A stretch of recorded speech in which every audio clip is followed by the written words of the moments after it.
Bawa Brabomu to Obama John Mahama ni NDC. Welcome to a quick tutorial on the Ghana Knowledge and Skills Bank. Visit www.gksb.gov.gh to access the platform. In this tutorial, we will take you through self-learning on the platform.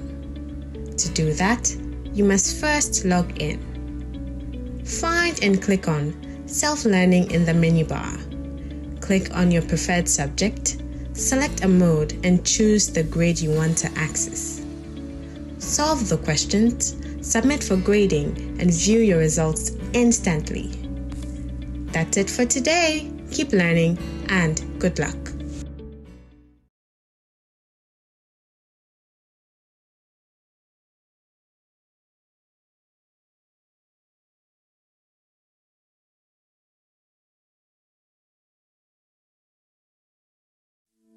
In uncertain times, it can be hard to imagine yourself completing the CIMA professional qualification. But with our new digital-first learning and assessment platform, you can. The CGMA Finance Leadership Programme, or FLP, gives you control over your study progress. The CGMA FLP is a remote-based, self-paced learning platform that lets you qualify from home with online assessments and study support. Hey, you're strong. Hey, you're tough. Syntax is coming on JoyNews. Syntax is coming. Today we are in Nima. Syntax, your trusted brand for everything water tank, domestico, industrial use, and we are promising all our communities listening or watching us right now. And oh, high five. That's right. Still Ghana's first to introduce double layer tank. The whole. Free water for everyone. Thank you. Thank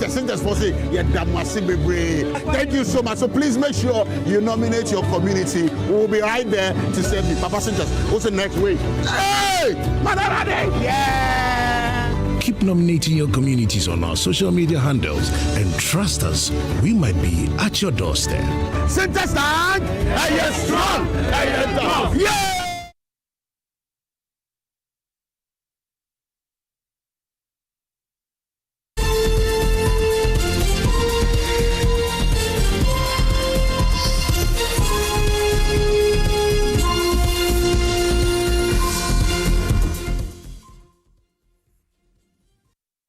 You're welcome back to the show, and we are about wrapping up. Before we do, poor hygiene could have devastating consequences on one's health when diseases such as cholera, diarrhea, and others set in. Wilma Africa, through its Alive soap brand, believes this could be avoided if hand washing is inculcated in children. Brand's manager, non-food categories, Mami Ajwa Insifo Markin, says the Alive soap remains committed to educating Ghanaians on good hygiene. She disclosed this to JoyNews as part of the Global Hand Washing Day with the pupils of Archbishop Ando Catholic Basic School in Tema. Launched in 2018, Alive Soap has embarked on hand washing campaign to educate Ghanaians, especially children.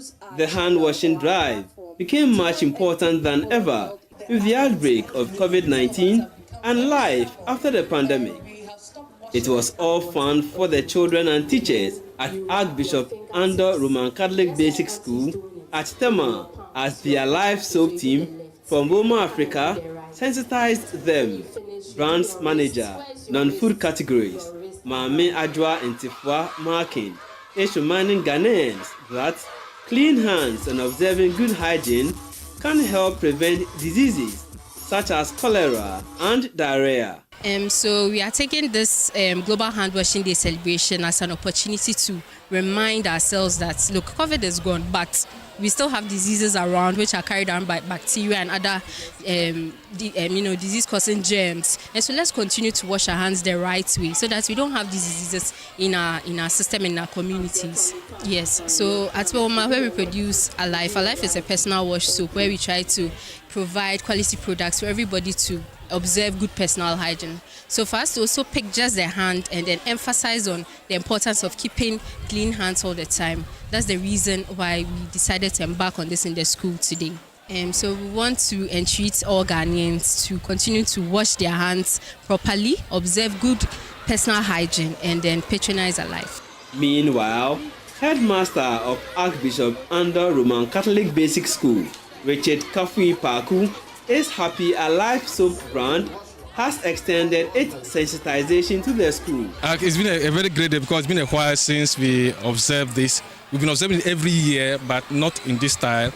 We do it on our own, but today we are privileged to be selected among two schools within the metropolis.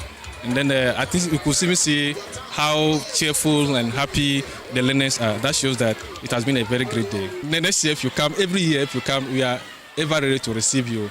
And then it's something that I would like you to continue supporting us. First of all, emphasizing the need again to let the learners clean their hands during the critical moment. And then why it is important to clean their hands. I think they were educated on that. And some of them, they were reminded because they already know about it. Teachers on special occasion advise and educate them on the importance of hand cleaning. But when others also come from outside and so add their voice, I think education will go down deep into them. Their Life soap brand under Roma Africa Limited is committed to good hygiene of Ghanaians.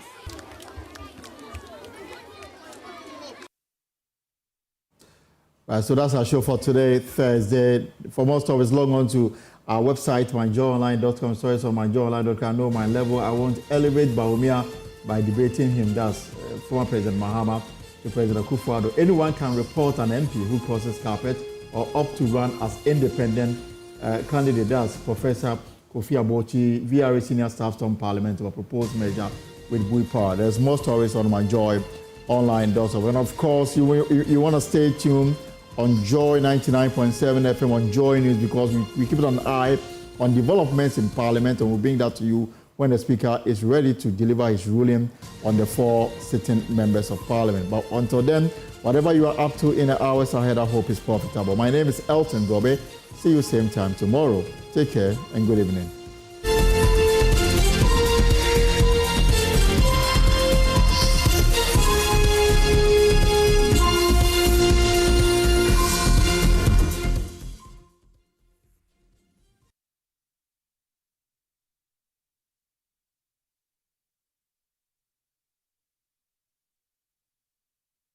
Over 5 million children have benefited from free SHS.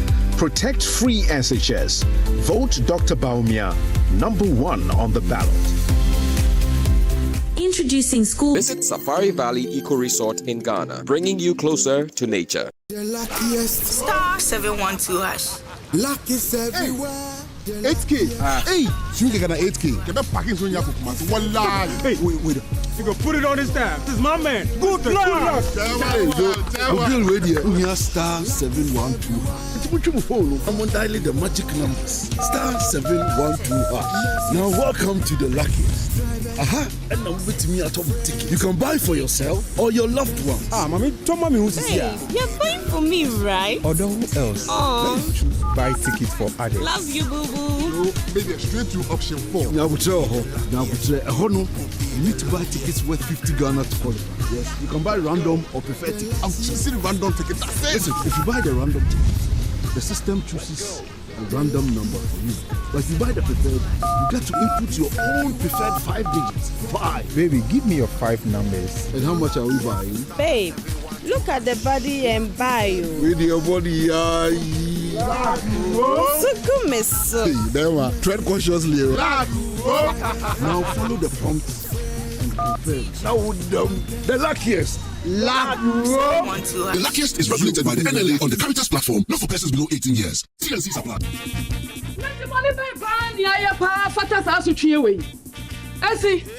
Messi and 200 Ghana kuja su sister. Buy you in 5 cedis. And 40 Ghana. Hey, take one container your 40 to 50 pesos. And not 20 Ghana.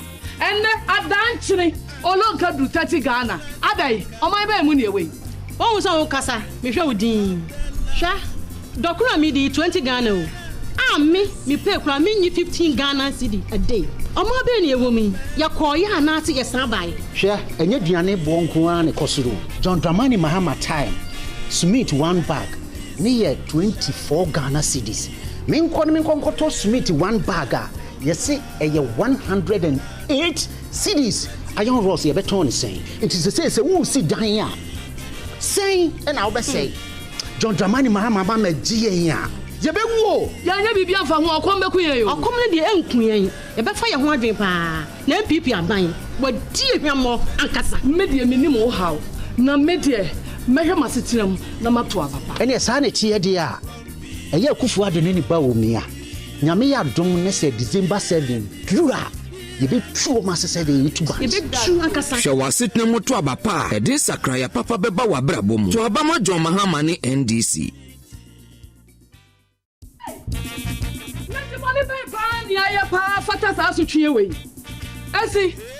Monsieur Namid 200 Ghana could also sister.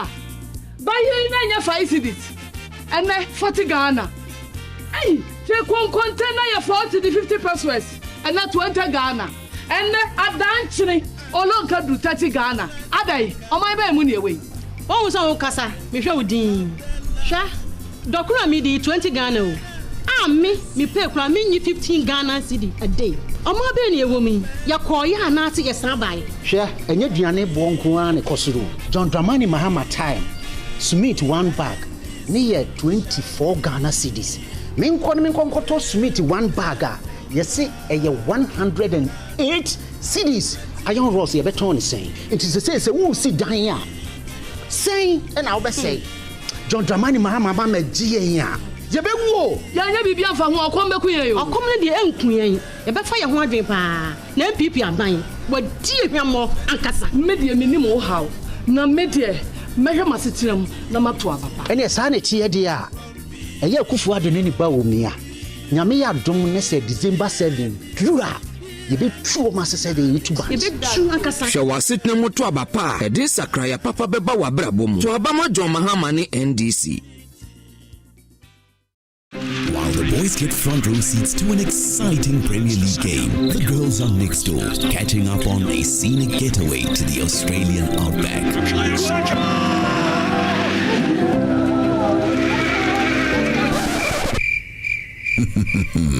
Watching together is always better. That's why DSTV Stream has content for the whole family to enjoy. Families that watch together, bond together.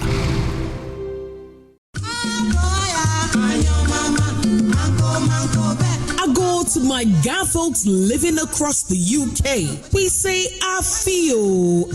The Gadangba UK and Ireland community and the Ga Traditional Council invite you to join His Royal Majesty King Takite Ekochu II, the Gamanche, Paramount Chiefs, Queen Mothers, and the traditional leaders to celebrate the Grand Homowo UK Festival 2024 on the 26th of October 2024. Time is 2 p.m. It will be a very colorful event. There will be lots to eat and drink, and of course, plenty of quickly. It will also be a time of bonding and sharing and social networking. You can't miss out in the Grand Homowo UK Festival 2024. For ticket reservations, just log on to our website at www.grandhomowouk.com. For more details and enquiries, you can call 075-102-58785 or 077-862-35538. It's going to be a day of bliss and glam. I feel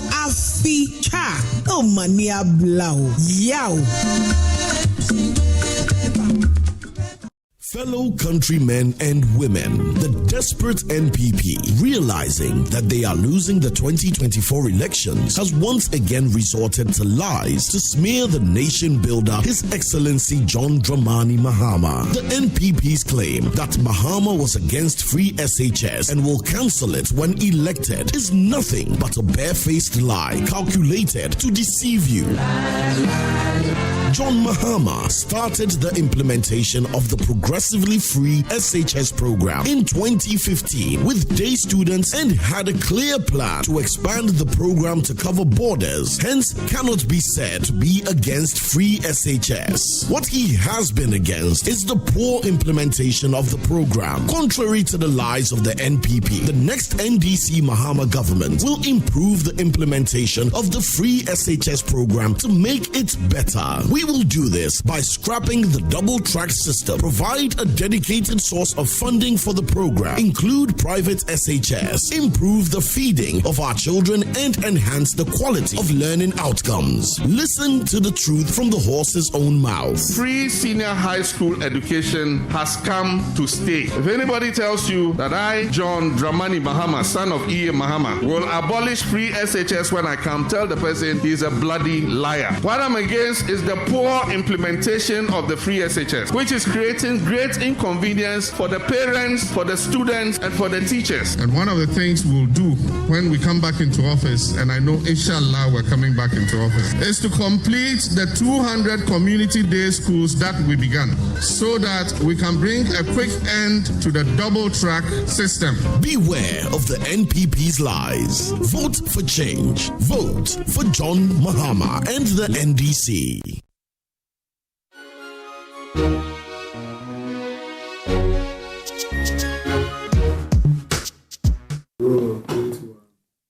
Hey, welcome. This is Let's Talk Showbiz. My name is Ike, and I'm sitting in for my sister JoyNews. She'll be with you tomorrow.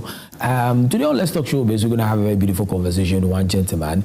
I got a chance to hear his song, watch his video, and his video is actually on Joy Prime. It's called Daniel or Danny Ado. See, this man's song, Okumi and Da. It's a beautiful prophetic song, and today I have him in the studios right here on Let's Talk Showbiz. We're going to have a very beautiful conversation. And trust me, you're going to love this thing. Danny, how are you? I'm good, Ike. Did I actually pronounce the name of the song very well? Yes, Okumiada. Yes. Why? The Psalm 91 song. Psalm 91. Of all the various memory verses that we have in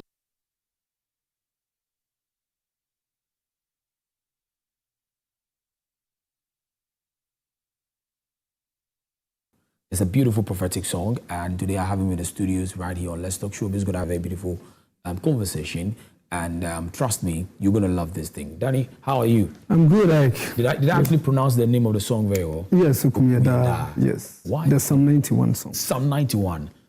Of all the various memory verses that we have in the Bible, you chose Psalm 91. Is this something that's very personal to you? Yes, Ike. Actually, Psalm 91 is one of my favorite scriptures in the Bible. I mean, the words the message in that scripture, they are very deep messages. And for me, when I even got the opportunity to write this song, it was just per chance. I just realized that I was just singing these scriptures in these songs. Like, it wasn't like I saw the scripture and I want to make a song with it. But when I got the chorus and I wanted to get the verse, I just found myself using the lyrics in this scripture, and I thank God I used it because it's actually been my personal favorite scripture. I can imagine the number of testimonies actually I've gotten out of the song Psalm 91. And let's go into your creative process. When you were actually putting these songs together, what was actually going in your mind? Did you get other people to put the arrangement together for you, or as a songwriter? Because you were telling me that you've actually been in the business for a good 7 years. This is about your third release, but you love this particular kind of release because there is enough that you're actually pushing into. Would you tell me how the creative process actually went like? Yeah, so interestingly, we were putting together a program to just record about 4 or 5 of our songs. And, I'm just saying this for the first time. This song was not part of the songs that we were going to record. Okay. But along the line, somehow, I got this song in that space, and I just sang it verbally and sent it to my producer and said, "Ale, this is a song that I got. I don't know if you can add it to the repertoire of songs we're going to do." And then he was like, "Well, let me try out something." He just picked it, and then he sent it to me. He had produced, added some, few things to it, and I was like, "Wow, this is good." I mean. So we actually took one of the songs out, and one of the songs we took was also an Afrobeat song. I see. So we even ended up not recording that song, and then we put this in. Now, anytime I look back to how far the song has gone, I'm like, God had a hand in this, because for it to be recorded at that time means that God had something to do. So yeah, my producer, Kofi Frimpong, did a good job putting the song together, and when we recorded, we realized that it came out very fine. So that's how come we have Okumiada now, which is blessing lives. Wonderful. But where have you been all this while for the past 7 years? Were you in IB Nation? Were you trying to listen to God and say, God, what is going on? I have released 1, 2. This is the 3rd release I'm about to do. What were you doing all these 7 years? Like, I think that God has a way of just preparing people, right? I mean, like you said, 7 years ago, I brought my first single out. I brought the second one out. It didn't really make waves like this particular one. And I believe that God was preparing me for something huge, process. So I have been very active in my church. My church has been my biggest stage. What's the name of the church? The church is the Mega Church. Oh. Yeah, it's part of the Lighthouse group of churches. Oh, okay. Yes. Okay. And I have been very active in church, and God has, through that, prepared me a lot, in terms of musically, how to direct a group, a choir, and all, because I'm a music director in the church and all that. So I believe that in all those years, God was being prepared. Yeah, God was preparing me. I see. As the song came out, I can see that really God actually prepared you, because you took this song without even trying to know where it's going to get to, and you got there. Now, in the gospel space, if you find yourself now in the gospel space, how would you describe it? Would you say that Ghanaian gospel music is actually doing something good out there? Would you say that there's more room for improvement? Would you say that we are actually doing what we need to do, but these are the things that we need? I think the Ghana gospel music is doing great. I mean, we have a great future. I mean, if you compare it to some years back, you realize that we have come very far. Now you can see that people are doing different genres with the core message still intact. Exactly. Contemporary music has come of age. People are vibing to it. And God is also raising a lot of young people who are also trailblazers, who are bringing very, very beautiful songs. And so, like, when I sit back and I see that there's a lot of potential. There's a lot of good things that God is doing in the gospel space. It's very, very exciting. Yeah. That's well to know. I mean, so now that you find yourself in the contemporary space, I had the opportunity of talking to Noble Nketia, and one profound statement that he made was that one of his biggest wishes is that the new crop of musicians will not sway away from the words. I'm talking about the word of God when it comes to they producing music. Do you really side with him, or you feel that, well, we're in a different dispensation altogether, so what else? I mean, let's do what we have to do regardless. I perfectly agree with him. What makes gospel is the message of the word of God. The message about the love of Christ, the death and resurrection of Jesus. These are the core messages. And so even though we may have different genres, we may have urban gospel, reggae, Afro, the message shouldn't be changed. And I think that is the most important. And once we lose out on the message, then it's not gospel. It's just mere entertainment. But we are not in that. Even though we are entertaining people, we are also sending a strong message about the love of Christ along. So, I mean, that message for Noble is very, very important. I pray that we all don't lose it. The word of God must be ingrained in the songs that we do. So if let's say a secular artist comes out with an Afrobeat song and you hear the word of God in that Afrobeat jam by the secular artist, are you still going to jam to it? Or you will say that, well, this is a secular artist. I mean, spiritually, you don't know how strong the person is. Why would I want to go and listen to the song? Or you don't find anything wrong with that? There are two things. I think there's the personality and also the content. Okay, the content is good, and the container is also equally very, very important. So, in as much as we are looking at what is coming out, we also want to know who is the one spewing what is coming out. This is right? deep. Yeah, it's very, very important, because many people think that, I can just, so long as I know the word of God, I can just live any life and put the word of God into music and then it goes. But music is spiritual. Music is the word of God. The Bible says that the words that are speaking to you, they are spirit and they are life. And so anytime you are doing music, you are putting spirit and life into words or into melody, and you are spewing it out there. So imagine if you don't have a very good spirit and you're just saying the word of God, and you want people to, the spirit behind the song is also very important. That is why Christians must wait on God, become very anointed, have the life parts of the light part of the word, so that it can pierce and make the impact that your song is supposed to do. Beautiful. So we are not just interested in singing a song to us, thinking words, but you yourself, how do you even believe? Because, you can even say something that you don't even believe.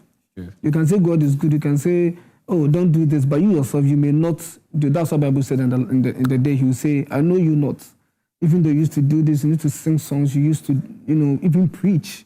But God will say, I know you not, because you didn't have a personal relationship with Christ. So I will not just listen to any song. That's very deep. But there are other people too, from other school of thought that will say that, God uses anybody to send his message across. So if the person is a secular artist, the person can actually pen down a beautiful song. Let's give an example like Kwame Eugene, who currently has written a song for Gifty Adoye, has written a song for Joy's Blessing. This is somebody who is very good at writing. And so if he has this conviction, he's putting down these words, what is wrong about it? People still feel that, God uses everybody to send his message. Do you agree that? Or you feel still the person needs to have, the container needs to be very different? I perfectly agree. God can use anybody at all to spread his word. It's not in my power to judge. But I still believe that we need to work on ourselves, because yes, God, even if God gives talents, and Kwame Eugene is writing songs, I think it's good. I don't have any problem with that. But I still believe that, imagine if Kwame Eugene was going, I don't know his level of spirituality, I don't know how it is, but if he has a very strong relationship with Christ, and he was going to write songs and even sing the songs himself, you can imagine the impact that he's going to make with gospel. I'm more tuned towards gospel. Exactly. I don't know the impact that secular music is doing, but I'm talking about gospel. So the lifestyle is also very important. If he's able to develop a very strong relationship, I think that God can even take him deeper and he can make more impact on what he's doing. So that's what I mean, yeah. Beautiful, beautiful. Now let's come back to your song that you've actually released right now. So, Okumienda is actually on the DSPs. Please try and make sure that you go stream it. The video is very beautiful. I love it. It looks like now gospel musicians don't want to do the very kind of music videos that we want. Now it's more or less about a live session, live recording, and it's actually working for you. Is it that everybody is copying that? Or you feel one of the songs within your songs that you like recorded, you will do a major, let me use the word, a major music video out of the very live recordings that you've done?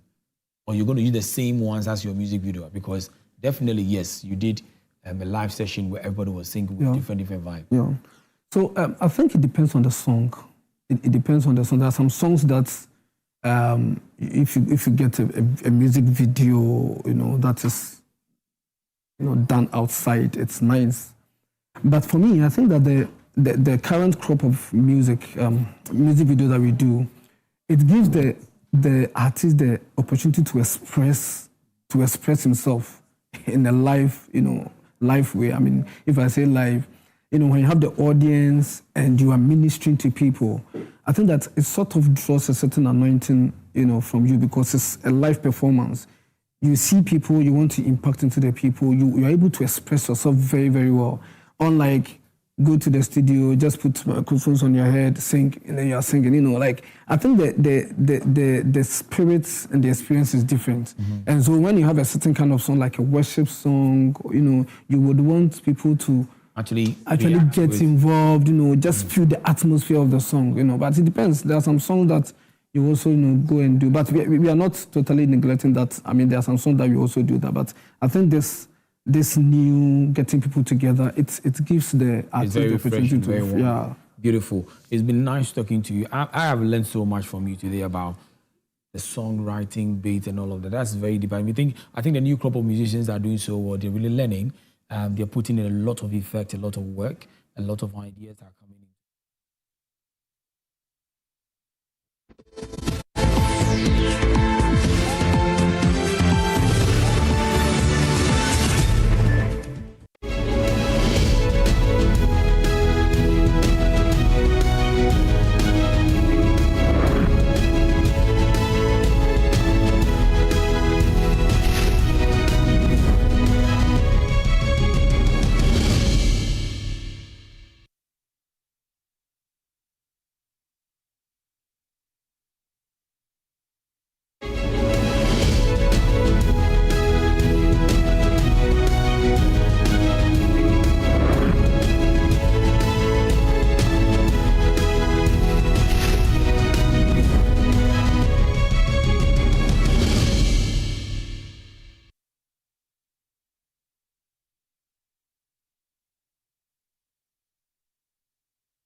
Good evening and welcome to Business Live. Coming up, industry sector grows by 8.2% in the second quarter of this year. New data from the Ghana Statistical Service's Index of Industrial Production shows.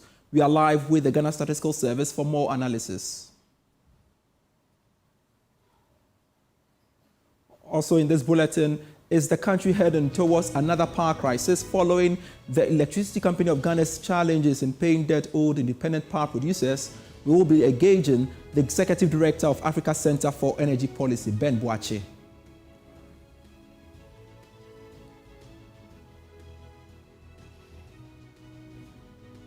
Plus, Ministry of Food and Agriculture says it is poised to provide farmers with inputs as part of this year's Farmers' Day celebration.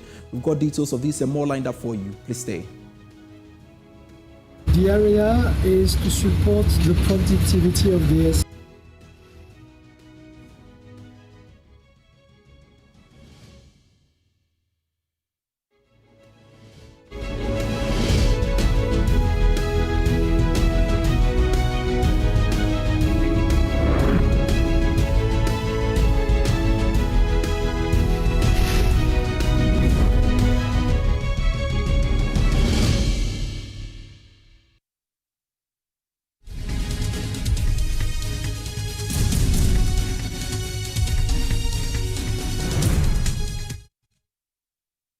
You're still live on JoyNews. This is your home of independent, fearless, and credible journalism. We want to cross over to Parliament for the latest ruling by the Speaker.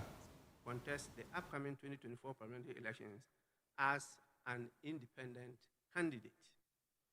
And D, Honorable Cynthia Mamile Morrison, Member of Parliament for Aguna West, who was elected on the ticket of the MPP, had filed with the Electoral Commission to contest the upcoming 2024 parliamentary elections as an independent candidate. In the light of these developments, the Honorable Minority Leader invited the Speaker to declare the seats of these four members vacant in accordance with Article 97(1)(g) and 97(1)(h) of the Constitution 1992. According to his submission, if these seats are declared vacant, the resultant effect on the composition of this House would be that the NDC would have 136 seats, while the MPP would have 135 seats, thus making the NDC the majority party in Parliament. This statement sparked intense debate in the House, with members raising questions of constitutional interpretation and the role of the Speaker in the enforcement of Article 97 of the Constitution, particularly in the matter of the vacation of seats by members of Parliament. It is therefore incumbent upon me, as Speaker of this House, to address these issues thoroughly. In doing so, I am simply applying the provisions of the Constitution 1992, Parliamentary Act 1965, Act 300, the Standing Orders of Parliament 2024, precedents, and established legal principles. The issue of interpretation and enforcement of the Constitution lies in the bosom of the Supreme Court and not that of the Speaker. And so I proceed to tell you my understanding of Article 97. Honorable members, at the core of the Minority Leader's statement are the provisions of Article 97(1) of the Constitution of Ghana, 1992, which govern the circumstances under which a member of Parliament shall vacate his or her seat in Parliament. The relevant subclauses of the provision read as follows. Article 91 states, a member of Parliament shall vacate his seat in Parliament. G, if he leaves the party of which he was a member at the time of his election to Parliament to join another party or seeks to remain in Parliament as an independent member. Or H, if he was elected a member of Parliament as an independent candidate and joins a political party, unquote. Honorable members, my humble view is that Article 97(1)(g) and H operate to prevent what the old school refers to as cross-carpeting or carpet crossing, as witnessed in the early legislative councils and parliaments of the Gold Coast and the Republic of Ghana, respectively. Cross-carpeting is now part of what is referred to as defection or party switching, when a member of Parliament who was elected on the ticket of one political party leaves that party to join another, or when an independent member of Parliament joins a political party after being elected as an independent member, or a party member acts similarly. The concept of defection raises significant concerns about the integrity of political representation. When voters elect a candidate, they do so based not only on the individual's personal qualities, but also on the political party platform they represent. Party switching or defection, therefore, can be seen as a breach of the mandate and social contract between the Member of Parliament and the electorate, as it changes the political dynamics that the voters originally endorsed.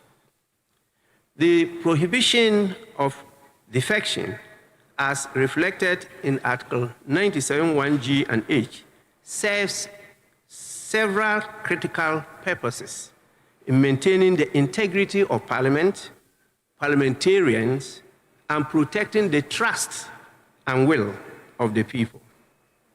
The provisions of Article 97(1)(g) and H are designed to safeguard the principles of party loyalty, voter representation, and political stability.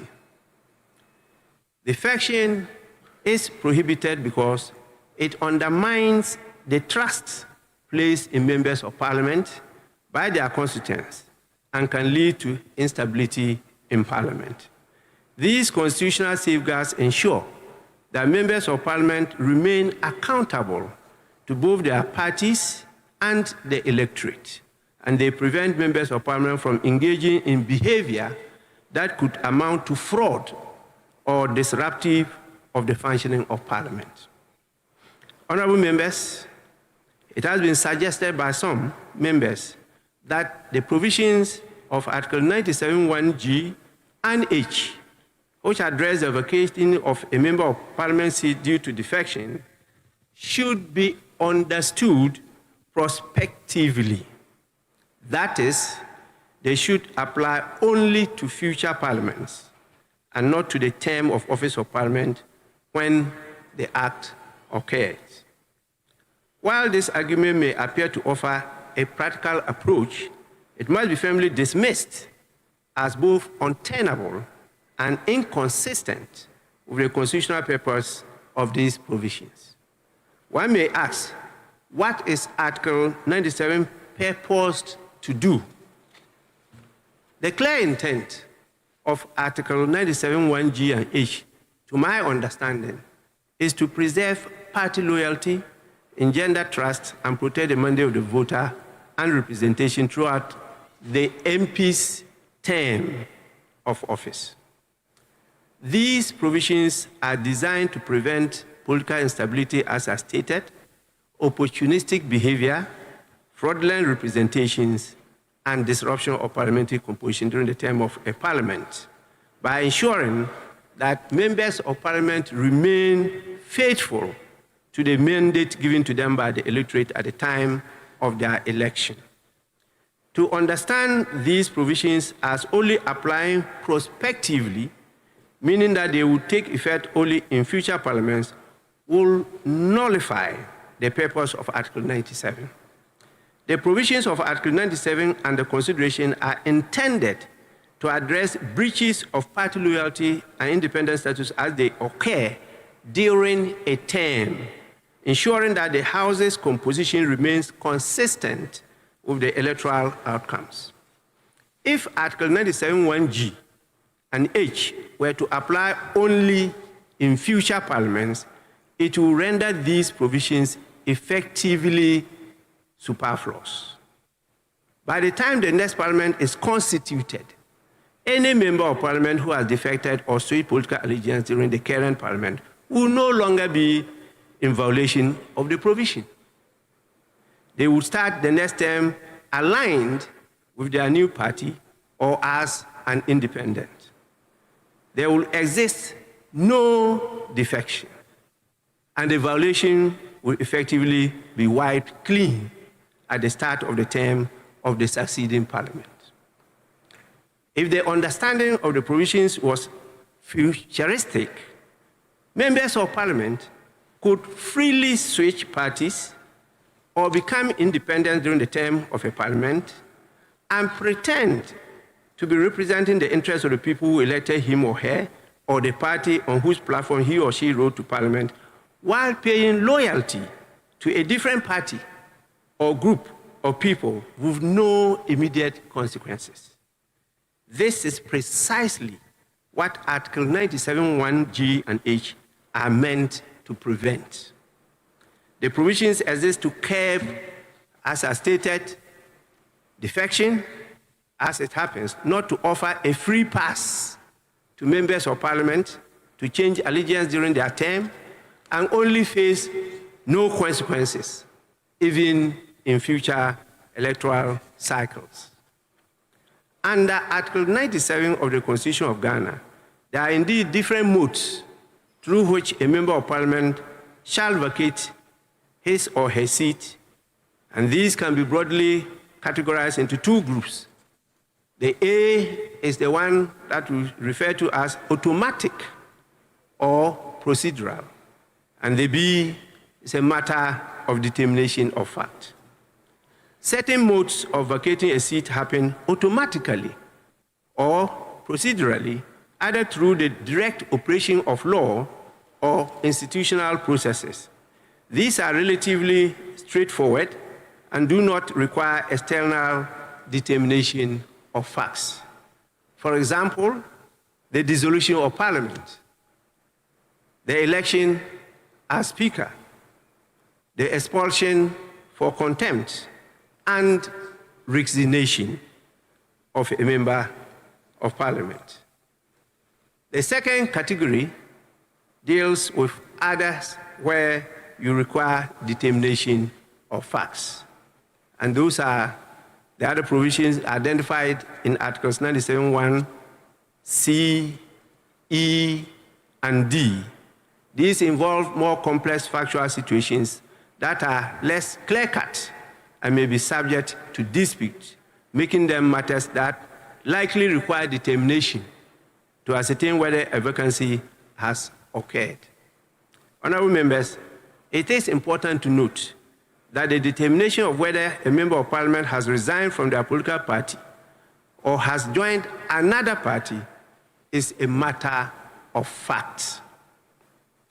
In 2020, during the tenure of Right Honorable Professor Aaron Michael Quay as Speaker of Parliament, a notable instance occurred when the New Patriotic Party notified the Speaker that the Member of Parliament for Formina, Honorable Andrews Asiema Amwako, was no longer a member of the party.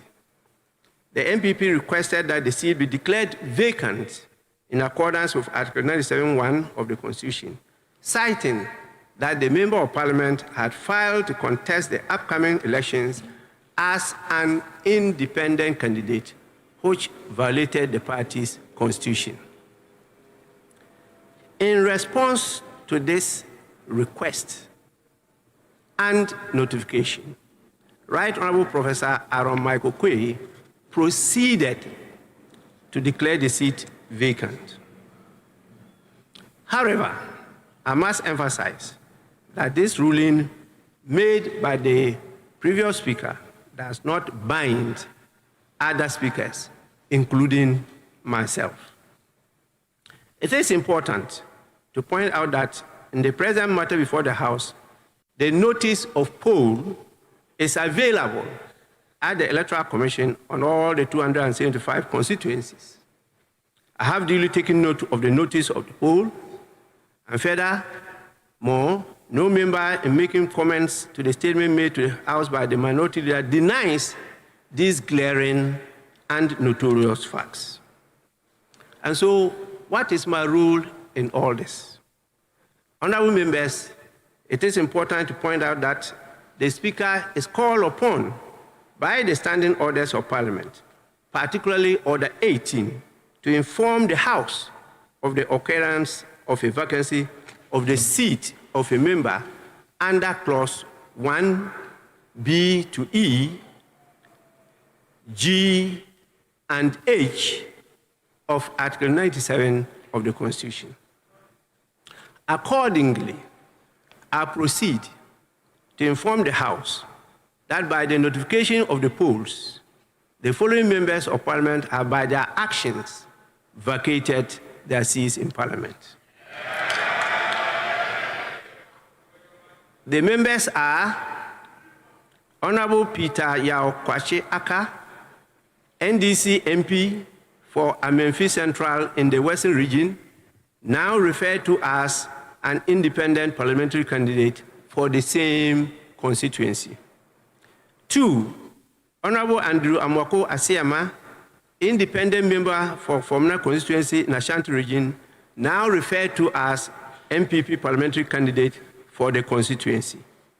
3, Honorable Kojo Asante, MPP MP for Suhum in the Eastern Region, now referred to as independent candidate for the same constituency. And finally, Honorable Cynthia Mamile Morrison, MPP MP for Agona West constituency in the Central Region, now referred to as independent candidate for the same constituency. These MPs cannot be allowed by law and my good self to continue to pretend to be representing people that they don't believe in and they don't have any loyalty for in this House any longer. The House is accordingly so informed. Honorable members, I thank you for your patience and attention.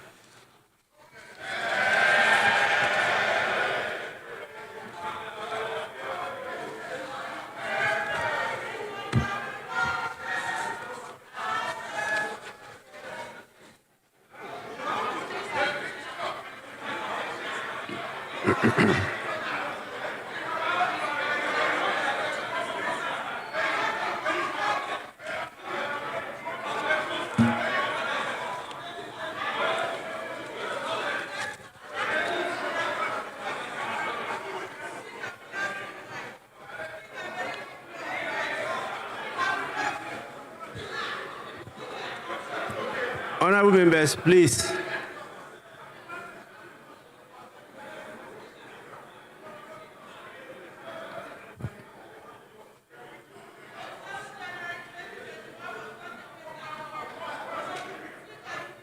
Honorable members,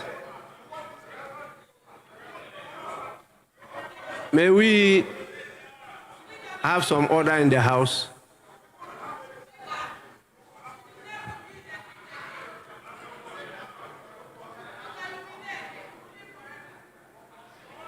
Honorable members, this is my response to what happened 2 days ago. And I don't think this is subject to debate. It's a communication to the House, and by our standing orders, it's information I have to give you, and I've done so according to my understanding of the law. Please, Majority Leader.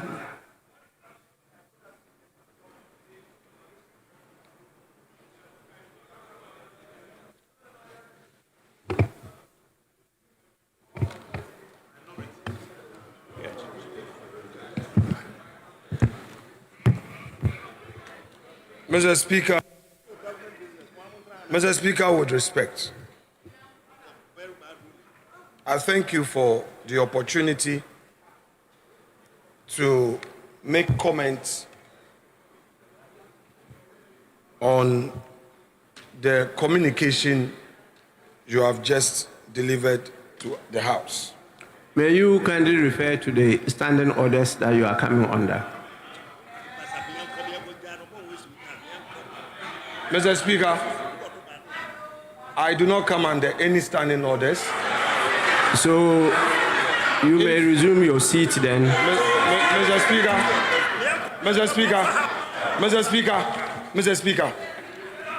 Speaker, you are the father of this house. And Mr. Speaker, you have communicated to the House a position you've taken. It's been our practice that any time you have come out with a formal communication, you give opportunity to leadership to make a response. Mr. Speaker, if today you do not want me to talk, Mr. Speaker, that should be it. But Mr. Speaker, if you say that... Honorable member, you got it wrong. It's not the practice of the House that any time I come with a formal communication, I allow members to make comments. That's not the practice of the House. It's never been the practice of any of the houses that I have been member from 1993 to date. I have not had that as any practice of the House. Some speakers, including myself, may entertain some comments from members, but it is not a practice of the House. Mr. Speaker, if it pleases you, I would like to make some few comments on the matters you've raised, because, Mr. Speaker, these are very grave matters. The matters you've raised are not light matters. They are very grave matters that I would want to comment. And Mr. Speaker, so please, you want to seek my leave to make comments? That is so, respectfully. Now you agree it's not the practice, Mr. but Speaker, you are just seeking my leave. Mr. Speaker, as it pleases you, with your leave. With your leave. Well, yes, you may do so. Mr. Speaker, thank you once again for the leave granted me to comment on your communication you just delivered. Mr. Speaker, you underscored your submissions with a very important point, that the matter that came before us has interpretation reliefs, and that you do not have the power to interpret the Constitution, and that your duty is to enforce. Mr. Speaker. Honorable member, you are not listening to me. Mr. Speaker, may I finish with respect? All what you said are wrong, so I cannot continue to allow you to keep on misleading the House. Mr. Speaker, please, if you think that this is your house and you didn't want us to talk, so Mr. Speaker, we should have... Honorable Majority Leader, you are addressing the Speaker. Mr. Speaker, you may... Please. I need your protection. They must stop what they are doing. I'm in charge. Mr. Speaker, then they may be quiet. Please. Mr. Speaker, with respect, in your ruling, my understanding was to the effect that your duty is not to interpret the Constitution. My understanding was to the effect that your duty is not to interpret the Constitution. But, Mr. Speaker, it is important for me to emphasize one more time that when the statement was made by my respected colleague, Dr. Kesel Atufosin, I did draw the attention of the House, including your good self, to the fact that the matter being a very grave matter, I have taken it upon myself to seek the court's interpretation of the matter. Mr. Speaker, indeed. Mr. Speaker, I think Honorable I deserve some respect. Please, Mr. Speaker, let's listen I think to I deserve some respect. Let's listen to each other. No, please. I think it is only fair.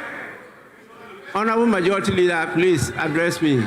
I'm taking care of that. Please, Mr. let's Speaker, listen to each other. I did indicate that I have filed a process at the Supreme Court.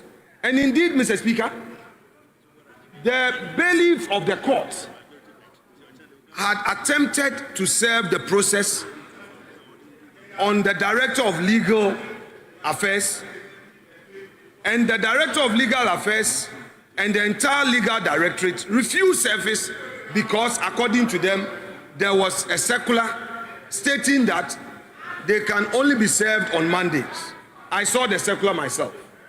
Subsequent to that, I explained, hearing the intention of Mr. Speaker to come to a determination in one way or the other, that directed service, which is within my rights.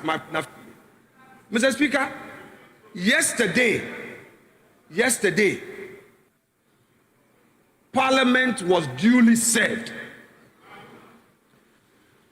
Honorable Member, please, I didn't want to interrupt you, but you are the Majority Leader and the leader of this House. As at the time you were directing service yourself, you took the trouble of coming to Parliament with two persons who are alleged to be bailiffs and went to the legal office to yourself, directing officials of the legal office to receive the service. You are a member of Parliament. I am the Speaker. It is my duty to protect your privileges and immunities. In doing so, I had a discussion with the Chief Justice, and we came to an understanding that in the meantime, the Chief Justice issued a directive as to how service of members of Parliament, some officers of Parliament, and the Speaker could be effected. I communicated this to the House and discussed it with you, the leaders.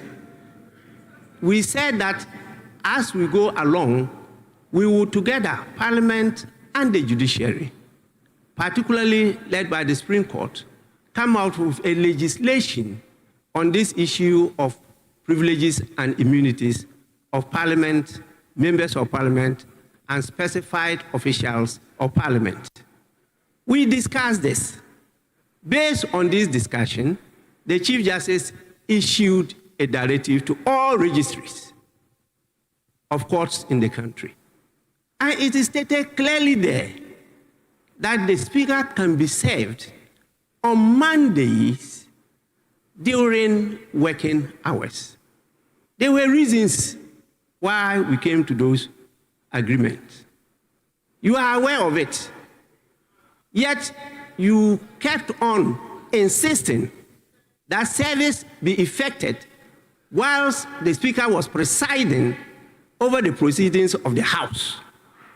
You, as leader of the House, as majority leader, you are saying that this was service because you threw the court processes on the table and walked away. Is that how you effect service? Please, to quote the common parlance, don't go there. With respect, for the past 12 years, I have accorded you every respect, and I'll continue to do that. Mr. Speaker, the facts you put out are not true. Mr. Speaker, these are credibility issues, so I will respond for the record. Mr. Speaker, somebody has told you something. Mr. Speaker, you reserve the right to be there to make your point. Let me make my point too. Mr. Speaker, no way. Mr. Speaker, no way. Mr. Speaker, whoever told you, Mr. Speaker, whoever told you that I threw a paper at somebody, this has to do with my credibility. I will not allow hands. No, Honorable Member, you don't listen at all. Mr. Speaker, I do. I never said Mr. you. Speaker, you said I never said you threw a paper at anybody. Mr. Speaker. I never Mr. said Speaker, that. that's exactly what you said. Let the answer check it. Mr. Speaker, that is what you said. You are being carried away by your anger. You are not listening. Mr. Speaker, I'm not angry. Honorable member. Honorable member. Mr. Speaker, I'm not angry. I said the court process was thrown on the table in the office. I never stated it was thrown by you at any person. Mr. Speaker, you said I allegedly said some bailiffs. Alleged bailiffs. No. Mr. Speaker, then clarify. Mr. Speaker, listen to me. Mr. Speaker, I'm listening. Honorable Majority Leader, I don't want to proceed to make some orders. Please, resume your seat. I'm very serious about that. Mr. Speaker. Please, resume your seat.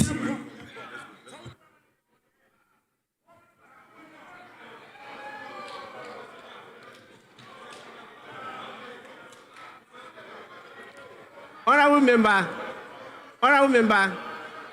your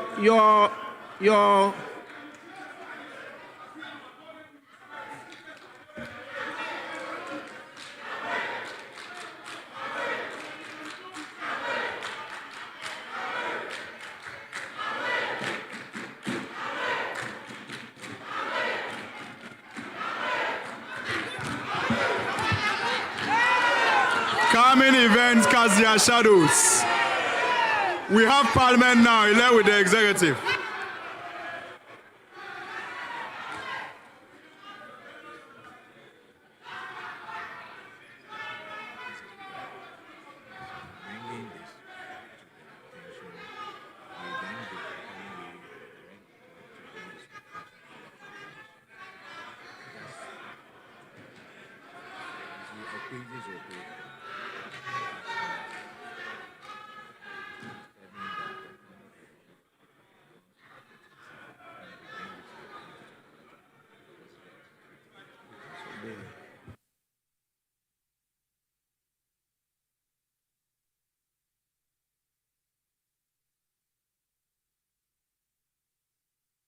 The Parliament House, where in a very unprecedented ruling, the Speaker of Parliament, Alban Bagbin, has, through his ruling, turned effectively the majority side into the minority. Let's take you back to the House now and listen to the Speaker. Minority Leader.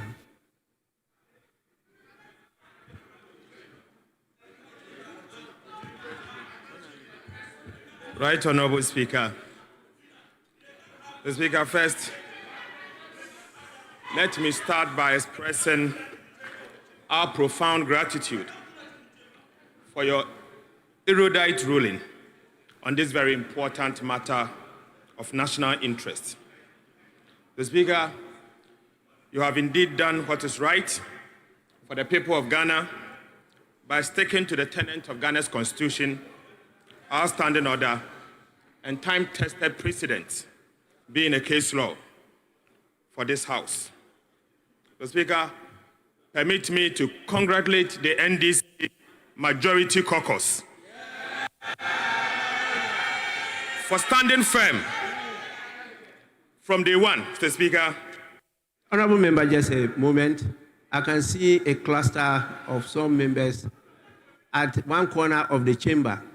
Please, honorable members, either you resume your seats or you move out of the chamber of Parliament. Please, honorable members, can you hear me? Please, Marshal, kindly perform your duty.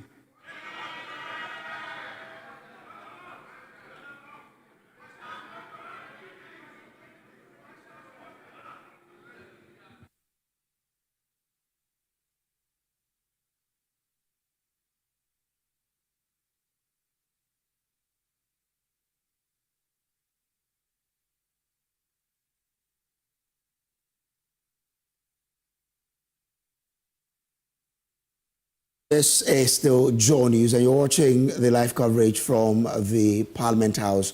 We're live on JoyNews, but it's exactly 5:37. This is a live transmission also live on radio on Joy 99.7 FM. We're bringing you this because today the Speaker of Parliament has just declared 4 seats in the House as vacant. Now, we'll try and break things down for you. I'm here with Head of Political Desk here at JoyNews, Evans Mensah, to help you make sense of what is exactly happening. We understand that the MPP side of the House have just walked out.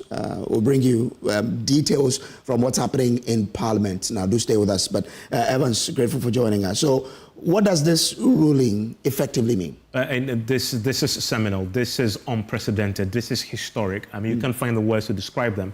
But I see that Case Lato Forsing is back on his feet. We can go back and listen. See, majority caucus. The Speaker, from day one, we have not reneged on our responsibilities to work for the people of Ghana. Today is the beginning of the process to reset Ghana. The Speaker, our country has gone through a lot. We have always made our point, but unfortunately we've not been able to succeed because we were not having the working majority. But now we have the working majority. Right, Honorable Speaker, beginning the next parliamentary sitting, we'll begin the process to take over as the majority caucus of this parliament. And we thank you for the opportunity. Mr. Speaker, we have taken note of the fact that our colleagues, the minority caucus, the new minority caucus have just walked out. But that will not stop us from doing what is right for the people of Ghana. We will do what is right. But their conduct exactly reflects the work of a minority caucus. Mr. Speaker, we thank you very much for this ruling. Thank you, Mr. Speaker.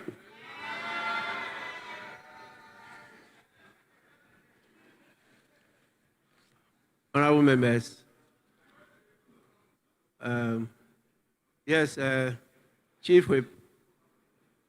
Mr. Speaker, unless you have any further information, I would move for the House to be adjourned till Tuesday next week, Mr. Speaker. I so move. Honorable members, at least we need to take the correction of votes and proceedings and official reports. We need to take that.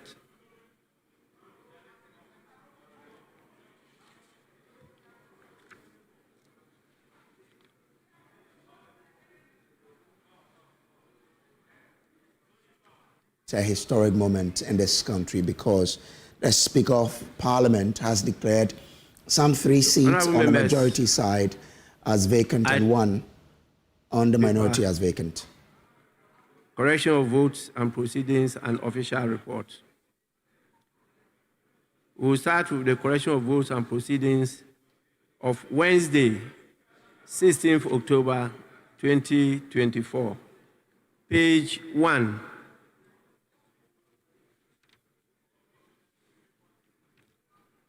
Page 2.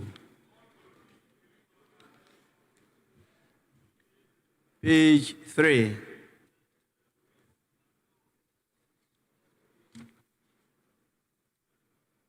Page 4.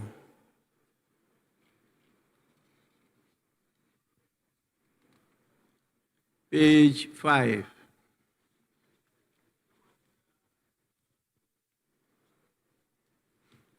Page 6. Page 7.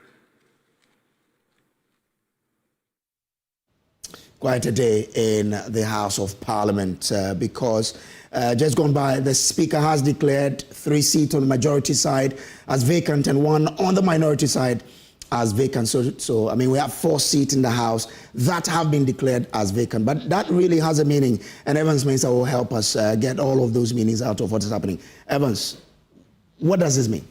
I mean, this is seismic. And if you're just joining us and wondering why this is a simulcast of, JoyNews sitting on top story, because in the scheme of things, as far as breaking news goes, in the scheme of journalism, this is top of the tree. This is what every day you wake up as a journalist and you say, for someone like me who've done this for so long, you've seen it all, and you wonder, well, no story is new. This is new. Yeah. With 51 days on the election, the majority party in Parliament is now the minority party. The minority party in Parliament is now the majority. And it's all happening in the context of an election, which is just 51 days away, which we know the stakes are very, very high indeed. This is one additional factor that makes this year's election even more fascinating for those of us who watch elections. In essence, what has happened is that 4 seats held by 3 NPP candidates, and I say candidates because 3 of them are now candidates. 2 of them are independent candidates. Yes. One is a candidate on the ticket of the MPP. Their seats have now been vacated on the back of this ruling by the Speaker of Parliament. The NDC also has 1 seat that also has been, it was a seat that is currently occupied by Peter Yao Kwachiaka. Amenfi Central. Amenfi Central. And that's been in the news since yesterday as well. Yesterday. You know. His seat is also vacated. So we have a situation now where, and this is even what makes it even more fascinating. For the 2 seats that were held by, and I say where because until 30 minutes ago, there were seats that the MPP held. I think the members of Parliament were NPP members of Parliament. 30 minutes on, they are no longer members of Parliament. They've become ordinary citizens, parliamentary candidates. For the seat of the Agona West Parliament constituency, which is occupied by the former gender minister, Mamle Morrison. That seat, we know, has been in contention for a while. Part of it is at the court. We know that there was a ruling by the court that prevented her from carrying herself out as a member of Parliament, so that is being litigated there. And then you have the Suhum seat, which is again occupied by the MPP, that both have been declared vacant. But the interesting seat for me is the Formula one. Because he is the second Deputy Speaker of Parliament, and he decided, having been voted to Parliament as an independent candidate, he is now the parliamentary candidate for the MPP in the constituency. His seat is now vacated, which means, as we speak tonight, that second deputy speaker position is also vacant. Because he's a second deputy speaker of Parliament by virtue of his Evans, membership. Sorry, let me cut you now. But let me take you to Parliament now, where our parliamentary correspondent, Kwekwa Sante, is standing by with Katie Hammond. As far as we are concerned, the import of those provisions, the import is not what he has articulated today. These individuals have said that going into the next election, not this parliament, going into the election 20th in December, and going to next parliament, 2025 parliament, they propose to be independent candidates.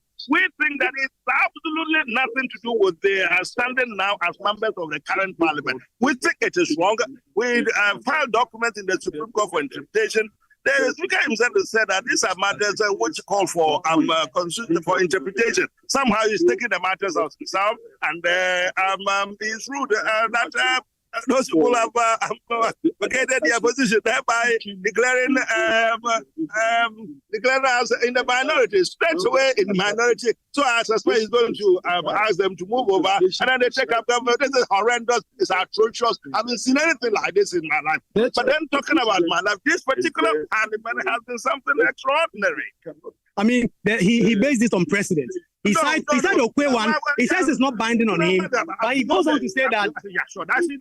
Of course, he could say that. In law, technically, he's right. And there is something he calls a precedent, which though it's not binding on him. But of course, he says that he could adopt it. That is fine. But we are saying now that Okwe thing, I don't even recall it. That Okwe thing was unlawful. But you didn't say it at the time. No, but that's what I'm saying. I'm thinking about it. You see, you didn't say it at the time. We are saying it now. What's wrong with that? Yeah, but that's the point is that some will say it is hypocritical. No. When it inured to your benefit, you didn't say about it. No, Lord doesn't talk about hypocrisy. Lord talk about the legal position. But it's also politics. It's about principle. Sometimes it's about principle. 20 years ago, what is the principle? The principle is that when it benefited you didn't speak out. And this time that is going against you, you are saying the way really was wrong. Last time we had 169 or so members of parliament. How did that be? Yeah, but you wanted to fight your colleague. Anyway, the point is that seriously, constitutionally, legally, the speaker is completely out of hand, completely wrong on this principle. He should have waited. He should have allowed it. Look, there is something about the coordinate jurisdictions of the various arms of government, parliament, and then the Supreme Court, and of course the executive. But when it comes to matters of this nature, I would have thought that he would defer. Any other parliament, any other speaker would defer to the segment of the government which constitutionally is mandated to do this matter, to interpret. It's clear matter of interpretation. In fact, Kolendi, you recall in one of those cases before him, you heard what he said. We keep on talking about rules. Our rules have got their masters, and their masters are in the Supreme Court. The speaker should have allowed the Supreme Court to sit on this matter. Having this matter, because it's so constitutionally important, would deal with this matter in the shortest of time. How long would they have taken Albert to hold our hands and get the Well, one will reference anti-LGBTQ bills. Look at the dislocation. Look at the commotion. Look at the discord is now introduced. Who is going to do government business? The whole country is going to come to a standstill because we are not going to sit there as minority and do anything. They cannot do the work of government. Look at the chaos that the speaker is introducing. Yeah, but now they're in the majority. You have to cooperate with them. From day one, the man has been introducing nothing but discord in this parliament. And look at how he's climaxing with. Yes. Yeah, I was asking that too. This is my opinion. The one that was filed by. Well, I've already explained why you went. Yeah. So honorable. You walked out today. What does it mean for future? We're not coming back to the end of the meeting. The Supreme Court will handle this matter. It has mattered already before the Supreme Court. They're going to abandon government business and not come to the floor. Said we are in the minority. Yes. Government. According to Speaker Babe, those guys are now in government. They are majority, not in government. They are majority party. Is there any other question? Okay. Well, we won't sit on that side of take my word. We are not sitting there whilst he has declared them the majority. So that is the situation here. Honorable Katie Hammond says they are not going to return to the floor of the House. I do not know if that is a position that has been endorsed by his leadership or this is a position he has taken on his own. He says between now and the time the Supreme Court deals with this matter, he is not, and his police are not going to come to Parliament. And because his views are those that the Speaker is completely out of order, the minority cannot do government business. And as we speak, that is the news. The Dr. Keselato Forson already addressing himself as the majority side, the majority leader on the floor, insisting that the Speaker of Parliament has done right by the Constitution, but the NPP MPs really angry about the situation, Brace and Evans, and they say that the Speaker is completely out of order. We've heard from the minority, now minority leader, Alexander Afenyo-Markin, who actually organized the news conference on the floor of Parliament and insisting that this has been completely wrong. That is the situation on the floor now. I need to rush back in. We do not know if there will be a new election for the second deputy speaker today or another time. This will be done. The minority were already moving to have the House adjourned to Tuesday. That means they will not sit tomorrow and Wednesday. So these are some of the issues that are going on now. And I'm just getting an understanding that the House may have been adjourned to next week. So we'll get some confirmation on that. But this is really seismic in terms of the proportion, in terms of what exactly has happened here. Earlier today, we're getting an indication that the Speaker of Parliament was going to do something else. He has surprised all of us by declaring all these 4 seats vacant, which means officially the NPP majority, which have had for almost 4 years of a razor-sharp majority, are now in the minority brace. Very interesting happenings there. And more drama, of course, to come in the House, because then when and how will the election for the second deputy speaker be held? And again, what also happens to the first deputy speaker of Parliament? There's more to come, but the now minority leader, Alexander Afenyo-Markin, has been addressing the press. Watch this. Service of the writ to do the bidding of the NDC is so clear, but We believe in the law. We, as the majority caucus,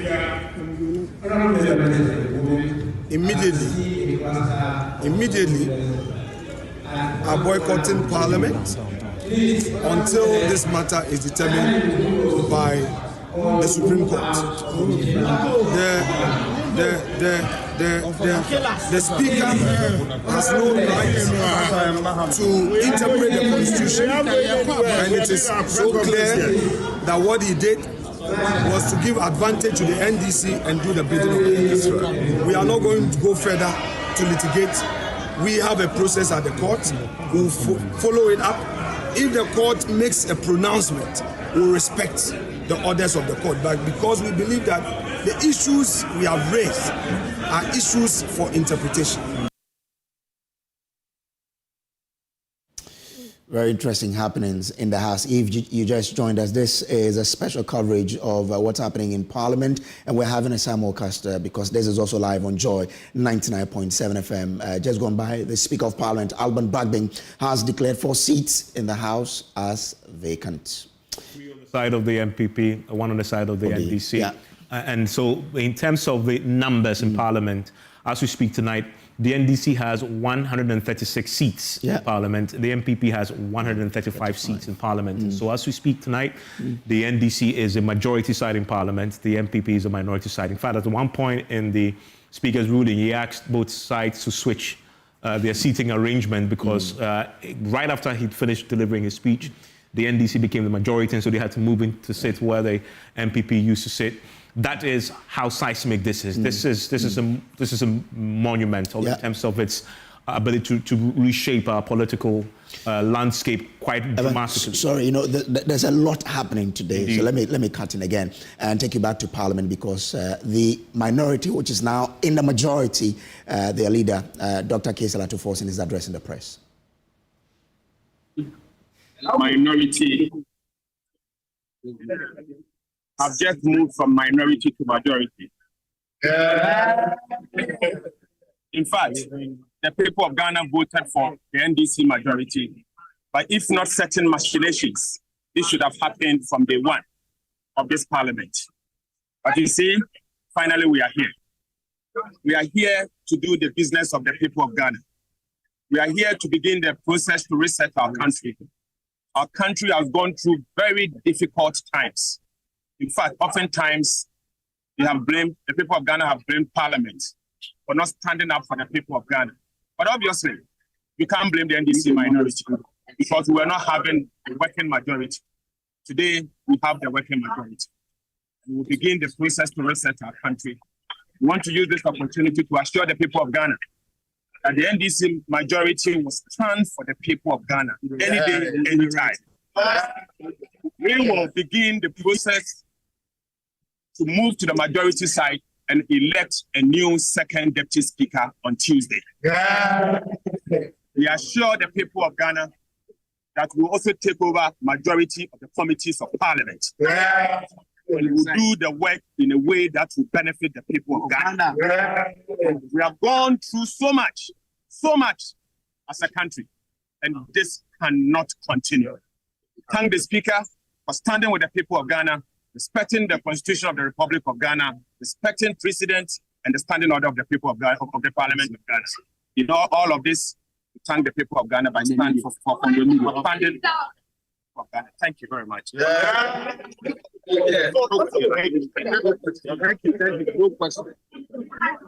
Honorable Blackwell, I mean, in terms of the practicalities of this, what do you expect to happen in the next few days? If you can so over the next few days, we are going to engage in consultations within the party. Our party will have to nominate someone to take over as second deputy speaker. So those consultations will begin in earnest. And then we also have to reconfigure the committees of Parliament. We'll have to take over majority of the committees. Remember that the committee leadership is done according to a formula on who is in the majority. So the leadership will have to change because there are some committees that is clear who the chair must be and where the chair must come from in terms of who is the majority side. And then in terms of the actual membership of committees, remember that the formula is based on the numbers. So The membership of committees will also have to change. We will now have to become majority in the various committees. So all of these consultations are going to begin in, and it's going to be a very busy weekend. We're going to consult with our flag bearer, consult with the functional executive committee of our party to nominate somebody to be second deputy speaker. And then we'll begin the processes of also nominating the new chairs and the new leadership of the various committees. So a lot of work to do, but ultimately we want these few weeks before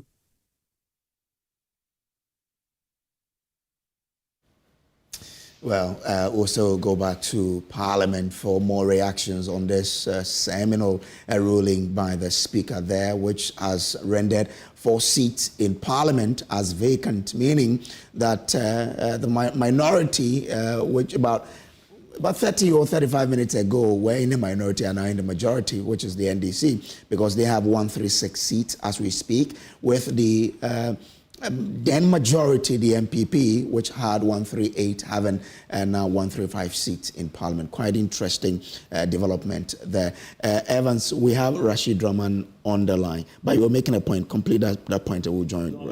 Point, I mean, in terms of the implications of this, part of which we've just heard Okudiza Blakwa talk about, there are a few major issues that needs to be resolved. One of them, obviously, is what happens in the second Deputy Speaker's position, because he's one of those people caught in this particular earth-shattering decision as announced by the Speaker. That's the former MP Andre Siama, who until 30 minutes ago was the second Deputy Speaker of Parliament. Now, his particular case, if you look at the Constitution, it appears pretty clear-cut, because remember that he got into Parliament as an independent candidate. The Constitution says, Article 97(8) says, you vacate your seat if he, that's a member of Parliament, was elected a member of Parliament as an independent candidate and joins a political party. And so what has he done?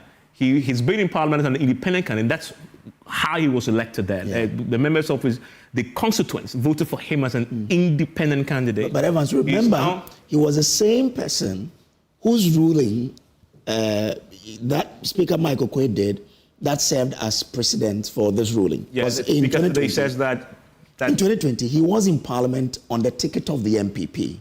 And then having felt that he was cheated, he went to run as independent. Then the party petitioned the Speaker that, well, this party has run independent. He's over our party now. So his seat was declared vacant. So this is the second time his seat alone is being declared vacant. Quite interesting. Very interesting indeed. But on the face of it, he should have known that if somebody had raised this matter, he was going to be caught in this particular web, because he got into Parliament as an independent candidate. He's now crossed carpet to the MPP, because we know that in Fomena he's now the parliamentary candidate for the MPP, and so for him it's very clear-cut.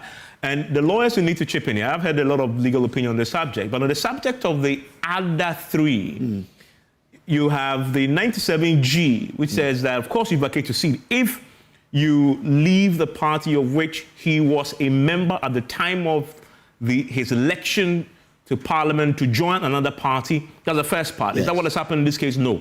They haven't left the MPP to join NDC, PNC, so no. But the second part, or seeks to remain in Parliament as an independent member. The three of them, are they seeking to remain in this Parliament as independent members? That is where, I guess, the question is. Because the other side, one side says, yeah, they want to remain in this Parliament as independent candidates, right? But the other side says, no, but they want to be independent candidates in the next Parliament. That is, if they win this particular election that they're now seeking to contest as independent candidates. So that's where, for me, the gray area is. And that is why we've seen that Afenyo Makin has gone to the Supreme Court to seek an interpretation to this particular clause in the Constitution. The Supreme Court obviously will have the final say on this. How quickly they can sit to deliberate on this matter, considering how big it's become, for me, is the big subject. Because remember, a few things will happen. You have, for the very first time in our history, and this is one of the biggest things here, for the first time in our history, you have an executive president who belongs to one party, and you have a parliament that is controlled by the opposition party for the very first time. And depending on how quickly the Supreme Court has a final say, because if the Supreme Court then decides that, of course, what has happened to this is unconstitutional, you expect that the status quo will revert to type. But depending on when they sit, between now and December 7 is a long time. But we have to also look beyond December 7, because this parliament's life only ends the midnight of January 7 into 7th, right? So this is monumental. You have the 2025 budget that will be read.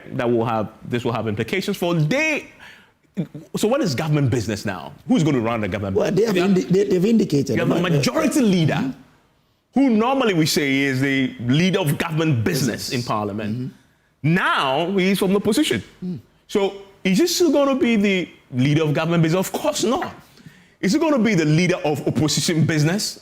Which I believe is what is going to happen, because the NDC now will have their own agenda on a number of things they want to do, to prosecute now. And then, of course, the question then becomes, now they have the power to do a lot of things, right, in Parliament. But we also know whatever bill you pass in Parliament has to go to the President for assent, right? So we're going to have a very interesting next few months up until that. And so really, if you're just joining us and wondering, what are we talking about? Our democratic architecture tonight just changed. There has been a major earthquake in Parliament that has changed architecture. We haven't seen this before, where we have, as we speak tonight, the NDC is a majority in Parliament, and the MPP is in the minority. They have to wait what the Supreme Court will say on this particular side before we can decide. And then, of course, what he says, what Okidetu says there, the entire arrangement in Parliament needs to change, because the committees are set up to reflect the majority-minority divide. So every committee will have more NPP members than the NDC members. Now that has to reverse. The NDC will take over the committees. Look at all the powerful committees: the Finance Committee, the Public Accounts Committee, obviously one that is controlled by the opposition party, the minority party already. But then they take over all the other key committees, and they can do a lot. Now, they failed. Just one more point before you bring it. Remember, they wanted to remove some of the ministers. For example, the vote of censure that had been raised. They couldn't, because they were in a minority. They can impeach the president. Interesting. I mean, so just imagine just a room, and we don't have that kind of democracy where you have a lower and an upper chamber. This is just one chamber of Parliament. And really interesting times. Very, very. But one person who also understands how Parliament, works is Dr. Rashid Rahman of the African Center for Parliamentary Affairs. He joins us via Zoom now. Grateful to you, Doc, for joining. Was this something you expected?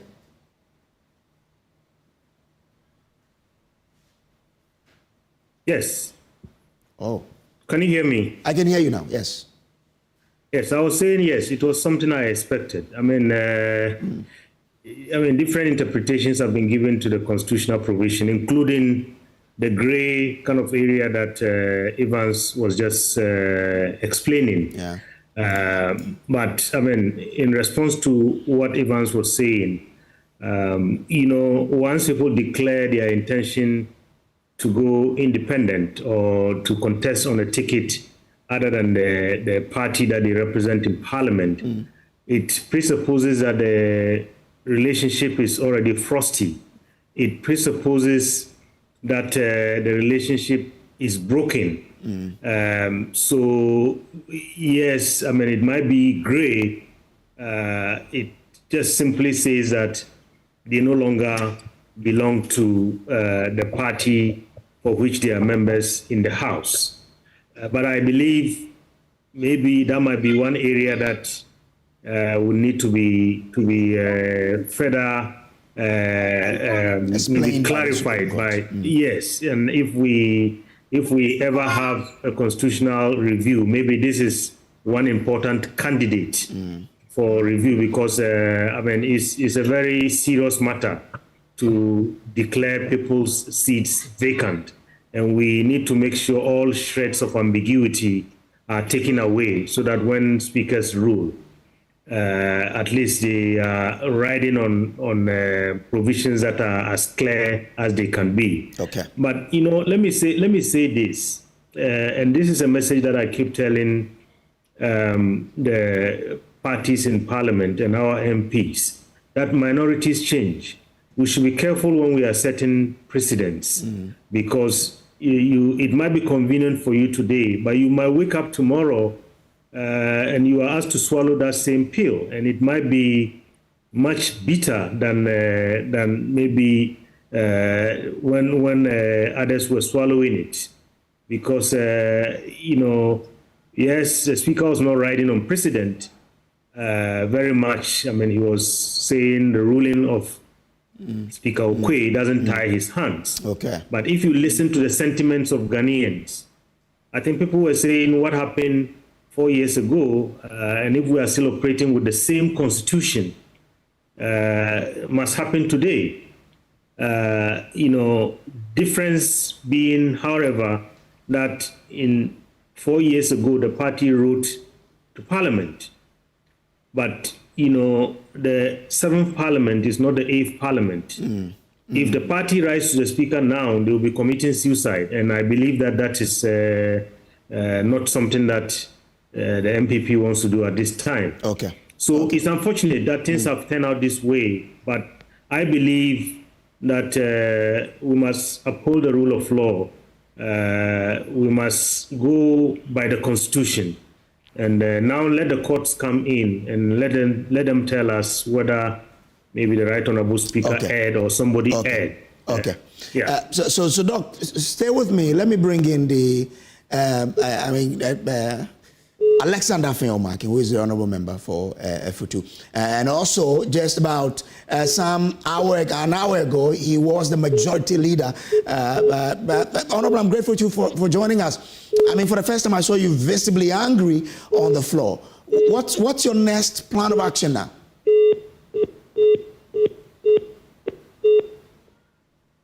Okay. I think we've lost Afenyo there, but obviously, I mean, I've not seen him that angry before, but today he was. Let me bring in Draman again, then I'll come back to you. Dr. Draman, so the majority, or now the minority, have indicated clearly that they will not be doing business in the House. What would then happen? Well, I think that's going to be quite difficult. Then our democracy is going to be crippled. And at a time when we are getting ready for elections, I believe that's not what the tension is already very high in this country, the political temperature. This is only going to heighten the temperature.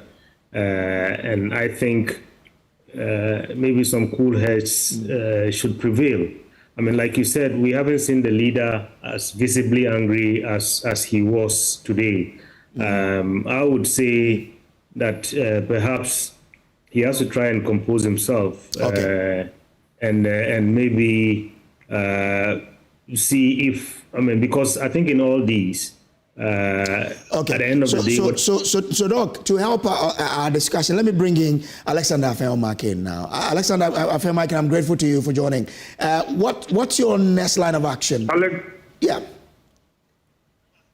Hello? Oh, no, I can hear you. Can you hear me? You let me hear how you introduce me again.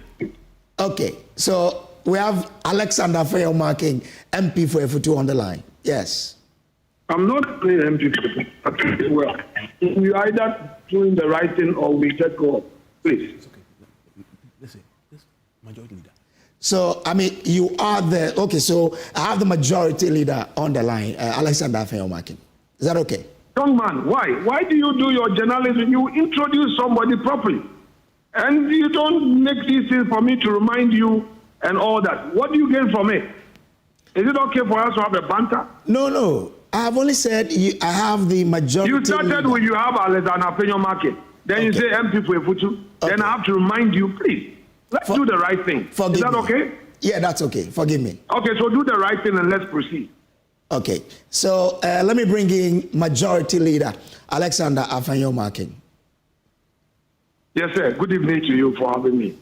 Great, thanks for speaking to us. So I was saying that for the first time I saw you very visibly angry on the floor. I wasn't angry. Okay. I wasn't angry. Okay.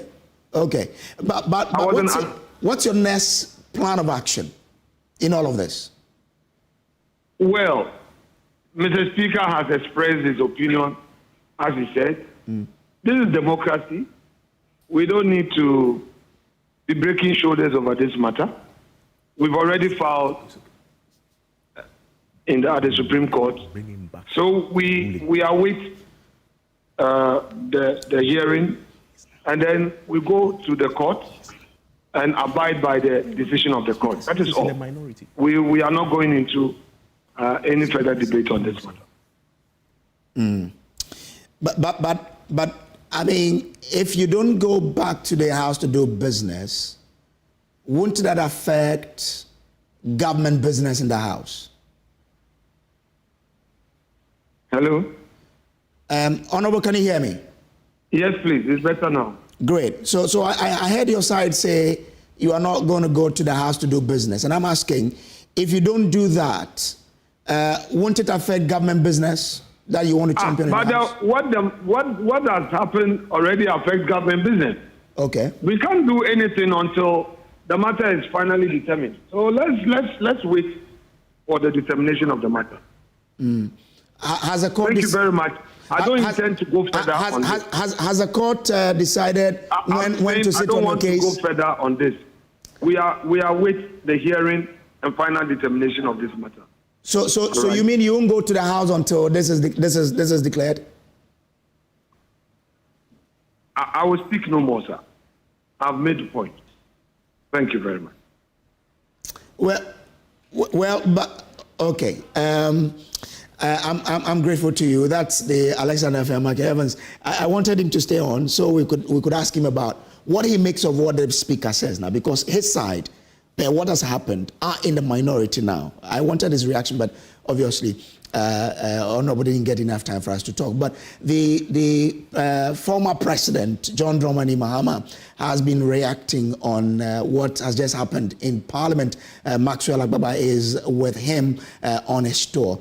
Let's bring that reaction in and see what's happening. So let's listen to what the former president has said in relation to what has happened in Parliament. I am hearing from Parliament is true, then something historic has just happened. The report I am hearing is that the Speaker has declared 4 seats vacant. Of the 4 seats, 3 are from the MPP and 1 is from the NDC. So if those seats have been declared vacant, then it means in the life of one parliament, the minority has turned to the majority and the majority has turned to the minority.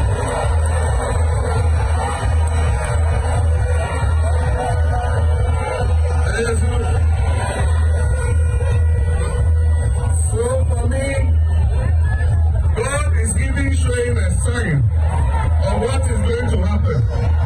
Because even before we have cast one single ballot, the NDC has become the majority. All right, so that is the former president reacting to what is happening.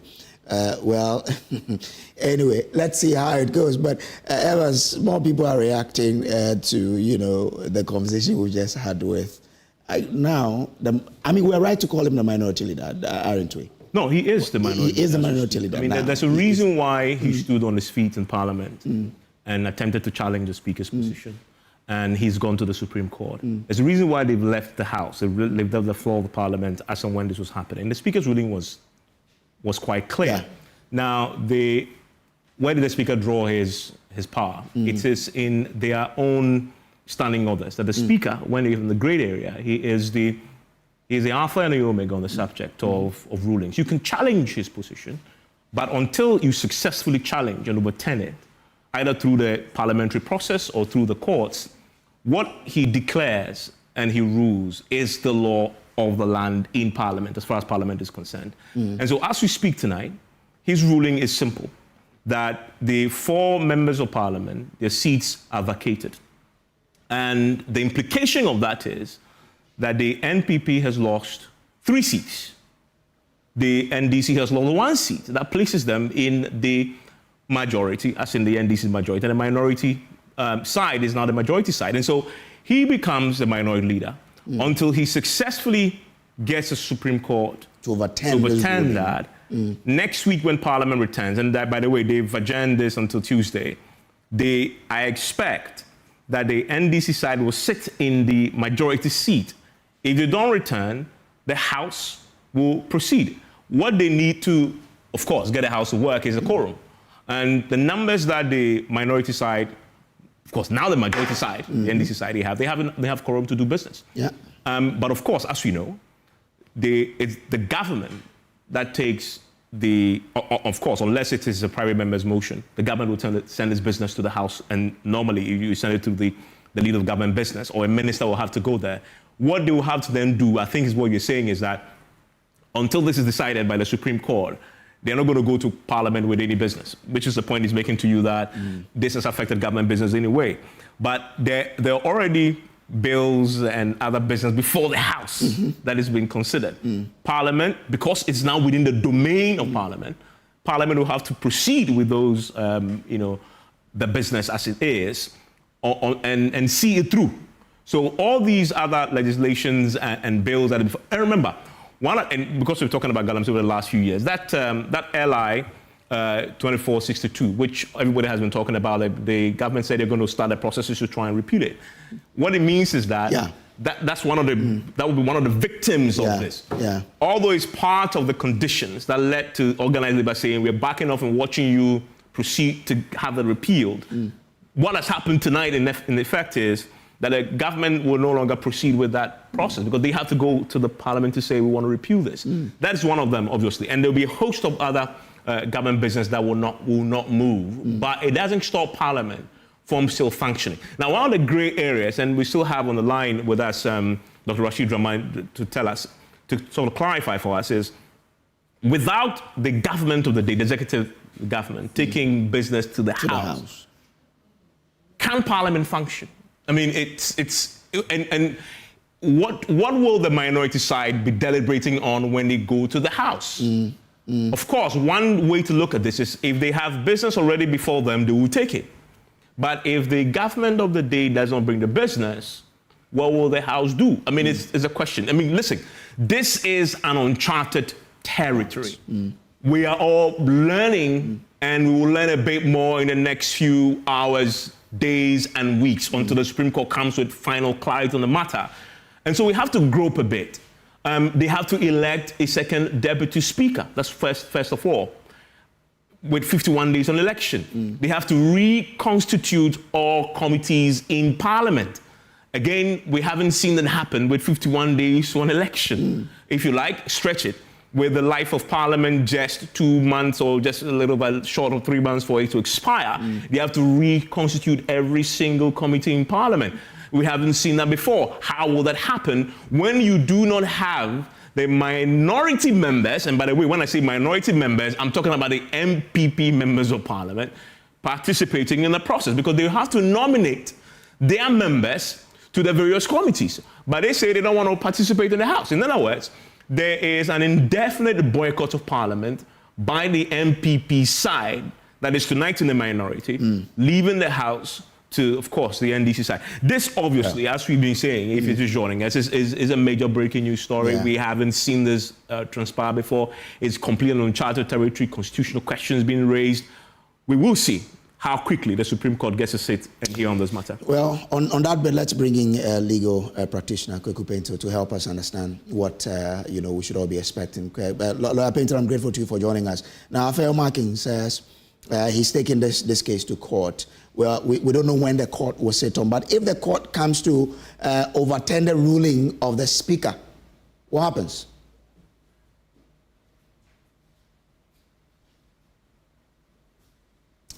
Hello, Lawyer Pinto. Hi. Yes. I can hear you. Good. So I was asking that if the Supreme Court overturns the ruling of the Speaker, what's next? Well, quite naturally. Then everything goes back to normal. Everything goes back to the way it was before, where we find ourselves now. It's to be as simple as that. Okay. Yeah. Will it be a simple matter to arrive at in terms of the Supreme Court?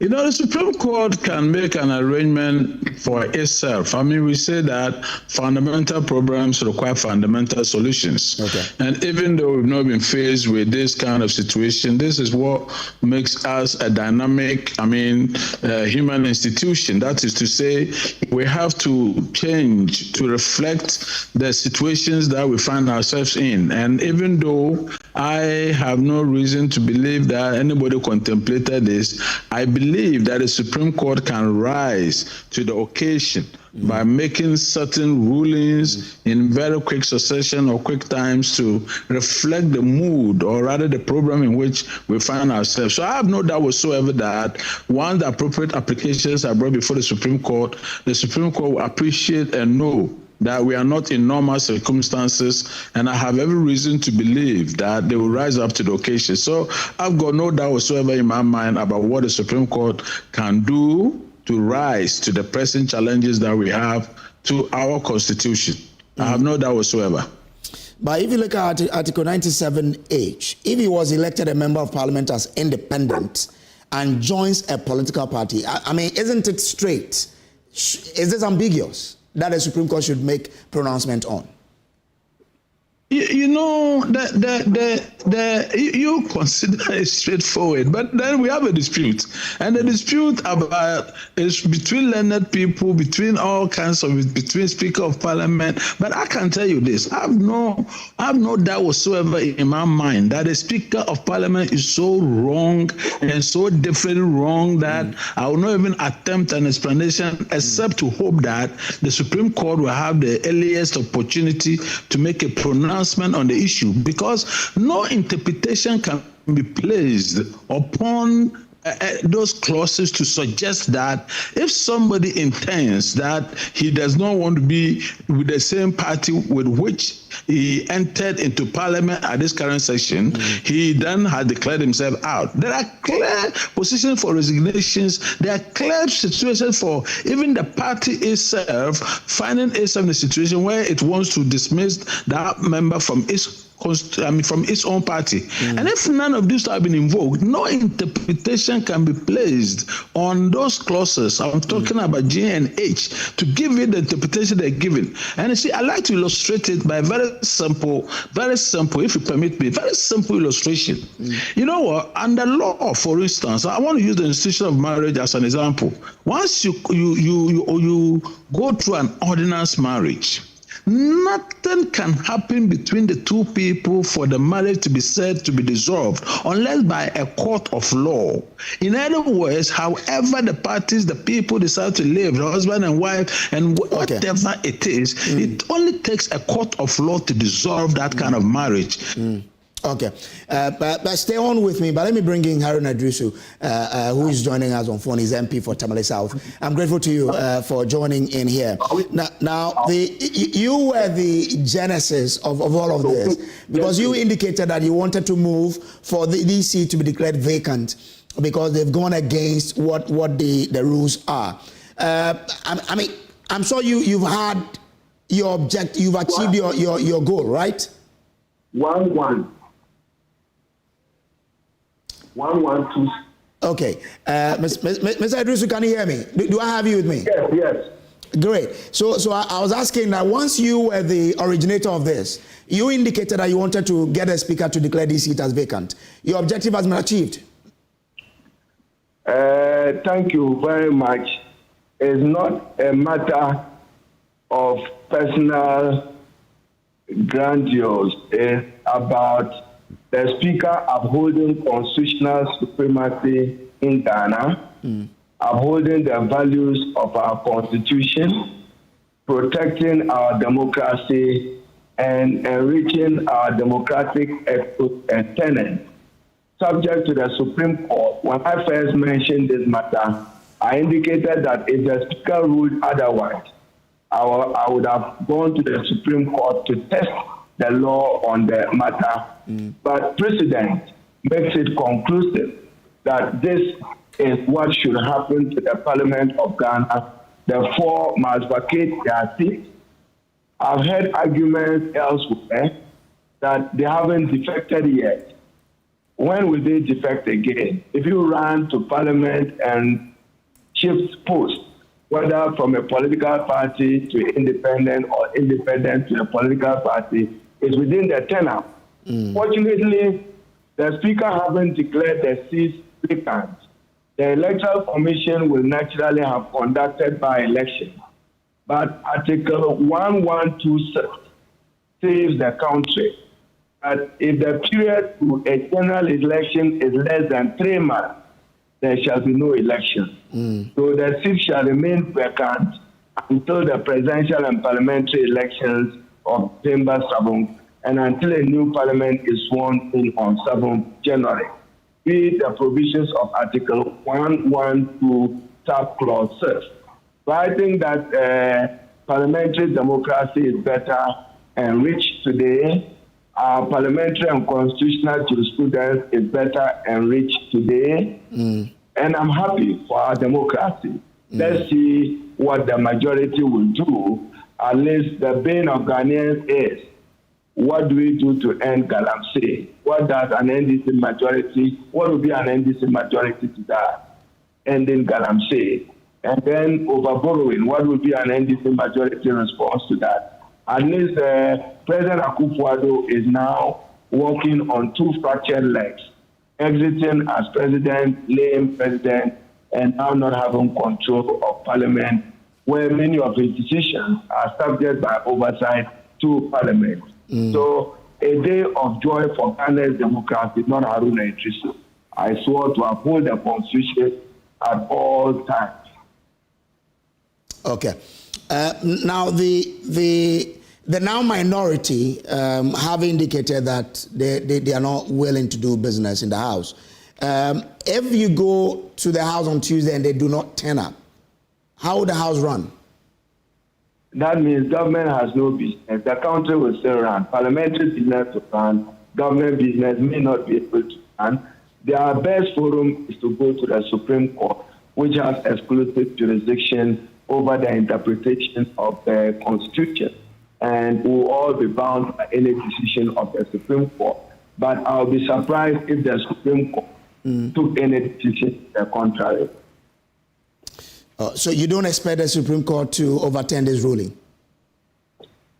I don't anticipate it, given precedent, given our history, and given the plain, ordinary meaning of the words used in Article 97, 1G and 8. They are unambiguous provisions. The words does not cause confusion in the mind of any person or create any ambiguity as for the Supreme Court to be looking for the secondary meaning of the words there.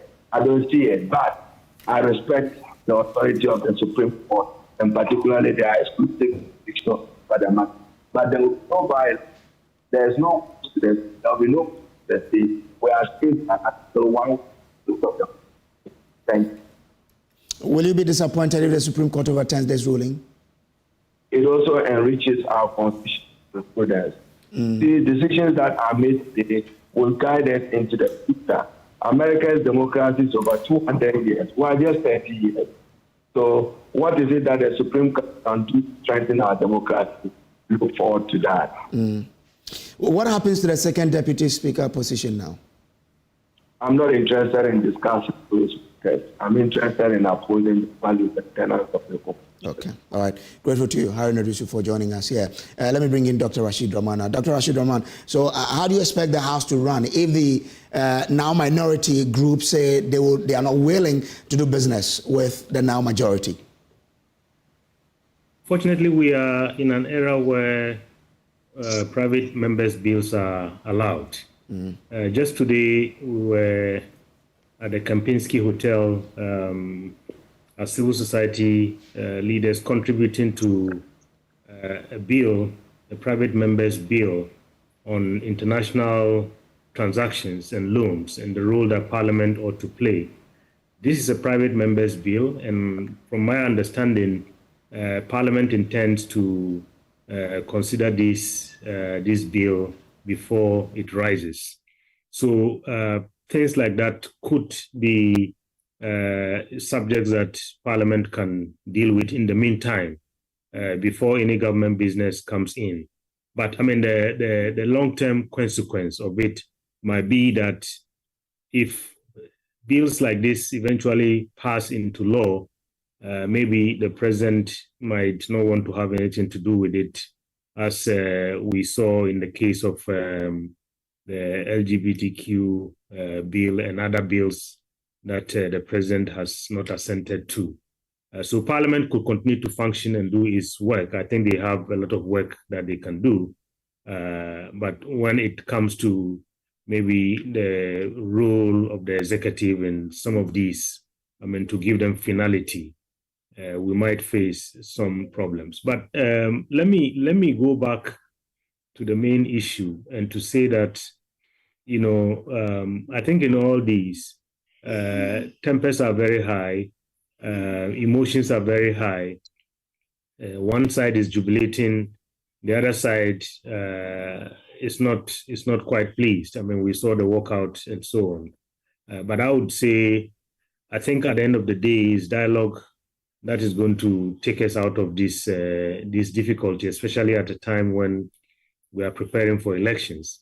And then also, I think this might also be a lesson for the two parties, because we have to ask the question at this point, I mean, what has given rise to this? And I think you analyze this, it goes back to, you know, some of the kind of how parties handle candidates and so on. This is not the first time we are seeing this. I mean, what caused the precedent was how Honorable Esiama was treated by his party. And I think that lesson did not come home very well to the two parties. And we have seen a repetition, and we might see a repetition in the future. So for me, I think the parties have to learn lessons. And the NDC, I've heard the flag bearer and the supporters jubilating. I think they also have to take note of this and be careful, because precedents are being set so that in future, whoever is in government doesn't get caught up, because they can repeat the same mistakes, and as we have seen in this instance.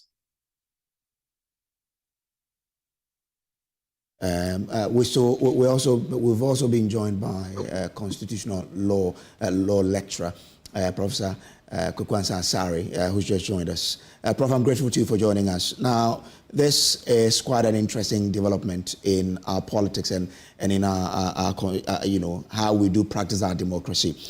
For you, how did this come to you as someone who is versed in the constitutional law of our country? Hello? Prof. Hello, you are speaking to Mr. Ansari. Mr. Ansari. Yes, please. Okay. Now, I want to find out from you. You do have, you know, a lot of understanding in terms of, you know, our constitution and how we're governed by these laws. How did this ruling by the Speaker come to you? Thank you very much. I wasn't surprised at all. What we need to understand is that Parliament has its own standing orders. It has its own regulation, its own procedures.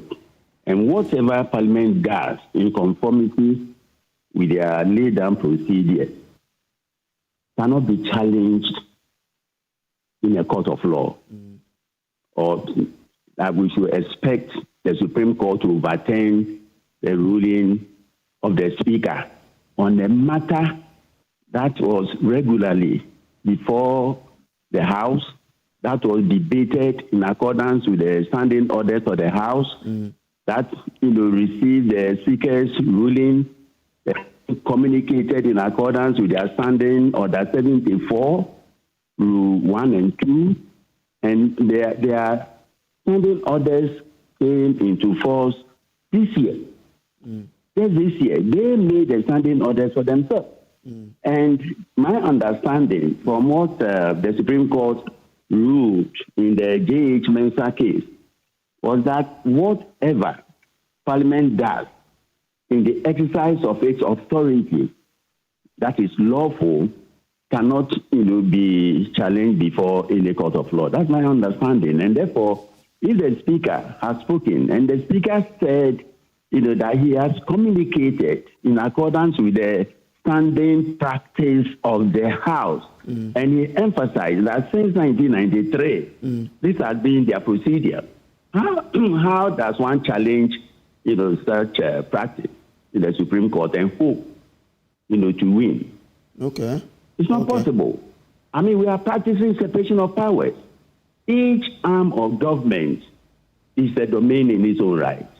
So just as the executive cannot be faulted when they take executorial decisions, so may we also expect that whatever Parliament does in the regular exercise of this jurisdiction cannot be questioned. It is only when they go beyond their powers, when it becomes ultra-virus, that it can be questioned. But if it is within, as I'm sure they did this afternoon, it's unfortunate.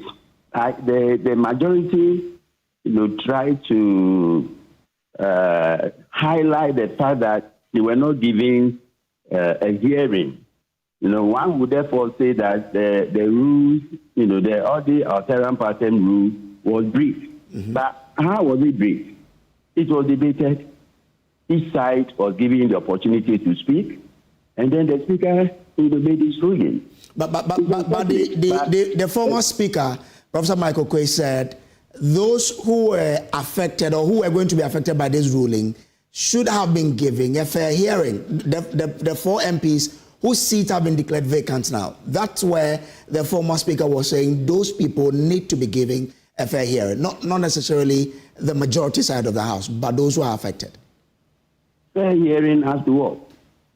As to the fact that they cross carpet, or the fact that there will be consequential nullification of what they did, or if it was validated, then ABC will be the consequences. I don't see the problem here. They were heard, all right. The EC examined their documentation, right? Their internal rules, that's the internal rules of their political parties. And what they should cover that, not the Speaker's ruling. If you cross carpet, the consequences, that your seat will be declared vacant. And this is not the first time that the Speaker is declaring a seat to be vacant. Mike Okwe, I mean, when he was Speaker, I believe that the same thing happened. The same, and it's precedent.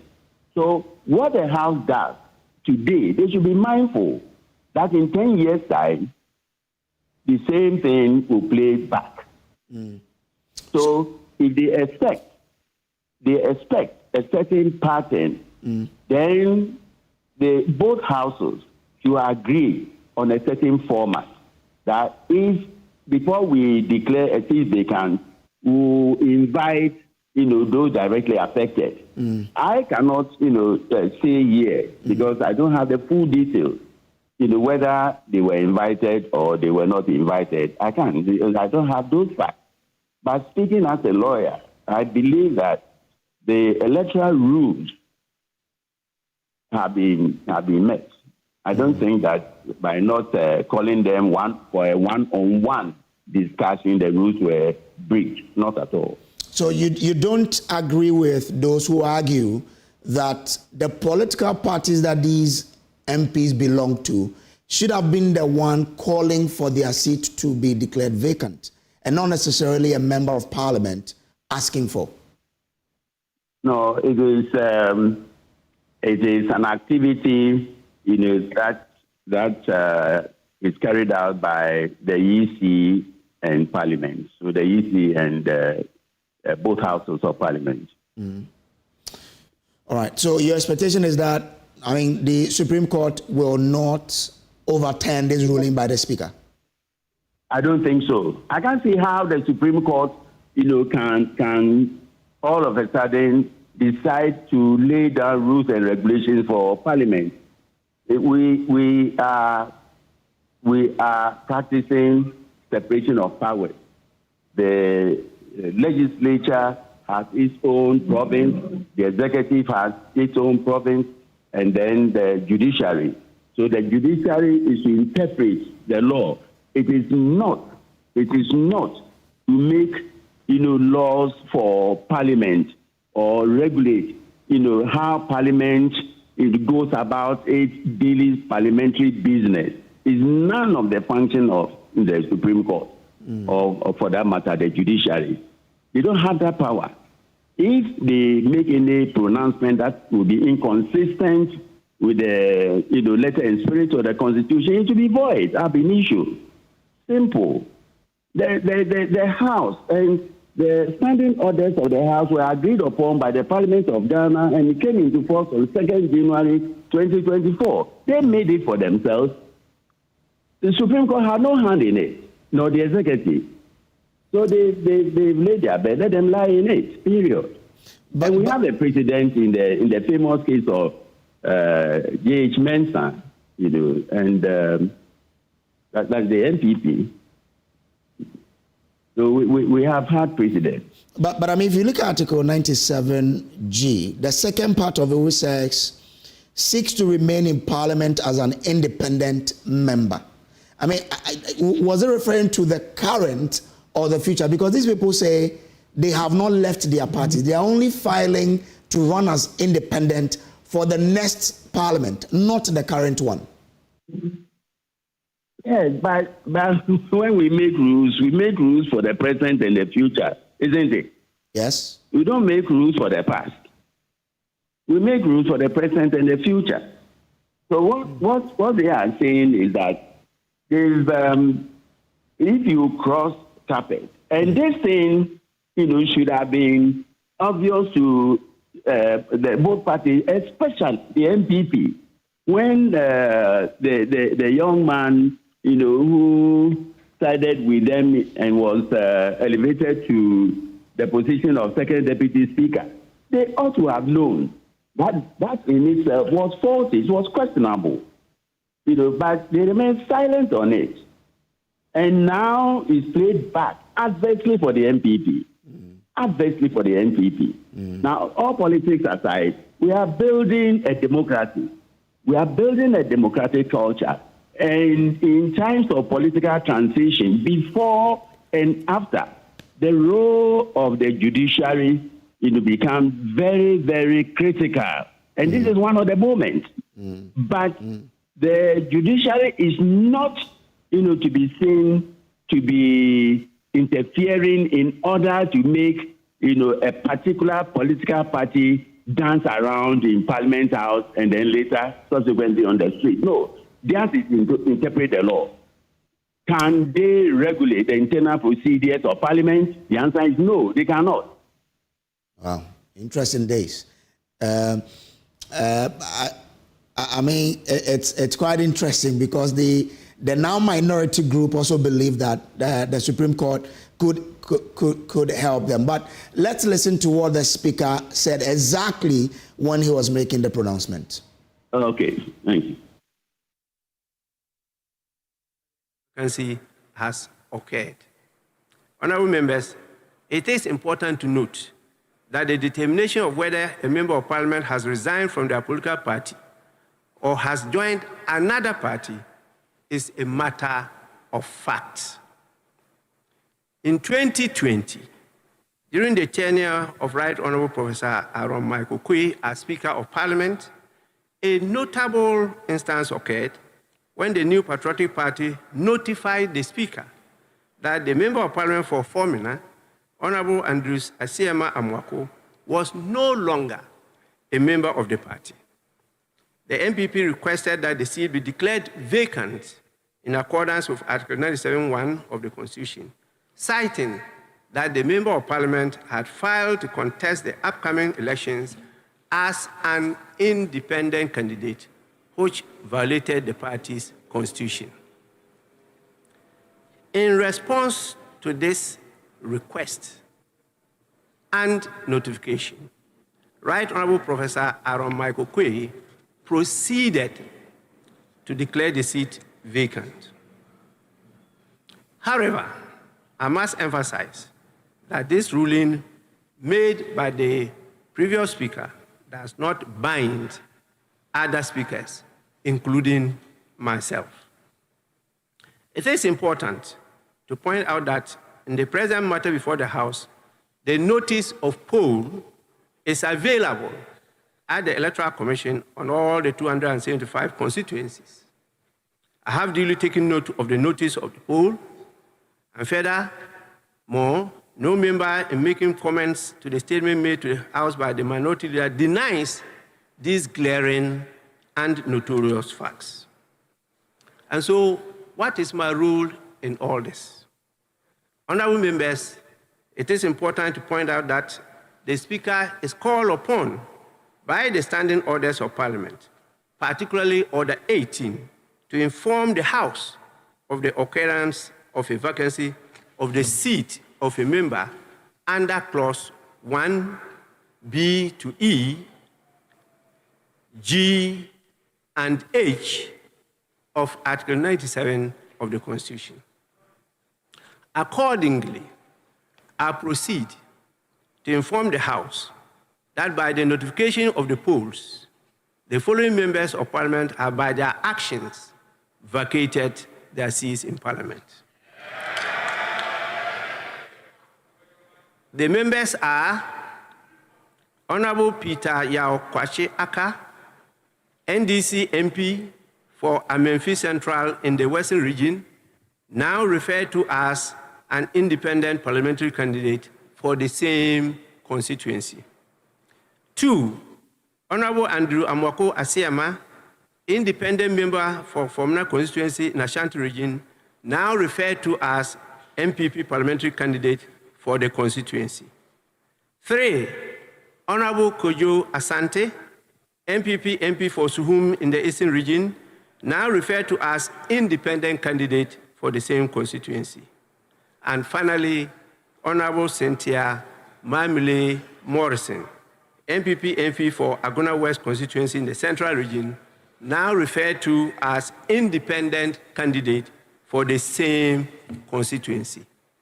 These MPs cannot be allowed by law and my good self to continue to pretend to be representing people that they don't believe in and they don't have any loyalty for in this House any longer. The House is accordingly so informed. Honorable members, I thank you for your patience and attention. Well, so that was the Speaker declaring those 4 seats as vacant. Well, my colleagues Kweku Asante and Maxwell Agbaba joining us. Kweku Asante joining me from Parliament, and Maxwell is joining us on the move because he is on the entourage of former President John Mahama. Let me come to you, Maxwell Agbaba. Maxwell, okay, so I'm told I have to start with Kweku. Kweku, we understand that the House, I mean the minority, the now majority indicated that there has to be some arrangement and all of that that has to be done in terms of the committees. But let's start with the business that the House has to do. What businesses does the House have to complete from now to, let's understand the business that they have to do. Well, there are a number of key government business that the majority will be seeking to get their numbers to do. The now minority, as you referenced. And there is 2 persons, our President Akufo-Addo, appointed to the Supreme Court. That decision has not been taken. Those persons have still not been approved to go onto the Supreme Court bench. That is still outstanding. There is the matter of $250 million IBA facility for the Ghana Financial Stability Fund. That has also not been decided. There is the matter of nearly $350 million worth of tax waivers. That has also not been decided. There is the matter of a number of bills that are being considered. In particular, there was this EPA bill and a number of them that have still not been considered, which are currently outstanding. And then ultimately, there is this issue of a number of key business that government itself has put before the House. It has been seeking to sort of get an understanding of how exactly they were going to get that through. So all of these businesses are currently outstanding. And the majority side then, the NPP side, were seeking to get their numbers to be able to get these numbers through. Mind you, Parliament itself was going for just about 3-4 weeks before it takes a break for the election and then return on the midnight of 6th January to be sworn into the 9th Parliament. But all these matters now particularly complicates matters for the majority side as to whether or not they are able to get the business through. Because the NDC minority, you've heard Dr. Keselato saying, you heard Samuel Okudzeto Ablakwa, they say it is not going to be business as usual. And this key government outstanding business, which the majority, the majority of the Alexander Afenyo Markin, have been at pain to explain that these were outstanding matters they wanted to deal with before the House goes on break. All of them now caught in a political melee, all of them now in limbo, because with the exception of the votes on the Supreme Court nominees, which will be by secret vote, all the others will be by voice vote, and that one, the political parties are able to whip their members in line, because no MP is almost always ready enough to stand up on their feet and be counted and say that they are in a position to a stand that their side have been taken. So, Brace, those are some of the outstanding businesses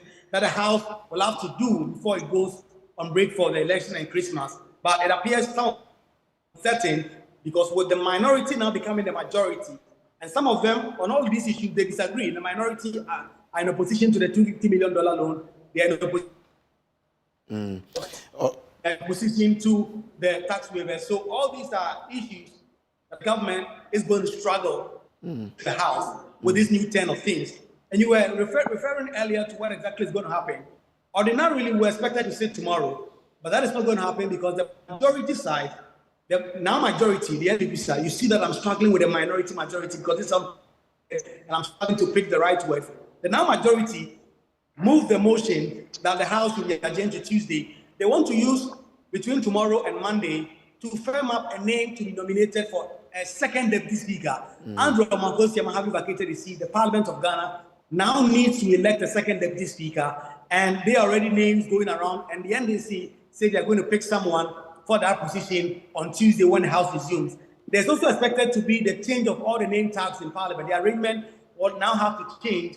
The NDP side will now have to go to the left side of the Speaker of Parliament, while the NDC side will come to the right side of the Speaker of Parliament and form the new majority. A number of these sitting arrangements will have to also be done. And if the majority are so minded and they are going to push through, you had Okudzeto Ablakwa and the minority, the new majority with Dr. Keselato saying, there has to be the new committees. The committees have to be reconstituted, and it will mean that the NDC will now chair a number of all the committees in Parliament for the business to progress. So that is how things are going to be in the House between now and probably the next 4 weeks when the House will take an adjournment. Government business really set to struggle in the House, please.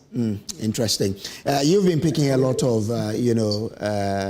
reactions to this particular development. What have as we've heard from the leaders, what have the members been telling you? Well, as usual, this is down the middle. It has become a political footballing game. In fact, I'm just at the office of the first deputy, now majority whip, Ahmed Ibrahim, who insists that there's absolutely nothing wrong with the new declaration that have been made by the speaker. But the minority, the NDP minority now insists there's everything wrong with what the speaker has done, and they are going to hope that the Supreme Court will hear this matter expeditiously and set aside this declaration by the speaker. Mind you, when Alexander Afenyo Markin, the now minority that filed its action at the Supreme Court, there was no return date. That means the court did not set a date. They had to wait for Parliament and other parties to be served for them to file their statements, among other things, before the court will set a date. These things ordinarily could take 14 days minimum. And the time is not on the NDP side. And I understand now they probably will be going to court to get an abridgment of time to ask the Supreme Court to bring this matter forward and hear them expeditiously so that these matters can be disposed of.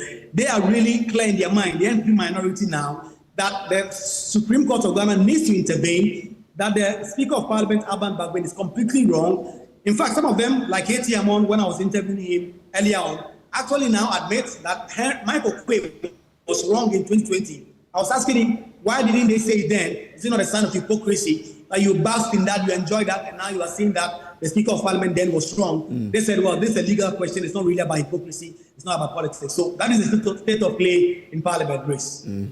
Quite interesting day in the House.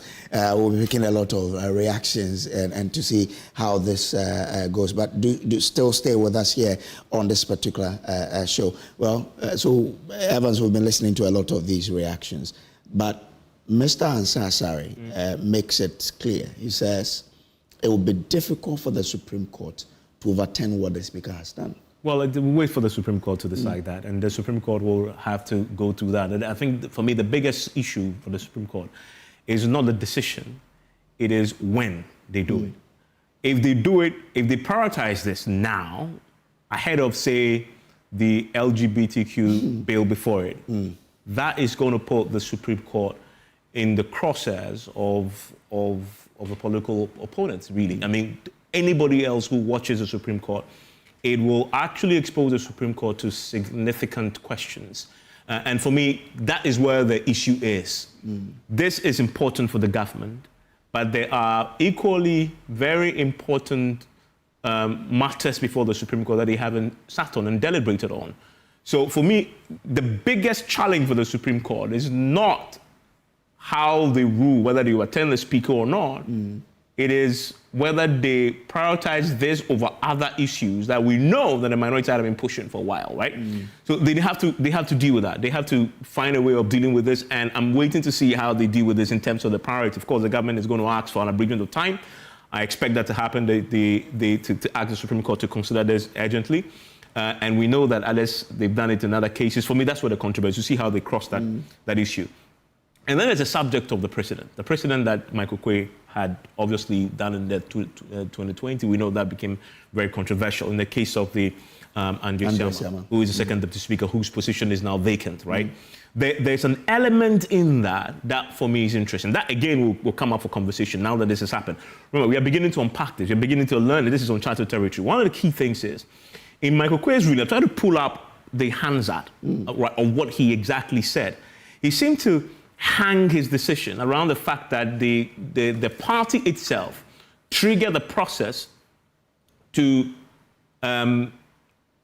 sack him from the party, if you like, right? So they wrote to the party, then people wrote to the Speaker and saying that they have dismissed this man from the party because he went independent. You automatically forfeited his membership of the party.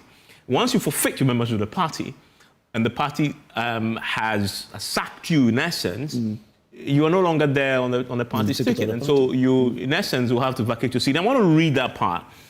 Having forfeited the membership of the party, and this is quoting from the Hansard, having forfeited the membership of the party on whose ticket he was elected to Parliament, the operative language of the Constitution is that he shall, which is mandatory, vacate his seat in Parliament. Now, the question, obviously, when they go to the Supreme Court, maybe they will argue this point, that in this case, the party had not taken the decision in all the four cases, as you see, to say that the Cynthia Morrison, the Suhum MP, and Mr. Kwachi Aka have all, in essence, we have taken this next step, which is to sack them. And so we've written to the Speaker to trigger that process. This process was started by another member of Parliament. And that then becomes the issue. And remember the point we've made at the beginning, that the constitutional provision itself, on the question of if he seeks to remain in the House, again, is the question of if he seeks to remain in this Parliament or the next Parliament. Again, is the question that needs to be resolved. Very interesting days ahead, and the ball is in the court. Look, if you're a Supreme Court judge right now, if you're the Chief Justice, I don't envy you, because this is going to come before you have to first decide when to do it. Are you going to put it ahead of the LGBTQ, and what will be your reason for doing so? But mustn't the issues be divided into two? Because for instance, if you look at the age, in terms of the independent member of Parliament, it says if he was elected as member of Parliament member of Parliament as an independent candidate and joins a political party, is that not straight away? Yeah, I mean, that's straight away. That's the point I made at the beginning. Yeah. As for Andre Siama, in this case, as we speak to now, I'm talking about the three MPs. The other three. The three MPs who are gone independent, right? But in Siama's case, is for me, and of course, I wait for the Supreme Court to decide on this. It's subject matter for the Supreme Court to decide. But on the face of it, it looks pretty black and white. Okay. And that if he was elected a member of parliament as an independent candidate, stop there. Was he elected to parliament as an independent candidate? The answer to that is yes. And then go to the second part. And joins a political party. Has he joined a political party? Yes, he has, because he's now running on the ticket of the MPP in Fomena. So for me, it's cut and dry, it's black and white in his case. There may be a gray area on the three MPs in question who, of course, have gone independent, although they are in this parliament on the ticket of 2 in the case of the MPP and 1 in the case of the NDC. The Supreme Court will have to decide that. In essence, but this is obviously a day that it's historic indeed, and we'll see how it plays out. 17th of October 2024 will definitely go down in the history of Ghana. But let's listen to former President John Dramani Mahama again on his reaction to this news, and then we'll cross over to Maxwell Agbagba. Hearing from Parliament is true, and something historic has just happened. The report I am hearing is that the Speaker has declared 4 seats vacant. Of the 4 seats, 3 are from the MPP and 1 is from the NDC. So if those seats have been declared vacant, then it means in the life of one parliament, the minority has turned to the majority, and the majority has turned to the minority.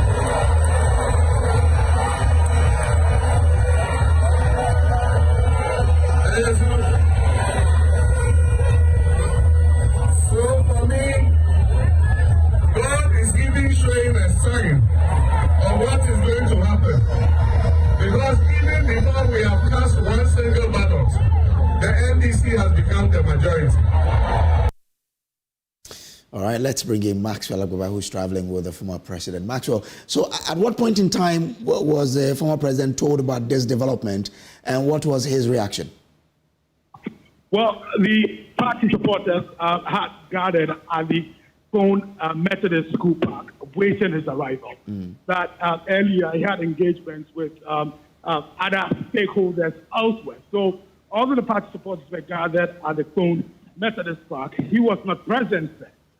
So just when he arrived on the ground, his spokesperson, Joyce Bar Mukhtari, went closer to him and whispered into his ears what had happened.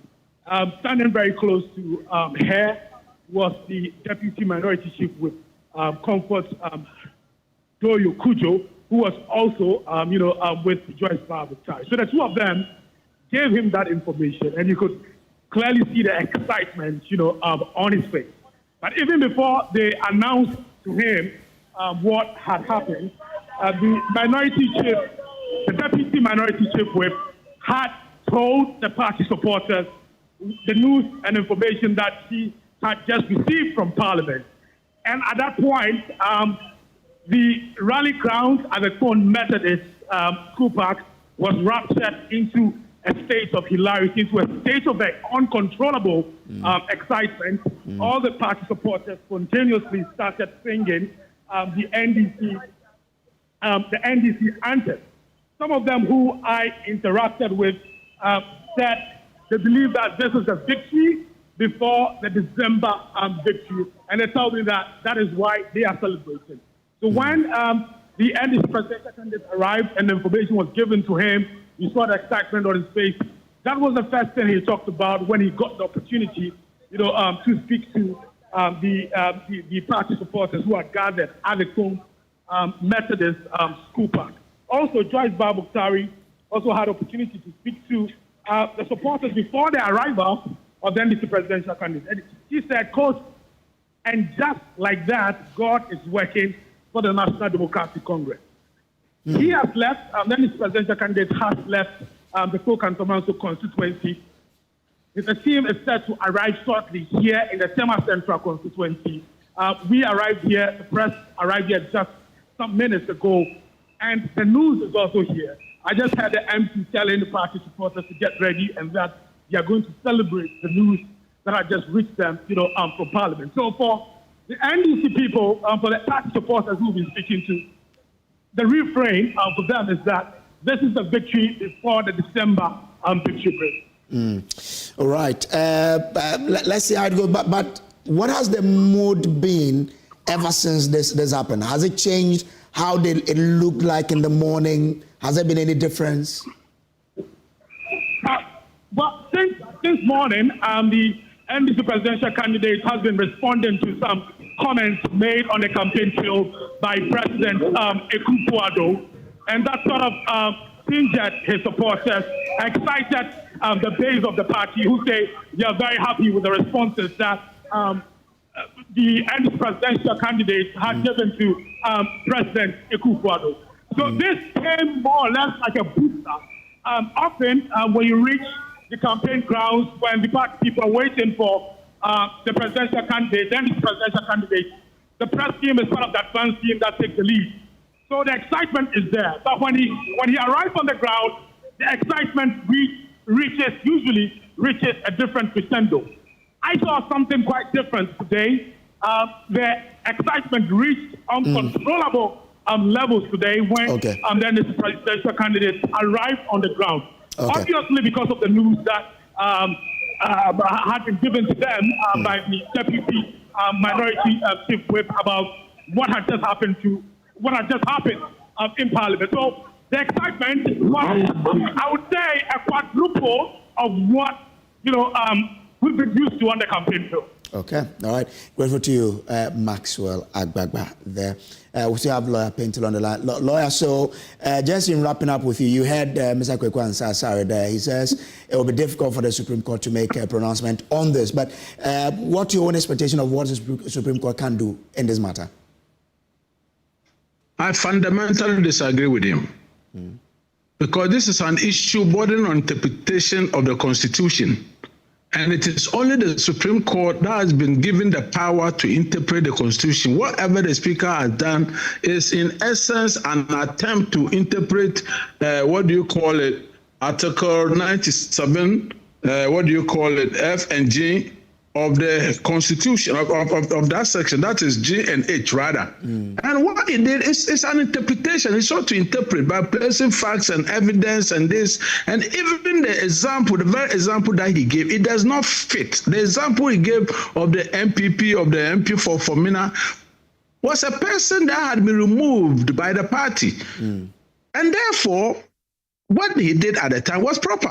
So I fundamentally, because this is a constitutional matter that may come up in the Constitution, I don't even have to emphasize how heavily or how greatly I disagree with him. But it's a question of time.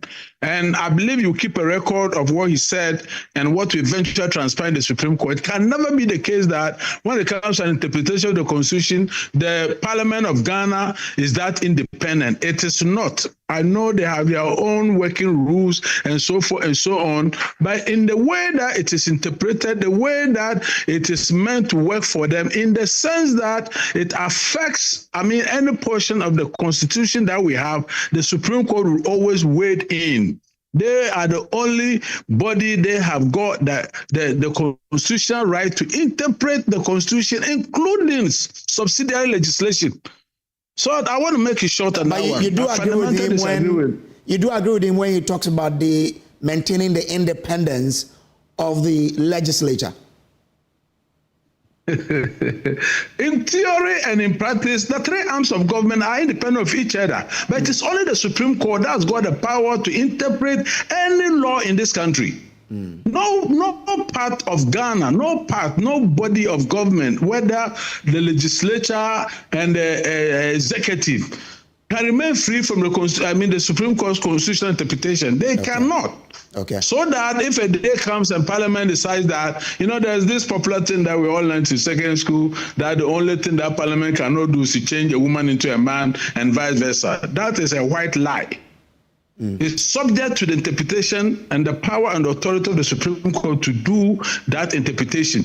So none of them is exclusive. None of them can escape the eye of the Supreme Court when it comes to that. But it's just a question of time. He's giving some particular examples, which are, with due respect, I don't find necessary to go into. But then, I mean, this is a clear case where I believe that over the next 1 month, a lot of things are going to happen in the Supreme Court that will lay credence to what I say or what he says or what anybody says. So I would just pray that we all become patient and then see how things roll. But I'd like my views to be heard on this matter, which is the fact that what the Speaker of Parliament has done today essentially amounts to interpreting this portion of the Constitution based on his own understanding, which, of course, I fundamentally disagree with on a matter of law, the question of interpretation. I believe that his interpretation is wrong from every aspect of the law. In any way, from all the canons of interpretation, he's damn wrong, and I can assert that. But because I'm just an individual like anybody who's entitled to his views, let's leave that for the Supreme Court to come. And when they speak, you can call me back and we shall remember this discussion and we'll know who was right and who was wrong. That is all I want to say. Grateful to you, Lawyer Pentil, for speaking to us here.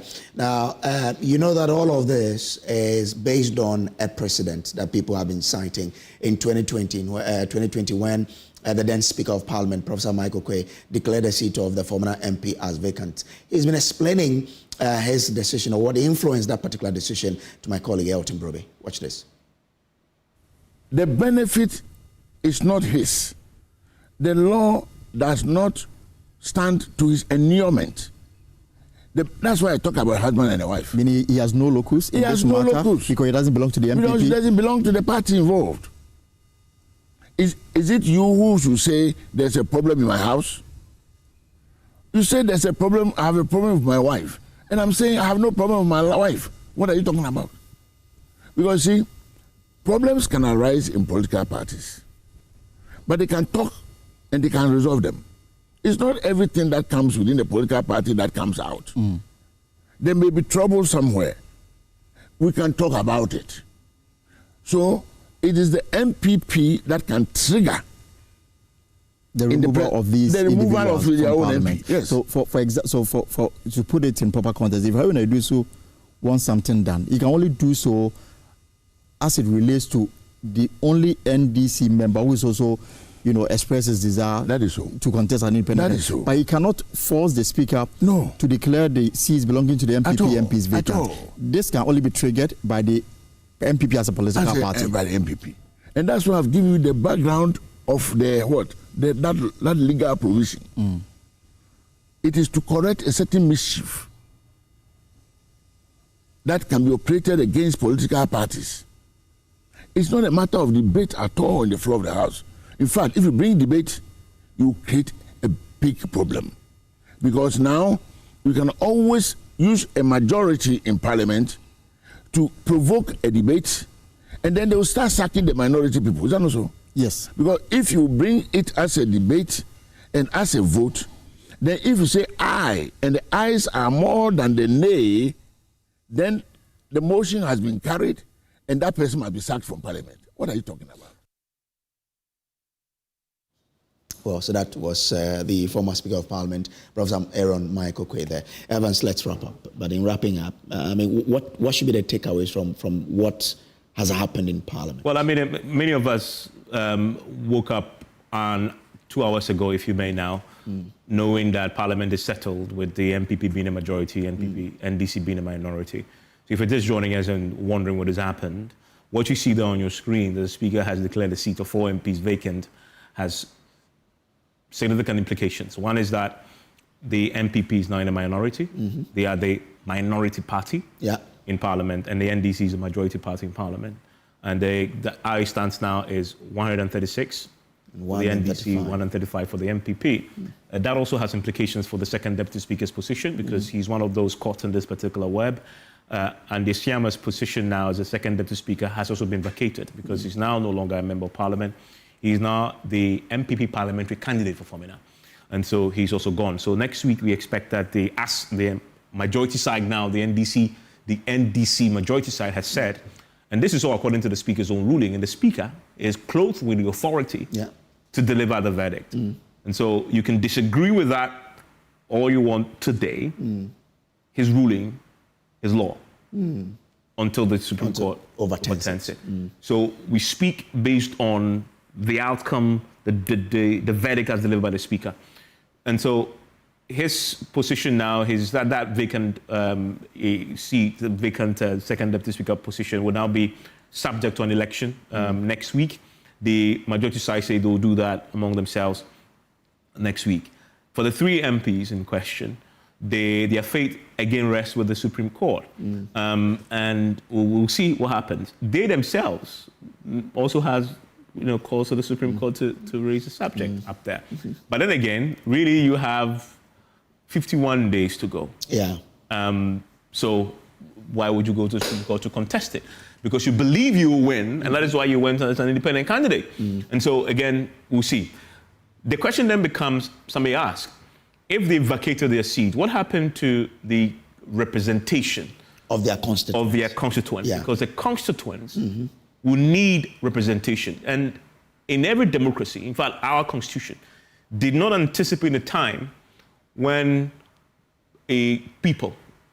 citizens will not have representation in parliament. And that is why quickly, anytime there is a vacancy and an MP dies or resigns or whatever it is, there is a by-election as quickly as possible. And the Constitution specifies a time frame within which the EC must necessarily organize a by-election. Unfortunately, we've crossed it. In this particular case, the Constitution says you cannot hold a by-election when you have 3 months on election. And so we're going to have a situation now that the people of Fomena, the people of Suhum, the people of Amenfi Central, the people of Agona West will not have representation because that can happen. And so we're going to have a vacancy for 4 slots there. Again, it comes back to the point you asked Kwekwa parliamentary correspondent, government business. What will happen to government business? It's called government business because government must take the business to the House to prosecute. And that is how the checks and balances as far as the democracy has been structured. So you have the executive government, you have the legislature that must be independent of the executive, and you go to parliament with your business, and then they have to deliberate and make sure that in fact what you are planning to do is in the national interest. And that's why the architecture has been set up. So now we're going to have a situation where governments, the MPP side, and they form the executive government, say they're not going to take business to the House until the Supreme Court decides on the matter. But they already have pending government business before the House. That business will be prosecuted by the NDC side. And that for me is... Why will it be prosecuted by the NDC side? Because if they go to Parliament, they will be there to prosecute this agenda, even though they That's my point. The NDC side is the majority side. And so they will be deciding the fate of government business before it. Which issues we even take on the floor. Exactly. I mean, and these are issues that are already before them, and Kweku mentioned a few of them that they'll have to consider. In fact, I've heard whispers already that the first thing they'll do on Tuesday, once they come and form a quorum, is to repeal the LI. Not the LI, the e-levy. Oh. To repeal the e-levy. Interesting. So that is one thing. Because remember... But do they have the numbers? They have 136 now. They have 136 now. 136. And the MPP has 135. 136, is it enough to overturn that? Well, the point about that is that they will put a vote. You have to start with a voice vote. Okay. And those who are in favor of it say aye. Those who are in favor no. And then the no will be there. Even if they didn't have a quorum in the House, somebody must raise a quorum question before it becomes live for the Parliament to consider. There's nobody on the minority side, NPP side, to do that. And so that is a possibility that could carry. Okay. So we are definitely on uncharted territory on this particular subject. And the next few days, we'll see how this plays out. The final decision is in the hands of the Supreme Court. But even they are in a very difficult, tight spot. Not for me, not because they would possibly overturn this or reaffirm the decision that the Speaker had delivered, but it's the timing. The timing is everything. If today the Supreme Court decides to hear this matter expeditiously about the LGBTQ bill, it's going to be a big deal in terms of how people view the Supreme Court. Remember that they are our last line of defense when it comes to the Constitution and our democracy. And so they are in a tight spot. But look, don't forget, this is happening with 51 days on election. Yeah. It sets the election up to be even more contested because parties now know that your performance has consequences. This has happened because of the outcome we got in 2020. Yeah. Fundamentally. Yeah. Right? In the past, even if you knock off 4 MPs, you'll be okay. You'll still be okay.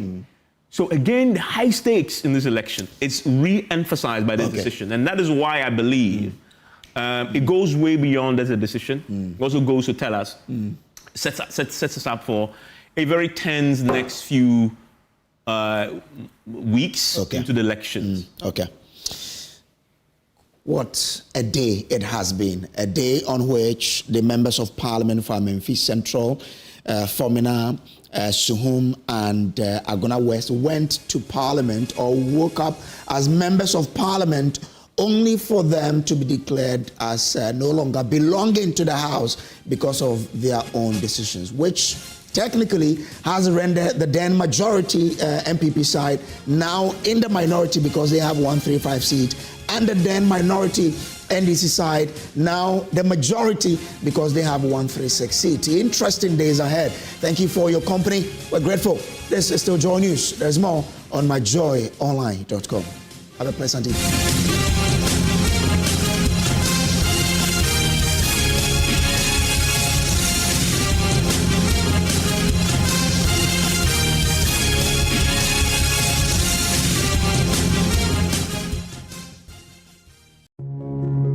Every day, people have money emergencies.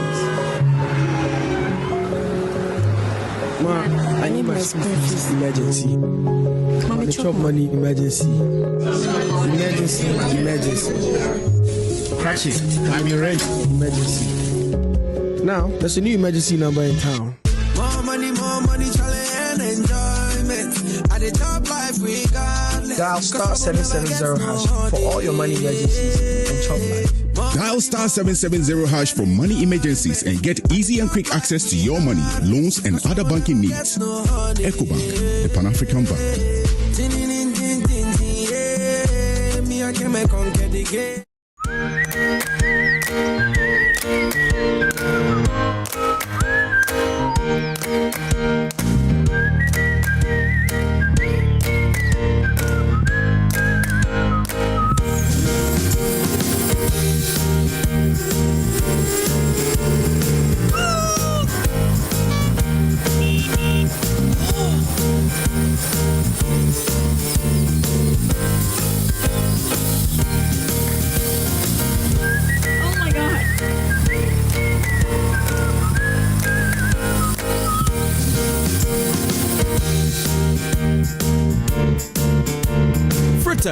Fruit juice.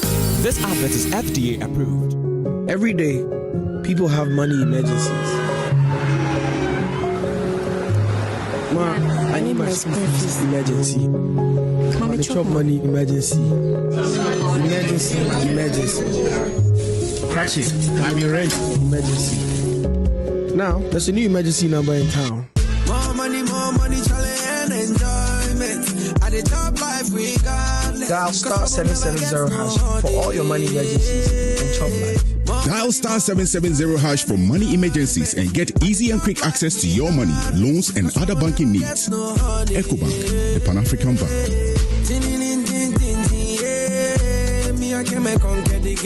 Fellow countrymen and women, the desperate NPP, realizing that they are losing the 2024 elections, has once again resorted to lies to smear the nation builder, His Excellency John Dramani Mahama. The NPP's claim that Mahama was against free SHS and will cancel it when elected is nothing but a barefaced lie calculated to deceive you. John Mahama started the implementation of the progressively free SHS program in 2015 with day students and had a clear plan to expand the program to cover borders, hence cannot be said to be against free SHS. What he has been against is the poor implementation of the program. Contrary to the lies of the NPP, the next NDC Mahama government will improve the implementation of the free SHS program to make it better. We We will do this by scrapping the double-track system, provide a dedicated source of funding for the program, include private SHS, improve the feeding of our children, and enhance the quality of learning outcomes. Listen to the truth from the horse's own mouth. Free senior high school education has come to stay. If anybody tells you that I, John Dramani Mahama, son of E. Mahama, will abolish free SHS when I come, tell the person he's a bloody liar. What I'm against is the poor implementation of the free SHS, which is creating great inconvenience for the parents, for the students, and for the teachers. And one of the things we'll do when we come back into office, and I know inshallah we're coming back into office, is to complete the 200 community day schools that we began, so that we can bring a quick end to the double track system. Beware of the NPP's lies. Vote for change. Vote for John Mahama and the NDC.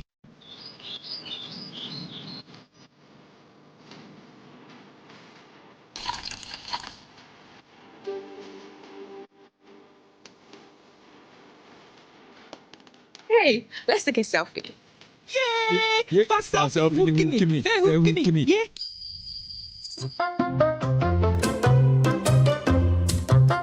Smile. Hey, smile. Let's add some filters. Filters? No! Well, young Collins our how. Let's keep it natural. Natural it is. Hey! Natural is definitely better. Frutally, fruit juice. This advert is FDA approved. What's up? How far with your internship? To be honest, I'm so nervous about starting this new role on Monday. Oh, please. I know you'll be great at it. You should be worried about what benefits they have. Example, do they have health insurance? I doubt they will have that for internet. But no shaking. I have NHIS already. After you're on a line, ting. Hey now, look at you. What are you going to do in the office when you can just download their app to register for an NHIS membership? Yes, my people. You heard right. You can now download and register your membership on my NHIS app. No long queues or tedious paperwork.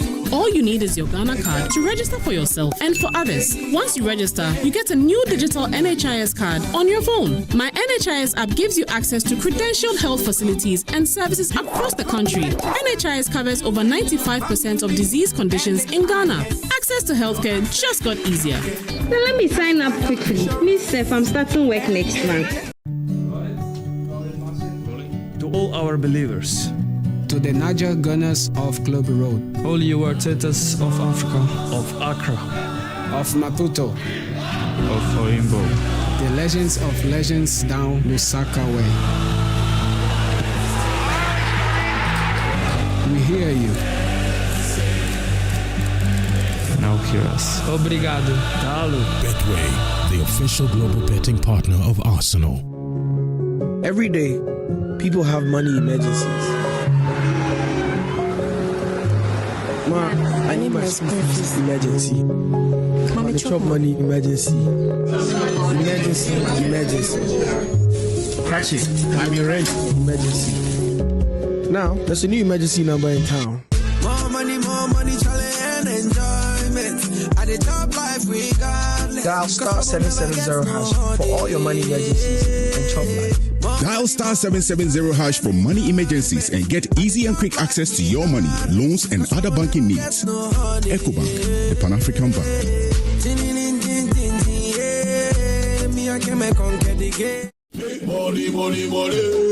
Want more money? More moolah.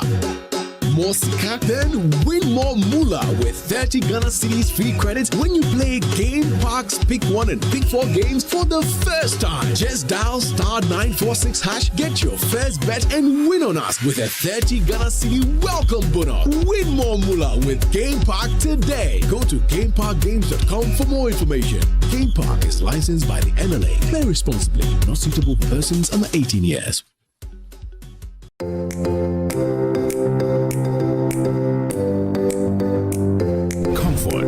Durability, finishing, quality. Choosing sofas and beds for your home, office, or hotel couldn't be easier with an exclusive range of sofas and beds in various designs and colors from latex foam. There is so much choice, whatever your budget. Latex Foam, your partner for life. Over 5 million children have benefited from free SHS. Protect free SHS. Vote Dr. Baumia, number 1 on the ballot. All be lie. Thank you, boss. See you next week. Go. Where is my passport? Where is my passport? You man, I want to Waba. What is that? And then give me my passport. You made me pay for express for 24 hours, and yet it's not in. You told me that you are telling me this. What's going on? Hello. This man here has taken my money. That within 24 hours, he'll do my passport for me. Oh, see that's the same applies to me. He told me last night. He's telling me this week. Process. That's what they do. Yeah. Oh, madam. Please relax. I'll get for you in 24 hours. Hey, Goroma. So you never change? Eh? You get passport for someone within 24 hours, Madam Obwa. See, the normal working hours is 9 to 5. Eh? Not 24 hours, I'm fat. You guys have made a very big mistake by trusting these people. Now, through digitalization, passport application has been made so easy. Now, you don't need to stress yourself and join any long queue for your passport. All you have to do is to log on to the Ministry of Foreign Affairs website and begin your application. Oh, sir! By buying a passport application voucher online. Simple and easier. And very soon, all you need to get your passport will be your Ghana card. What is it true? It is possible. Sure. Vote number 1 on the ballot. How do you keep thieves out of your house? You get a dog. How do you keep hunger out of your belly? You eat food. How do you keep sand out of your room? You sweep it out. How do you keep unwanted roaches, ants, and mosquitoes out of your house? You use Out multi-purpose insecticide spray and coils formulated with enough power to kill and drive pesky insects out of your house. Out multi-purpose insecticide and coils. Secure protection from pests. Get out mosquito spray and coil. So we are bois. This advert is FDA approved. Fellow countrymen and women, the desperate NPP, realizing that they are losing the 2024 elections, has once again resorted to lies to smear the nation builder, His Excellency John Dramani Mahama. The NPP's claim that Mahama was against free SHS and will cancel it when elected is nothing but a barefaced lie calculated to deceive you.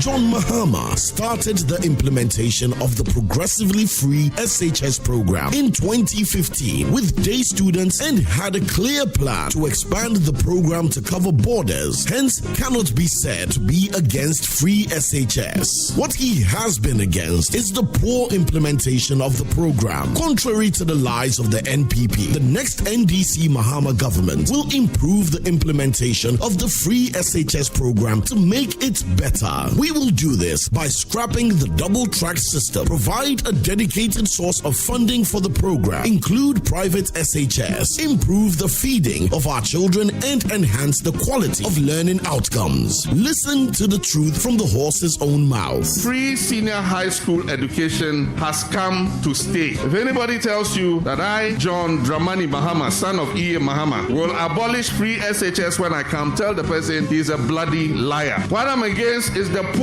implementation of the free SHS, which is creating great inconvenience for the parents, for the students, and for the teachers. And one of the things we'll do when we come back into office, and I know inshallah we're coming back into office, is to complete the 200 community day schools that we began, so that we can bring a quick end to the double track system. Beware of the NPP's lies. Vote for change. Vote for John Mahama and the NDC. Ekaprenu eya enu tire metufu se abibiere o twade a onsa nkoto no mprelu na mekanfo SCP ama SCP ewo tema shahel ehwo na factory kese no esi enie na ape pavement blocks an kasankasa na de edisi dem biara no okọ shahel SCP ebema obi se wo pese wo siw dan na pese wo bu concrete enya fina akoto cement akopa bo akopa nwia wo frɛ SCP a the concrete ya messing that with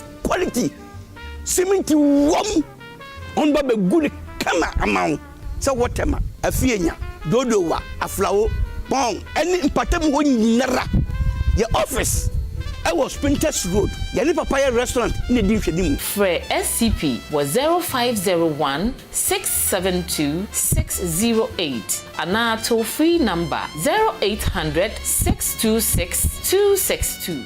At the German Ozone Medical Center, our dedicated and friendly team of professionals are committed in providing you with unique and top-notch dental experience. Call us on 055 024 2222 or 055 025 2222. We asked the children, how many of you brushed this morning? And this little boy, his hand didn't go up. And I said, well, why didn't you brush this morning? He said, my brother was using the toothbrush. If I'd waited for him, I would have been late for school. I'm sorry, I get a bit emotional when it comes to that. To be able to change a child's life, to be able to bring back that confidence about their smile, for me, is phenomenal. This advert is FDA approved.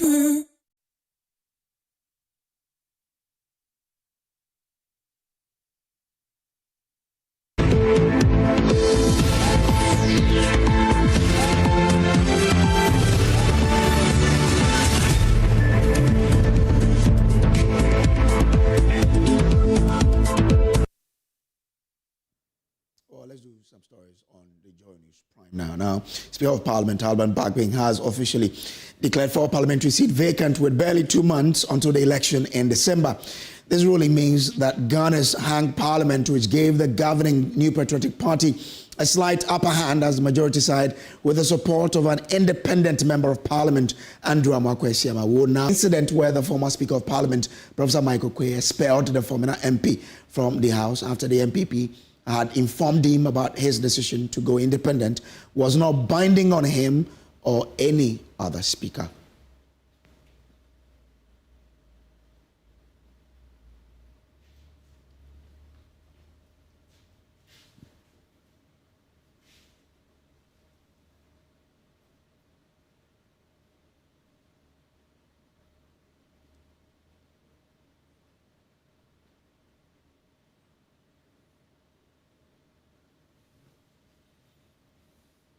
Quite happening in Parliament today. Let's just stay with politics because the National Democratic Congress has vowed to overturn the Electoral Commission's disqualification of their Amenfi Central candidate, Joanna Jan Kujo, calling it unconstitutional and politically motivated. The NDC claims the move is part of a broader plot to weaken their chances and favor the ruling New Patriotic Party. They argue that the EC's actions based on an expired injunction are an attempt to undermine the undemocratic process, the democratic process that the country is in. The NDC General Secretary Fifi Avikwete stated that the party will fight the decision through legal channels and public advocacy. My colleague Michael Ashley was there in our reports. The National Democratic Congress has slammed the Electoral Commission's disqualification of their Amenfi Central candidate Joanna Jan Kujo, describing the basis for the decision as void. The September 24 election rendered the May 23 election null and void. It effectively resets the clock. The interlocutory injunction tied to the May election became legally moot. Yet despite these undeniable facts, the Electoral Commission, in an astounding display of incompetence and recklessness and bad faith, has gone ahead to disqualify Joanna Jan Kujo. The decision to disqualify Joanna Jan Kujo is legally baseless, morally indefensible, and a slap in the face of our democratic principles. The NDC has vowed to use all means possible available to them to fight the decision of the Electoral Commission. In the interim, they have filed an injunction and served the EC to halt all processes regarding the Amenfi Central constituency. The court documents have been filed, and we have secured an injunction to restrain the Electoral Commission from printing ballot papers, from issuing notices of poll, and from taking any further action towards the election in Amenfi Central until this matter is fully resolved. The court battle is only one front in this war. We are not stopping there. The NDC is mobilizing, and our supporters across the country are ready to rise up in defense of democracy. We will not allow this injustice to pass. The people of Amenfi Central will not be silenced. The NDC will fight back with everything we've got And we will not stop until justice is done and the will of the people is restored. The NDC believes that disqualification is part of a broader effort to favor the New Patriotic Party and accuses the EC of a pattern of misconduct. The people of Ghana must not be fooled. The disqualification of Madam Joanna Giancujo is part of a broader pattern of misconduct by the Electoral Commission that has shown time and again that it is unfit to be the referee for our democratic process. From South to Amenfi Central, the EC's actions reveal a dangerous intent to rig the elections, not through the ballot box, but through legal trickery and administrative subterfuge. As a last resort, head of legal for the NDC, Eduji Tamaklo, says they are open to suggestions that will allow the EC to run the general elections without the Amenfi Central constituency. If it requires that the right thing be done relative to Amenfi Central, it will be done. We can have the general election with the election taking place in the other places, with or without Amenfi Central. For now, the NDC is urging civil society organizations and watch groups to condemn the act of the Electoral Commission. They have also vowed to use all means possible available to the NDC to overturn the decision of the Electoral Commission. For JoyNews, Michael Ashale. A 20-year-old young man has killed his 8-year-old brother, Messiah Akomia, in a bush near Kwamo in a Jesu municipality. After the gruesome act, Samuel Obeng returned home to inform his uncle about the murder. Now, he claimed he was possessed by a spirit when he manipulated his brother to follow him to the remote location where he killed and tried to dispose of the body. The almost decapitated body of the boy has since been found and deposited at the mortuary. Here is a report. According to reports, the heartbreaking tragedy occurred on the afternoons of October 13th, 2024, in a remote bush area about 45 minutes walk from the Kwamo township. Samuel Obeng allegedly led his younger brother Messiah into the bush, where he carried out the murder, first slitting his throat with a rusted kitchen knife, before finishing the horrific act with a cutlass. Samuel, in shock, dragged his brother's lifeless body into a nearby pond in the bush, seemingly in a disturbed attempt to dispose of the body. Following the murder, Samuel returned home, reporting the gruesome crime to his uncle, Kofi Appiah, who immediately rushed to the scene, only to find Messiah's lifeless body, blood-soaked and brutally mutilated. According to the uncle of the brothers, Samuel narrated that he had been influenced by hallucinations and voices in his head, which compelled him to kill his younger brother with the belief that he would be able to revive him afterwards. The uncle, Kofi Appiah, visibly shaken, recounted the distressing moments to the JoyNews team. Still, I don't think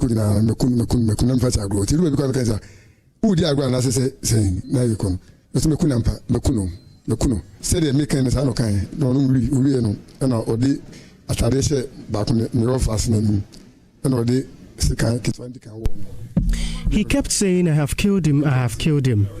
I know he smokes, and he suffocated his brother with his shirt, slit his throat, and attempted to chop off his head with the cutlass. He says it's a direction from a spirit. From that point, I knew he had mental issues.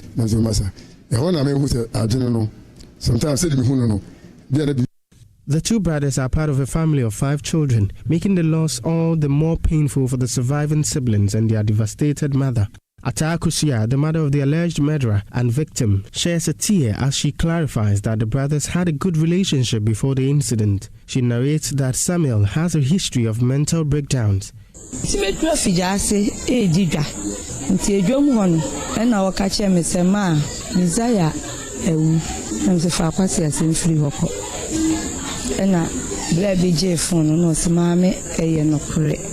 Na me tell me bani voice was to say, oh Mata,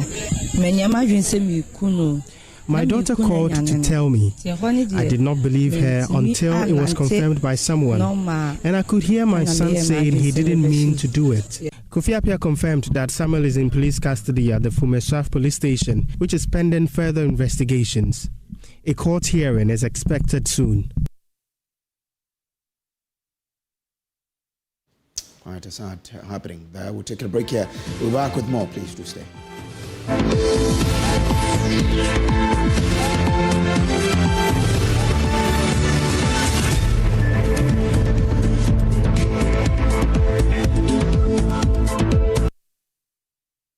Over 5 million children have benefited from free SHS.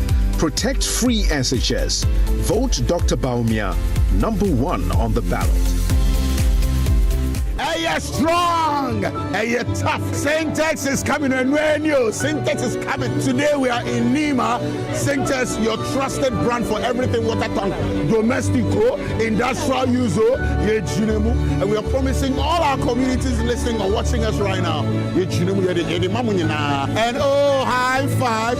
That's right. Still Ghana's first to introduce double layer tank. The whole. Free water for everyone. Thank you. Thank you so much. So please make sure you nominate your community. We will be right there to serve you. Papa Syntex, what's the next week? Hey! Yeah! Keep nominating your communities on our social media handles and trust us, we might be at your doorstep. Syntex tank! Are you strong? Are you tough? Yeah! In uncertain times, it can be hard to imagine yourself completing the CIMA professional qualification.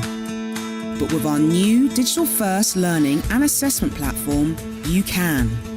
The CGMA Finance Leadership Programme, or FLP, gives you control over your study progress.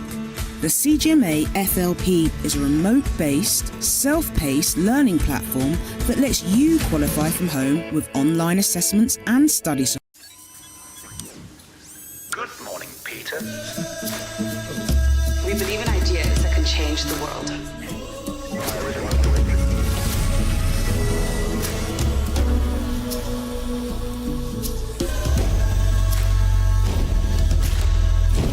We are for every dreamer, creator, striver, and believer.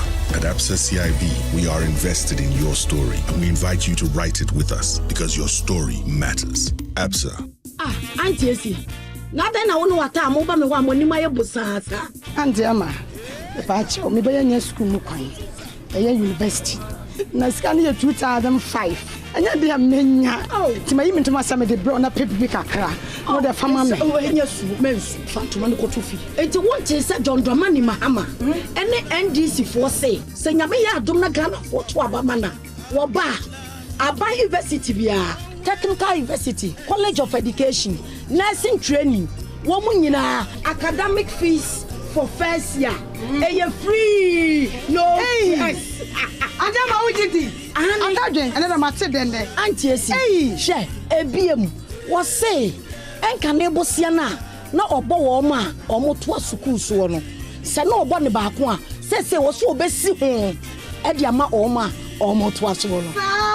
Anya nyamisa John Mahama ye chame sunu mu kra ne se ye nuanu ma omodi dem asabi graduasa omko school to no wase wo mu nyina wo ba eye free ane sama enka me ko nanka na ye 7 December nanka ya to aba na maye papa Mahama amana ba ya president hwe wasetna mu to aba pa e de sakra ya papa beba wa brabo mu to aba ma John Mahama ne NDC.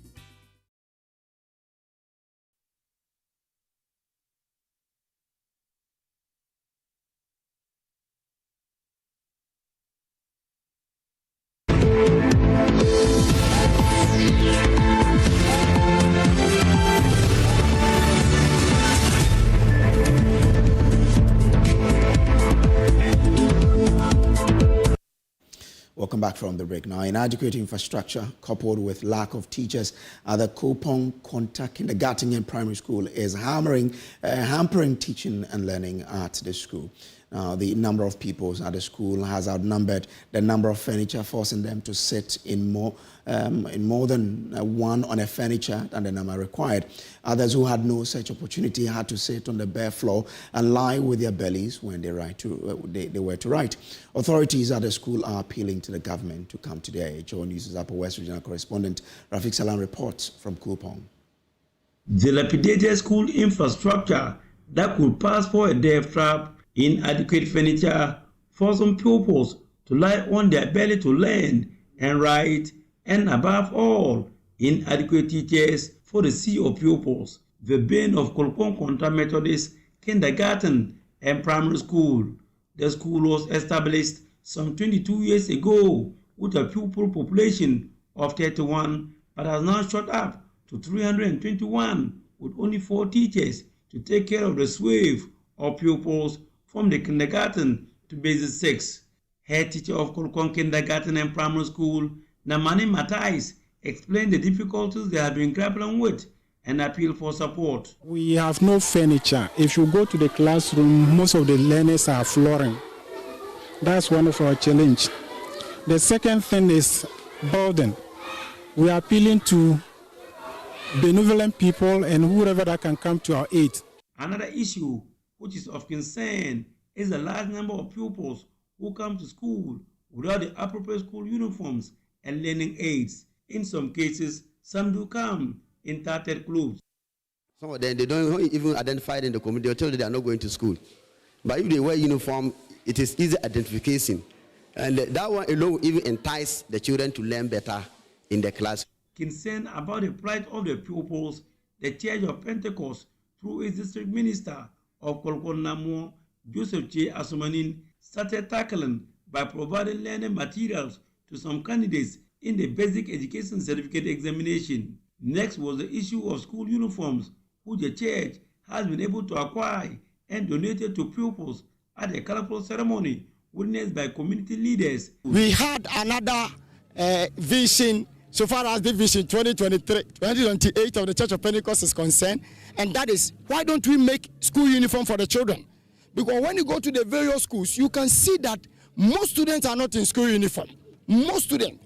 So we decided to work on 300 school uniforms for these young ones. So we plead with NGOs, government, and other stakeholders, other philanthropists to come and help us, at least so that our children will also enjoy good education, because they are the future leaders of our nation. Reporting for JoyNews, Rafik Salam, Kolpong. And that's how we wrap up today's bulletin. There's more on myjoyonline.com. Up next is Prime Business. Good evening.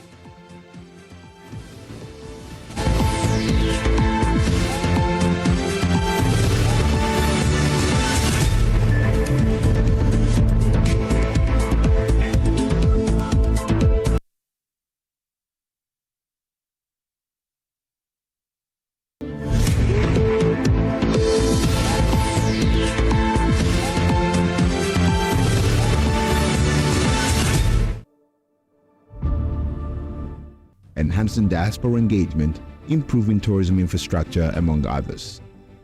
The party established the Creative Arts Council, which provided the platform for engagement with the creative arts sector and oversaw the passage of the Creative Arts Act, which has birthed for the first time the Creative Arts Agency. The NPP also set up the National Film Authority, which has been at the forefront of the development of the film sector.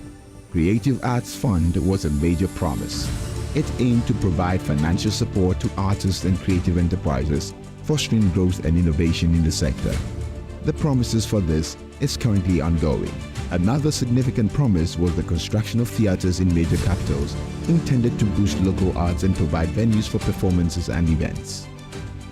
Fast forward to today, the theater in Koforidua has been completed and is now a hub for cultural performances.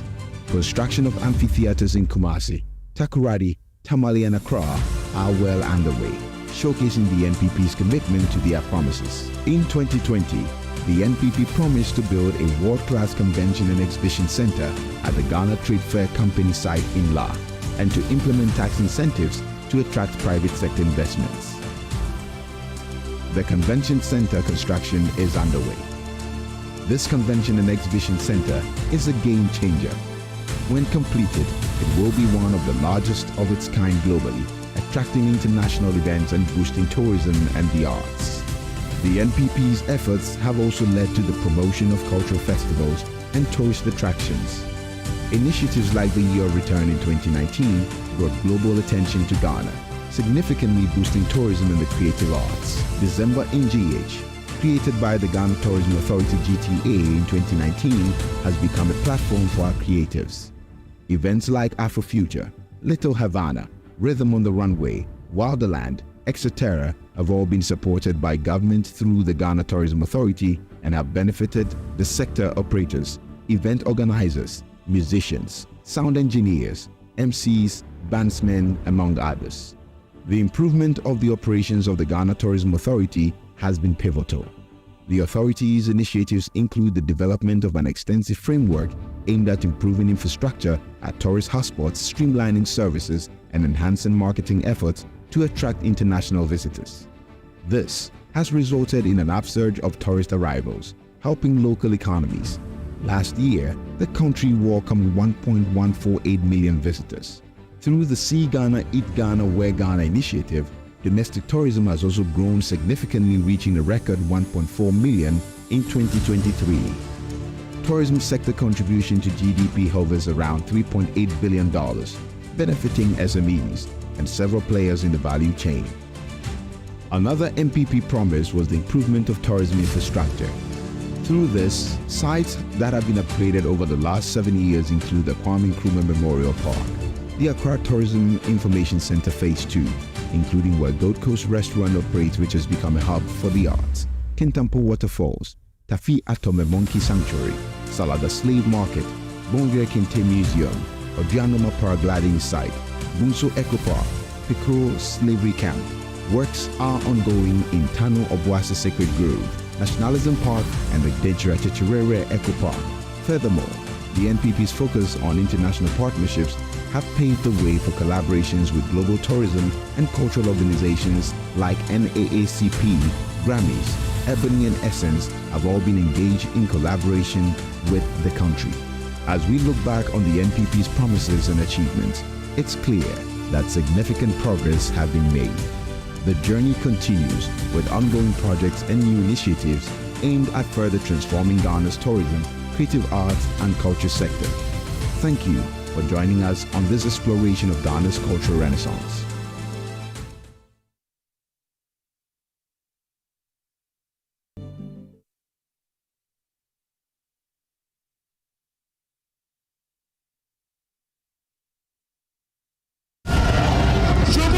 When I look at the economic management team, it's comprehensive coverage.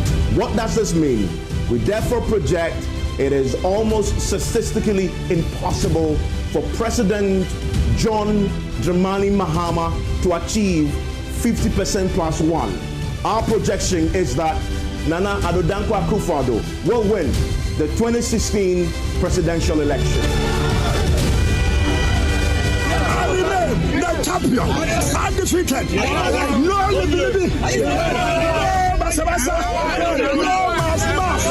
During this campaign season, our experienced team of reporters will bring you exclusive insights, breaking news, and unbiased reporting from every corner of Ghana. The people have met him with excitement and they keep chanting Savior to imply that they believe that he holds the key to turning the economic fortunes of the country. As vice president, I am like a driver's mate. But by the grace of God, if you make me the president, I will be in the driver's seat with constitutional.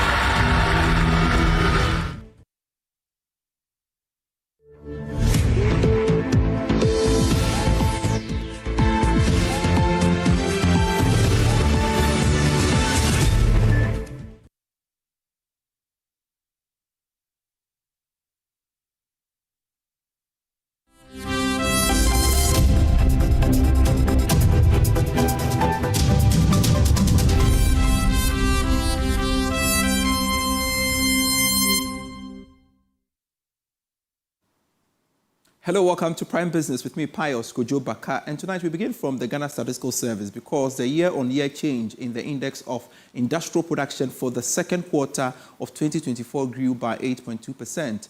There is more in this report. The index of industrial production measures changes over time in production volumes for the industry sector. According to the data, manufacturing grew by 8.3% in the second quarter of 2024, while mining and quarrying grew by 9.2% in the same period. Electricity and gas declined by 1.4%, while water supply, sewage, and waste management grew by 1.2%. The quarter-on-quarter change in the index of industrial production for second quarter of 2024 was 0.3%. This means that, on average, production in the industry sector grew by 0.3% in the second quarter of 2024 as compared to the first quarter of 2024. Rana Motors is celebrating 30 years of its flagship compact SUV, the Kia Sportage. The 2024 Sportage is a limited model that highlights the evolution of the vehicle in Ghana.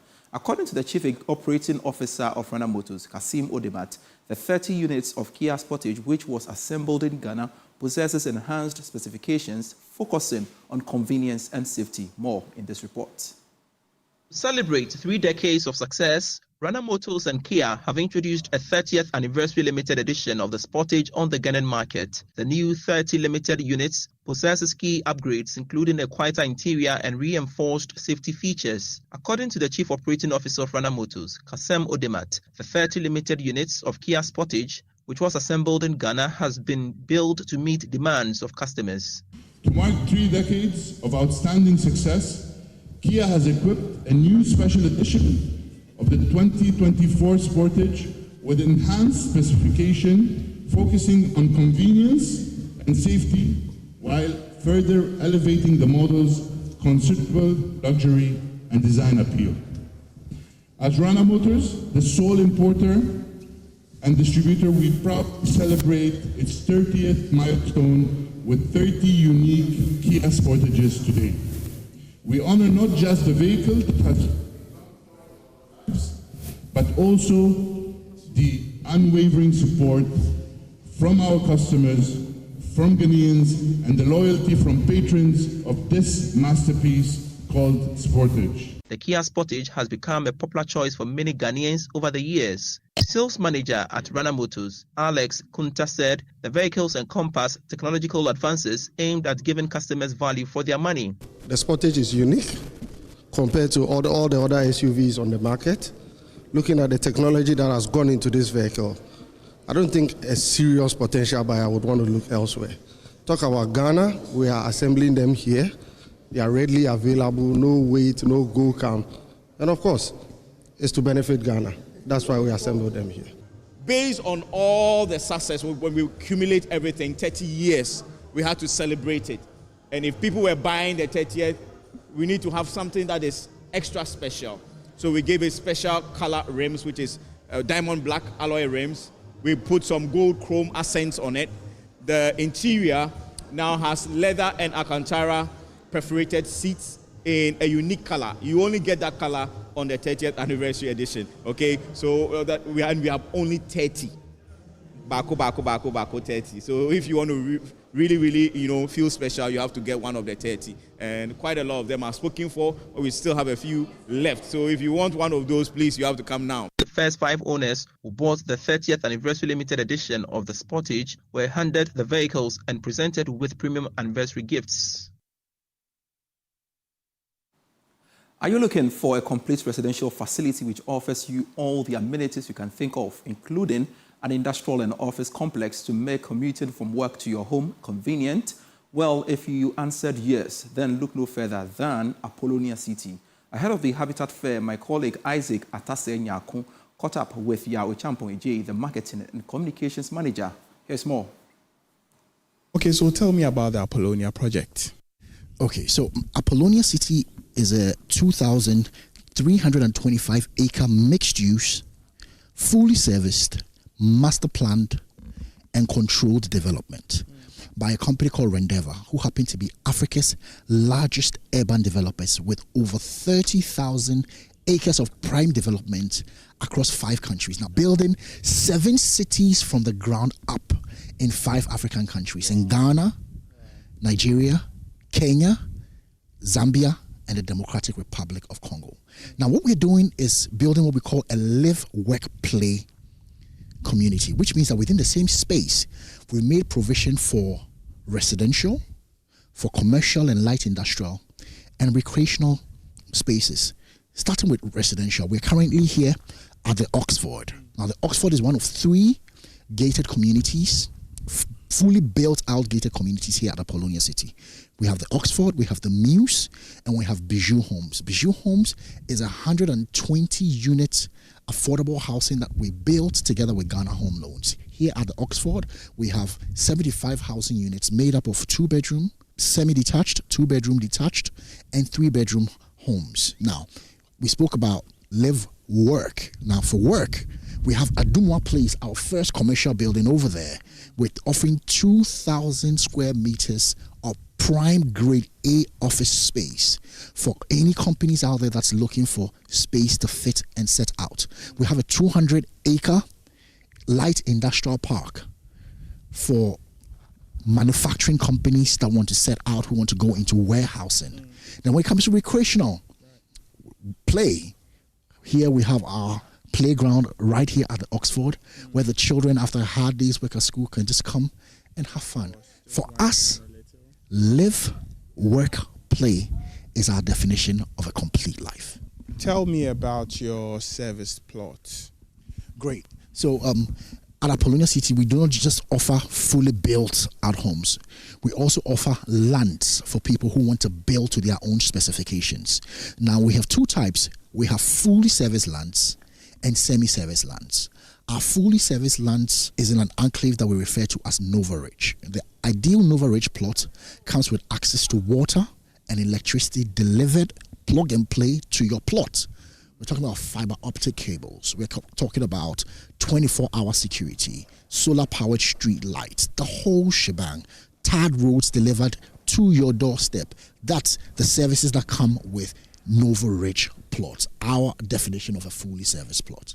Then we also have our semi-serviced plots that come in an enclave called Walla Park. Walla, as we know, is the Ghana word for life. So Walla Park is actually the park of life.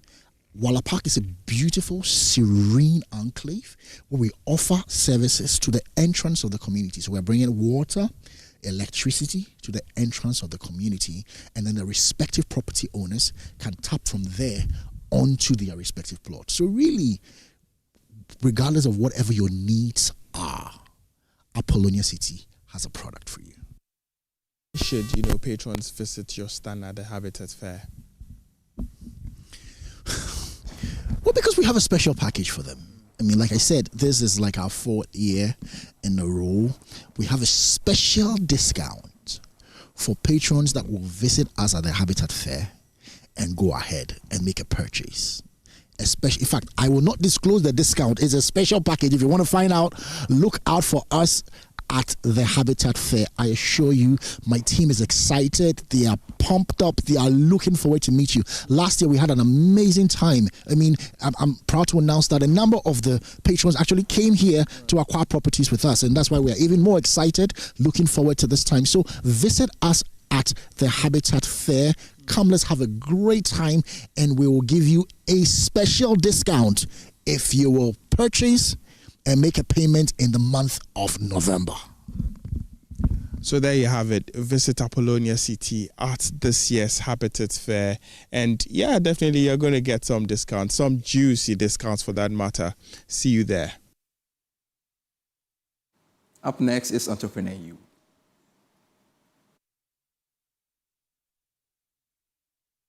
Your investor has a criteria. Forget about how you think you want to do things.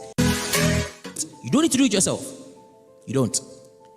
If you are able to just check their boxes a little bit. One of it, which I have learned, because when I tried to get money from the banks when I returned back to Ghana, I stopped for many years. And I stopped because I wanted to build a history.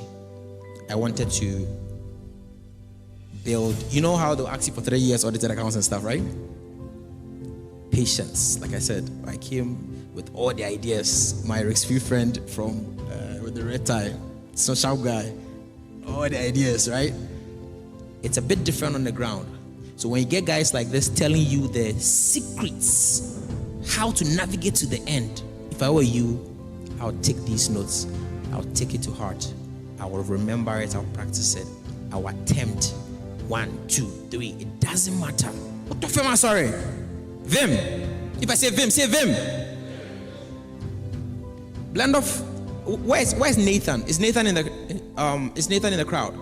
My intern from University of Ghana Business School. Blendoff has a job. Blendoff is from UDS. I've already hired him. Do you know why? Because when I started talking to the student leaders, he's the first person to show me that, boss, we do this way, but you said we should do it this way. So I'm going to do it the way that you are asking about. Where are my MIG staff? Is anybody in the building? Anyone from MIG here? What's the first rule of MIG? We do not babysit problems. He does not babysit problems. We do not babysit problems. First rule of MIG. If you want to work at Maxwell Investment Group and it's a problem and we come and you are there and boss, there's a problem. When you are waiting for someone to come and do for you. He's hired. Out of school. He works for Maxwell Investment Group now.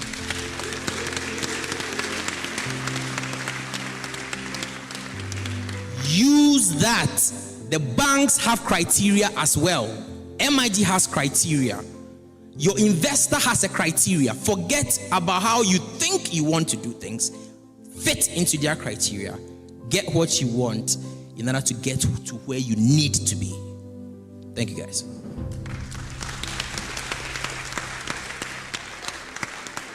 Wow. Brought to you by Africa School of Entrepreneurship and supported by GCB Bank, your bank for life.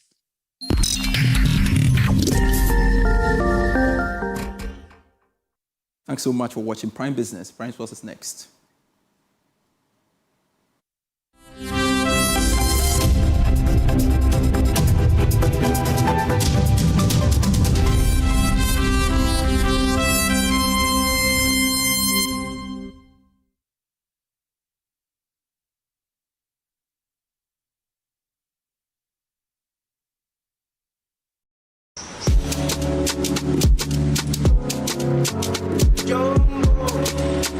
Ale, you dey hear the filler where they go round. Won't you? Hey, I hear say the Electoral Commission dey register some voters for secret places.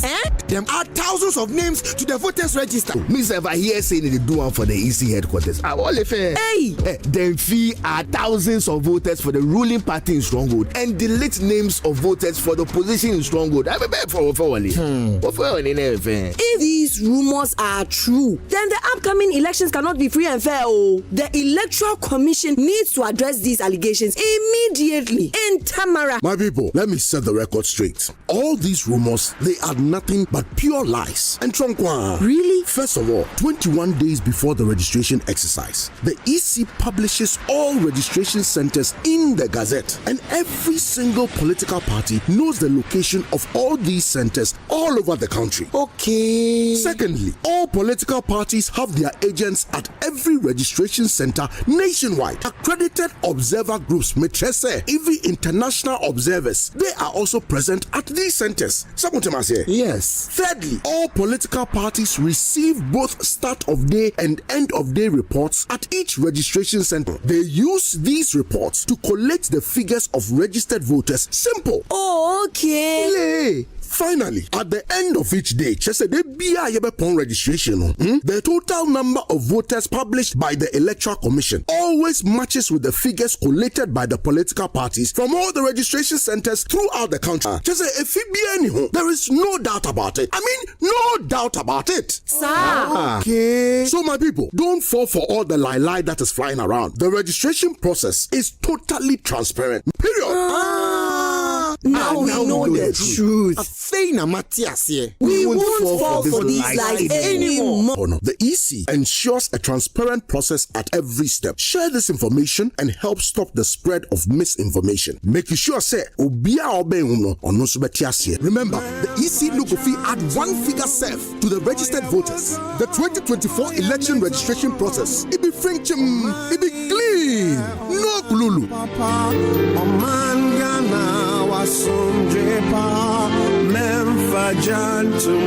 5 million children have benefited from free SHS. Protect free SHS. Vote Dr. Baumia, number 1 on the ballot.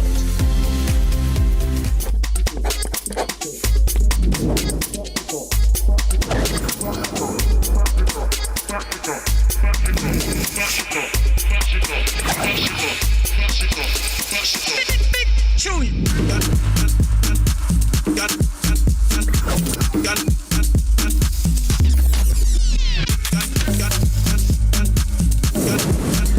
choice, multiple styles. All big, all unique. Introducing Schoolbox from Chopbox.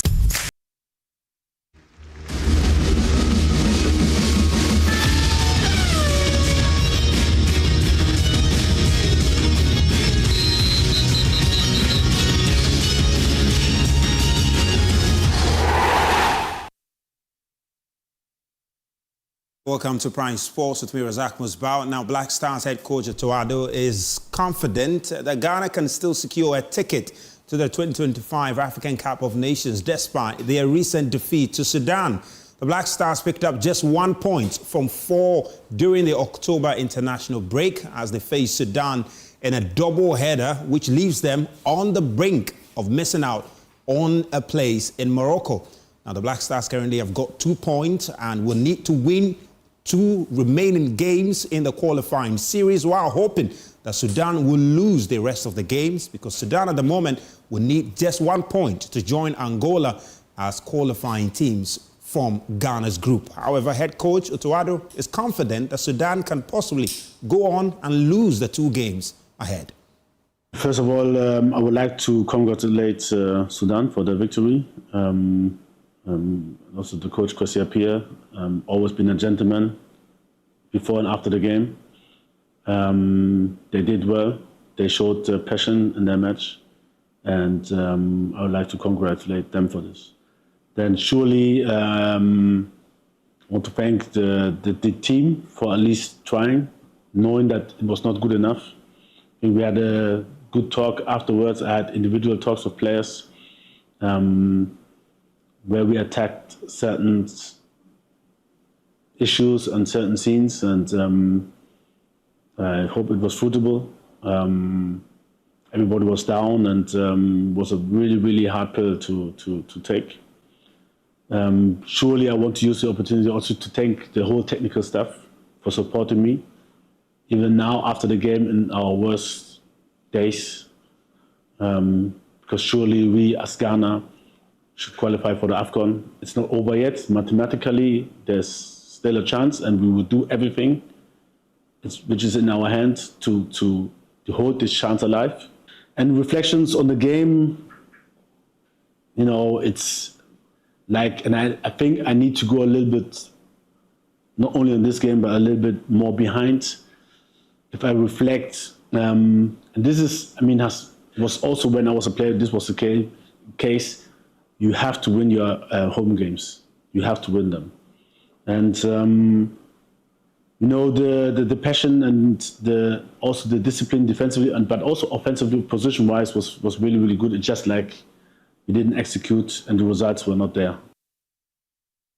Now, in a stunning display of athleticism and determination, Kogo Atia emerged winner at the 2023 First National Bank Men's Pro Marathon organized by the Dansoman Kefe Club. And the former University of Education Winneba students conquered the challenging course and went on to, win ahead of many other athletes who participated in it. Now, for his prize, he got the opportunity to represent Ghana at the Sanlam Cape Town Marathon, which is due to take place on October 20.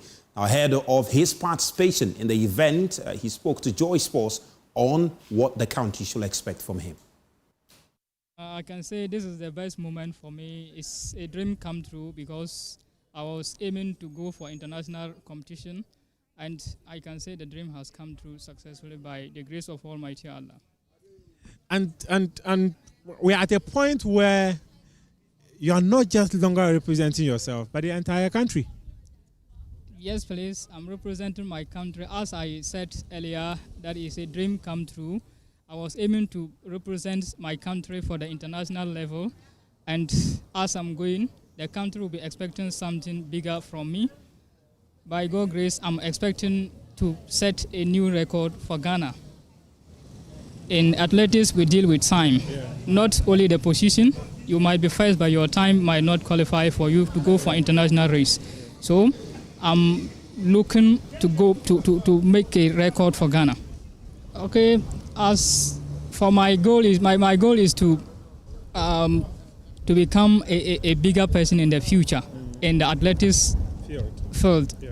As I said, so becoming a greater person, I need to invest a lot about myself. That is to work harder to achieve that aim. And then I cannot achieve that aim without the support of the country. And then this is one part of the support as the First National Bank and then Salam Alliances, they are what sponsoring me to go for this competition. So I can say that the aim is a big part of the aim has been what achieved.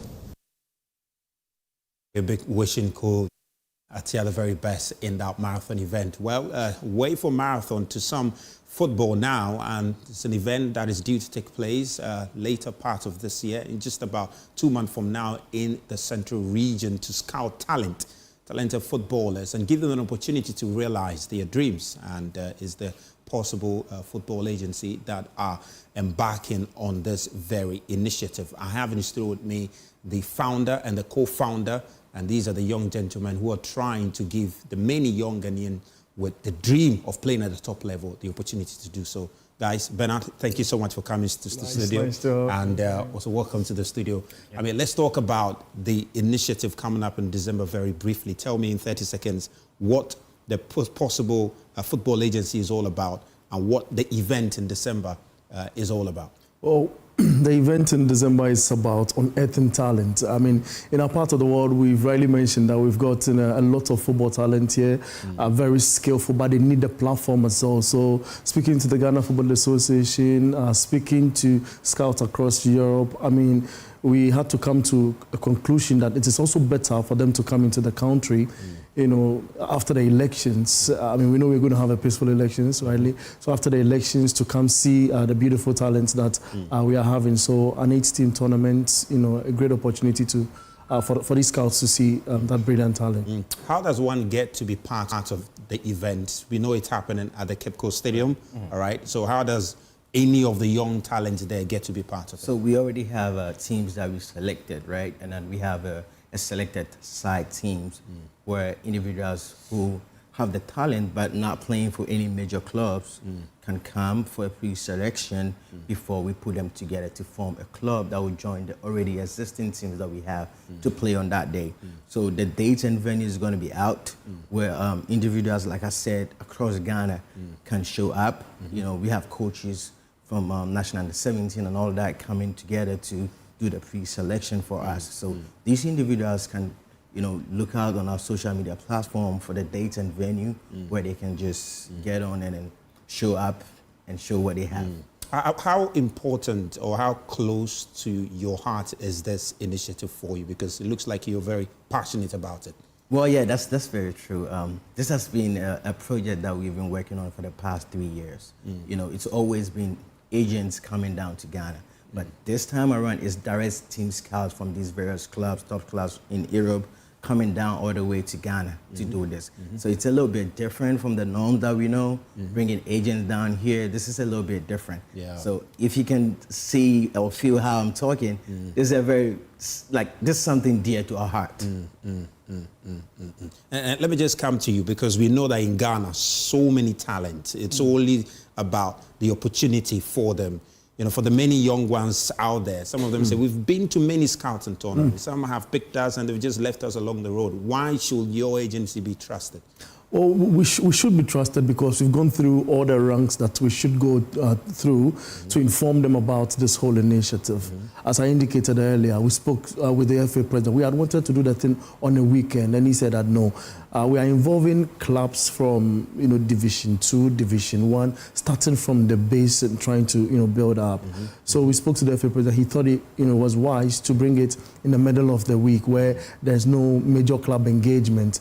We've spoken to, of course, you know, added letter to that effect for records to the RFA chairman in Cape Coast, Robert. So everybody is on board. So everybody is on board. All the major stakeholders in the football environment is on board. That is why you should trust this entity. That is why, I mean, we just only would have to wait for that date for these guys to come down for beautiful and amazing talent we have in the country to be exhibited. I mean, that's what we're talking about. That's the event there, and you can just visit their social media handles and get to be part of it. All right, really important event, an opportunity for you to play at a very top level as far as your football career is concerned. Well, that's what time will permit us after all that happened in Parliament. So we'll be back same time tomorrow, and we'll bring you more update in the world of sports. But don't forget the event, follow their social media handles and get much more details on it.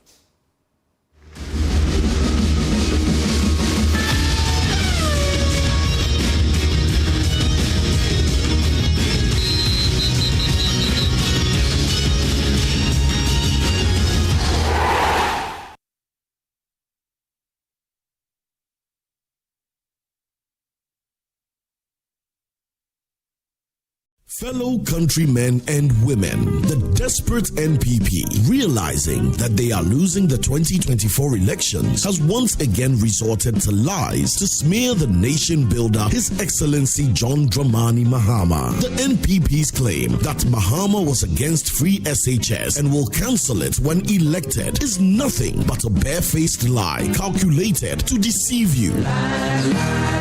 John Mahama started the implementation of the progressively free SHS program in 2015 with day students and had a clear plan to expand the program to cover borders, hence cannot be said to be against free SHS. What he has been against is the poor implementation of the program. Contrary to the lies of the NPP, the next NDC Mahama government will improve the implementation of the free SHS program to make it better. We will do this by scrapping the double track system, provide a dedicated source of funding for the program, include private SHS, improve the feeding of our children, and enhance the quality of learning outcomes. Listen to the truth from the horse's own mouth. Free senior high school education has come to stay. If anybody tells you that I, John Dramani Mahama, son of E.A. Mahama, will abolish free SHS when I come, tell the person he's a bloody liar. What I'm against is the poor implementation of the free SHS, which is creating great inconvenience for the parents, for the students, and for the teachers. And one of the things we'll do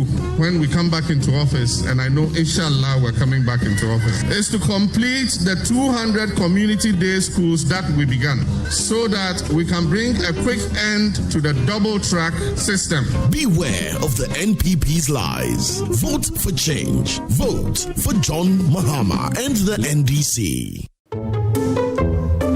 Kwajo, why are you late? Yes, Kojo. Why are you late again? Kwajo. Can't you talk? See, Mommy, I could lie like Amma and say I was doing my homework with my friends. Or lie like Amma and say I was helping Grandma buy food. Mommy, I will not lie like Amma. I was playing with my friends, and that is why I'm late. Homework now. Thank you for not lying to me. Your Calipo is in the fridge. Calipo, the natural fruit juice drink. How do you know that? This advert is FDA approved. We asked the children, how many of you brushed this morning? And this little boy, his hand didn't go up. And I said, well, why didn't you brush this morning? He said, my brother was using the toothbrush. If I'd waited for him, I would have been late for school. I'm sorry, I get a bit emotional when it comes to that. To be able to change a child's life, to be able to bring back that confidence about their smile, for me, is phenomenal. This advert is FDA approved. Auntie Esi, now then I want to move me one money my busasa. Auntie Ama, if I show me by a school mukwan, a university. Na scan year 2005. Anya dia menya. Ti ma yimi ntoma same de bro na pepi kakra. No de fama me. Oh enya su mensu fantoma no koto fi. Enti wonte se John Dramani Mahama. Ene NDC for say. Se nyame ya adom na Ghana for to abama na. Wo ba Aba University bia, Technical University, College of Education, Nursing Training. Wo mu nyina academic fees for first year. Eye free. No. Yes. Adama ujiti. Another drink, another matter than that. Auntie Esi. Hey, share. Ebiem. Was say enka ne bosia na obo wo ma omo to asukuu so no se na obo ne ba ko a se wo so obesi ho e dia ma oma omo to aso no ane enya Mr. John Mahama ye chame sunu mu kura ne se ye nuanu ma omo di dem asabi breduasa omo ko sukuu to no wase wo mu nyina wo ba eye free ane Siama enka me ko nanka na ye 7 December nanka ya to aba na my papa Mahama amana be ya president hwe wasetna mu to aba pa e de sakra ya papa beba wa brabo mu to aba ma John Mahama ne NDC.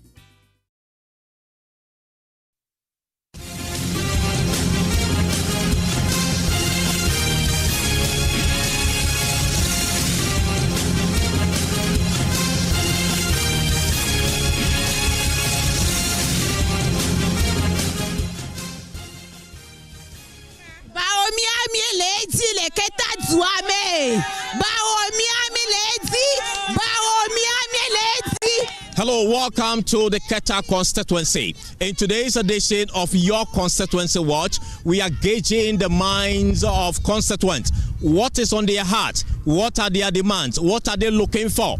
What are the things they want to see before they vote in this election? We're also speaking to the aspirants. What solutions are they bringing on board? What have they been able to do for this particular constituency, for which reason they want to go to parliament? Come with me as we engage both the constituents as well as aspirants to understand where this constituency will fall in December elections. I'm here with one senior fisherman to tell us the concerns and the issues that will inform his vote. So what are the issues for you going into this election? My global miagofia toshilomia aro ndumi dola mianya kaka mi danako kaka komachungo mina na kakpom awe ba baba sesem na mi aba roya kplomi la fia na ba plero kafia na maron kujia mi plena roya ma de ande sidiso aka file fia ba nya 300 sidi plajivo afi mi ajami yellow galon kaire tojia chami jene 60 cedis kaka file fia odran 300 over emi jami vo chapo mon to na kama jimu na mi igbo mi pona na ko awe ba agbaba sesem na mi ta make nyanya fiam la ba americana fia nyama biba nyama bubumba magada ko kaka ahia ko ba madako ye matama bum ba ameke agbu nyanyara na maku njejara chonwa madako ne anuka we na jiba ya kwa fi na dako you na mi efifi la fia mero akoda ya de ho kaka so nkaka viara ngona mi mo pombo mi aba nyu mi zana original mi vivi ami petrol adish original mi ro plafu evi abo moto mi afishaman la disa o koneve ba jiruru na kpo mar ahfara na elam na mi kaka bifia no kove na ma me ulango o gada na garage ya we mi aba play stock rango. For me to vote this year 2024, I have 3 issues that I want the government to address for me, or any political party coming for their manifesto. I want to see that reflects in their manifesto. The first one is premise. It's been long we have premise here, and then when our fisher force goes to fish, the price of fish becomes high because what they use, the petrol they use, is very expensive. So when the premise is in, I'm sure the price of fish will be reduced a little bit. And then secondly, I also want a fish processing unit here in our community, because sometimes some of the youth wish to engage in the fish industry, but they don't have the necessary requirements or equipment to start. So when there is a fish processing industry here, I'm sure it's going to help all the youth to get something doing. If I see that in any of their manifestos, if it is NDC, NPP, GUM, any political party that has captured that, I'm sure I'm going to vote for them. This year, before I vote, I have some small thing like some 3 ideas that I want to share with the nation. And one, I want our leaders to get in mind that we, the youth in this country, are the head of the state. So if they come, or any MP or any political party that will come on this year 2024 election, I want us to see through their manifesto that they have good idea for we the youth. Because we the youth, we cannot vote And at the end of the day or at the end of the year, we are not seeing anything from them. And secondly, I want to ask our leaders again that we, the Keta municipality or Keta constituency, are we part of this team? So the reason why I ask that is, like we the Keta people, if anything that come like slots and other things, we are not among. Most of them are Asante region, Northern region and other part. But we the Keta people too, we are well to do. But they forget us. So before me, Nicholas say vote for any party, I have to see through their manifesto that this year or the next year, if they come on power, they are going to help we the voters, like especially the Keta municipality people, so that we will get something to do. It's a rainy Friday here in the Keta market, and I'm standing in the middle of the Olin Road that leads to the market. This road has been a big issue for residents here in the Keta municipality, and it's one of the issues they expect political parties to address in their manifesto ahead of the 2024 elections. They want the road asphalted and fixed, and according to them, that's the only way they will cast their vote. I was born and bred here in Keta, so there are so many issues that have been bothering me, but before this year's election, I want to see the roads in Keta constructed to at least a standard, because the roads has been like this for a very long time. And you see today it rained, it wasn't even a heavy rain, but look at the roads. They are not accessible. And it has made the drivers to be complaining, because every time you have to be in the shop. And that made our transportation fares to go up, because they have to salvage it somehow. So at least before we vote this year, the road is the main issue. Because initially the Keta market was one of the biggest markets in the Volta region. But now when you go inside, because the roads are not good, the people are not coming. You see, the people are not coming. So at least the road is the main issue here in Keta. The road should be constructed to a standard, so that we know that, yeah, we too, we are like citizens of Ghana. The sea defense too has been a problem. Because if you ask me to show you where I grew up in Keta, I wouldn't be able to, because the sea has swept it away. Yes, so the tides have been rising here and there, but they do some, I don't want to give it a name, but they do some shoddy sea defense projects, and then they leave it like that. At the end of the day, we are the receiving end of it. The tides go up, sweeps away houses, and then they have to go and look for places to live and all that. So at least something should be done. If a permanent solution should be done about this floods, tides, and all those things, a permanent solution should be done, so that at least we can also enjoy, because the sea is one main source of livelihood for the Keta people. So if the sea is not in a perfect condition, how would we be able to how would they be able to go to the sea, catch some fishes for us to also enjoy? Firstly, I would say the lagoon, which is one of our major fishing, but it needs a drainage. They need to dredge it in a way so that they can be much fish. As the sea is not giving us enough, so we can be able to go to the lagoon, also catch some things, and also make our. Before I vote 2024 election, if they bring their manifesto, I'll go through. But what I need is good road. Right from time, I'm having a bad road in Keta Central, and then the market, they have to change the market, and then the sea defense project, and the health. That's all I need. We are finally here at the Keta Central Market. What are the issues for these market women? What are they looking forward to for the political parties to address for them in this year's elections?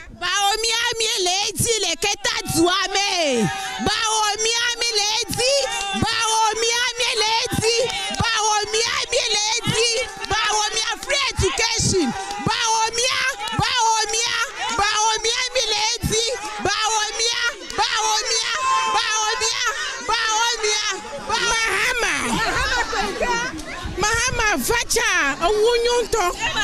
MPP free education bonus. I got PTA, I got 1,000, 2,000 free ma.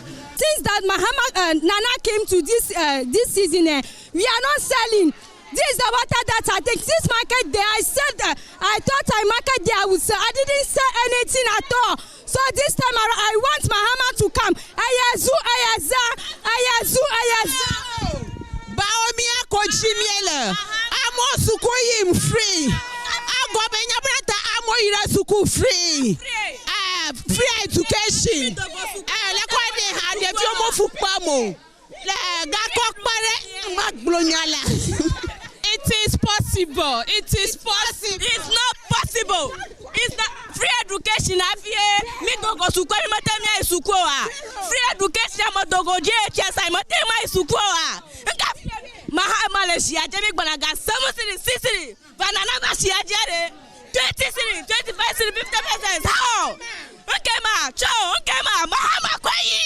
Mahama is Mahama. There are a lot of the things I want the upcoming party to do for us. There are a lot of things, but for now, I just want to talk about one because they promised us about the harbor, but yet the harbor is not yet built. Nothing has happened. So to me, any party that will come, I want that party to address that for us. And there are a lot of youth too in this town that they are not working. They graduate, some of them from university, but there is nothing to do. There is nothing to do. So we want the upcoming, any party at all that will come on power, they should address that issues, or they should address those issues for us. So that we can also, because of that, there are a lot of youth that they are doing things they are not supposed to do. There are a lot of, because of that, there are youths that they are stealing around doing all kinds of things. So we want any upcoming party that will be coming on power to address those issues for us.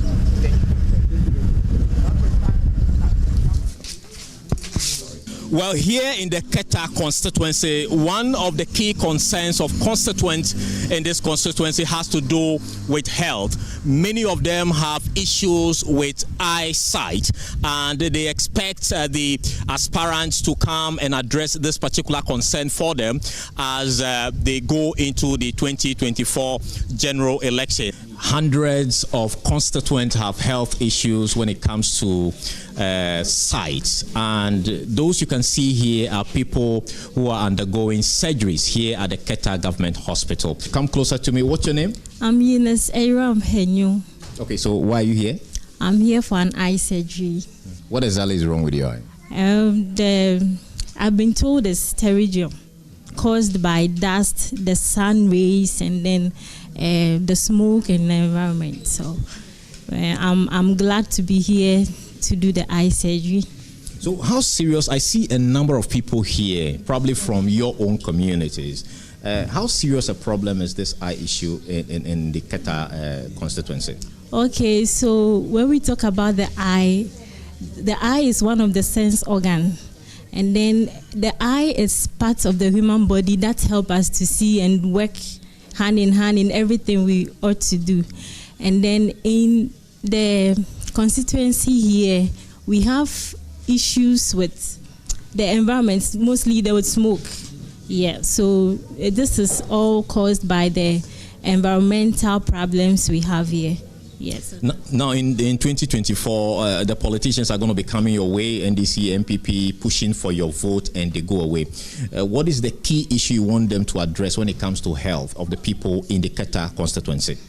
Okay, so I would say when it comes to the health issues, let's take the eye seriously. As our MP has already organized, he knows that the eye is the main organ that functions well and help us to see. So I will say that we should take the eyesight very serious. My key issue for me to vote this 2024, number one is the health. Health is very serious. As you can see, my eye is not all that watching anything.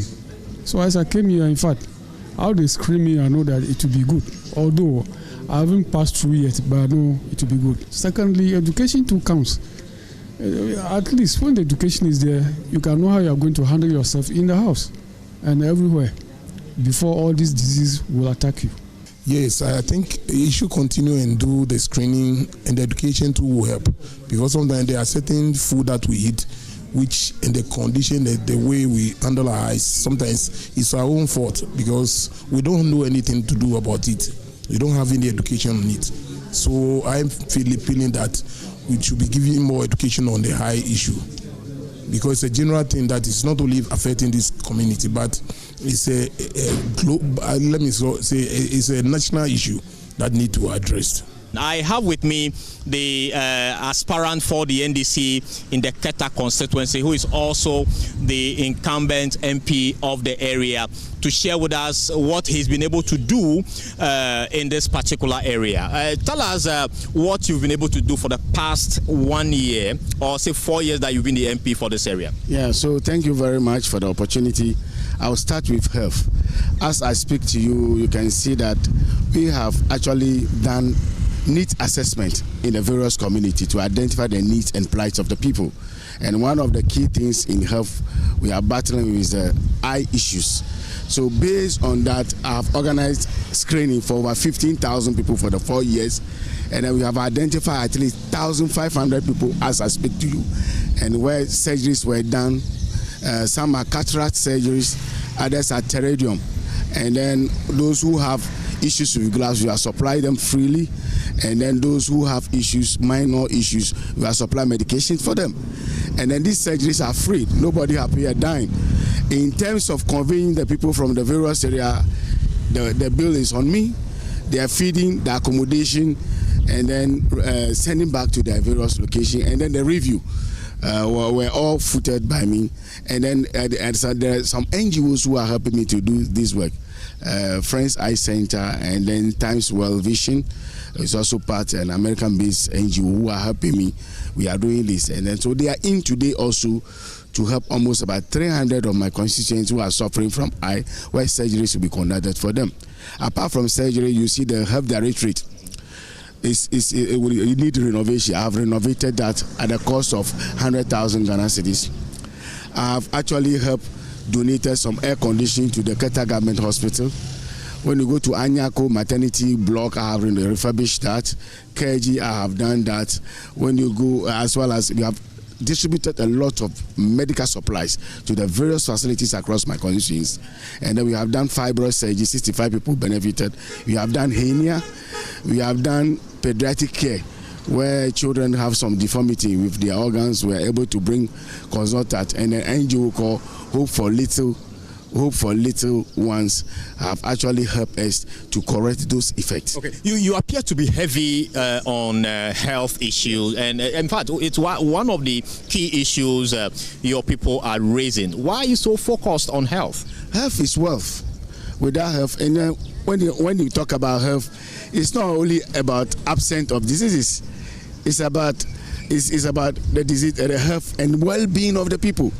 So the people must be well before they can do anything for us. Okay, they are also talking about education, because more of these eye conditions we are seeing, they are blaming it on environmental issues, smoke, dust and all that. What have you done in that area to educate the people about this condition? We have been running community outreach. So we have health promotion officers from the Ghana Health Service who are actually part of the team, who are actually educating the people on the various diseases, as well as various interventions being put in place. Okay, beyond education, what have you done?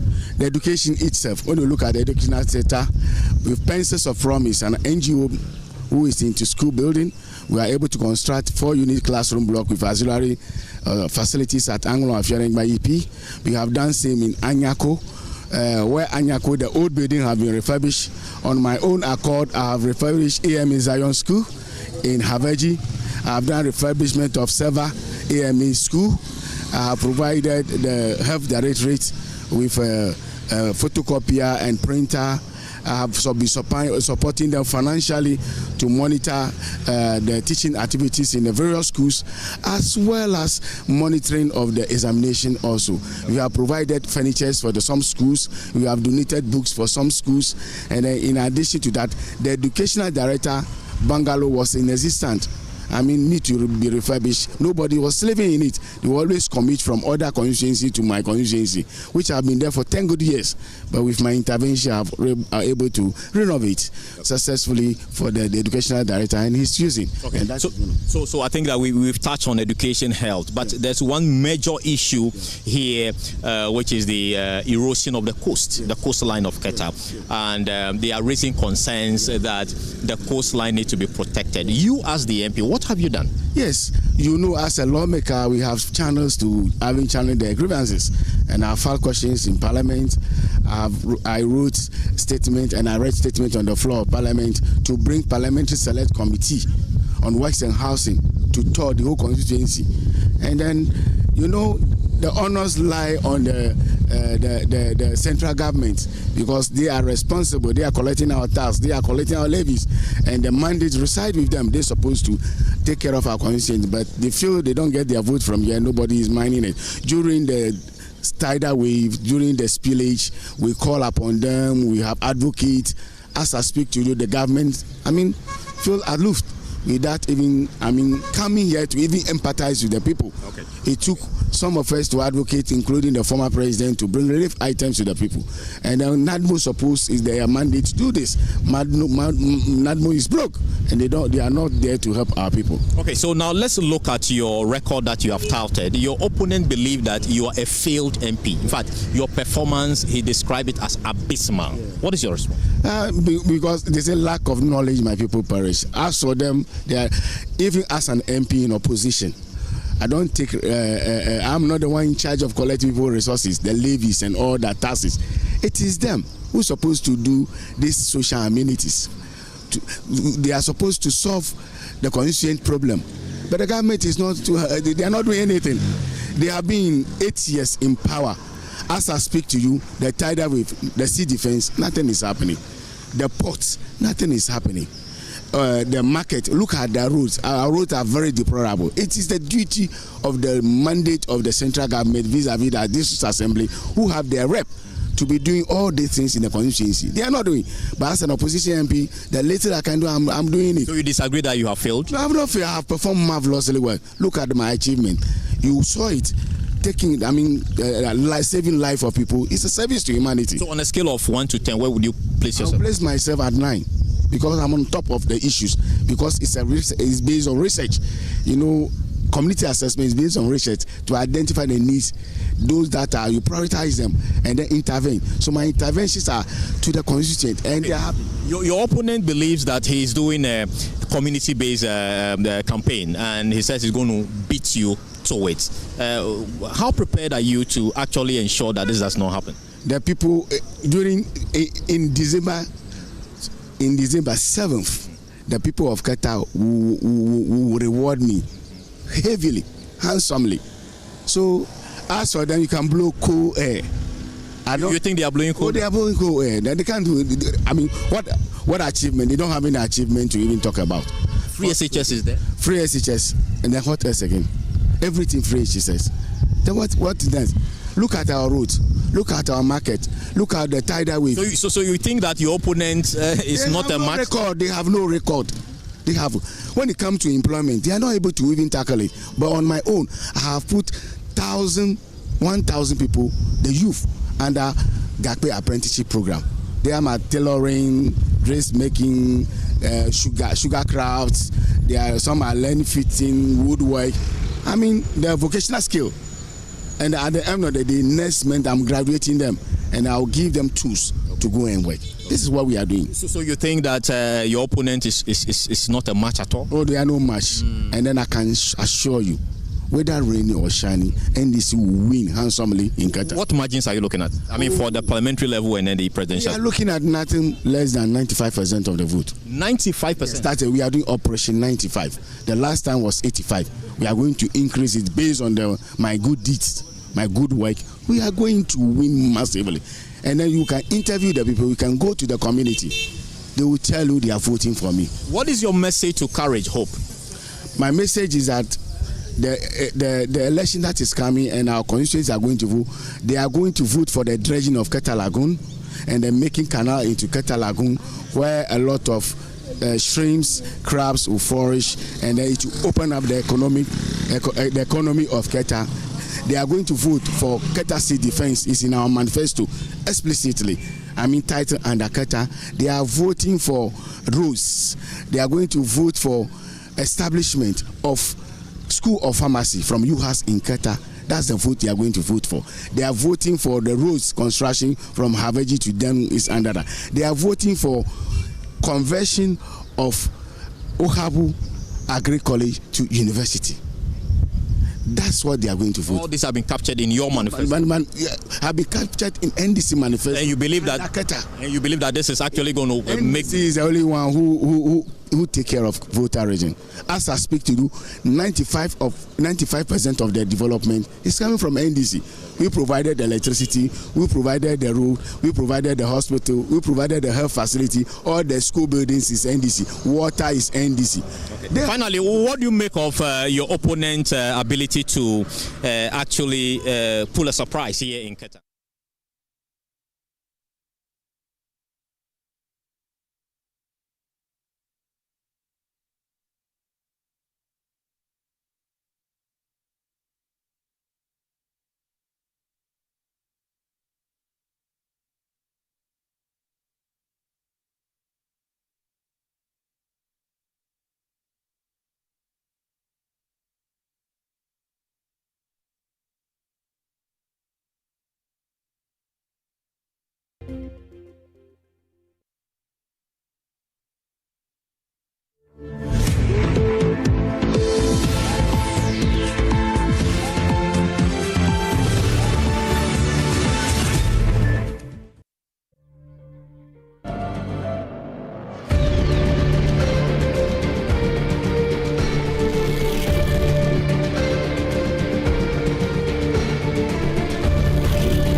Staff level, what is the true state of the economy? Are things indeed improve when we are looking at the impact of all these development on the private sector?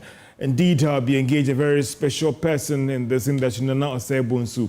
He is the chief executive of the Private Enterprises Federation. As you get the thoughts or gauge the pulse of the private sector when it comes to these arguments about whether indeed the economy has recovered or not, as part of our special series on this whole recovery debate, and for engaging these special sectors of this economy, private sector, insurance, banking, to get the pulse, to get the verdict of the private sector on the economy, recovering or not recovering. We'll be right back after this break.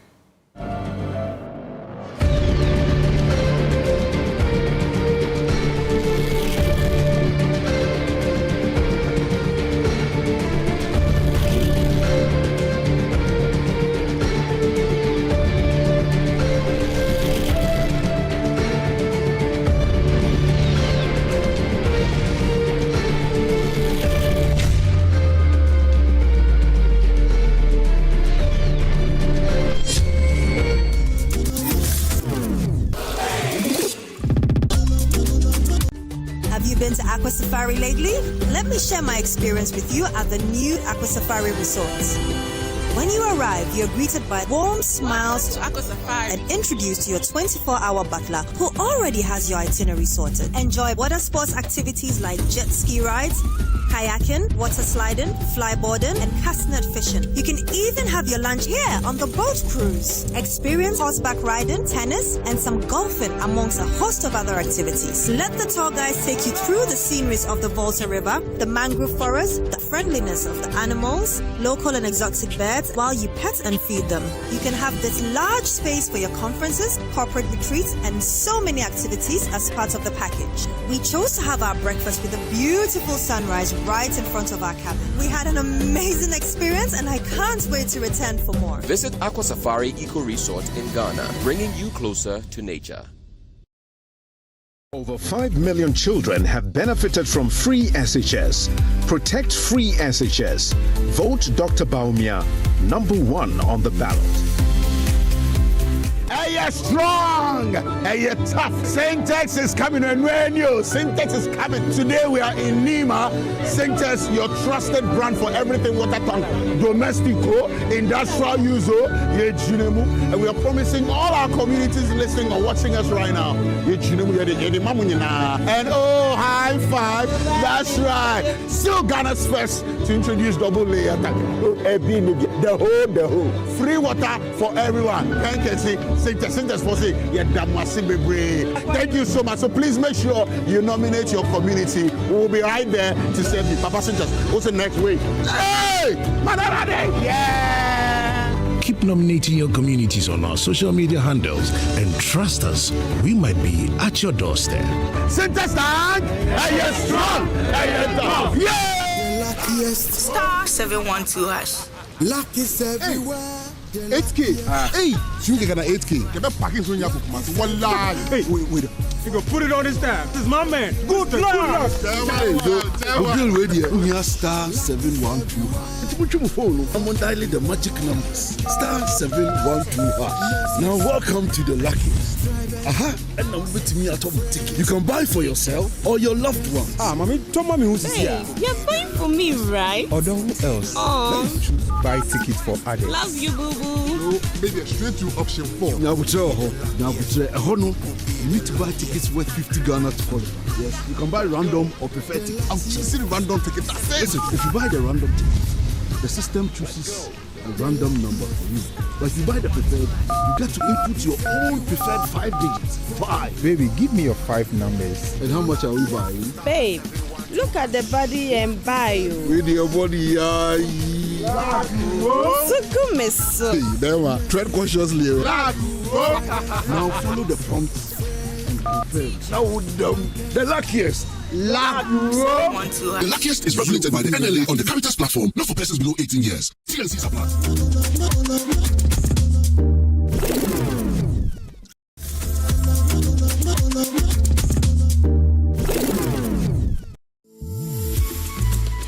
I love President Charcoal. Why? When there are so many other charcoal toothpaste. That's both charcoal and lemon. Oh, does it? Yes. Look right here. Yes. Pepsodent Charcoal has 2 of nature's powerful whitening ingredients. With the power of activated charcoal and lemon essence, it removes stains and whitens teeth naturally. Convinced? Well, I am. Just look at your beautiful Pepsodent smiles. For naturally whiter teeth, Pepsodent Charcoal. Hey, you strong. Hey, you tough. Syntex is coming on radio. Syntex is coming. Today we are in Nima. Syntex, your trusted brand for everything water tank, domestico, industrial use, and we are promising all our communities listening or watching us right now. And oh, high five. That's right. Still Ghana's first to introduce double layer tank. The whole. Free water for everyone. Thank you. Thank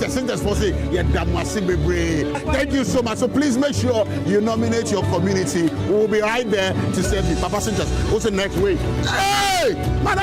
Yeah! Keep nominating your communities on our social media handles and trust us, we might be at your doorstep. Sintas, are you strong? Are you tough? Yeah! Over 5 million children have benefited from free SHS. Protect free SHS. Vote Dr. Baumia, #1 on the ballot.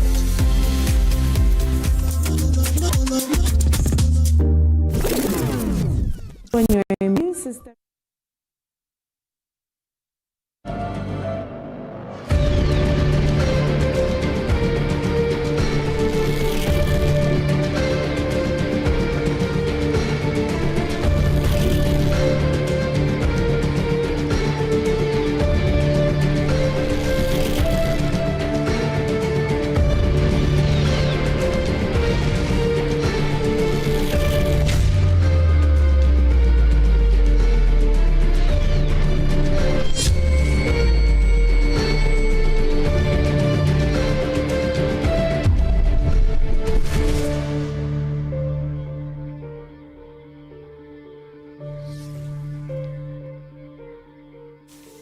Welcome back to PM Express Business Edition. And you've heard the arguments, the talk, the presentation from government. And depending on where you're standing about arguments that the economy is recovering or it has recovered. But what about the critical players in the sector? What are their verdicts about the state of the Ghanaian economy?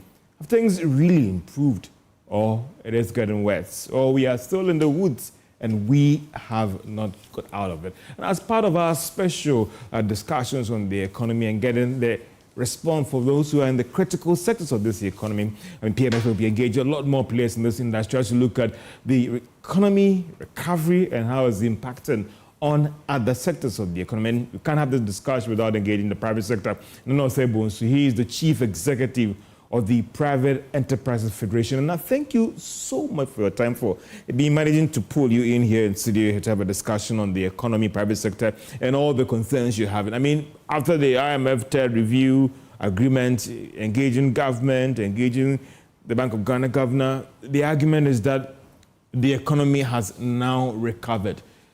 What is the verdict of the private sector on this? Has it really recovered? Are we seeing the impact from the perspective of the private sector? Well, Joy, thank you for hosting me and bringing me here to have a conversation. And where you're coming from, that they say has recovered from where we were, from the domestic debt exchange, which deprived a lot of private sector of the income they had acquired on their own. No, we haven't recovered. We're still reeling from these exchanges. We're still reeling from high cost of doing business and the high cost of interest. That is what is happening to us. So to the authorities, yes, from yesteryears and from yesterday where we were, to them it's a recovery. We may be in a process, we may be in line and doing things, but we haven't recovered, sir. No, we haven't. But then coming from inflation of more than 50%, coming from cost of credit that was so high, again, playing the devil's advocate, is it not fair to say that looking at the pre-COVID or before we got into COVID and all the challenges, you would want to agree with those who are arguing that we are now seeing some firm signs of recovery, and even for those who might get into that space of saying that we have recovered? Well, I like the word that, we're stumbling into recovery, but we haven't recovered because we're competing in an international arena where other players are having interest costs at less than 8%, cost of money at less than 7%. And we have opened our doors under the continental free trade arena. Ghana is open sesame to everybody. And if we say we recovered, the others are coming. And this time, no cost to them. They have a big market in Ghana because our taste buds always prefer non-local situations. So we haven't recovered. We need to have a recovery. We need the support of the infrastructure fund, infrastructure development, housing costs. Do you know how much it costs for an average house? No. Do you know even the cost of a bag of cement used to be about $5 some few years back. Now it's about 120. Is that a recovery? Has that gone down? No, sir. And then if you look at 2 years ago, you had inflation about 50%. Oh, yes, that indeed. Has to do costs. Now you're looking within the 20 range. Within 30. If those who want to look at these indicators and make the judgment, is it not fair that indeed the volatility that we experienced some 2 years ago compared to now, that volatility has tapered a little bit? George, I like your language. I like your volatility, dwindling cost of money and all that. But the impact on the ground, it lowered. Yes, volatility lowered. Interest rates are reduced. But are we competitive against our peers elsewhere who have open doors that come in and do business on their own? And the international players that come in and we dangle tax exemptions left and right, they take it home. Are we recovering? What are we benefiting from? What are we doing to boost the local businesses? You see, people set up business to make money, to create wealth. Every time politicians or the authorities are talking, they said jobs creation. Nobody sets up a business to create jobs. Has there indeed been job creation on the ground? I mean, you are in the private sector. Has the environment been good for you to engage and employ people? No, because if my cost of surviving is so much, I cannot do well, make money, and add somebody else.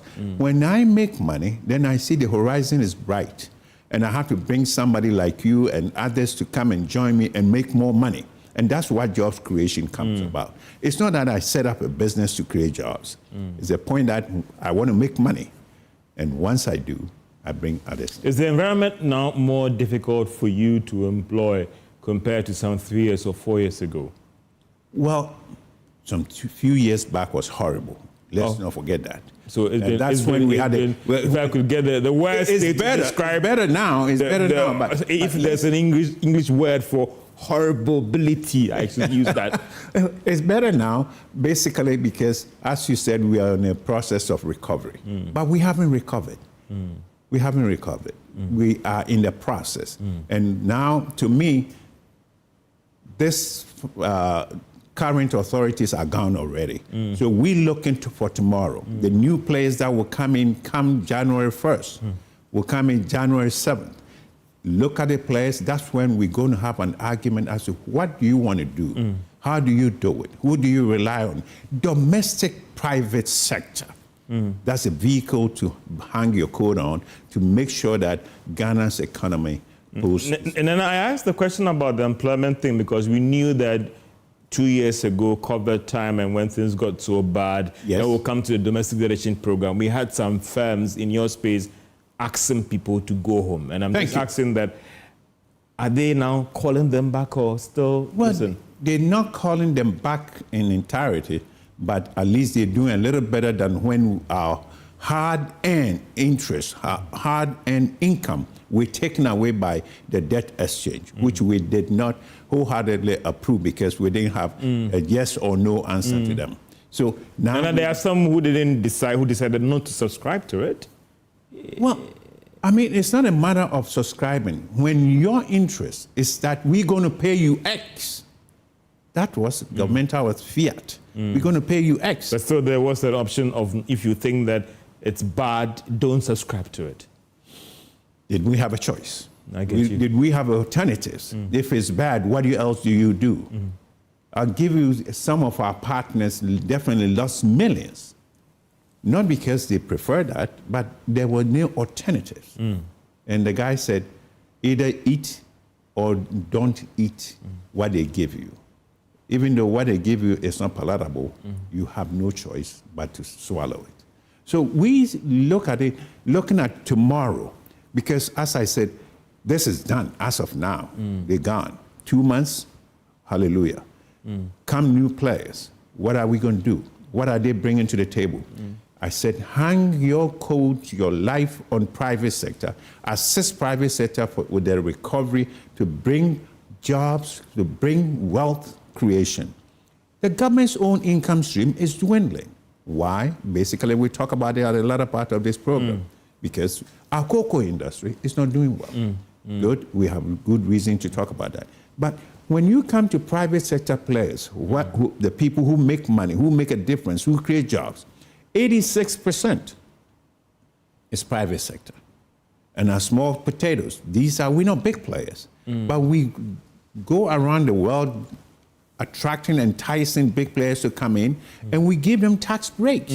And then I'll be getting back detailed into the tax policy and all that. But again, when I gauge the pulse or your fears or your concern, this is an administration that came to power about seeing the private sector as an engine of growth and all the rest. But then I get from you that in terms of giving the required support to the private sector, you might have not gotten that from them. Well, I wouldn't say we didn't get the support. Maybe they didn't know what support to give us.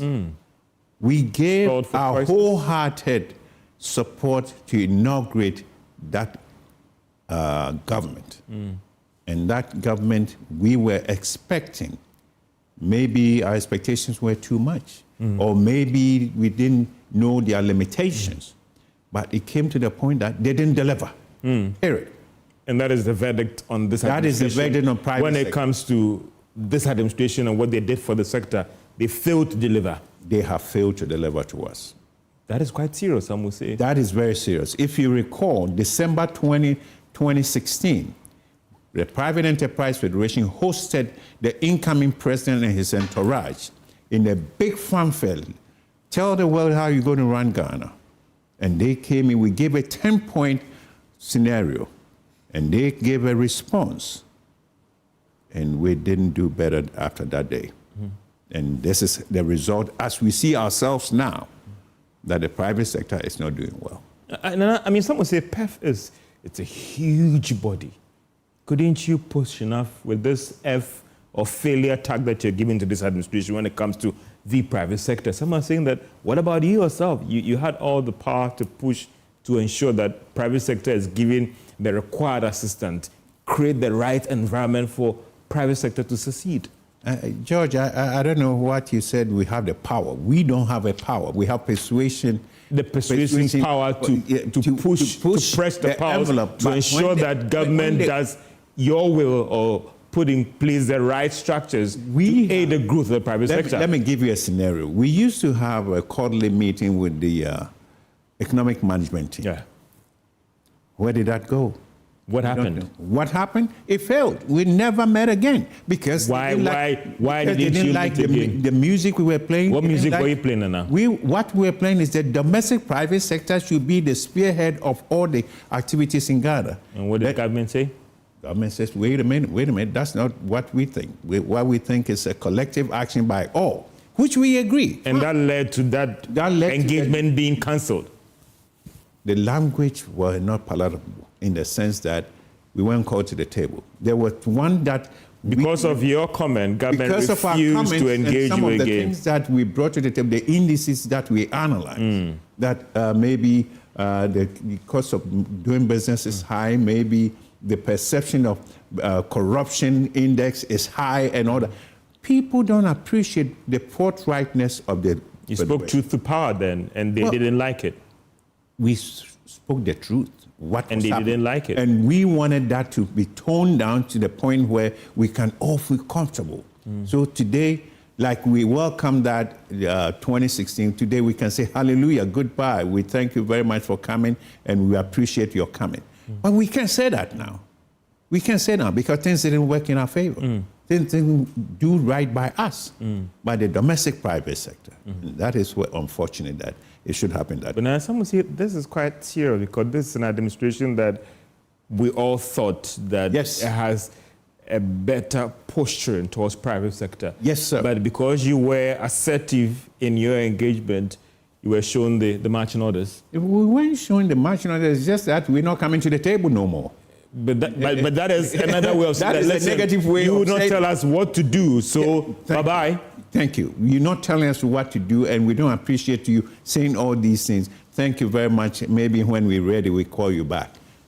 We don't. We haven't had this collective action of engagement that used to be on a quarterly basis for periods under different presidencies and all. Now it failed. The last 1 year, we haven't had any meeting at all. How does this truncation of this engagement, some would say, affected the larger economy? Because some would say that your inputs would have gone a long way to shape the direction of the economy and certain things that should be done and should not be done. Well, I couldn't have said it better than the way you put it. Yes, that's the angle we were looking at. There will definitely be disagreements of sorts along the ways. And we agree that we may want the sky is the limit, but they feel like, oh, this will suffice, this is good, and that we can tiptoe into certain areas. It didn't happen that way. But the fact that we have disagreement, that's part of nature. That is part of discussions. That's part of doing business. But it didn't sit right, and that was the end.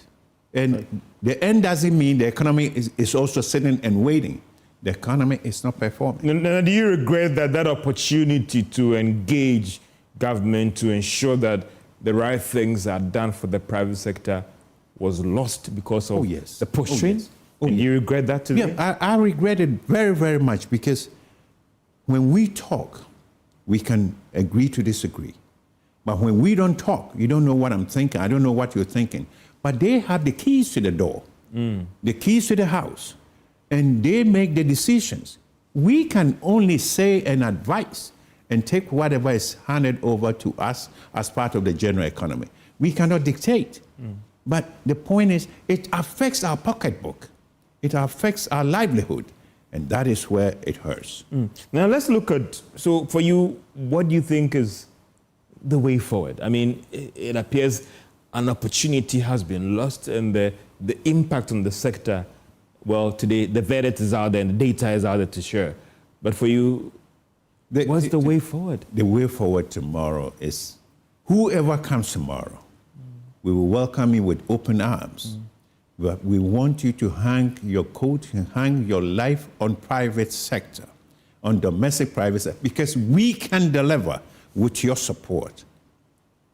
With your support. The support means what? Infrastructure delivery, infrastructure fund, cost of doing business lowered in a way that the domestic private sector, I keep using keyword domestic, because our livelihood is embedded in the country. We're not running away. We're not going anywhere. We can't take or repatriate any profits anywhere. So we want them to sit with us and say, where do you guys want to go? Then we find out from, you are the leaders. You have the authority to do whatever you feel like doing. Do you think that this is an approach that we both can work on and make it happen so we are all rewarded? At the end of the day, the government of the day wants to look good. And we will want to support for them to look good. But we also want to, we invested our resources, our livelihood. And our livelihood, there should be returns on that. So we can create the jobs, that we can create the wealth, and we all will be happy. Now let's talk about cost of credit. And I'll first start with the monetary policy rate. It has come down. Some are excited, some are indifferent. Some are saying that it is the Ghana reference rate, it is inflation, it's the treasury bills rate. What are your thoughts on this? Since the rate came down, have you seen the banks respond to that in terms of the cost of credit argument? Thank you. That is where you should start with. The cost of money to the average borrower, has it come down? I mean, and you are best to tell me, private sector, you see, that is apart from the banks and all the rest, are you making it, is it more easier now to get access to credit? You're citing the indices that, this monetary policy rate and this reference rate, these are all bookish kind of rates. The main ingredient or the main effective lending rate is the effective lending rate. Where we go to the bank, I want X, and they say, well, it's going to cost you 10 cents. Or is it going up or is going down? Well, tiptoeing down. Tiptoeing down. But those are signals, Nana, some would say. It's not signals as fast enough for us to be able to recover the way we want to recover. Because you want to see that I invested my money and I want the returns. It's not like you go home, you come back, and they're still sitting down and waiting and looking at you. We want to see where there's action. Yes, it's not like you jump up the open market rate is this, open market rate is that. We have to find a way to make the private sector cost of doing business lowered in the sense that we in the arena, we can do business. It's not because the central bank dictates and we have not much of a choice. Because the average funding coming from within is limited. So to bypass the banking system and all, what else do you have? You don't have a portfolio of investment companies that floating shares and all that you can put your money in and say, disregard these guys, let them go, we can have alternate sources of doing business. No, we don't. Has the cost situation improved, or it has gotten well? Because the argument here is that you look at inflation is trending down, policy rate is going down, and that's why you are the real businesses down there. And so has the situation improved for you, or listen, the value is the same, just like what we said when we introduced it? No, the value is not the same. Yeah. It was 33, it comes to 30. Yeah. So has it improved? Yes, it has. If some few basis points, a few steps, as I said, tiptoeing into recovery. We will want to see that. We want to see that continue. Maybe once it continues gradually, we get to where the end zone where we want to be. But as of now, there's no hallelujah, there's no freedom, and there's no singing praises that, oh yes, we have recovered, we are there, and we're going home, and clap for us, that's the end. No, we are now tiptoeing, we are now in the process. And that process, we hope and pray it will continue with the new administration that comes to power come January 2025. You've been disappointed in this administration. What is the posturing now to ensure that whoever takes over, they get it right by making the private sector the center of growth and the center of the expansion of this economy, by making the environment right for the private sector? George, I don't want to give a verdict that they have been crucified or they haven't. Well, the world is looking at all of us, and we hope that things would be better. What we're saying is 2.5 months is not enough to do any recovery. Yeah. We look at tomorrow, and tomorrow whoever comes in has the opportunity to engage with the private sector, sit with them. What are your difficulties? Which are the areas that you hurt me? What do you expect us to do for you? What can we do to create the wealth that this nation needs? What can we create to even boost the government itself to be able to perform? And what do you do to bring the teamy young people who are coming into the marketplace to find jobs? If we make money, we create the jobs. And we create the jobs, they have the opportunities to grow with us. So those are the areas that, to me, I don't want to prescribe. We can't prescribe. Private sector, we never prescribe. We just encourage. Let's engage. By engagement, we can all share.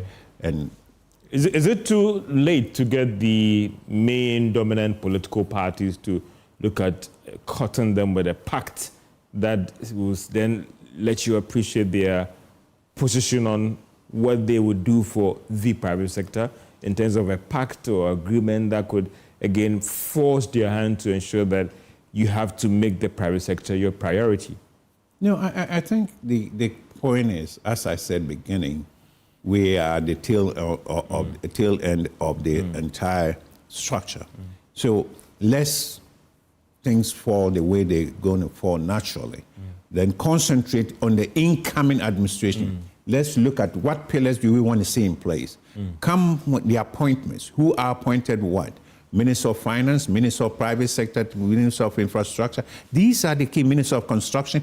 These are the key areas that we're going to look at. So when these appointments come, that's when we're going to stand and wait a minute.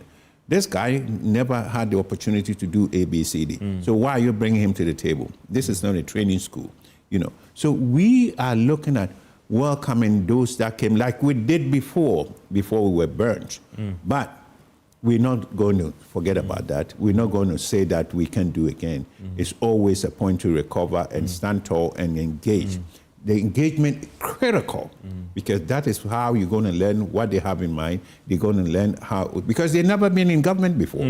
The new government is going to be a new government. And we want to work with them and maybe get them a little education and the traction of what the government takes to do and needs to do. And then we can both.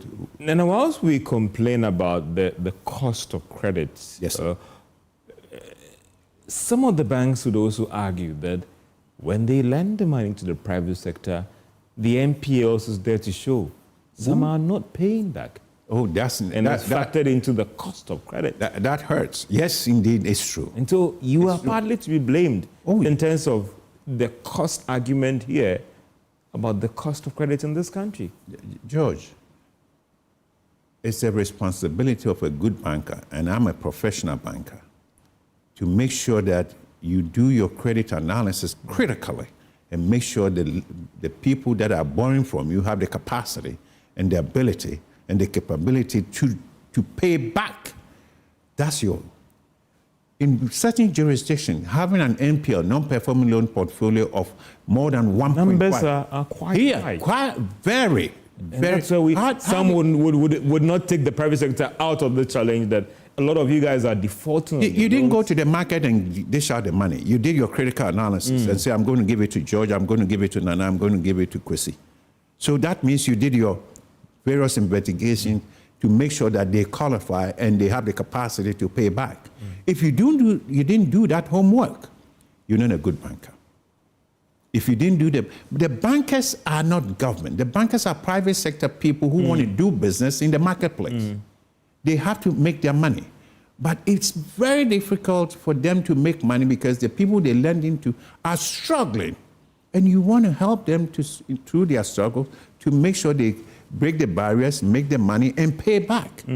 So if the economy itself is not performing, how do they pay back? Because some will say, Nana, we know the credit appraisals that the escrow, the committees, the credit committees, everything that they do to ensure that they get it right. So some will say that it might not be fair to blame the banks here. It might be fair to blame that businessman who would not submit the right documents to the banks, give a certain false impression, sometimes move the funds to different places and all the rest. They change banks, they move somewhere else and all the rest, and they don't invest the money in where they have to invest. George, the average businessman doesn't do that. Who has the keys to the vault? The banker. The private sector goes to the bank, knocks at the door, they open and say, I'm looking for credit. They say, okay, what's your name? Kwesiata. Then they do the critical analysis and on and say, you qualify. Did they do their critical analysis indeed? Credit appraisals and all that. The appraisals? Yeah. The evaluation? Yeah. If they did, they wouldn't have an NPL of 10+%. It should never happen. They might have done that. The private sector, not all private sector are private sector businesses. They are crooked businesses indeed. Yes, let's not forget that. And these crooked businesses are both local and international. Some take, they run, they don't come back. Some take, they do business that they struggle. I would love a businessman who is struggling and comes back to the bank and says, I'm struggling. Can you assist in providing technical assistance? You see, in the banking provision of credit, normally doesn't come with technical assistance. But if you go to the investment companies, the technical assistance is provided as a consequence of the provision of the credit line to you. So that technical assistance is very critical, boosting the capacity of the businessman to appreciate the difficulties within the business environment to learn how to do business the proper way. And those are the critical things that we have to be able to do. Now, how do we get around this high non-performing loans challenge? Because some are saying that when you look at the numbers, it is worrying, whichever way you want to look at it. The impact on the bank's operations, the impact on the cost of credit, and the impact on even extension of fresh credit to the private sector. Why should we get around this? If I'm a banker, why should I extend credit to the people who have failed? But as I said, do your homework. This is your job. This is your life. You have to have the expertise to do the critical analysis and evaluation as who should I. Don't give it to anybody that walks through the door. Give it to the people, selective people, customers, selective businesses, and then provide key element, technical assistance. The guy is in the market of selling tomatoes. Do they know where to get the tomatoes from? Do they know the market? Do they know what competition exists in that arena? You are the banker, it's your money. Add a little element of that, bring the person who knows the market conditions, and boost the performance of the business to be able to recover, do business, and make money, and pay you back. Your essence of a credit extension, or the essence of the technical assistance, is to enable the borrower perform and pay you back, so at least everybody goes home happy. The contractors will also want to put the blame on government, the fact that government is not paying them, and therefore if government pays them, they will pay the banks. George, you said that. If somebody had made a contract and had not been paid for since, today is what, 24?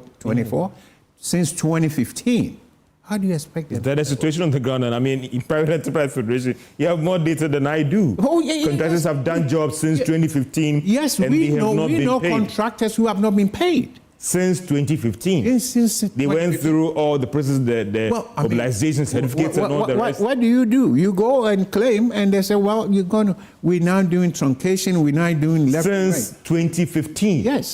Yes. But you see, the essence is, Why should we delay in paying people who have performed their jobs? That went through the processes, the scrutiny, the vetting, and all those that part I don't want to go there. That part I don't want to go. How they end that contract?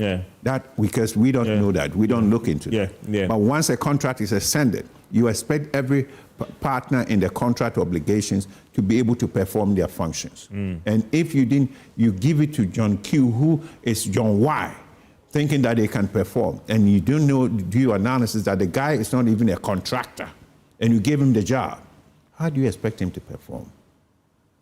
It's unfortunate. So we feel like, let's look at the legitimate businesses. We have business associations. We have sectoral like businesses. Yes.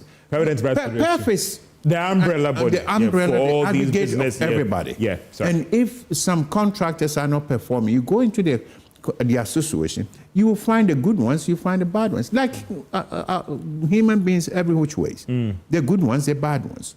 But when you're doing your business, you have to do the critical analysis. I keep coming back to that critical analysis point. Other than that, you don't give it to anybody who walks through the door. Be selective. Make sure, because if you don't give the loan, the money sits in the bank, it sits in the vault. Yes, that's not what you want to do. But if you give it out, it's gone already, and now you have to chase. Are you walking to chase it? Are you trotting to chase it? Are you running to chase it? Critical. So you have to make sure that you do find the right partners that borrowing from you, and those that are really partners, you work with them, you reward them with your credit line. Believe me, if you babysit them and handhold them, they are your better life partners in the future. And I get some of your members, and I still get the concern that even access to credit is still a major concern. You're no longer talking about the cost, but even the access. Having the right, having the money. Why is it? Because, I mean, if I see the associations that make up your members, these are well-structured firms. I mean, they have their registration, all those things are in place. But it appears that even getting access to credit is a huge challenge. Yeah, but George, every banker or every fund that has the resources to lend has its critical marking points. So the fact that you belong to John Q Association or John Y Association doesn't mean that they have to give you the credit. They have their limitations as to who gets what. And then once they do, they have to be able to chase you and make sure. To me, the key element, and I was talking to the Bankers Association Chief Executive, John, who is an astute banker. And I said, John, we have to be able to break the barrier and provide technical assistance to support our credit lines. If you do, the technical assistance will definitely make a difference. Even though it's at your cost, reduces your profit margins, but it makes sure that your NPLs are very reduced to the minimum. These are things that we want to do. These are things that we want to see. That, on the other side of the coin, is that we also telling our businessmen, if you break the bond and you don't pay, don't forget that that may be your end, because they may not come back to you forever. Because every time we have a reference that is passed along to the other banks, you go to, who did you borrow from yesterday? Say, oh, I never borrowed. Then they send inquiries to other banks, and your name pops up. Credit Reference Bureau. You know. Yes, John Q never paid. He was delinquent, he was late, he was this, he was that. So we also encourage our business people, be punctual with. If you're having challenges, approach your bank. Tell them we have challenges, we find it difficult in making our income because the market has dropped and whatever. The bank will be willing to work with you. But here we don't do that. We think that, oh, once I've taken the money, hey, the sky is the limit, and watch my back, catch me if you can. That is not the right. And I'm still on the access argument. I mean, every day I hear several multilateral institutions funding through the banks. I mean, special credit grants and all the rest. Where are all these monies going? I mean, it appears they're not coming to the, coming to the private sector, those who I keep saying, need to have access. Somebody has the key. And those who have the key should make sure that they watch with their hand and heart and head and eyes to make sure that they only open the doors to the right people who would take the money and pay back. Don't think any John Q that walks through the door is a good client. We have people whose business is to jump ship anytime, from country to country, from bank to bank. It happens. But we have to be able to keep them out of the banking system so at least the banks can perform creditably. And when we come back, we'll talk about taxes. Is the GRA being that friendly to you with the concerns about taxes in this system and even local content, domestic in terms of having a more domestic approach to supporting the private sector, and even the whole argument about even that big question about Galamsey and how that is also affecting the sector. This is PM Express Business Edition as we engage the Chief Executive of the Private Enterprise Federation to talk about the economy and the private sector on PM Express Business Edition. We'll be right back after this break.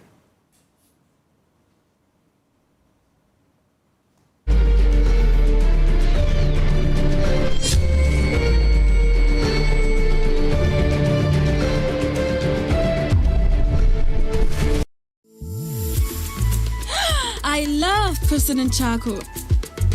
Why? When there are so many other charcoal toothpaste. That's both charcoal and lemon. Oh, does it? Yes, look right here.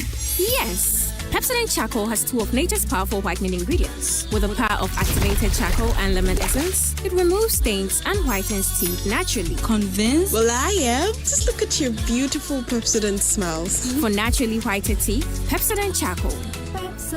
Ladies and gentlemen, we're going to demonstrate to you the superior properties of Flamingo paint. As compared to other paint brands on the market, we take equal quantities of Flamingo paint and this ordinary paint. We then dilute them with water. And now, let the test begin. The gentleman on the left is going to apply the ordinary paint, and the gentleman on my right will use the Flamingo superior paint. As you can clearly see, Flamingo has the obvious better hiding. Furthermore, Flamingo has painted a much larger area. You know, 1 bucket of Flamingo paint is equal to several buckets of any other paint brand on the market. Flamingo paint is made with superior formulation to give superior durability, superior hiding, superior coverage. Flamingo paint, simply superior. Over 5 million children have benefited from free SHS. Protect free SHS. Vote Dr. Baumia, #1 on the ballot. He have not shown sign of settling down. Oh, you don't mean it. The power to deliver is available. I might have a solution. You take this and spray it twice. Shake the gem. Place it on your lips and say the magic word. Yes. You, my darling, are unlucky in life.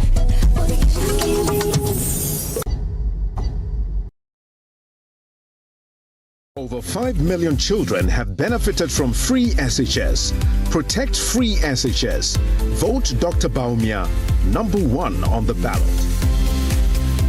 Hey, you're strong. Hey, you're tough. Syntex is coming on JoyNews. Syntex is coming. Today we are in Nima. Syntex, your trusted brand for everything water tank, domestico, industrial use, and we are promising all our communities listening or watching us right now. And oh, high five. That's right. Still Ghana's first to introduce double layer tank. The whole. Free water for everyone. Thank you. Syntex for say, thank you so much. So please make sure you nominate your community. We will be right there to serve you. Papa Syntex, what's the next week? Hey! Yeah! Keep nominating your communities on our social media handles and trust us, we might be at your doorstep. Syntex tank! Hey, you're strong! Hey, you're tough! Yeah! Introducing Schoolbox from Shopbox. 5 million children have benefited from free SHS. Protect free SHS. Vote Dr. Baumia, #1 on the ballot.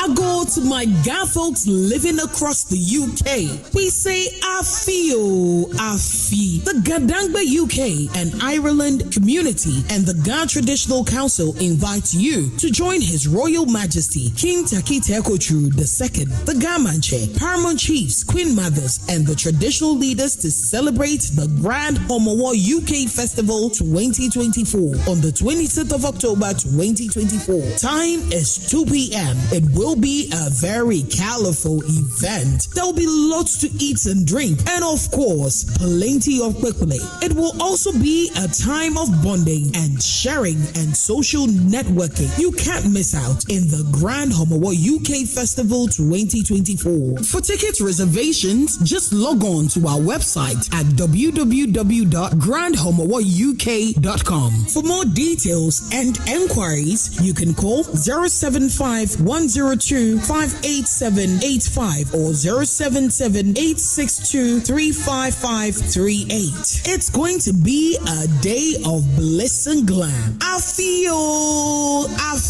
cha. Oh mania blau. Yow.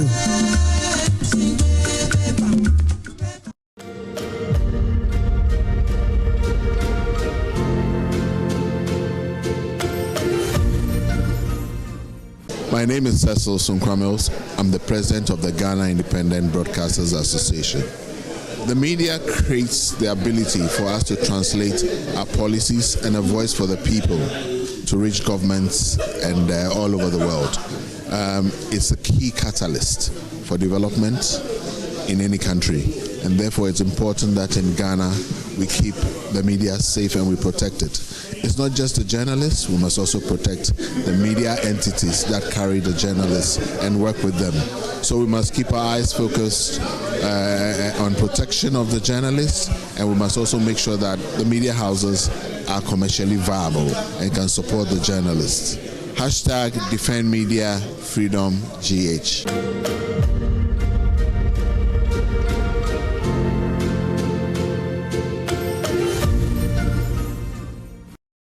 Today's contest is like Kingdom Filipino Fighter. The stage is set, the atmosphere electric. These are the minds ready to engage in the ultimate battle where every second counts and every answer could make or break their dream. You can contest with us, but you can never compete us. Beat everyone. This one all out, no stress. And for some, it's all about that one word. While others, their hearts beat in sync with every point earned. And for some, the pain of defeat lingers long after the final riddle. The national championship of the 2024 National Science and Maths Quiz this October. Catch all the contests on Joy News, Joy Prime, and Joy FM, and follow the action across our social media platform. Who will be crowned champion? Let the quiz begin. Best wishes to all three schools. The 2024 National Science and Maths Quiz is produced by Primetime Limited and sponsored by the Ghana Education Service in partnership with Goyle PLC and supported by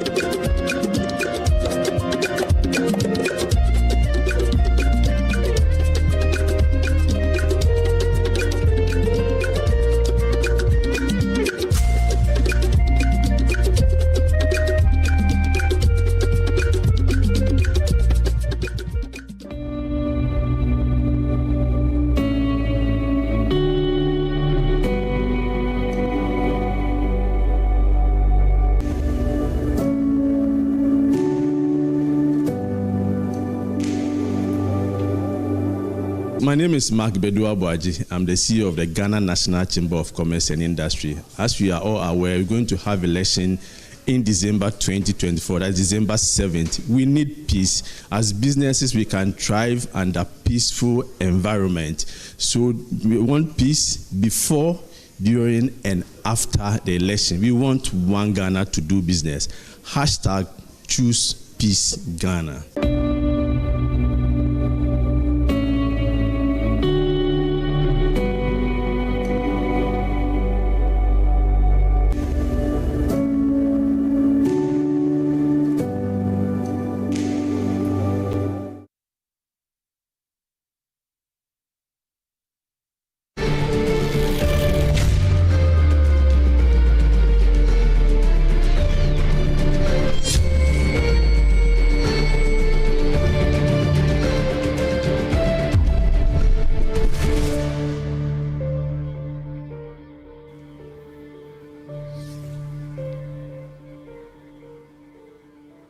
Welcome back to PM Express Business Edition as part of our special discussion on the economy and several sectors and whether it's impacting them in terms of the recovery or not. Nano Sebo, the Chief Executive of the Private Enterprise Federation, we're engaging him on the economic recovery, so says government, and whether it's indeed impacting the private sector. And now, taxes. I mean, I wouldn't engage, any day won't pass without engaging any businessman that will be complaining about the tax challenge issue. Has it gotten bad? Has it gotten worse in terms of the collection issues and all the rest? George, taxes in Ghana is 25% of your profit. Corporate tax? Or corporate taxes. Hasn't that? Okay, sorry.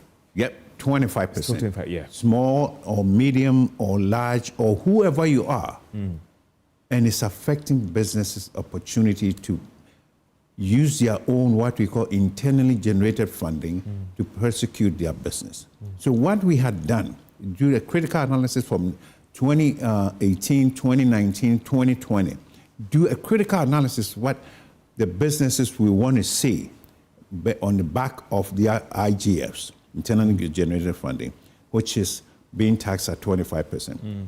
If you create a staggered tax system, allow the small potatoes to pay, maybe those who made 5,000 pay 2%, who made 7,000 to pay 2.5, on and on up to the people that pay 25%. A lot more businesses are willing to pay their fair share of the taxes. But as they see, as I said beginning, they went into business to make money for themselves, and that if for anything, they want to keep a majority of their IGF for themselves, for their businesses. So here comes the tax man and says, well, you owe 25%. The guy says, wait a minute. Yes, you think I owe 25%, but I'm not even taking home 25% of the net income that I made because of liabilities left and right. So what we're saying is, let's work through the system and based upon the asset value of the company, create a tiered or staggered tax system. You pay a percentage of your net income, of your income to taxes based upon your asset size. That definitely is a better point for the private sector, and people are running and will run in various jurisdictions where you have a tiered tax system, not one shoe fits all, everybody pays 25%, and no. Now, some will say that this tax is a tax on profit. If you're not making profit, you are not paying. But why the concern here? The argument here is that that profit is on your profit. That tax is on your profit. So tax is on my profit. If you're not making profit, you're not paying. George, where did you made profit from your business dealings and operations? Thank you. You've not made. They are not taxing your loss position or taxing your revenue.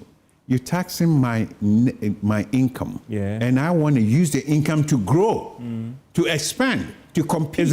I know there've been argument about a tax before even production commences and all those things.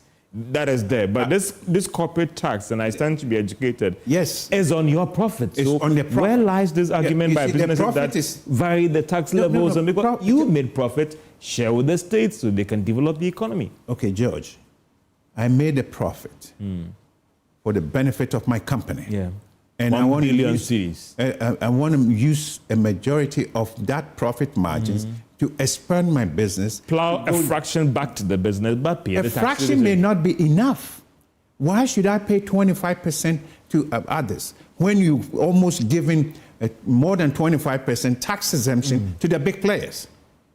And the small potatoes are now being penalized because they couldn't afford to pay the 25%. Somebody's making 50,000. He has staff. He has expenditure to, at the end of the day, he says, if I pay this, I won't be able to do A, B, C, D for the expansion of my company. They have a projected projection for a period of 5 years. I won't be able to make it. Is that what we want? No. We want them to expand to the point where I said, let them hold a greater percentage of their IGF, of their internally generated, or their taxes, or their income, and they will be willing to pay. In the long run, in the long term, you see, when you're doing that 25% tax bite, you're not looking for the long term. You're looking, this is it today, pay us, and then at the end. I have heard some tax people in a discussion with them, they go after recalcitrant taxpayers in the night to destroy their business. Is that happening? That they are invading these firms or businesses in the night? Yes, because they are not paying it? Because they are recalcitrant taxpayers, and the tax man is going to make it impossible for them to do business. Now, if you do the man is not paying his tax, and they have an obligation to pay their taxes to the state. They have the obligation, but you don't have the responsibility and obligation to destroy their business because you didn't set a business up for them. Okay, so once you destroy their business, the future income on the basis of taxes, you're depriving that by yourself because you destroy the hand that fed you because they didn't pay one time. Allow them to grow, allow them to expand, create a staggered tax system that they pay maybe 2%, they pay 5%, they pay 7%, based upon their asset size. We all continue to grow. George, you weren't born like this. You've grown to be a big man. Now, so if they allow you to grow, you become a big man. If they sit on you, you're going to be a dwarf. Isn't it more of a staggered tax approach for SMEs? That's a medium size, yes, big size. Maybe that could be the way to go. That is the way to go. This is it. We had done a 2018 to 2020 tax analysis, a tax research that would create a lot more income for government than the way we have it at 25%, one shoe fits all. And that's what we're pleading with government. Now, what happened with all these things you put together? Engaging government, engaging GRA, engaging those who matter. GRA was even part of it. And so, why haven't we made a progress? We have tax made policy progress. needs at the Ministry of Finance. We want to bring this into Parliament because we had engaged both sides of the art, and there were plausible responses that for the future, we think that come next year, as I said, with the new administration, we teach them how and what, and then we together work on this. So at least the revenue, and that definitely improves the revenue collection of government. If they go the tier way. If they go the staggered or the tier tax system. Is the current tax structure anti-business? That is hunting business. The anti-business, some would say, is anti-business. Is I wouldn't say it's anti-business. The structure, the framework. Yes, I wouldn't say it's anti-business. I would say that it's not favorable to business. Favorable to business. So the businessman says, okay, if it's not going to reward me or it's going to enrich my business, then I'm not going to pay the taxes. He said, catch me if you can. Then he turns around. Are we seeing more firms? I think tax avoidance is the going that way because then they will employ all the legal brains and the tax experts to reduce their exposure to government. Is that what is happening now? No, I wouldn't say it's that happening. They are not evading. This is the avoidance. Tax avoidance. The exposure because of the multiplicity of taxes. Thank you, George. That is happening. You've been in this business for a long time. Yes, we're going to employ the crafty taxman who is now doing business to avoid taxes, to avoid the payment. And then the cost of tax collection goes up against the government in the sense that the revenue, the little revenue that goes into government, a majority is going to be used to track and prosecute those who are not paying. So if we do this target tier taxes and make it comfortable, believe me, our report indicates that at least there will be more than 15% more private sector players that will pay their taxes at the right time so the government can even invest. There's the moral argument also to be made about the fact that you're doing well, you're making profits and all the rest. You know, the bit about the tax, I mean, the Apples and all, even the Facebook are still employing strategies to reduce the exposure to government, moving their headquarters and even to Ireland and all those things. So, but there's a moral argument then about the fact that as a business, you are benefiting from the social amenities and all the rest. Trying to employ tactics to reduce your exposure, the moral argument, it doesn't wash. George, I think we go into some semantics that I wouldn't want to touch with a 10-foot pole. The moral argument. The guy is a business person. He makes money. Yeah. He wants to keep. So meet that fraction of obligation. Yes, to the state. Fraction of obligation. Don't employ structures to reduce your exposure. It's not criminal though, but to reduce your exposure to the state in terms of your tax payments. The point is that the business wants to expand, and that's the reason why they set up a business. They have a kind of projections where they want to be and all. Yes, they will pay the taxes. Yes, they do pay a percentage of the taxes. But they feel like you are encroaching on them so much that they cannot grow. So what we're saying, allow them room. In the long run, it's going to be beneficial for government because they're going to be expanded, they're going to expand, and they will pay more taxes so far as the liabilities is concerned. What has been the engagement to GRA? Because the argument I get from some of your members that they are not friendly, they are harassing me, and it came up in several fora that have been where the associations have complained bitterly that the Ghana Revenue Authority has not been business friendly to them. I think the revenue authorities believe that if you become friendly, that you lose your leverage, and people they want to come on like a Hercules and then drop on the businessman and that you owe me, you pay me.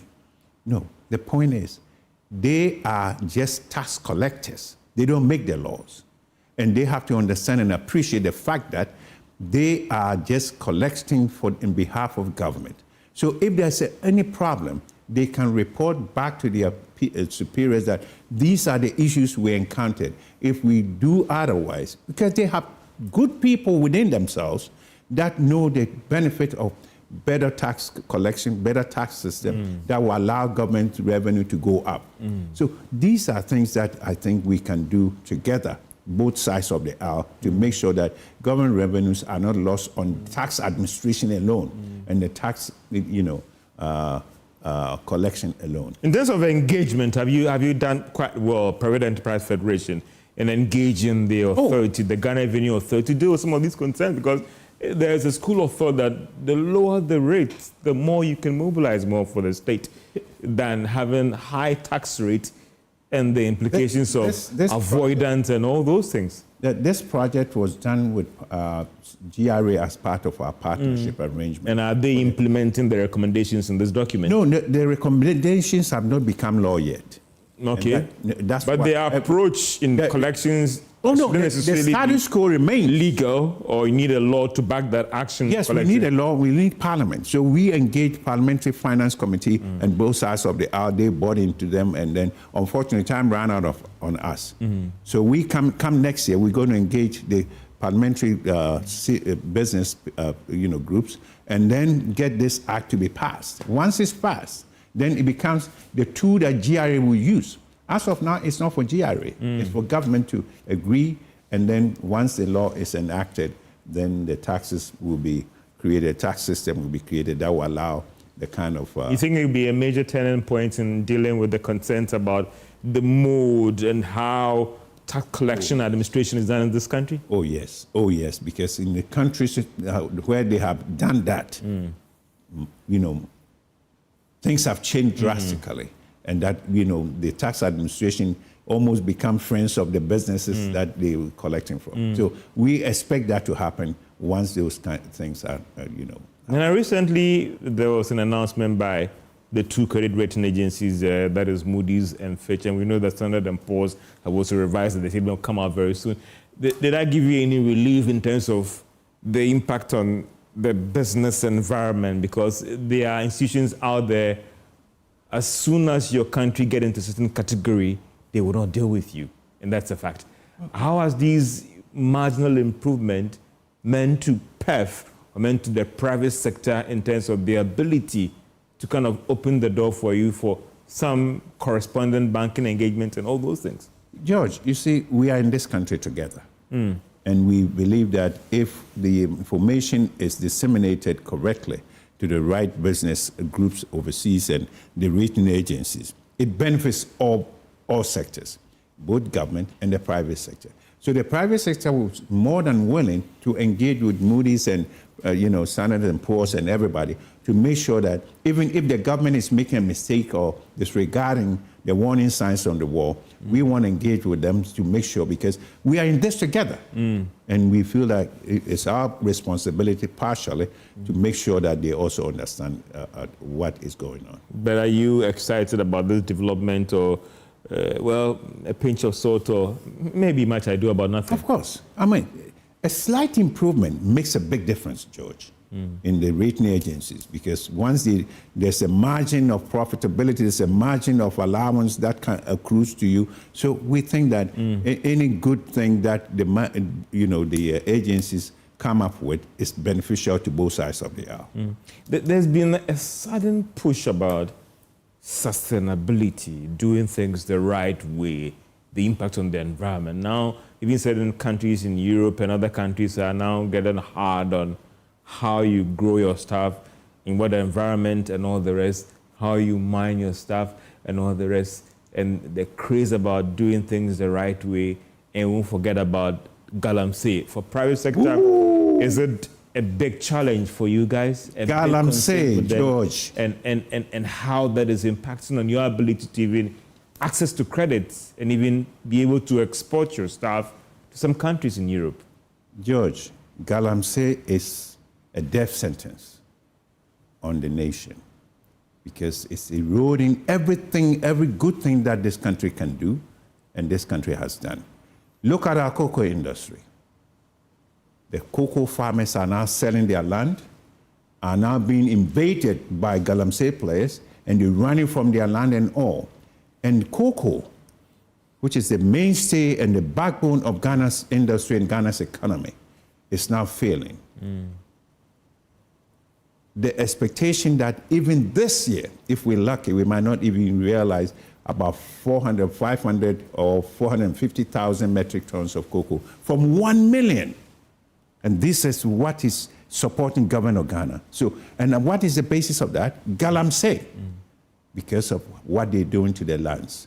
If you had ever flown from Takoradi to Accra by air, you see where Pra is entering the sea, where Ofin and entering the sea, that part of the sea has decolorized in a way that is affecting the fishes. It's from Peru and all the way down to the beach. The fish that we eat is being affected. They die. The fishmongers or whatever pick them up. They smoked. We eat them. You know the essence of all the stroke and childbirth deficiencies and all that is affecting. So galamsey, to me, we are arguing that galamsey, even though the Parliament has passed the abolition of death sentence, we think that anybody engaged in galamsey should be hanged. That by after they've been educated in the court of law and found guilty, they should be killed by death penalty. You think it could send signals to those who are... Stringent signals to that you may not live to realize and enjoy the profits of your bad deeds. It's like genocide. Galamsey is like genocide. There's no difference, because it's pushing people to the point where they don't have a choice but to eat and die.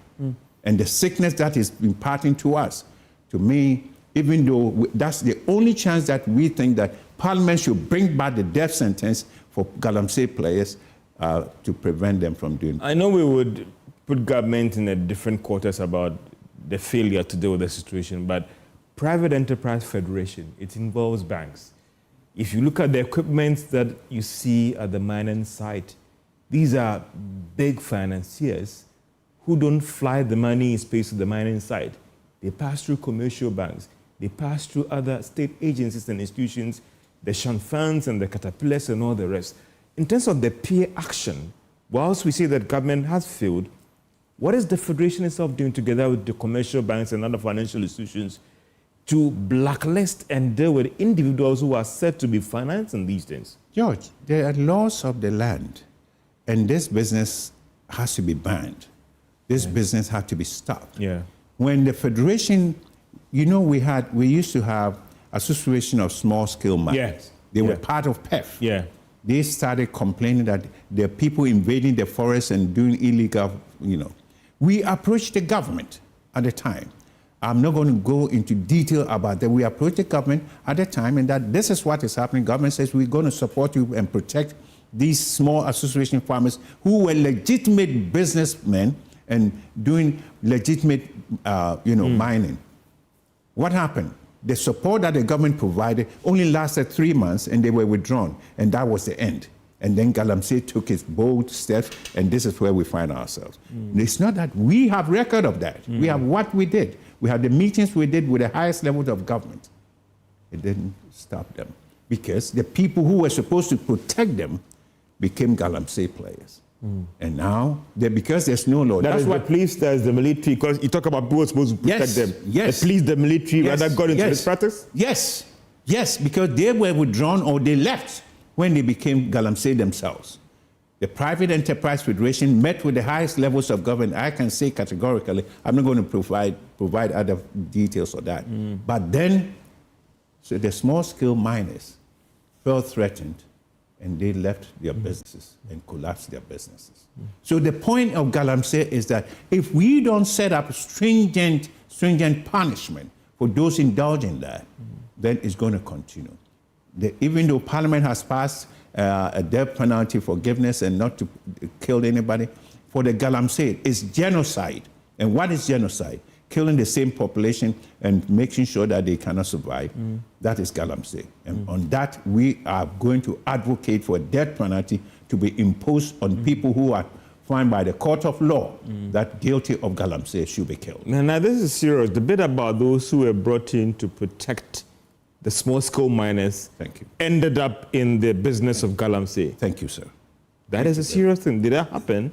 That did happen. And when they came back and said, now we've been threatened and the support system and the protection is no more, the government says, we were going to look into that and we're going to provide that. We have the record of that. But we're not policemen, we're not armed forces. They were our partners, they were our players, they were our member associations. They were threatened. They left their fields and they were gone. Now I still bring back the peer action because I'm saying that for those within this space, they know the big players behind this and not the community boys who are doing that there. The people who are financing those caterpillars to be brought down to those things. Can you guys take the lead by blacklisting some of these individuals? George, to send the signal to government that if you are not going to work, we are taking the lead to deal with the challenge. We are a land of laws.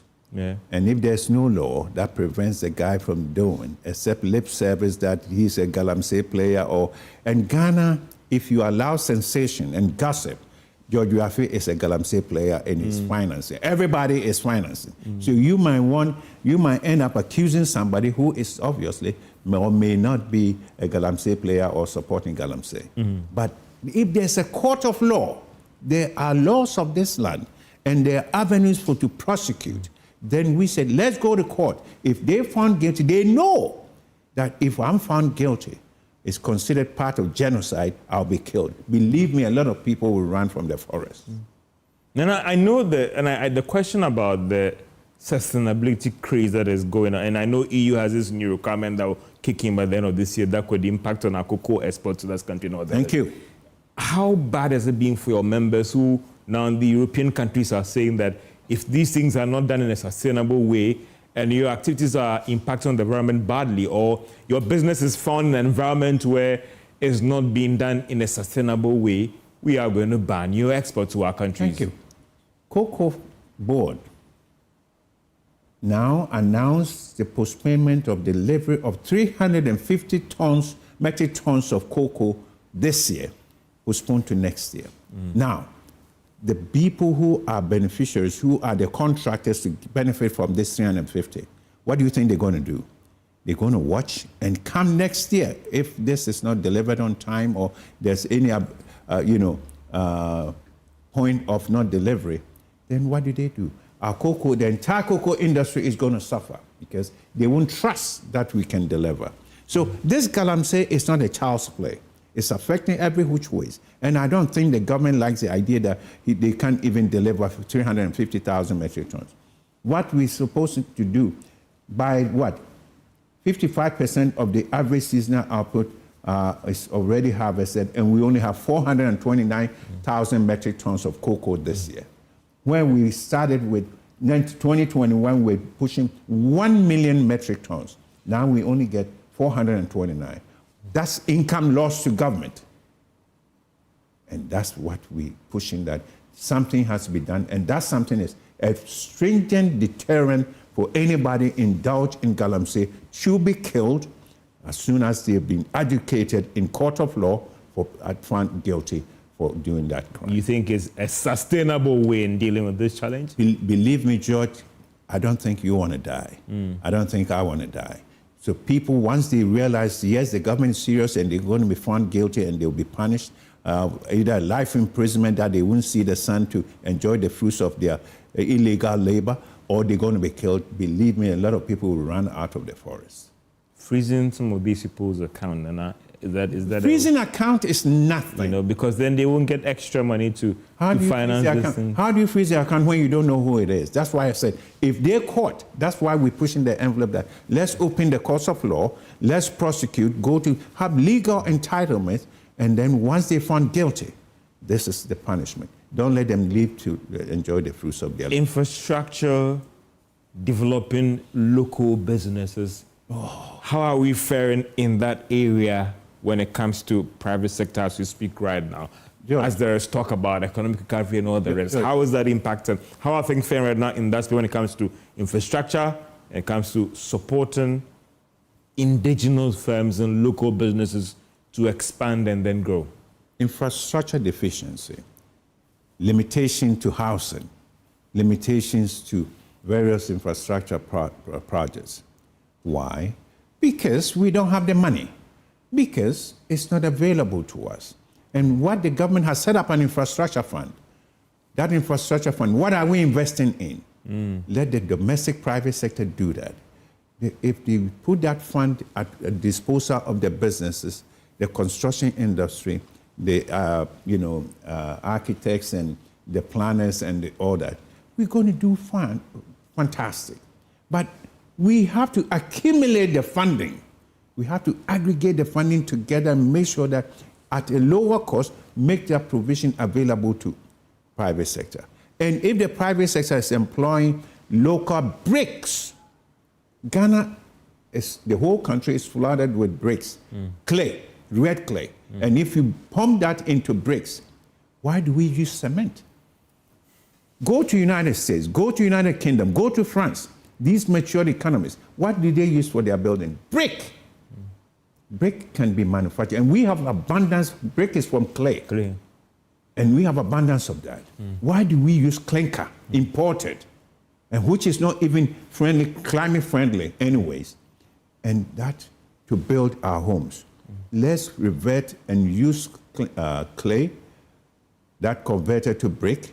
And it's easy. As of now, even brick costs more than cement. Why? Oh, yes, because the way it's manufactured. There are ways of doing it. If you go to some economists, and we have been there, and we know we can replicate that. We can do bricks, and the cost of housing will come down not less than 50%. Why can't we do? Why aren't we making it mandatory that a local content of every infrastructure should be part brick? Why can't we do? This is our land, this is our home, and we have that in abundance. Why can't we do it, sir? Maybe it's expensive. Expensive now, but go to Institute of Applied Science and Technology, go to University of Ghana, go to University of CSR and others. They will tell you how it can be done, using solar energy to get it done. We just love to talk, and we just being lazy that because the cement is here, because it's there. I hear there's a cement company that's actually looking to use a percentage of brick to mix their cement production. This is our country. This is what we have in abundance.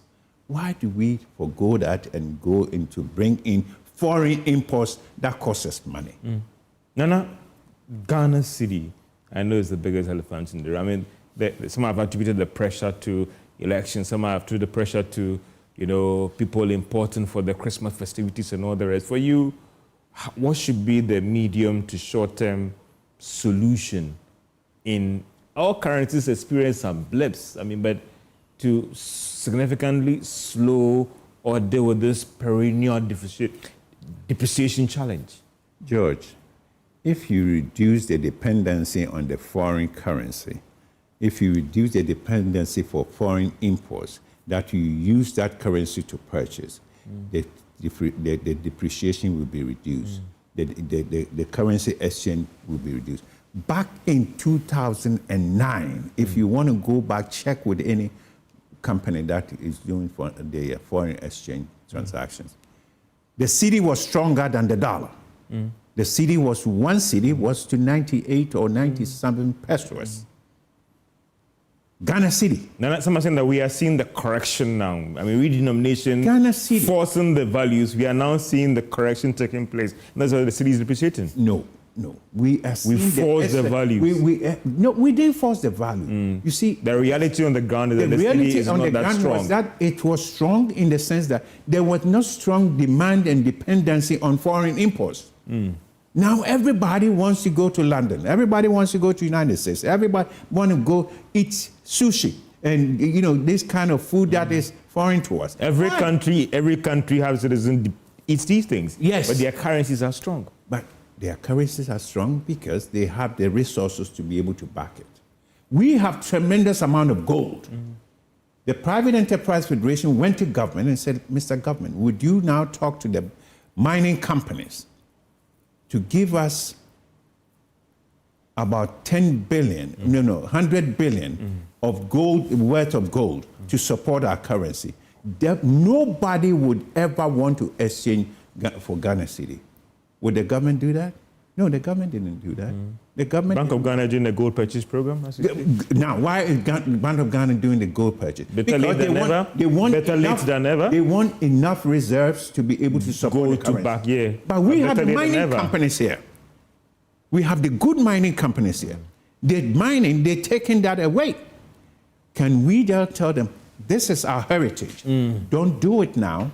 If you do, we give you a partial. For the next 5 years, we take every production that you do to support our currency so the currency can be strong enough, and then we will give back the mines for you to continue. Can we not talk to them? Can we not negotiate? We have provided that avenue. That let's discuss that. Why is it being prohibited that Bank of Ghana is buying 20 million a month? 20 million from Bank of Ghana, that's peanuts. That's not enough to support our currency. The demand on the currency is more than 20 million a month. And the bank knows that. In a minute, in terms of, as we wrap up the outlook, optimistic or cautiously optimistic, as we wrap up in a minute, Nana? I'm always open for discussion, and I'm very optimistic that the new people who come to government the next year will be more than willing to sit with us and listen to us and together find a common ground and avenue for us to progress and boost our economy to the level where we all will be happy and going home wholeheartedly. Now Bonsu is the chief executive of the Private Enterprise Federation, getting his thoughts about the economy in the private sector. What is their verdict about the economy? And I know the debate will still go on in your offices and your homes about whether the economy has indeed recovered and what has been the impact on your business as a private firm out there. My name is George Afe. This has been PM Express Business Edition.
Hello everyone, welcome to Health and Vitality with me, Dr. Hannah Lisa Tete.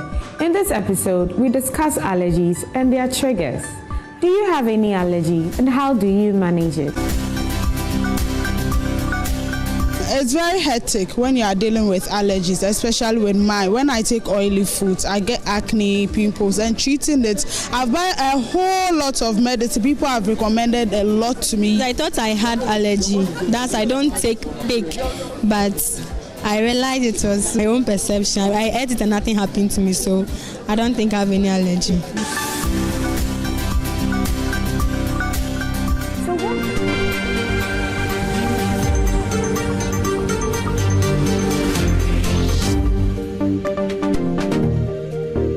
Moments that we've all been waiting for, the nationals, that's the National Science and Maths Quiz, and we are right here inside Cape Coast. But I have students from Hohoi Senior High School, and it's our arrival day. Most schools are still coming in. We have more than 70 schools that have arrived so far. But then let me get talking to the students to find out how prepared they are. How are you doing? I'm fine, please. Okay. How is preparation going so far? You are a contestant, right? Yes, please. I am a contestant. Okay. So we have prepared and we are ready for the contest. We have done our best and we just hope that God will crown our efforts. Okay. Yes, please. And I know your school is meeting St. Peter's. Yeah. Yeah. They've been champions before. Yes. How do you feel about that? Knowing that you're meeting some once upon a time a champion school. Actually, we know that if we do our best, there's nothing too big for God to accomplish. So as long as we have done our best, we know that He will crown our efforts. Okay. Yes, please. Right. One of their coordinators is also here with me. Sir, please, your name? Botoski for short. Botoski for short. Botoski, yeah, that's the name. Well, I know your school is meeting St. Peter's. Yeah. How do you feel about that? Oh, I feel excited. I feel great. You know what? If God wants to do something great in your life, that's how things start coming about. So there's one thing that I'm going to say. Some people say it is possible, but I say with God, all things are possible. La ilaha illallah. Inshallah, Hohoi EP Senior High School, we are qualified. So this is the key word, qualifying. Do you understand? We know that St. Peter is a very big school, so Anna is giving to those that Anna is all due. So St. Peter's, we salute you, but on the D-Day, La ilaha illallah, Inshallah, Hohoi EP Senior High School, we are qualifying that day. Yeah, thank you very much. All right, thank you very much. I hope to see you very soon. Well, that's Hohoi Senior High School. I still have other schools right here. I have Shaiman Senior High School students right here with me. They're all part of the preliminary stages of the National Science and Maths Quiz. Now, before we continue, I hope you guys know your school anthem. Great. So 3, 2, 1. Let's go. Hail, hail, great shall say, arise and shine for honest. Modernization calls for change. Modernization calls for change. Knowledge and skills we deserve to shine in love response. To build our school and nation strong, rise on each group to bear. To build our school and nation strong, rise on each group to bear. Great I shall say, great I shall say, arise and shine forever. Great I shall say, great I shall say, arise and shine forever. Right, that was a beautiful anthem. And how is preparation going so far for your school? How is it like? Let me speak to you first. How is preparation going on for you so far? So far, everything is going on well because you know that with God, all things are possible. So we are just hoping that the Lord will do something great and good for us. Sure. Yes. Now, you are a coordinator. What schools are you meeting in your category? We are meeting Agri Memorial and Ghana Islamic Private School. Yeah. Yes. And how do you see that contest? Well, it's going to be a heated one, but we are trusting upon the hand of God, which has always been on our side, to trust these schools for us to proceed to the next stage of the contest. Okay. All right. Let me speak to you. Do you have one of your contestants here? Yes. You kindly move forward. The contestants are usually shy. How is it going for you? Preparation, how is it going for you? Well, we are preparing very hard to meet them. This contest is going to be a tough contest, but we are preparing very hard to meet them. So it's a win for us. It's a win, eh? It's a win or nothing else? Yes, it's a win for us. Do you see Agri Memorial as a threat, though? No, but it's normal. But we are going to meet them. We are preparing very hard to meet them. Yeah. So. Okay, all right. I'm hoping to see you very soon with that winning apparel that you have on right now. All right, and that's the Shaman Senior High School. And just as you've heard from them, they are preparing to be. So thank you very much. I still have other schools right here. I have Nkwetia Presby Senior High School right here at Cape Coast. That's the Sentinel for Education. Now, in Nkwetia, I would like to also hear your school anthem. Are we ready? Okay, great. Let's go. Come hail our great Pastor's name. Let's shout our alma mater's fame. To all the men in the world are bound, to all the nations around. Come hail our great Pastor's name. Let's shout our alma mater's fame. To all the men in the world are bound, to all the nations around. Hail in Pasco, character, efficiency and service. Hail in Pasco, character, efficiency and service. With good character we shall acquire knowledge and serve our motherland. With good character we shall acquire knowledge and serve our motherland. All right, beautiful one there. Now in Nkwetia Senior High School, let me just push a little bit. Let me stand in between you all. And how is preparation going on for you? Everything is going on, but we are hoping for the best. Like, we're putting our best. Last year, how did you all feel after you were knocked out? I know you were expecting to be seeded or possibly reach to like the finale or semi-finals, but that didn't happen. How did you all feel? When that happened, I felt bad, although, but because of that mistake, we are working on the mistake so that we can improve this year. Okay. Now, what schools are you meeting in your category? Ghana National in Afana. All right, that's a tough contest. And how do you see that? Let me. How is it? How do you see that contest, by the way? Oh, it's going to go well. It's either we qualify with them or we qualify and we leave them behind. That's the only. Is it that you qualify with them or we qualify and leave them behind? That's the way forward. All right, you are part of the coordinators for your school, and so far, how is it going? Well, everything is going on well, and then, but we are here for the ultimate, for the trophy. Indeed. For the trophy? Sure. For the first time? For the first time. You are hoping that this year in the Eastern region is not going to be any other school apart from Nkwetia? No. We are taking it straight to Nkwetia. You don't think the former champions, St. Peter's, they can even do that? Oh, St. Peter's, they are tired. They are tired of winning, eh? Yes. So we are going to continue for them. What about your regional champions? Well, the regional champions, we didn't do well there, but we are here for the ultimate. So we are prepared to win the national contest. You don't even see Kofredia Sectec as a threat because they were regional champions. Do you see them as a threat?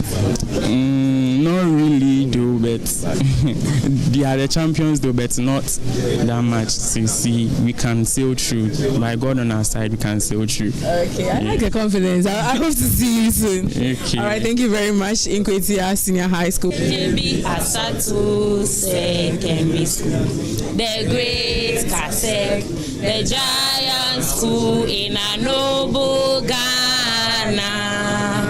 Our motto runs in a perfect saying, wisdom and courage displayed in the emblem, book and eagle and the wisdom not, wisdom and courage to be cherished forever as the motto of our great Kasek.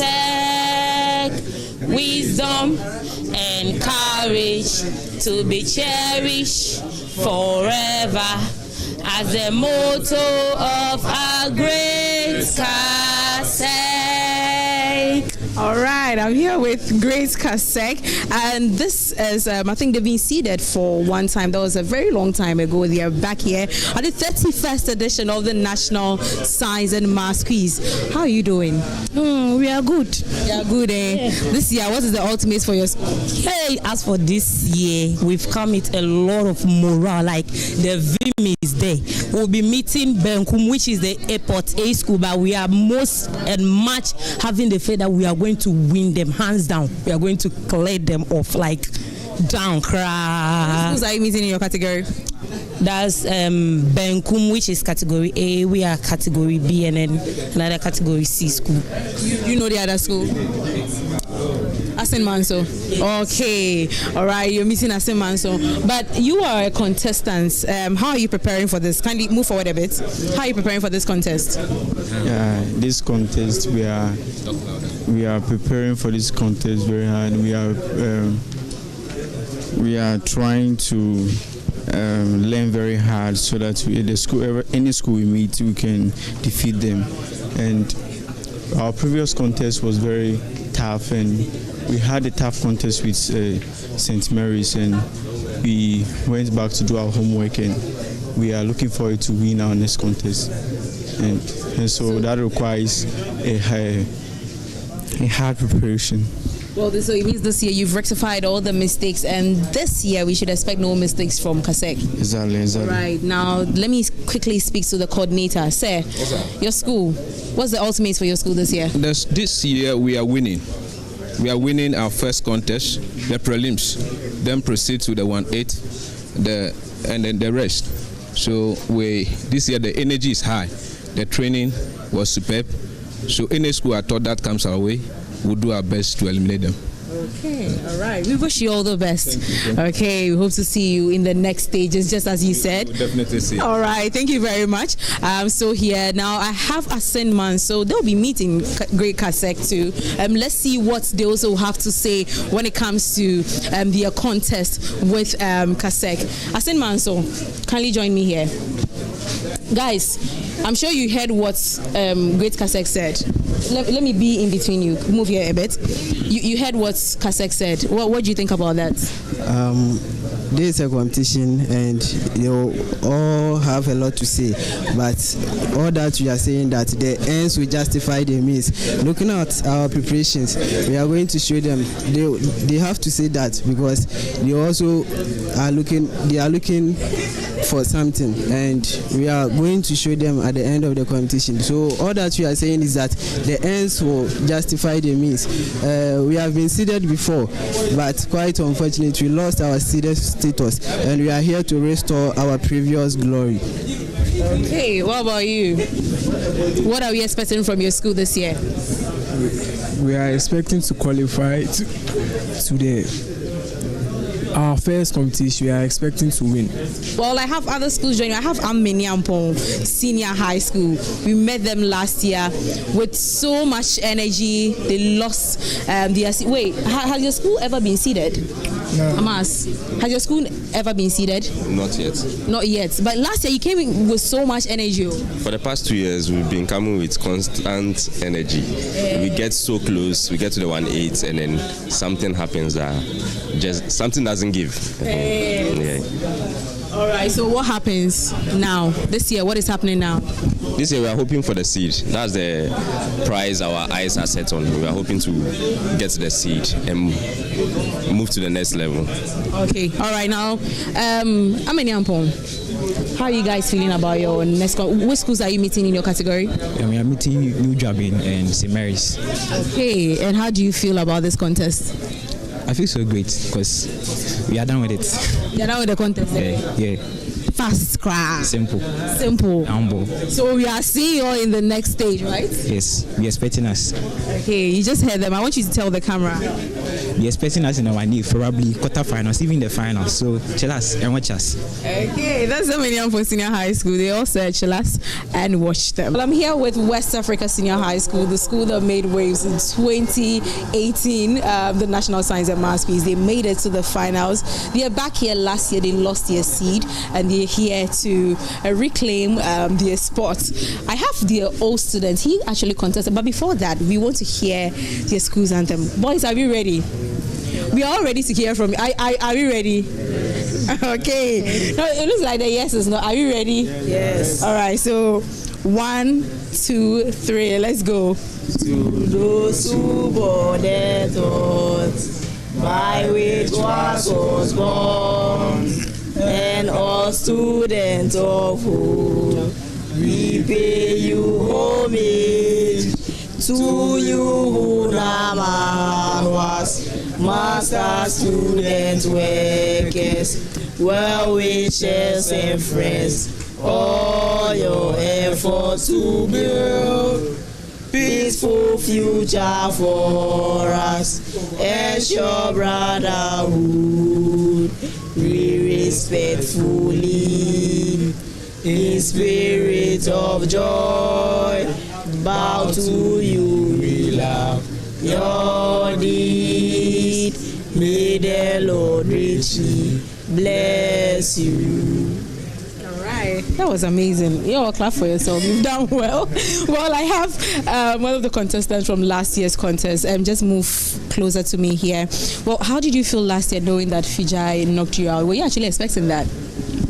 Actually, it was an unexpected event, but then in everything, you give thanks to God. Then you move on, work hard, and then come back stronger. So. Okay, well, this year you guys are back. What should we expect from your school? We've prepared well enough, and we are here to do our best, and the rest will leave it to God. Anything that comes out, do things. Okay, now let me speak to some of the students. You are here too with your school. What are your expectations? What schools are you meeting in your contest, your first contest? We are meeting Infant Mind Girls in Zion College. Okay, and they were not, Sight wasn't here last year, but this year I spoke to them and they said they're also prepared and they're ready to be one of the first girls' schools to win this year. What do you have to say about that? We came prepared, and this year we are here to do our best, and we know God will help us. You know, what about winning? It looks like you're forgetting winning, or this year you just want to be seeded. Wait, so I heard something. It depends on. So yeah, the winning year, we can't actually determine it. Yes, but with God, everything is possible. And then I know with the way we are now, we are going to try to do our best, and then leave the rest for the best. Have with me here Biakoyes Community Senior High School. You're also a first timer at the National Science and Maths Quiz, and these are the contestants with some of their coordinators. Now, ladies, this is your first time here. How do you feel? We are good to be here, and we are. Is that okay? We feel excited being here. That's our first time here, so we are okay. Okay, what schools are you meeting in your first contest? We are meeting St. Paul's and then Adiabram Senior High School. Okay. And how do you see that contest? Do you see any of the schools as a threat? I didn't see. Do you see any of them? You are competing. Do you see them as a threat? Like this school there, nah, or you don't see them as such? We are just hoping for the best. Okay, all right. We are hoping for the best. What about you? We are hoping for the best, and the battle remains the Lord's. And we are happy to be among these schools. Thank you. Okay. Now let me speak to their coordinator. Sir, kindly join me here. And how does it feel like being here for the first time? Actually, we are so much happy that we are also found among many that are qualified for the preliminary stage of the National Science and Maths contest. Because our school started this very competition, especially the regional qualifiers in 2022. Over there, we got second position and went back home. The second time, which was 2023, we attempted contesting at the regional qualifier stage, but that one too, in fact, we were placed very bad, or we were placed poorly. For that matter, we went back home and then went back to our drawing board, planned ourselves very well, and then in 2024, when we went for the regional qualifiers, that one we were able to qualify for this very preliminary stage of the contest. So in fact, we are so much grateful. And this David Boka, the coordinator of Biakoe Community Senior High School, Biakoe District, and OT region. Thank you. Sure. Now it means, if I'm getting it correctly, it means you've actually been in the contest before, but you didn't make it to the nationals. The preliminary stage. I mean the national. We've not made it. So this is our first time of making it To the national. to the national. And what are your expectations? Our expectation actually remains, I would say, the battle is the Lord. Since it was a hell for us during the regional qualifiers before we came here, this one too, I would say, the battle is the Lord. God is the one we will count on. Thank you. Okay. Yeah. All right. Well, that's Biakoe Community Senior High School, making it to the nationals for the first time. Thank you all so much, and I'll see you at the subsequent stages of the competition. I'm hoping to. Now, I also have with me Xavier Senior High School here. They're also making it back here. After not being at the national for some years, they're back at the national competition. And before we continue, we would want to hear your school anthem. Are we ready? Okay, so 1, 2, 3, let's go. Oh, great Savior, Senior High School, let us lift our school flag high. Discipline, commitment, knowledge, the motto by which we bow. Oh, great Savior, Alma Mater, the bedrock on which we build our success. Arise, O sons and daughters of Savior Senior High. Lift up the torch of wisdom with strength and faith and love. Let us protect the school's rules and regulations to build a strong school. We'll persevere in humility to raise the flag of excellence, to build our motherland. In God also we trust.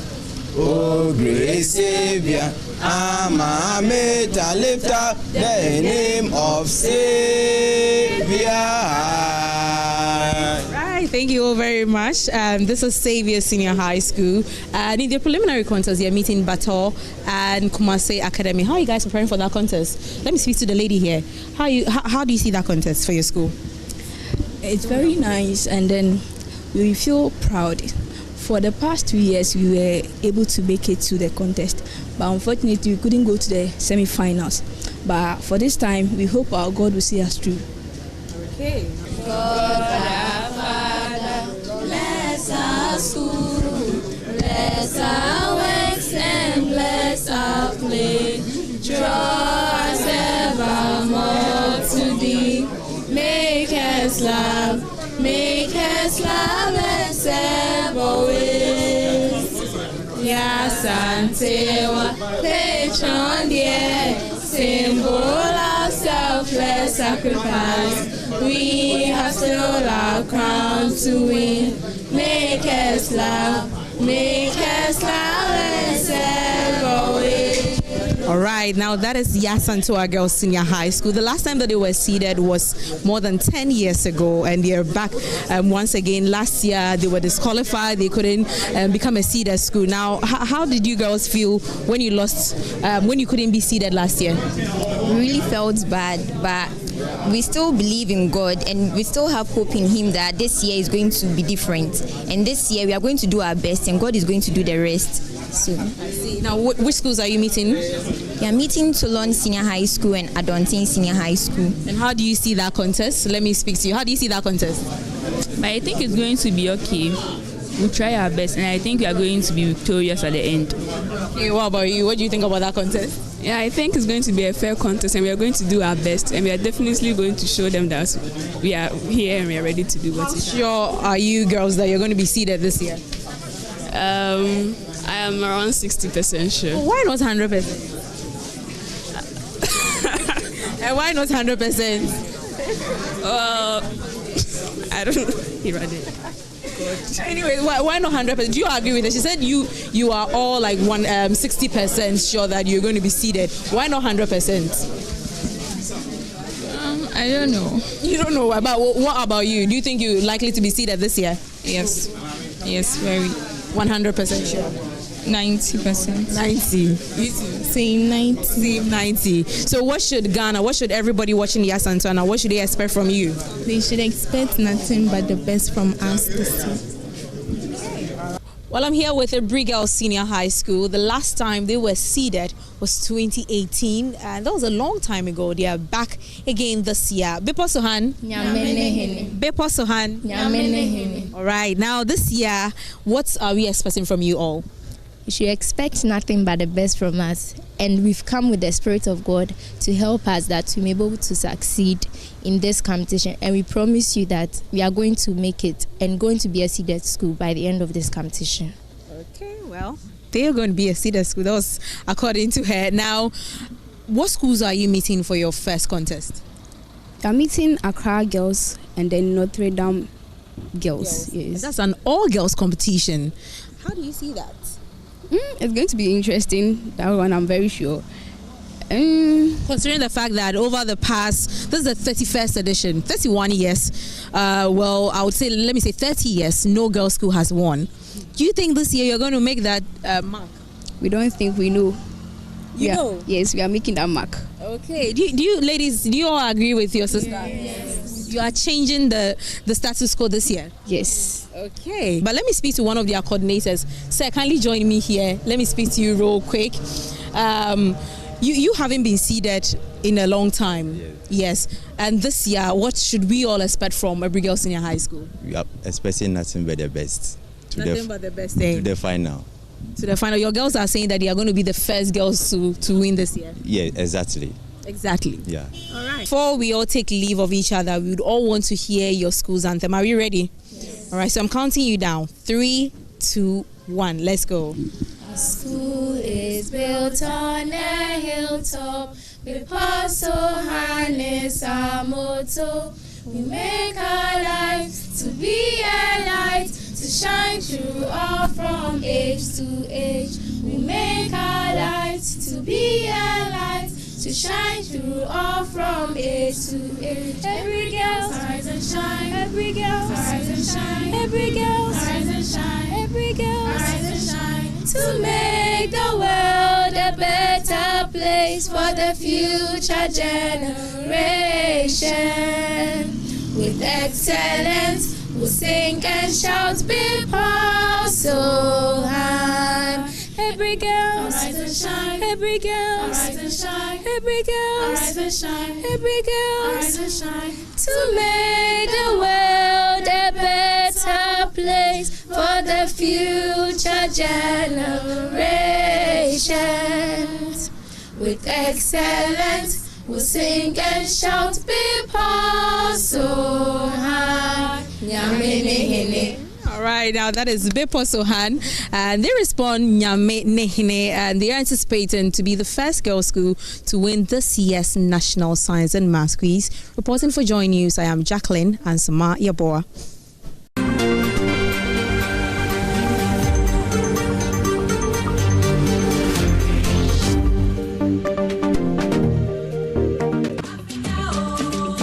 Are you ready to turn your home ownership dreams into reality? The JoyNews Habitat Fair is back, bigger and better, with everything you need under one roof. Whether you're looking to buy land, start construction, or find the perfect interior design, we've got you covered. This year's theme, Get a House, Make It a Home, focuses on helping you not only secure a property, but create a space where memories are made. It's not just about walls and doors. It's about building a home that reflects your style, meets your needs, and gives gives you comfort. Whether you're a first-time buyer, a homeowner looking to upgrade, or a property developer, the JoyNews Habitat Fair is the place to be. Network with professionals, explore the latest technologies, and walk away with solutions tailored to your housing needs. Come with a dream, leave with a plan. The EcoBank JoyNews Habitat Fair is in partnership with EcoBank, the Pan-African Bank, empowered by the Planned City Extension Project from Cities and Habitats, rent to own, and sponsored by Elegant Homes, where quality meets value. Safety and home solutions. You think of a door, we have it. G&J Technical Services, G&J, the generator people, Def Tracker Woodlands, a master planned gated city, DPS pipes, connecting you to life. Home World Building Supplies. Let's build together. Global Lighting, your solution to quality lighting. Superlock, you deserve the best. Everlast UPVC windows and doors, the right choice for windows and doors.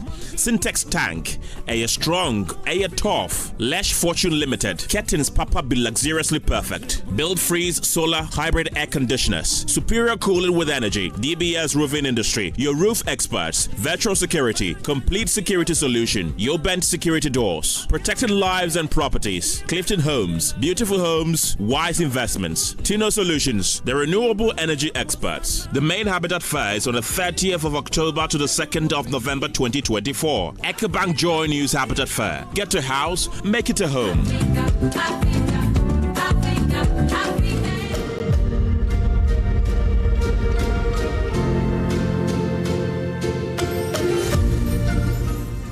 My name is Raymond Smith. I work with Afrimass Network. Media plays a major role in our democracy, and so we need to do everything to defend media. We need to do everything to protect media. We need to do everything to empower media for the sake of our society. So I call on everyone to defend media freedom. Hashtag defend media freedom GH.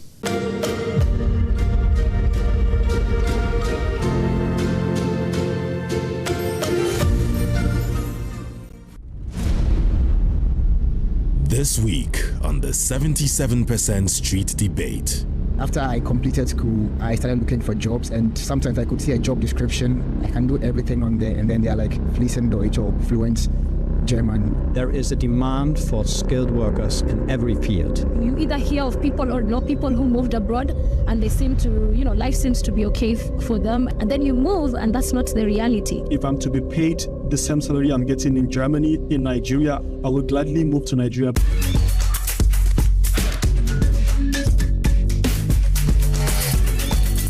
Hello and welcome back to the 77% Street Debate. My name is Edith Kimani, and this week we are in unfamiliar territory. We are in the second largest city of Germany, Hamburg.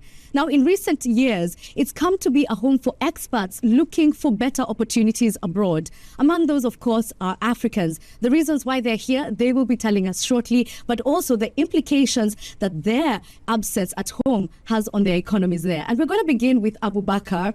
You're a Nigerian, and you came here in 2020, but you didn't stay very long because you were here for your master's. Went back to Nigeria and then decided to return. Tell me a little bit about that. I think as someone who has master's, I have better opportunities here in Germany.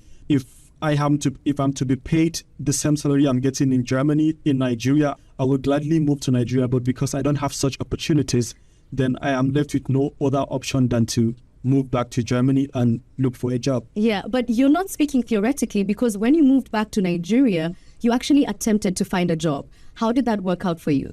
Yeah, to be honest, I couldn't get the job I wanted because as someone that studied mathematics, everybody from the community thinks I'm supposed to teach or work somewhere in the banks, which was where I worked before I moved to Germany for my master's. So I had to come back and look for a real job. Yeah, somebody else who has a similar experience is Precious. He's actually Dr. Precious. Like Abu Bakar here, you also moved back to Nigeria, hoping to get employment, but you only stayed there for 8 months. Yes, it was quite challenging. I made a lot of applications to different institutions, companies, universities, and at the end of the day, you get nothing back. Of course, there's the need for people like me back home in Nigeria, but the question is the infrastructure there? So when you have a PhD, like Abubakar said, you're expected to teach, just lecture, teach, that's all. Research is not the thing, especially in my field in Nigeria. So for me to live out my expectations and utilize my skill to the highest potential, I need to be in a place that has facilities, infrastructure to be able to do the kind of research I do. somebody else who definitely needs infrastructure and facilities is Hawa. You are a maritime engineer, the first one I have to admit that I've ever spoken to. And you also tried to get a job in Nigeria, but that didn't go down quite as planned. Well, the problem is the maritime industry for a female, we are like underrepresented and not recognized globally. We're about less than 2% of seafarers in the world.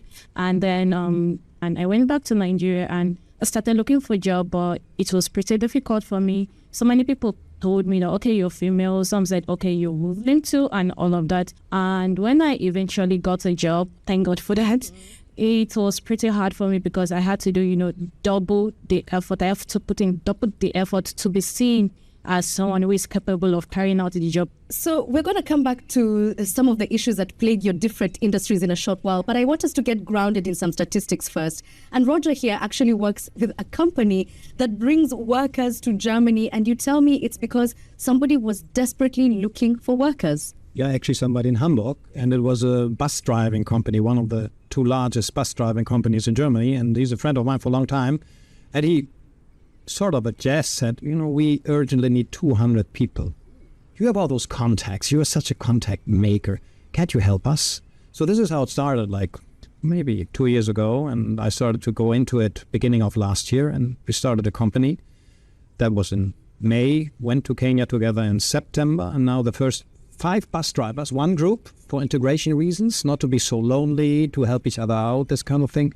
We'll start in Flensburg, which is even farther up north than Hamburg. And the next 5 will probably come to Hamburg also this year. So you're still very much in the early days, but somebody might listen to you and say, well, Germany also has an unemployment problem. Why not hire German drivers to drive those buses?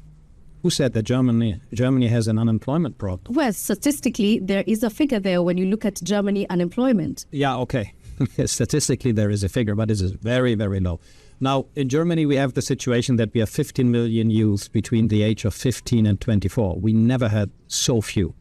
So there is a demand for skilled workers in every field. We are speaking not only about bus drivers, we're speaking about doctors, lawyers, judges, architects, name it. Yeah. So these are essentially known as deficit professions, the ones that he's just mentioned, including engineering. And Germany, specifically, according to the latest figures by the Chamber of Commerce and Industry, is apparently falling short by 2 million positions. Is that how you felt when you came into this country, Ogenna? Not really, because there are lots of people in Germany, both indigenes and foreigners who come to Germany to work, and these people don't even find the jobs that we keep hearing in abundance. Although, yes, so many people do find these jobs, but you still find even much more people not finding these jobs. So sometimes they end up either going back home to then look for a job at home, or they home might come back again. So many other people find it a bit difficult to integrate in terms of job hunting for so many reasons. Either the language skill, which of course it's a two-way street. If you're living in a country, you have to speak the language of the country. That's quite understandable. But it becomes a problem when you're told that this job is available in English, but then it's actually not available. Okay, because I know that the language issue is going to come up again, I want to ask Philip, you're from Ghana. There are no obvious ties between Ghana, Nigeria, Kenya, Cameroon. So why Germany? Actually, yeah, for me, it was basically because of the free tuition, the master's degree. So I decided to move to Germany, which was the biggest economy in Europe. So I thought right after school, after being free, I'm going to get a job since it's the biggest economy, get a job, and then basically live a life here in Germany. So free tuition, you've gotten your second master's now. Has a second promise come to fruition? Do you have a job?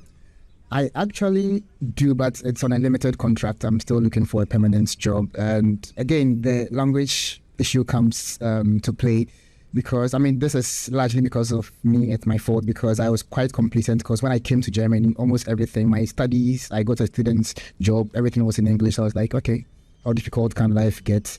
And after I completed school, I started looking for jobs, and sometimes I could see a job description. I can do everything on there, and then they're like fließend Deutsch or fluent German, which disqualifies me. And yeah, that's basically the problem. Yeah. And a lot of other African people.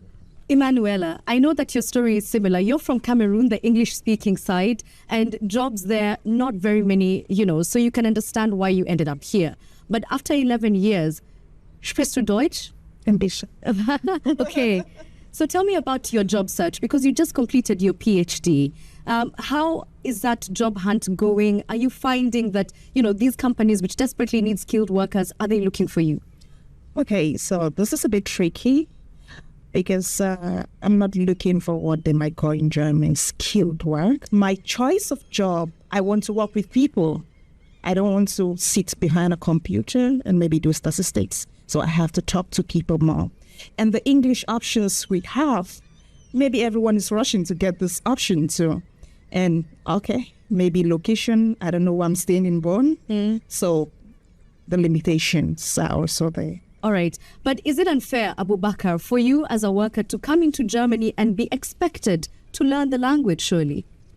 Yeah, I think it's fair if you are living in Germany to learn German, but not fair to expect people to be very fluent in a language that they are learning as adults, right? So yeah, I would say to some extent it's fair. Okay. Where is Befin? Because she's just recently new into the country. I think just 8 months you were. And I know that you told me that your expectation of what the country would be versus what it's turned out to be are two completely different things. Tell me about that. Yes. So I think because I'm in Germany for my master's, and I think prior to coming, everybody, you either hear of people or know people who moved abroad and they seem to, life seems to be okay for them. And you think, if I move on, if I move abroad, then it's going to be amazing. And then you move and that's not the reality. And so one thing I've come to learn is that, okay, life in Germany is a process. And again, going back to the language thing, and at the core of this process is the language. Because for me personally, it's been limiting in so many things. In day-to-day interaction, that has been limited. In also trying to find just VAC student jobs, that has also been limiting.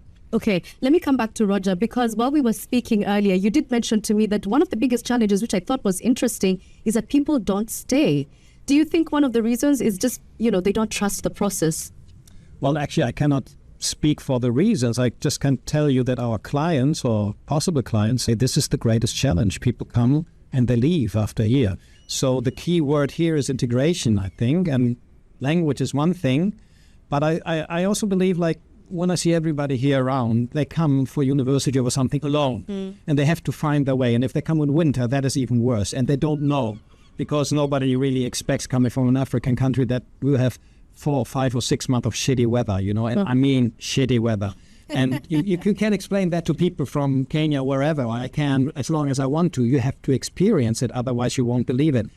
And so I believe what we do is we bring people in bulks, at least 5.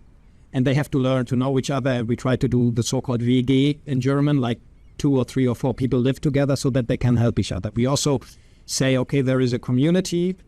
We are working in Kenya right now solely of Kenyans who can help out, and they are willing to help. Yes. This kind of thing is what we believe help for people to stay for a longer period. If you survive in Germany for 1 or 2 years, and maybe you even have family and you can bring it over, I think you will stay for a long time. Okay. We are not very joyous people, but we are okay when you get to know us. I think everyone is laughing because they recognize exactly what you're saying. But because you mentioned the idea of being integrated and perhaps one day hoping to go back home, let me just see by show of hands, how many people here have an agenda to relocate fully back into their motherland in the next, say, 5 years? Wow. 10 years, maybe?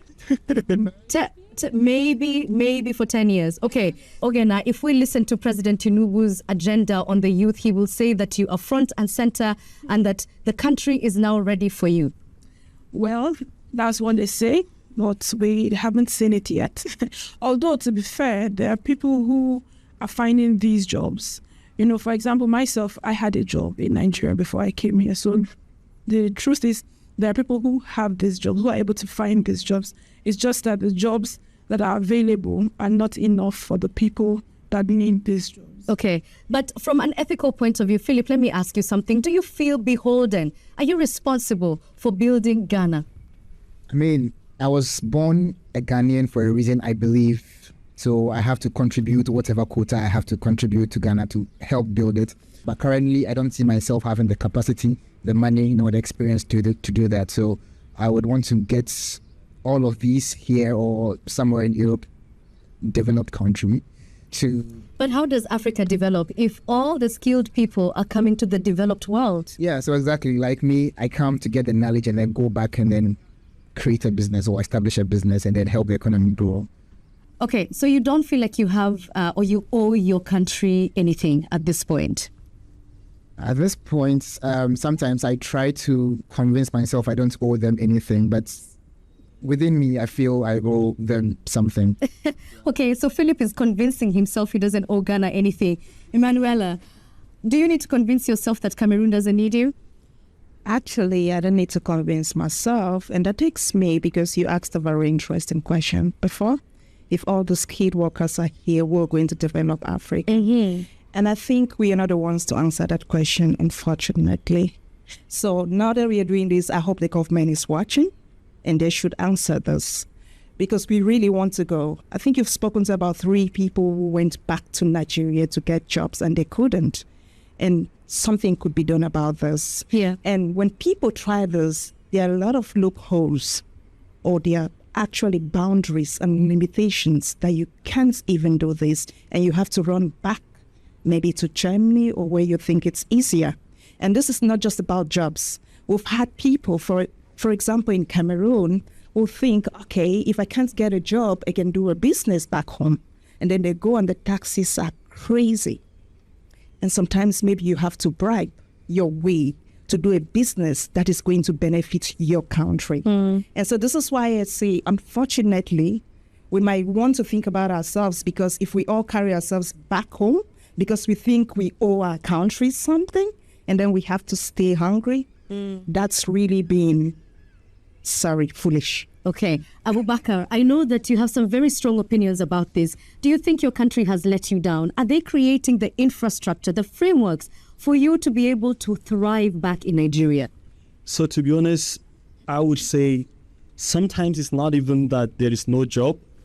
Sometimes there is job both for some certain people. What do you mean? Like for some people, for people that are connected, for people that know someone who is at the top. Okay, hold on. This guy just shouted nepotism. I have to come here. Yeah, I mean, what Abubakar said was correct.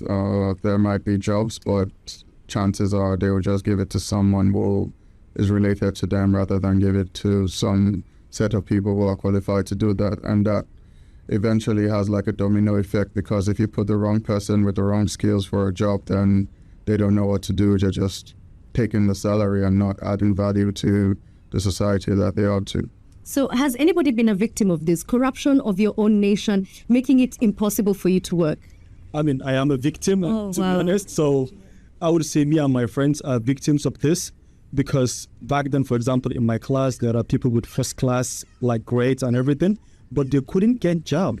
They ended up teaching, for example. If I were, just like I said, if I were to go back to Nigeria, if I had no connection, I would end up teaching, getting 50 to, let's say, 100 euros a month. A month, exactly. And that is if I have a good, like, school, a private school or that would pay me that money. And there's nothing wrong with teaching. You could teach only if you are being taken care of, for example. So I think, let me say, everybody in Nigeria, like, I wouldn't say everybody, like, people that are from, like the soul background are victims of this because we have the talent, we have the experience, we can do it, but we will not be given the chance to do it because we don't know somebody at the top. All right. And Precious, I know that another thing you kept being told is that you're overqualified for the position. And it got me wondering, why not give you something to help you skill and upskill the people who are with you in the industry? Well, I think that for some companies, when they look at their probably income and look at what they make and then look at the kind of person they want to employ, somehow they may feel intimidated or feel they are doing you a disservice to pay you some peanuts. So somehow they just don't want to give you the jobs. Okay. And you find out that some probably companies, institutions in Nigeria, when they want to make this offer for jobs, they even want to go for people who have HNDs and ONDs. What are those? So like ordinary national diplomas, rather than go for university graduates. So it's something now that is prevalent in the country. that sentiment. So with regards to the unemployment situation I can't talk for all of Africa, I can't talk for Ghana. There are a lot of very old people who are due for retirement, but because of the benefits that they are getting, they don't want to vacate their position and then let the younger ones come in, because there is a lot of corruption. They are getting a lot of monies, and then they don't want to go away for somebody to come. So they create that kind of unemployment, basically. Okay, so the old guard doesn't want to move. There's nepotism, there's corruption, and the industries are simply not developed. So now you're here, Ogena. How is your life? Would you recommend that somebody move to Germany? Definitely. Living in Germany for me has been really very rewarding. Rewarding in the sense that I've improved my skills. I've also been able to experience life in a different, from a different perspective. Anyone who wants to or is able to, because wanting to and being able to are two different things. Moving from your country to another country is expensive. So these people are not necessarily poor people, both intellectually and financially. So it's going to cost a lot of money. So if you can afford it, why not? I personally recommend it. Okay. Speaking of affording, you kept talking about how teachers are paid 100, 200 euros. I want to know how good your life is here in Germany. Wink, wink. How many euros are you getting? You don't have to tell me the amount. I just want to know how your life is here, economically, socially. I would say economically, as I said before at the beginning of this interview, if I was to be paid the same amount I'm being paid here in Germany, I would run back to Nigeria today. But unfortunately, it's not possible. And it's not that there are no jobs that pay that amount. There are, but the positions are for some certain people. And socially, speaking for myself, I would say, yeah, I'm grateful, but I would be happier if I'm in Nigeria, because I love Nigeria. I love being around my family. So if I'm in Nigeria, a lot of people in Germany are lonely. A lot of people are depressed. We are happier with our families, and we are here. So I would say socially, I would say not everybody is here is happy, but yeah, there are some depression. But you're earning a good income, and I take it from what I'm hearing from you guys, everybody seems to be fairly comfortable. But there are families back home who perhaps depend on you. Do you feel the pressure to provide, now that you've made it, to stretch that euro? Yeah, definitely. For me, I don't have much pressure personally. But I think if you ask, most of the people here, they will tell you that they have this obligation to pay what would term as black tax. So you have families, cousins, uncles, aunties that depend on you, because there's this notion that once you leave the shores of Nigeria or any underdeveloped country to come abroad, that you're doing well. I'm hearing a from the back here. I want to hear from some people at the back. Is it true for you as well? That doesn't apply to me. I'm not really obligated to send anybody back home. But speaking to a couple of friends, most people get requests from family, cousins, as you mentioned, also some friends, and it all boils down to the fact that people are not really getting any kind of job which would earn them a good amount of money to survive on. It tells you a lot about the economy in Ghana. It tells you a lot about how much people are earning in Ghana and all of that. Okay, so because I want us to wrap this up, I do want to find out, how do we make this sustainable? Because Europe will continue to need workers, and workers will continue to come to Europe or other developed nations. How do we do that while still taking care of African economies? Any takers? Abubakar. So I would say almost everybody you see here is contributing to the Africa's economy, because at the end of the day, we are sending money back home. For example, in Nigeria, I think Nigerians in diaspora alone contributed about $20,000 in 2023 to Nigeria's economy. So we are contributing to Nigeria's economy. And I feel like I would want to contribute more. Maybe some of us feel like we're contributing less because I think Nigeria owes me a lot. So I would want to contribute more in the future. So I would say by investing in your younger ones, trying to create jobs for them, since the government cannot provide the jobs for them. And I think I would say that's all. All right. Emanuela, let me hear from you, because I know that you told me that you usually advise people, unless you have found some firm ground here, do not attempt to go back home. Sure. And I do that all the time. Unless you have a job back home, do not go back home. And I will also say that depends on why you came here. Because like I told you before, some people came here for studies and also because they didn't have a job. And if after the studies you still do not have this job, why are you going back? It makes no difference. So if you have a better job here, stay and be established before you can go back home. But if you have a better job, you can go back home. So I think it's not a one-size-fits for everyone. But again, you have to look at your situation. So before I close this up, yep, okay, now. So another way I think can be sustainable could be collaborations. Because while we are here and we are getting skills and getting exposure, there are people who don't want to leave Nigeria or Ghana or wherever. They really want to stay back. They have visions and dreams and goals, and they're working on it. And sometimes they just need some extra push from someone who probably has something extra to add to it. So I would say that collaboration could be key in also creating jobs. You might not want to go back. So it might not necessarily be always to go back home, but sometimes we can contribute without necessarily being back home. Yeah.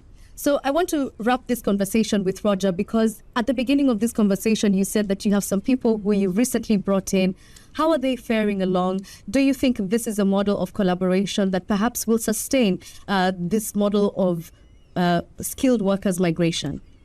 Well, I would like to promote an idea because what I heard here is on the very personal level. So it works all over the world. You have money, you give it to your family if they ask for it.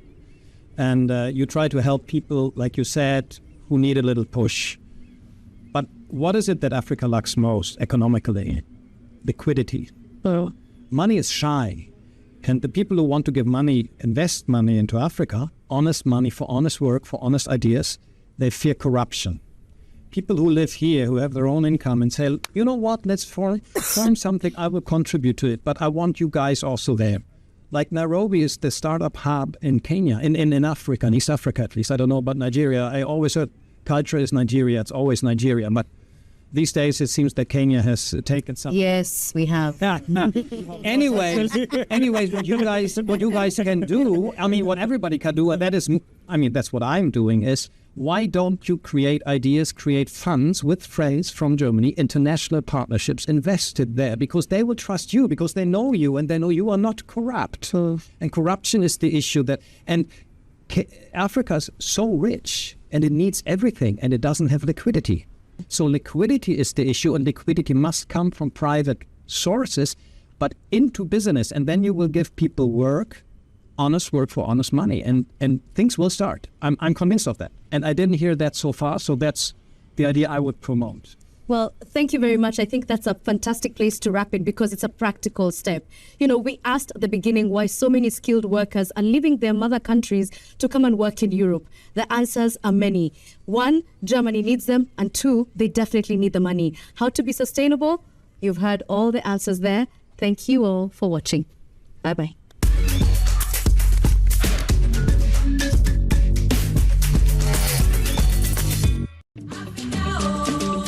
Are you ready to turn your home ownership dreams into reality? The JoyNews Habitat Fair is back, bigger and better, with everything you need under one roof. Whether you're looking to buy land, start construction, or find the perfect interior design, we've got you covered. This year's theme, Get a House, Make It a Home, focuses on helping you not only secure a property, but create a space where memories are made. It's not just about walls and doors. It's about building a home that reflects your style, meets your needs, and gives you comfort. Whether you're a first-time buyer, a homeowner looking to upgrade, or a property developer, the JoyNews Habitat Fair is the place to be. Network with professionals, explore the latest technologies, and walk away with solutions tailored to your housing needs. Come with a dream, leave with a plan. The EcoBank JoyNews Habitat Fair is in partnership with EcoBank, the Pan-African bank empowered by the Planned City Extension Project from Cities and Habitats, rent to own, and sponsored by Elegant Homes, where quality meets value. Safety and home solutions. You think of a door, we have it. G&J Technical Services. G&J, the generator people. Def Tracker Woodlands. A master planned gated city. DPS Pipes. Connecting you to life. Homeworld Building Supplies. Let's build together. Global Lighting. Your solution to quality lighting. Superlock. You deserve the best. Everlast UPVC windows and doors. The right choice for windows and doors.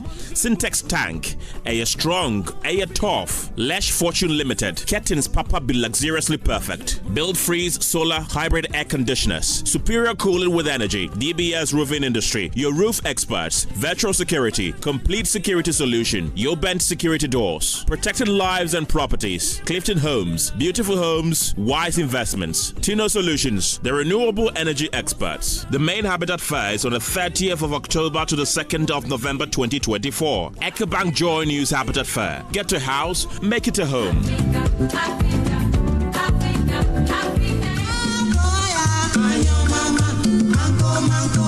I go to my Ga folks living across the UK. We say Afi. The Gadangba UK and Ireland community and the Ga Traditional Council invite you to join His Royal Majesty King Takite Ekochu II, the Ga Manche, Paramount Chiefs, Queen Mothers, and the traditional leaders to celebrate the Grand Homowo UK Festival 2024 on the 26th of October 2024. Time is 2 p.m. It will be a very colorful event. There will be lots to eat and drink, and of course, plenty of quickly. It will also be a time of bonding and sharing and social networking. You can't miss out in the Grand Homowo UK Festival 2024. For ticket reservations, just log on to our website at www.grandhomowouk.com. For more details and enquiries, you can call 075-102-58785 or 077-862-35538. It's going to be a day of bliss and glam. Afi cha. Oh mania blau. Yow.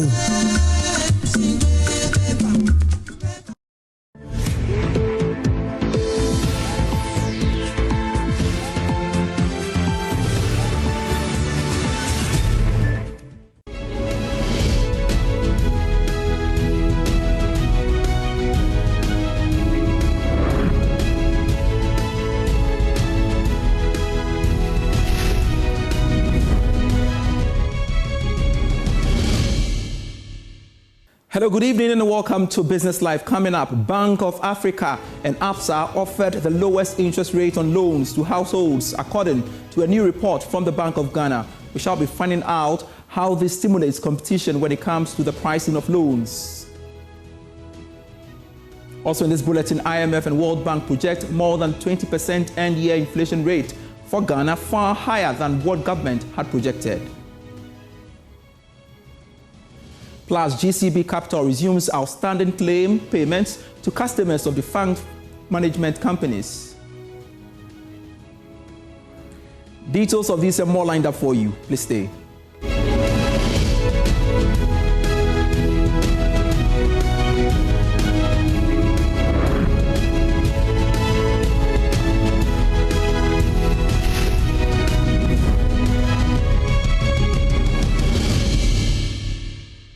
Thanks so much for your time. I am Pius Kojobaka. And looking at our stories, the International Monetary Fund and World Bank are projecting that Ghana is likely to end the year missing out on its inflation target.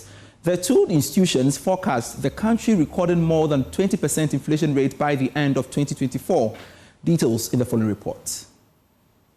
The Bank of Ghana is looking at an end-of-year inflation band of 13% to 17% by the end of December 2024. However, the World Bank does not think so, based on the numbers in its latest Africa Pulse report. The World Bank, for instance, is projecting that the end-of-year inflation rate will hit 23.2%. Again, the World Bank, in its Africa Pulse report, for instance, argues that looking at the current development in the economy, it might be difficult for the Bank of Ghana to achieve its 2024 target of 17%. The IMF is also forecasting 22.3% end-year inflation for Ghana.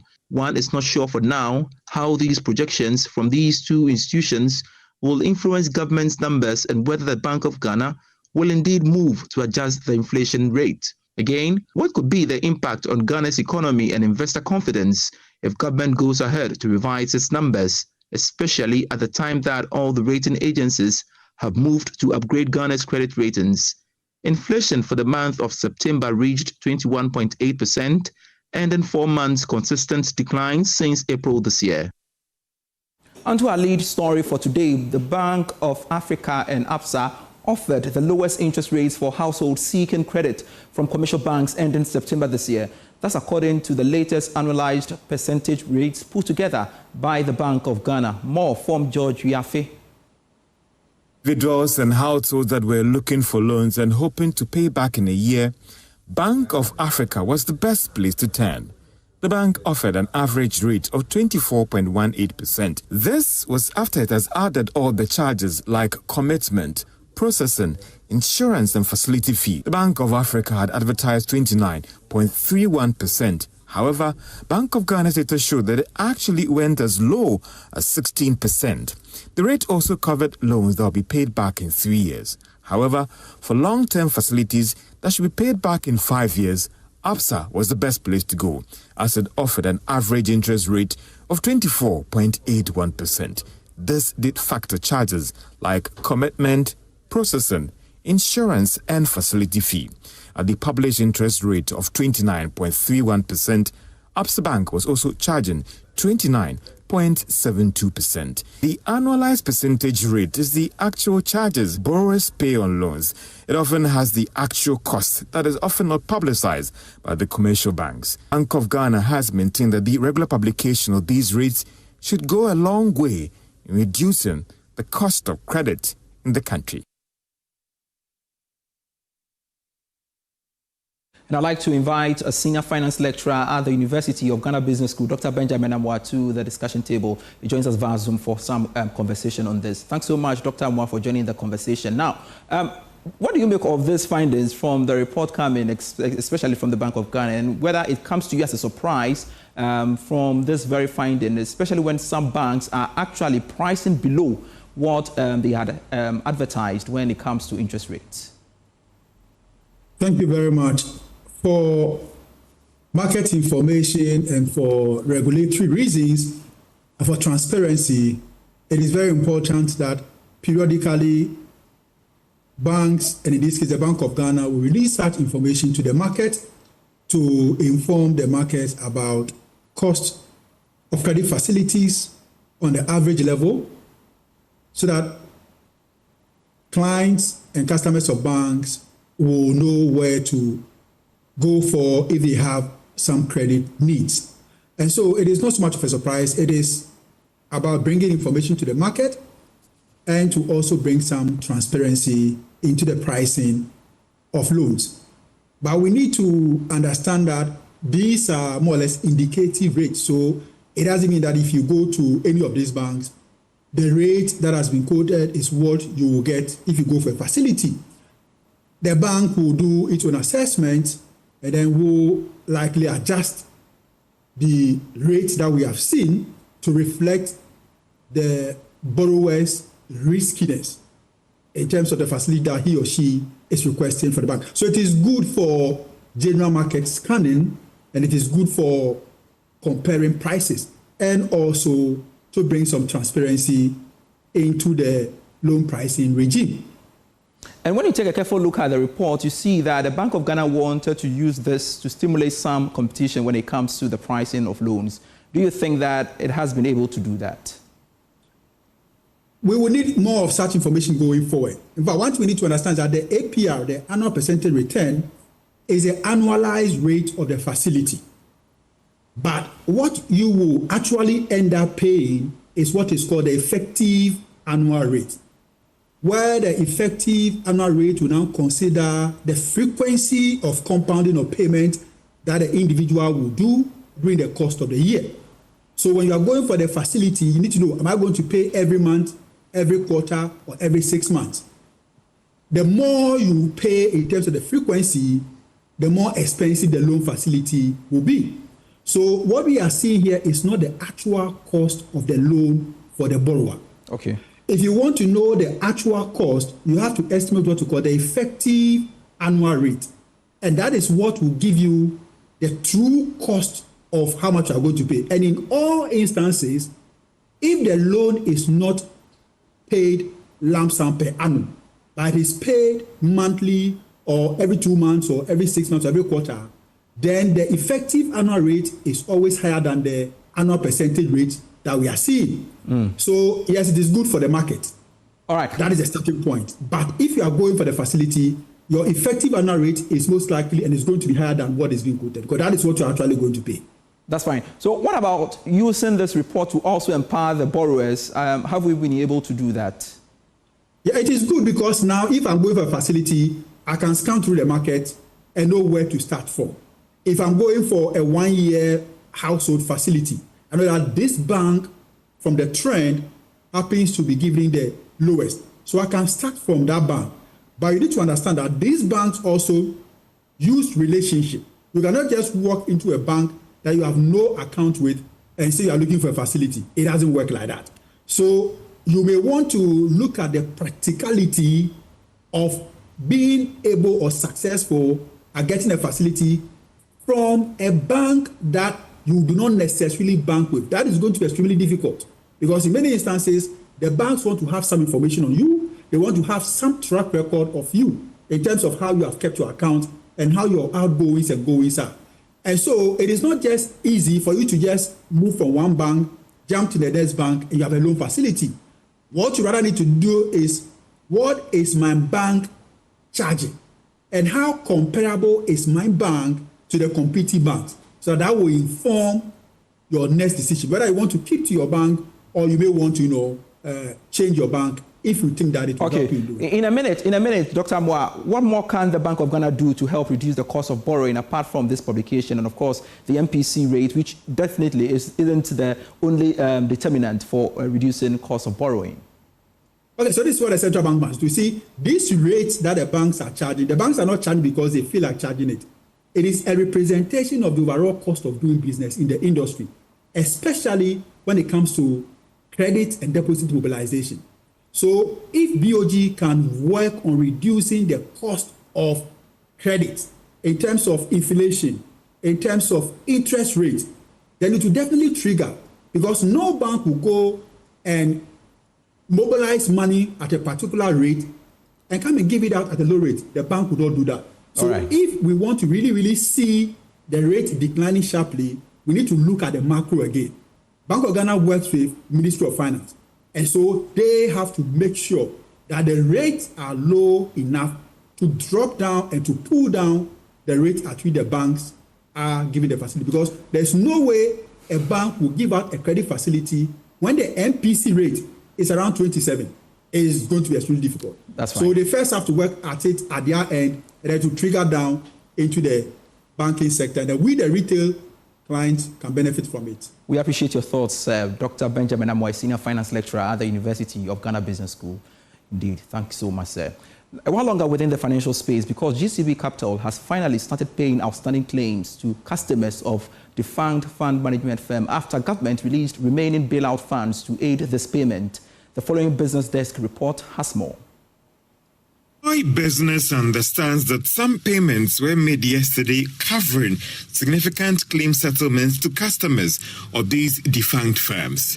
It is coming at a time that two earlier deadlines had not been met. This because GCB Capital had not got the full complement of the bailout funds that government announced earlier this year.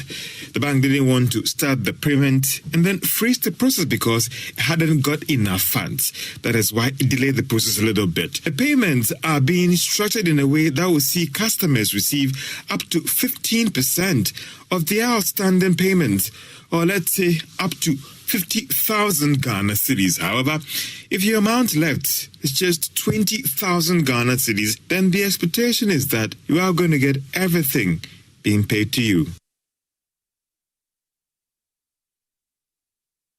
Now to one other stories we have following up for you. Crude oil production in Ghana declined for the fourth consecutive year in 2023.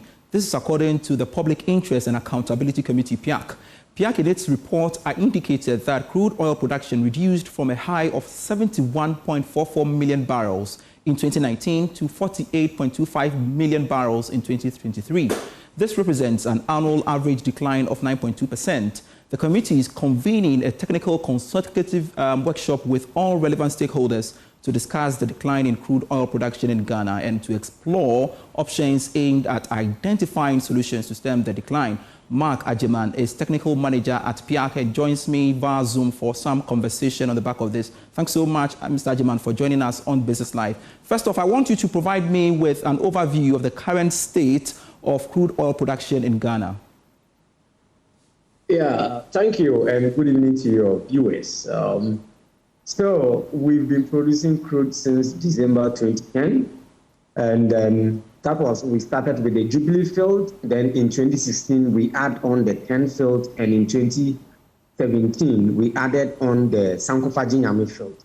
So currently, we have 3 producing fields that we get our share, go to the international market, sell, and get our revenue from. And the Jubilee field, we've produced from the Jubilee field for about 13 years now.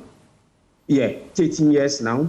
The 10 and Sankofa-Ginyame field are just about 6 years in production. So naturally, you'll expect the Jubilee field, since it's halfway through its production life, to more like start plateauing, more like leveling up, and then it will start declining.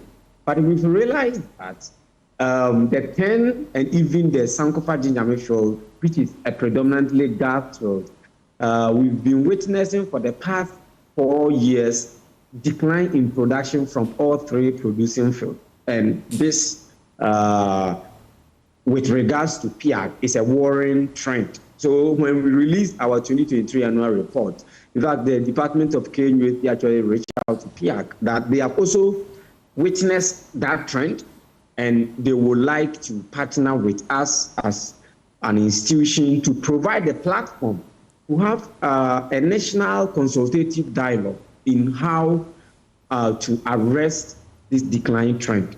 And I'm wondering, Mr. Ajiman, what could be the key factors contributing to the decline in crude oil production? Yeah, the factors are many, but then I can group them into probably 3 or 4 main factors. All right. We have, let's say, regulatory factors where since 2018, we've not signed any petroleum agreement in Ghana. And you know, to sustain an industry, you have to add on instead of take out. That is how you sustain an industry. So you need to attract investment into the industry in order to sustain it. That is how it works. All right. Then there have been some regulatory inconsistencies that send bad signals to international oil companies. For instance, since we had our first licensing round in 2018-2019, and for about 4 years now, or 6 years now, 6 years down the line, we are still negotiating for a petroleum agreement to be signed with companies that won bids, that send back signals. Then the issue of ENI and Springfield unitization, where ENI even had to take it to the International Arbitration Court in London, that also sent a negative signal to the international market. Then we also have what we call the government side of things, where the lessons learned from the 2018-2019 licensing round, it looks like we've not actually learned much from that.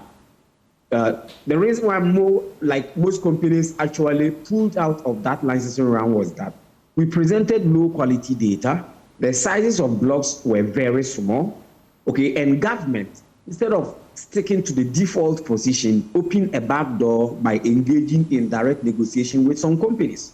And that has not changed until recently that the Petroleum Commission is talking about improving upon the quality of data that we get. Then, my brother, the general investment climate of the country also deters companies from coming in. So these are just the factors. That's fine. So definitely its impact on the economy, it's cascading and of course obvious to all of us. But are there any global trends or external factors that of course might be influencing Ghana's oil production apart from the ones you've mentioned locally? Oh yeah, definitely. There are 2 trends. One benefits us, one is more or less long term, but will not benefit us if we don't do things right now. Now, the first one that benefits us is geopolitical issues. The Russian-Ukraine war, the Israeli-Hamas conflict, that has increased oil prices. Though we are witnessing lower production, but because prices are high in the international market, we are getting more revenue. So, though it's an unfortunate incident, but we are benefiting from that. All right. So quickly, because of time, Mr. Mark Ajiman, because of time, let's quickly run up with this very interview. So technical consultative workshop is happening, and I want you to throw more light on that for me. Who are the speakers and what's the end game? Yeah, sure. So the program is taking place tomorrow and Thursday. We are looking at 350 participants. The partners are GNPC, Ministry of Energy, Kenya University, Ghana Gas, Petroleum Commission, and PIAC. And it's divided into 3 sessions. We have the opening session where everybody who is invited will be present. Then after that, some will leave, and then we have the technical session and continue on Thursday. Then latter part of Thursday, we have the closing session, and it is the aim of issuing a communique, presenting that communique to the Minister for Energy for actions to be taken. So we have speakers, international expert speakers. We have local expert speakers who are going to come and then share insight into how to arrest this decline. Thank you so much, Mark Ajiman, for your time on Business Live. We appreciate it. This is still Business Live. We are back with more stories. Please stay.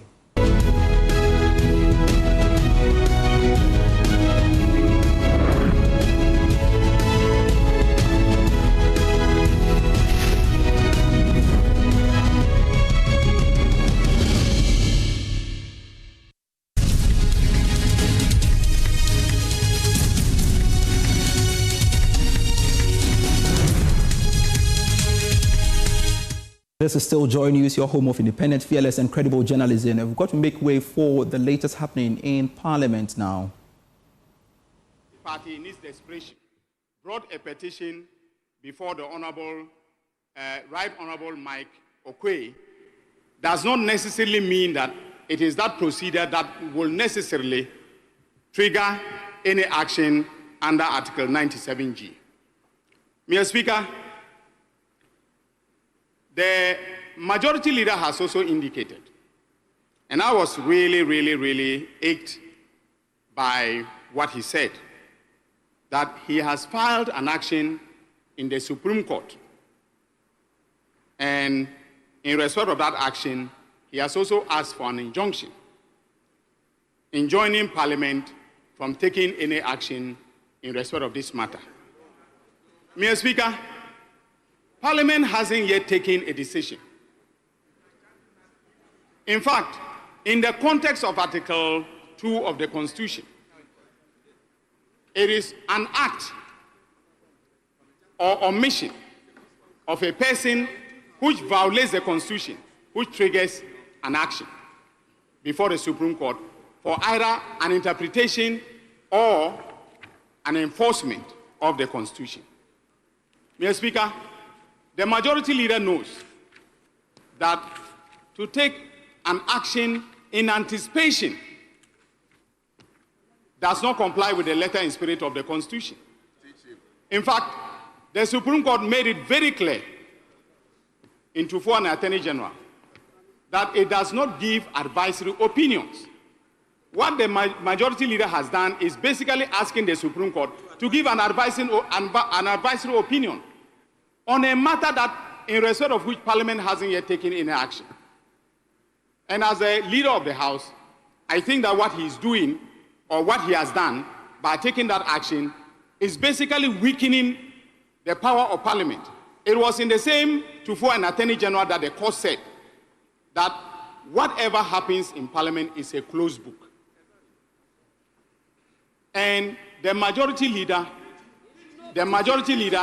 is behaving in a manner that then opens up Parliament to scrutiny, especially when we have not yet taken a decision.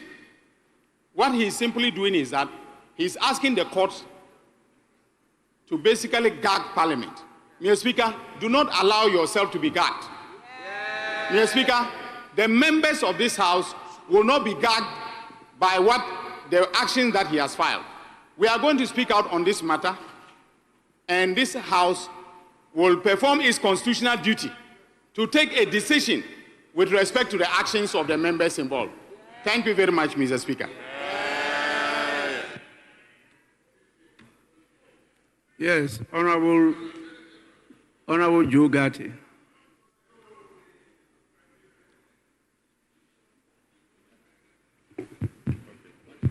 Mr. Speaker, thank you very much for permitting me to speak on this very important matter.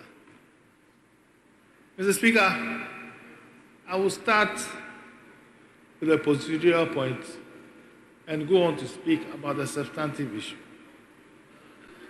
Mr. Speaker, the respected minority leader chose to come under Order 93. And Mr. Speaker, I won't read it because we all know it. But Mr. Speaker, Order 93 clearly sets out what can be done if a member decides to come under that order. And Mr. Speaker, Order 93(6), and I'll read that, says, where a member makes a statement, the Speaker, considering the comments of the statement, may direct a committee to investigate and inquire into the matter. And the last part says, and when necessary, propose legislation. But this is not about legislation. So, Mr. Speaker, a statement is made. First of all, the statement has to be admitted. But because of the urgency of this matter, I don't think I'll even belabor that point. Order 93(8) says that the clerk shall make available to members copies of the admitted statements. But because of the urgency of this matter and the seriousness of the matter, I will not also belabor that point. But Mr. Speaker, when you look at Order 3, Order 3 says that, Order 5(2). They say in any case not provided by these orders, the Speaker shall decide on the procedural question. Mr. Speaker, as far as Order 93 is concerned, it is clear what will happen to a statement made under Order 93. And we have been in this House for a long time. When you decide to make a statement, after people will comment, that's what you are doing. When we finish commenting, if the Speaker thinks that the comments are such as to raise a serious issue, you refer the matter to a committee. The committee will go investigate the matter and bring its report. Mr. Speaker, the question of how to enter into Parliament in a particular matter lies entirely in the bosom of the person who intends to bring the matter to Parliament. And Parliament is a house of procedure. And so therefore, you cannot decide that you can bring any matter anyhow to Parliament, no matter how serious, and expect Parliament to take a decision. For example, in matters of statement, Parliament does not vote on it. It's clear. In matters of statement, rulings are not made on it. What happens is that the matter, if it is serious enough, is referred to a committee. Mr. Speaker, I will not, for me, my good friend Honorable Abuja, me and him, we know each other very well. When I used to be, with my previous deployment as Royal Minister, he was ranking for my ministry. He used to heckle me a lot. So I'm used to his heckling. Yes. No, I'm just joking with you. Mr. Speaker, so as far as Order 93 is concerned, the 93.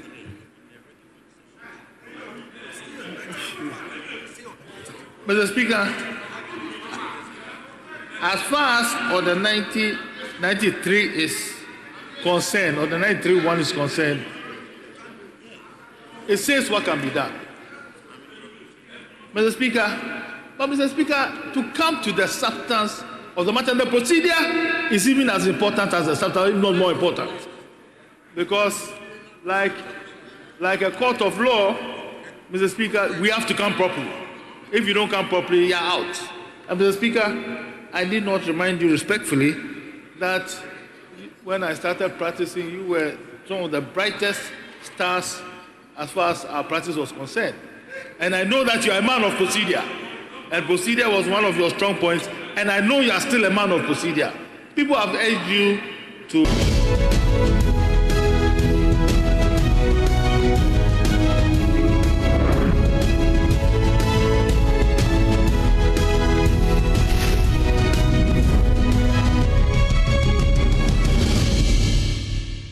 This is Connect Africa with me, Blessed Sugan. Welcome to our program.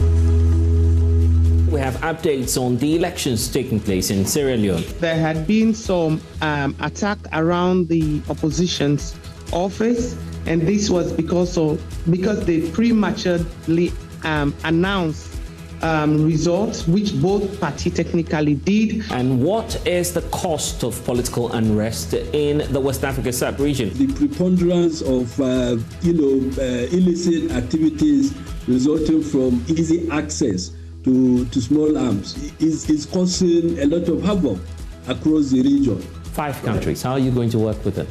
It is one of the few cases where we have the countries themselves agreeing to do it and calling on ECOWAS to act on their behalf.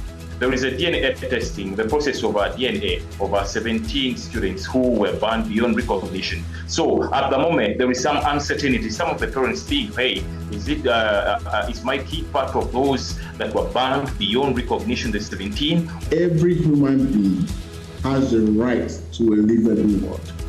And to secure that livable world, all the rich nations and all the international financial organizations must transform the standard of doing business.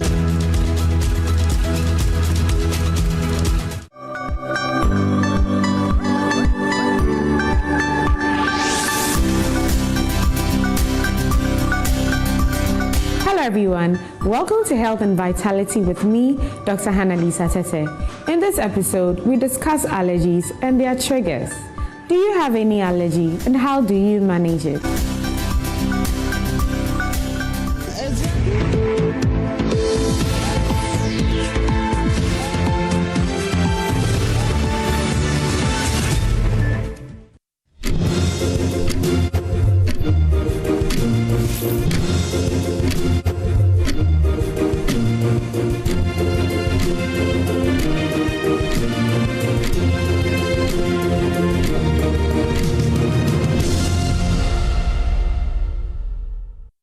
Miato Gangwagaka Ndinami. Good morning, Minganya fan. It's 51 more days to go for the 2024 presidential and parliamentary elections, and we are your election headquarters, bringing you up to speed every single day on happenings in the build-up to the polls. Welcome to the AM show. My name is Sweetie Abochi, and I do this with Benjamin Akakbo. If you've been following us for a while, you know we start with the AM news. And today, like this week, MFA Adeti will be anchoring that. And then after that, we'll bring you our news review segment. Dr. Wilson, Wisdom Dogbe is a financial analyst. And then we have Kwame Nkrumah Bosio, General Secretary of the CPP, Bernard Odro-Nyako, leading member of Dr. Mahmoud Bawumia's campaign team, all together joining us to review the newspapers. And then Haruna Mubarak will bring you AM Sports. Now, today is a Thursday, and on Thursdays, we bring you AM Exclusive. And on today's AM Exclusive, Benjamin Akakbo brings you a rare and engaging interview. Now, get ready for this. Rosa Liliana Gomez Cardenas de Weston. That's a mouthful, I know. That's the Peruvian ambassador to Ghana. You want to get to hear more about the land that has over 3,000 varieties of potatoes. I'm wearing the color of potato. You don't want to miss any of that with Benjamin Akakbo. Also, how much do you care about your house? What kind of color paint will you use or need to make that house picturesque, interior and exterior? Are you interested in safety and security of your home? This morning, we have platinum information for you on how to maximize these benefits with quality and cost efficiency as we build up to the all-important EcoBank JoyNews Habitat Fair, slated for the 31st to the 4th of October 2024. So it's starting from the 31st of October and ending on the 4th of November 2024 at the Accra International Conference Center. You don't want to miss that as well. And later on, we open the phone lines for you to have your say. But for now, you can follow the conversations via social media at Joy News on TV. Folks, it is our absolute pleasure to steer the conversations for you this morning. Get ready for the AM News anchored by MFA Adeti.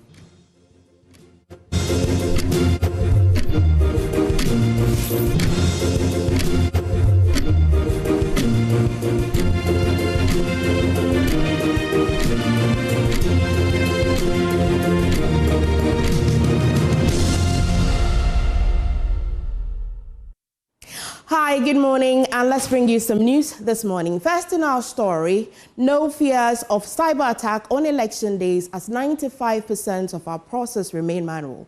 Words of Dr. Bosman Asare, Deputy Commissioner of the Electoral Commission in charge of operations, while acknowledging the role of technology in the December elections.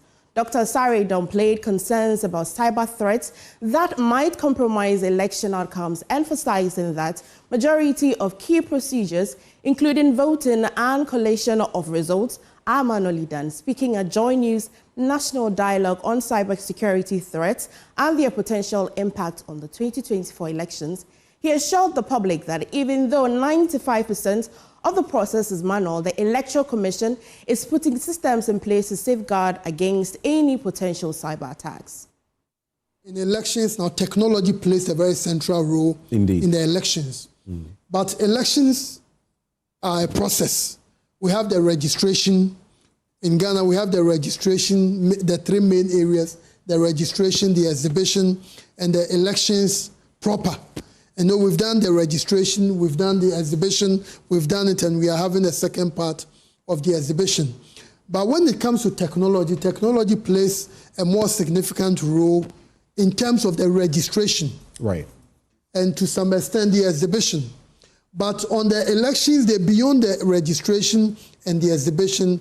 The rest of the things we do are about 95% manual. And usually when you have over 95% being manual, I don't see how the 5% can be so significant to the extent that it can overturn the 95. And that's the angle we look at it. And I was making that point because, you know, printing of ballots is not, although some technology is embedded in it, it's not the type you are going to say somebody is going to hack into it to make it impossible for you to print. And on the elections day proper. But what they could do is maybe turn your lights off so that then you can't print. That's what I'm saying. They could hack some of your critical infrastructure and then you can't print. As a commission, we've taken all this into consideration, and there are contingency measures in place. Now, I was going to highlight on elections day proper.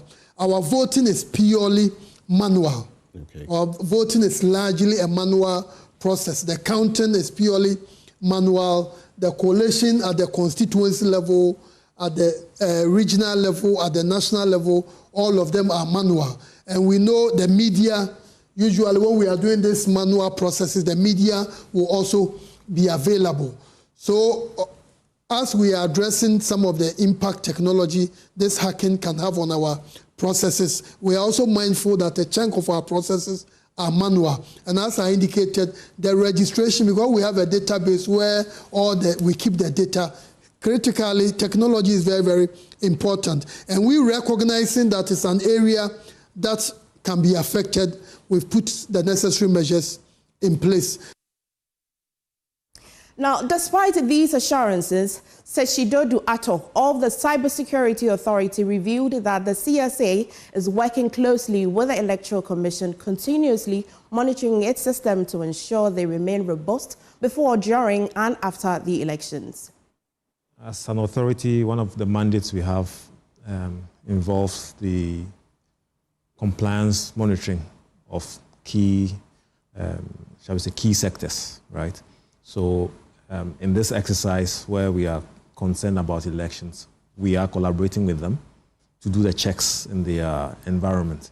Now, the thing you have to keep in mind is that cybersecurity is not an end, it's a process. You can't do it and say, oh, I checked last week, everything is fine, and therefore all fine and dandy, we can go ahead. You need to keep your processes up to date. You need to be checking some of the exercises. You need to test if something happens, what will we do? Are my processes ready? Do my people know what to do if a certain scenario comes up? So you need to keep doing that. That's some of the things we are doing with them. So even though there's assurance that, look, we are certain that we are okay, we are not going to just relax and say, oh, it's fine. They said they are fine. We are going to keep working with them to make sure that right up until to the event itself and afterwards, we are constantly engaging, helping them to do the checks, validating their processes, validating their systems, looking out, even monitoring. So monitoring is one of the key things, making sure that if there are attempts happening, we are getting the right resources to respond to make sure that we are not taken by surprise. So it's an ongoing thing. We can't say it's done. We have to keep working, keep monitoring, and keep collaborating. Now, still on cybersecurity, project officer for the Youth Bridge Foundation, Solomon Dodu Ato, highlighted the foundation's youth-focused campaign aimed at strengthening cybersecurity awareness. He revealed that the initiative has been designed to reduce young people's vulnerability to cyber threats ahead and during the 2024 elections. With the Youth Tech Bridge, that is the technology hub for Youth Bridge Foundation. Right. So I'm a member of that team. Okay. Now, basically, as Youth Bridge Foundation, I remember I said that we bridge gaps for positive youth development. We are in all for youth advocacy, things that concern the youth. Now, elections concern the youth a great deal. As a team, as in Youth Tech Bridge, we have started a cybersecurity awareness campaign where we share on our social media platforms engaging content, information about how to secure your devices, how to protect yourself, what to look out for. I remember the cybersecurity authority expert mentioned something about phishing and all that. We have highlighted all these things. So phishing, how to protect yourself, social media, fraudsters, all those things. The youth is susceptible to all these challenges.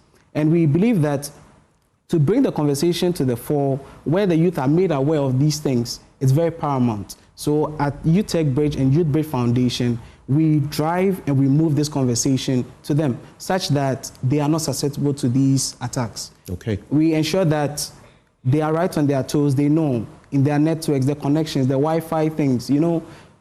As the youth, we are all about social media and all that. We try to participate in everything, not verifying information and all that. We want to be the first to push out information. But how sure are you that the information you are putting out there doesn't have adverse effect? So we push this conversation out to the public, to the youth, and everyone who has access to our platforms to ensure that they know and they are aware of these things. Moving away from that story, the minority in Parliament say they are surprised government is still trying to sneak through some bills seeking to merge the VRA and Bui Power Authority. Government tried and failed to lay the bill during an emergency sitting of the House following minority's opposition. VRA senior staffs have also since kicked against the decision. Minister of State at the Energy Ministry, Herbert Krapa, told the VRA senior staff government will not go ahead with the plans. But minority spokesperson on energy, John Jinapor, raised his side's suspicion on the floor, demanding clarity. Several bills in respect of the energy sector. Critical among them is the proposal to merge Bui Power and the VRA. Mr. Speaker, following our clear stance that we will not support this, the minister responsible for energy, Minister Herbert Krapa, revealed on the 4th of October, that was Thursday, after meeting VRA staff, that government had taken a decision to withdraw these bills. And so what surprises me is that today, despite government's assurance that these bills will be withdrawn, we are seeing 6 bills, and 5 out of them has to do with the energy sector related issues. So I thought that the majority leader would have stood down these bills, having regard to government assuring that they will no longer proceed with them, because the Speaker, we've stated explicitly, without any equivocation, that we will not support these bills. And so my majority leader, you may want to clear the air as to whether indeed the minister's statement stands or you intend proceeding with these bills. Thank you, Right Honourable Speaker. But explaining the situation, Majority Leader Alexander Afenyo-Markin admitted that the minister had indicated the bills would not be pushed through, but said the minister must come to Parliament formally to withdraw them. Particularly raised by my respected colleague John Jinapor. Yes, it is true. I am aware of the statement by Honourable Krapa to the effect that these bills are to be withdrawn. But as you know, this is a house of rules and procedure. Once we are in possession of a document, it becomes our property, and we are to proceed on them. These are indicative. They are not, cast in stone. So until he comes formally to withdraw, they remain in our records. So be assured, I want to lend support to that if he comes to withdraw it formally, so be it. But he's giving an indication that that's the position. Now, still in Parliament, former Speaker of Parliament, Professor Mike Okoye, has cautioned that without an official complaint from the political parties and a fair hearing, declaring the 4 seats of MPs who have chosen to contest the 2024 parliamentary election as independent candidates vacant will be illegal. On Thursday, the Speaker of Parliament, Alban Bagbin, will deliver a ruling on a motion moved by the MP for Tamale South, Haruna Idrisu, to have 3 NPP MPs and NDC seats declared vacant. Now, Professor Aaron Mike Okoye spoke to my colleague Elton Brobe in an exclusive interview. The benefit is not his. The law does not stand to his annulment. That's why I talk about husband and a wife. Meaning he has no locus in this matter? He has no locus. Because he doesn't belong to the MPP? Because he doesn't belong to the party involved. Is it you who should say there's a problem in my house? You say there's a problem, I have a problem with my wife. And I'm saying I have no problem with my wife. What are you talking about? Because see, problems can arise in political parties. But they can talk and they can resolve them. It's not everything that comes within the political party that comes out. There may be trouble somewhere. We can talk about it. So it is the MPP that can trigger the removal of these individuals from their own Parliament. MP. Yes. So for to put it in proper context, if Haruna Idrisu wants something done, he can only do so as it relates to the only NDC member who is also, expresses desire to contest an independent. That is so. But he cannot force the Speaker to declare the seats belonging to the MPP MPs vacant. This can only be triggered by the MPP as a political party. By the MPP. And that's why I've given you the background of that legal provision. It is to correct a certain mischief that can be operated against political parties. It's not a matter of debate at all on the floor of the House. In fact, if you bring debate, you create a big problem. Because now you can always use a majority in Parliament to provoke a debate, and then they will start sacking the minority people. Is that not so? Yes. Because if you bring it as a debate and as a vote, then if you say aye, and the ayes are more than the nay, then the motion has been carried, and that person must be sacked from Parliament. What are you talking about? Now, leading member of the Movement for Change, Hobson Adoye, has called the bluff of NPP's chances in the 7th December elections, saying his former party will come third behind NDC flag bearer John Mahama and independent candidate Alan Chemanti. My colleague Kenneth Jesse has more. Well, the Movement for Change has kick-started its Greater Accra regional leg of its campaign, and all morning they've been touring parts of Accra, and now they are in Ashaiman, selling their message of hope, which they say Alan Chemanti will deliver to them. And according to them, Ghanaians are yearning for change. You can testify to the fact that anywhere we went, you see that how people were cheering us up and all that. Everybody is yearning for change. And it's not that they are pretending. You can see from their faces that, yes, really, Ghanaians want change. So we are happy about the response so far. Always maintain my position that this election, 7 December, is between Alan Chemanti and John Mahama. MPP will be third in these elections. Nobody is going to get a straightforward win. There's going to be a runoff. And I know John Mahama will be ahead of us. Alan will be second. Baumia will be third. Then in the runoff between Mahama and Alan Chemanti, Alan is going to carry the day. I am quite overwhelmed, especially because I have to admit the advanced organization that we did was not quite up to it. But the response is so natural, it's so organic. And I'm telling myself that it is true that majority of Ghanaians are saying we're simply tired of MPP and NDC. I mean, you can feel the desire for change. It's all over the place. Time that truly Alan's message that Ghana needs a great transformation is sinking. While key members of the movement are here in the Greater Accra region, the man himself, Alan Kyerematen, is also in the Ashanti region campaigning for votes. They have expressed time and again that they are hopeful that Alan Kyerematen will emerge victorious come December 7th. From a shy man in the Greater Accra region, my name is Kenneth Jesse for Joy News.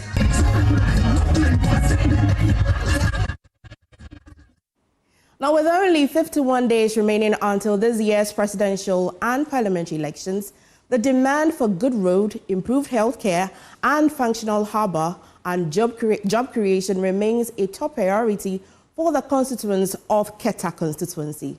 In this edition of Constituency Lens, Carlos Kaloni takes us on a journey to the shores of Keta, its street and bustling market, offering insight into the concerns of the hearts of voters. Here are some excerpts. For me to vote this year, 2024, I have 3 issues that I want the government to address for me, or any political party coming for their manifesto. I want to see that reflects in their manifesto.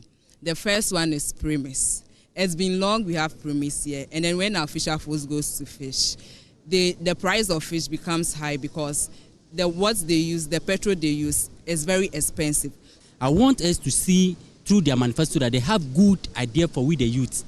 Because we the youth, we cannot vote, and at the end of the day or at the end of the year, we are not seeing anything from them. It's a rainy Friday here in the Keta market, and I'm standing in the middle of the Olin Road that leads to the market. Before this year's election, I want to see the roads in Keta constructed to at least a standard, because the roads has been like this for a very long time. And you see, today it rained. It wasn't even a heavy rain, but look at the roads. The sea defense too has been a problem. Because if you ask me to show you where I grew up in Keta, I wouldn't be able to, because the sea has swept it away. Firstly, I would say the lagoon, which is one of our major fishing, but it needs a drainage. They need to dredge it in a way so that they can be much fish that we can. As the sea is not giving us enough, so we can be able to go to the lagoon, also catch some things, and also make our. Before I vote 2024 election, if they bring their manifesto, I'll go through. But what I need is good road. Right from time, I'm having a bad road in Keta Central. And then the market, they have to change the market. And then the sea defense project. And then health, that's all I need.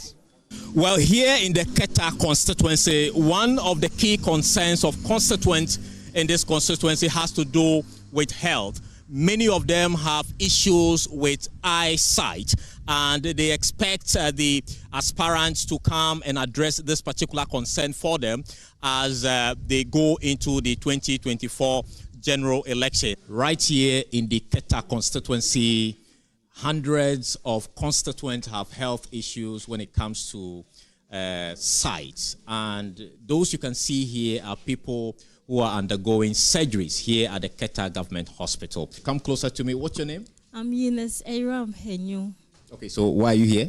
I'm here for an eye surgery. What exactly is wrong with your eye? I've been told it's pterygium. My key issue for me to vote this 2024, number one is the health. So I'm feeling that we should be giving more education on the eye issue, because it's a general thing that is not only affecting this community, but it's a global, let me say, it's a national issue that need to be addressed.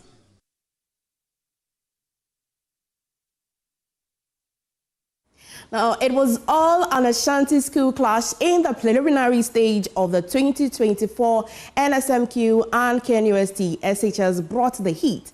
Adventist SHS Bantama and Sewanyako girls Senior High School couldn't keep up as KNUST SHS flexed their smart and secured a smooth ride to the 1/8 stage. My colleague Jacqueline Ansamayabwa has more.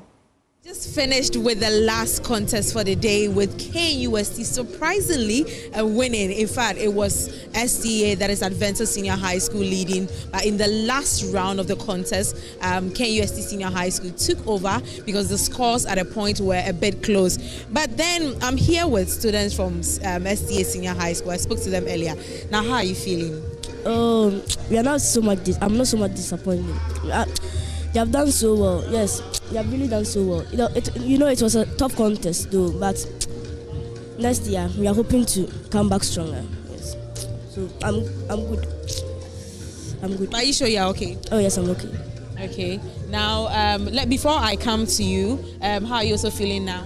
Okay, I'm feeling normal, but at least we have given them tough contests. So we are hoping that next year we come back better than this year. You were tipping Sewanyako. You were supporting them, but then it didn't turn out that way. They were actually the last in this contest, and they had 19 points as against KUST Senior High School that had 40 points. What do you have to say about this? What I would like to say is we've done well, and maybe we all pray to God that we want to win. So all the team, because one have to win. So maybe today is not our day. So we are hoping that God will give us more wisdom so that next time we will even do better than whatever we did. Yeah, we are hoping for the best next time. We can do better. Our guys are good. We are not good, we are good. Even if we are to go for next contest, we could have done better than this. Because KNUST, they were guys, but women too, we can do better. Yeah, we can do better. So we did well. Oh, we are fine. We are fine. No discouragement. We know that next year are going to come back, become better. So no discouragement. We are not okay with what has just happened, but we trust no God that next year are going to do something better, something bigger. Now, what about you? Are you perturbed about your scores today? Although we were expecting greater marks than this one, and we didn't have it, but we are not discouraged at all. There's a saying that experience is the best teacher. They are first timers. This is their very first national contest, and they are leaving here with 19 points as against 40 points from the winning school, that is KNUST Senior High School. And I'm here with KNUST Senior High School, the winners for the last contest today at SGS. KNUST Senior High School, how are you? I'm not feeling the vibe. I'm not. Why are you? Are you not happy that you won? So far we are okay. A little tense because of one nearly befell us, but we are okay. Okay. Yeah, because it was very shocking at a point. But then kindly join me here. Let me speak to you. At a point, we all realized that Adventist Senior High School was leading the contest. Then quickly it switched. How did you feel at that moment? Hey, easy. That moment I was like, I don't even know what to see. Like I stood up and then, the feeling like the last moment, and then they had already captured me in a video saying we'll win and stuff. So, you know, the feeling like I was there. Yeah, you were wondering what you were going to say. Yeah, the boys too, like, So I see. But then you guys are moving on to the next stage of the contest. What should we expect from you all? Yeah, we are going to put in more effort, and then we'll come back better, and then the next show will be better. They've advanced to the 1A stage of the national competition. Reporting for JoyNews, I'm Jacqueline Ansamayabwa.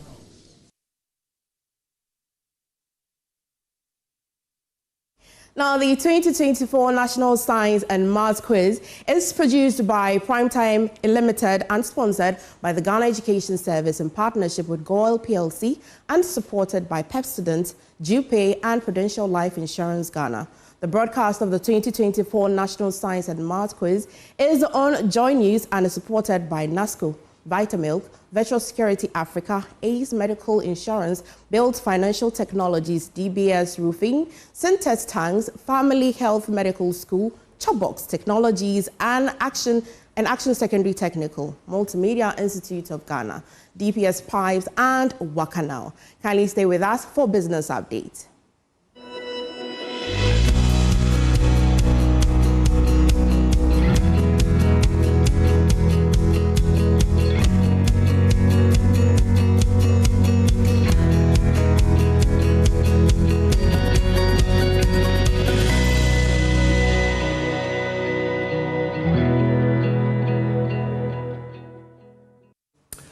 Let's settle for our business updates now. In our first story, energy expert Benjamin Insia has called on government to re-engage Sunon Asogli in a more transparent manner on the debt owed by the ECG. According to him, it is obvious the power distribution company may not be able to settle its $259 million debt to Sunon Asogli. Hence, the need for government to ensure its engagement with the IPP is built on trust. Mr. Insia spoke to Joy Business after the Sunon Asogli Power Limited announced the shutdown of its operations due to the inability of the ECG to pay its debt. I think that if, as a country, based on our installed capacity of about 5,000 plus, our dependable of about 4,008, if 500 or is less than 600 megawatt is withdrawn from the power pool, I think that shouldn't have a problem on power distribution. There should be stable power because already we are producing excess power to supply households and firms. So sudden cutting off shouldn't be a problem. But the challenge is that the other infrastructure that are supposed to produce power are lying idle because some of them might not even have oil or liquid fuel to supply or to generate power, or maybe the thermal side is also not having the necessary natural gas, because in recent times, Ghana National Gas Company Limited, its operation at Tuabo was not working. So because of that, it will have certain challenge with respect to security of power, that is availability of it, and also the supply of it in terms of the quality of supply of it to our various households and firms. Let's focus on physical sustenance now. And the Ministry of Food and Agriculture says it is poised to provide farmers with inputs as part of this year's Farmers' Day celebration. This was after the ministry received some items and cash prizes from some corporate institutions for the celebration. Deputy Minister for Food and Agriculture, Yao Frimpong-Ado, said the items were in support and would help drive home the need for more sustainable farming practices to reduce the impact of all incidents like the recent dry spell. So today is the beginning. About 4 companies have come to present what they do, what they produce for agriculture in this country. And we've received all these items. We are going to distribute them to the farmers on Farmers' Day. And just to announce that we've picked a theme which is about climate smart agriculture. And the theme is around climate smart agriculture because we all know what has happened to our farmers in the north and part of the former Brong-Ahafo region. There has been a long spell of drought that destroyed a lot of farms. And if you are faced with this phenomenon of climate change and you don't adopt climate smart agriculture, then the future of your agriculture is gone and your people are going to suffer. So the team flows very well with what we are going to do this year. We are doing a lot of irrigation projects that would kind of forestall any future event of climate change that will affect our farming negatively. And on that Farmers' Day note, we cap off the business updates, handing over back to MF Aditi. Thank you so much, Benjamin. That's it for the AM News today. There's more on the show. News Review up next.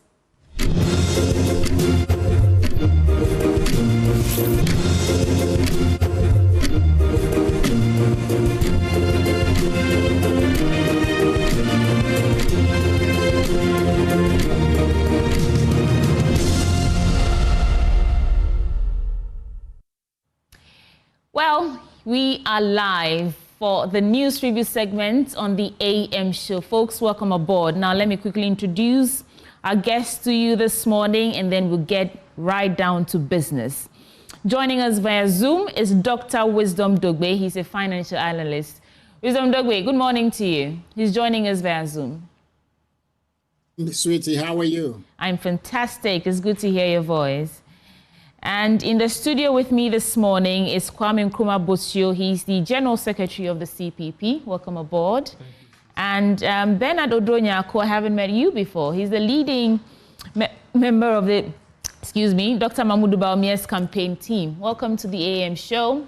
This is the news review segment. Right, so we have 3 gentlemen ready to dissect and bisect the stories captured in the various newspapers. Of course, I'll start by asking you all to give us your 2-minute take. Walk us through your trail of thoughts. Let me start via Zoom with Wisdom Dugbe. What's on your mind this morning? Sudi, I read an article about a debt burden that is threatening development in poor countries. And I think this is spot on to say that the mounting debt faced by poor countries, including those in Africa, this is significantly hindering our development goals and also our overall economic progress. And when we talk about this, we should ask ourselves the question, in the case of poor African countries, what are the causes of this debt? We are so blessed with so many natural resources that if properly harnessed, we should not be in so much debt. But that's not the case. The problem is that for most of these poor countries, we are terrible at economic management.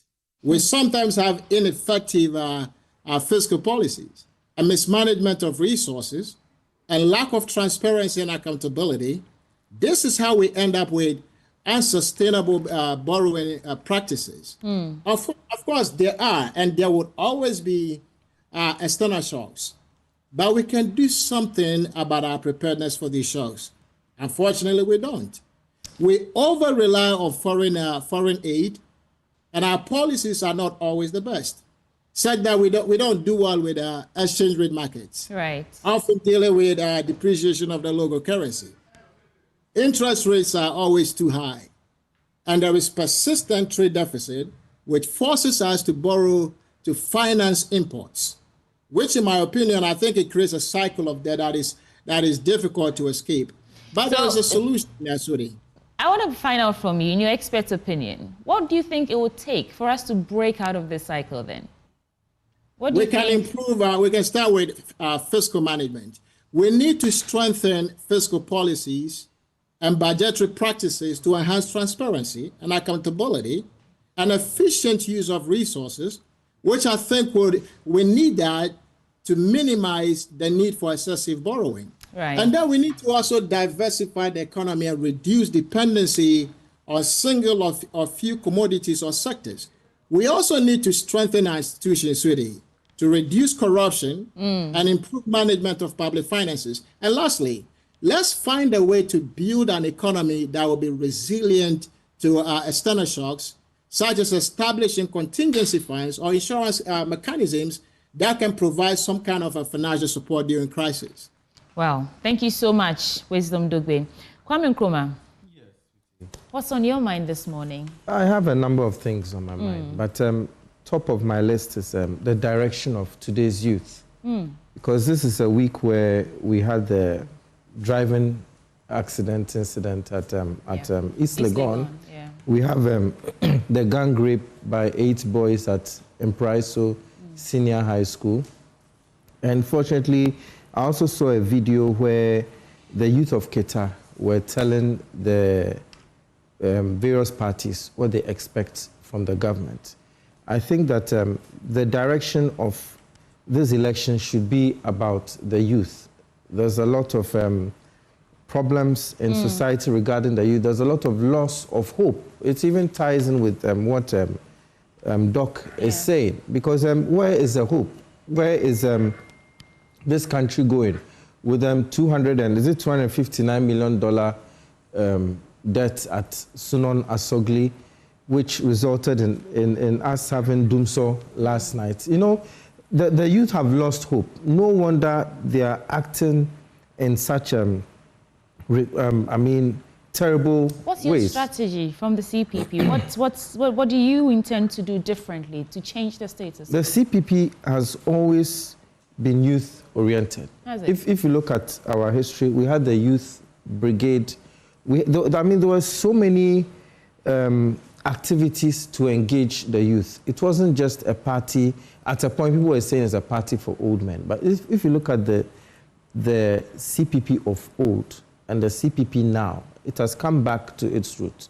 At a point, because of the prescription of CPP, that is the banning of CPP, it was difficult for us to carry out our activities. Do you think that the CPP now has positioned itself to be appealing to the youth? Is it very youth-oriented as we speak? The CPP is very youth-oriented. Okay. Even our running mate, he's in his 40s. Okay. And our flag bearer, as much as she is not in her 40s, she's a very youthful person, very youth-oriented. And even if you look at the current crop of aspirants that we submitted to go to Parliament, right, majority of them are in their 30s. Okay. So it's a very youth-oriented party. And we are going back to our roots when Kwame Nkrumah, Kojo Butsu, Bedema, Kesley Hayford, and all those, they were all in their 30s and 40s. Okay, I'll give you 30 more seconds to wrap on your take for us. And also, another thing that came to mind is the call by His Excellency Nana Addo Dankwa Akufo-Addo for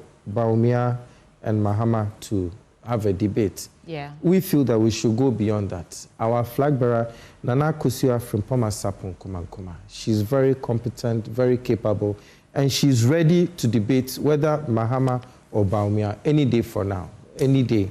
Well noted. So when the time comes, we'll remember that she should also be on that panel. Bernard, hi. What's on your mind this morning? Okay, first of all, let me say a very good morning to you and our viewers and my brother here. I think this is the very first day I'm meeting. Yeah. Okay, so going straight forward, I think first on my list will be peace.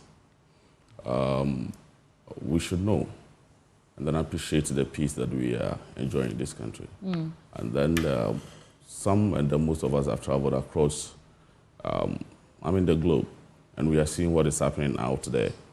And then what we are enjoying here, we should put more priority on that. So we encourage the government, we help them, we push them, we support them to keep pushing for us to enjoy the peace that we are enjoying today. Under the leadership of Nana Addo Dankwa Akufo-Addo and Dr. Alhaji Mahmoud Bawumia. Secondly, we should respect. Respect is one thing that I think every Ghanaian should cherish so much. Because lately you see young Ghanaians out there issuing threats, abusive words, a whole lot of stuff coming from diaspora within, and I think it is on Ghanaian. When we were growing up, we weren't seeing such things, but today it has become one thing that... Is it more of a deviation from what you think is the Ghanaian orientation, or is it just the era where young people are not afraid to express themselves anymore? I would go by deviating. We are deviating from our core base. Because, when we were kids, we had, neighbors, the communities that we used to live in. Your mom would cook, they would bring me some. My mom would cook, they'll bring you some. And it was kind of, thing that we all enjoying. But when I go out and I wrong in the society, your mom can, put me on the right track, say to you. But today, I don't think your mom can do the same to me or can do the same to someone else there. Yeah, because now we know better. There's abuse. There are laws that protect children. You cannot just whip someone's child in town because you don't know what condition the child is in and all that. And I think about respect. Yes, I agree with you that we should be respectful people and respect ourselves, respect the country, respect the citizens. But when you say respect and then you link it to the expressiveness of people these days that, we refuse to be mute when things are going wrong, I disagree a bit. Very well, that's fine. Okay, so let me ask you this. When you are telling me that you're expressing yourself, and then you can issue threat to our leaders, insult them, you understand? We've been seeing on social media, people will be sitting outside and insulting leaders within, just that they feel they are not doing their things right here. Okay. You understand? That's what I'm talking about. So we should use temperate language, exactly, that's what I'm trying to talk about. Expressiveness. Exactly, okay. And then honestly, we need to be, we need to face facts. Okay. That's it. Let's start with the newspaper review. I'll start with the Daily Graphic. On the front page, Obuasi Sectech wins 2024 STEM Innovation Contest. Tame greed, stop Galamsey, Central Regional Minister Justina Marigold-Aston says. Abysmal Black Stars need rescue. I wonder who's come to rescue us now after 42 years trophy drought. And multi-pronged strategy required to address declining oil production. I think they have a meeting today or tomorrow to see or to proffer solutions on how we can nip it in the bud. Let me start from here. Abysmal Black Stars needing rescue. Sleeping giant, Ghana, is teetering on the edge of an embarrassing exit from Africa's premier football tournament for the first time in 2 decades. As the Black Stars 2025 Africa Cup of Nations, as the AFCON qualification campaign is in tatters, with just 2 points from the maximum 12 points, the Black Stars are currently languishing in 3rd place in Group F behind Angola, who booked their tickets last Tuesday, and Coach Kwesi Appiah's Sudan, who need just a point in their last 2 games against whipping boys Niger and Angola to pick up the remaining slots. I'm tempted to ask, and I want to come to you first, Wisdom. Do you think that the performance of the nation's football team is a reflection of the current affairs of the country or the state of Ghana's everything, you know, economy, development, democracy? Do you think there's a connection over there? Wisdom, you have to unmute.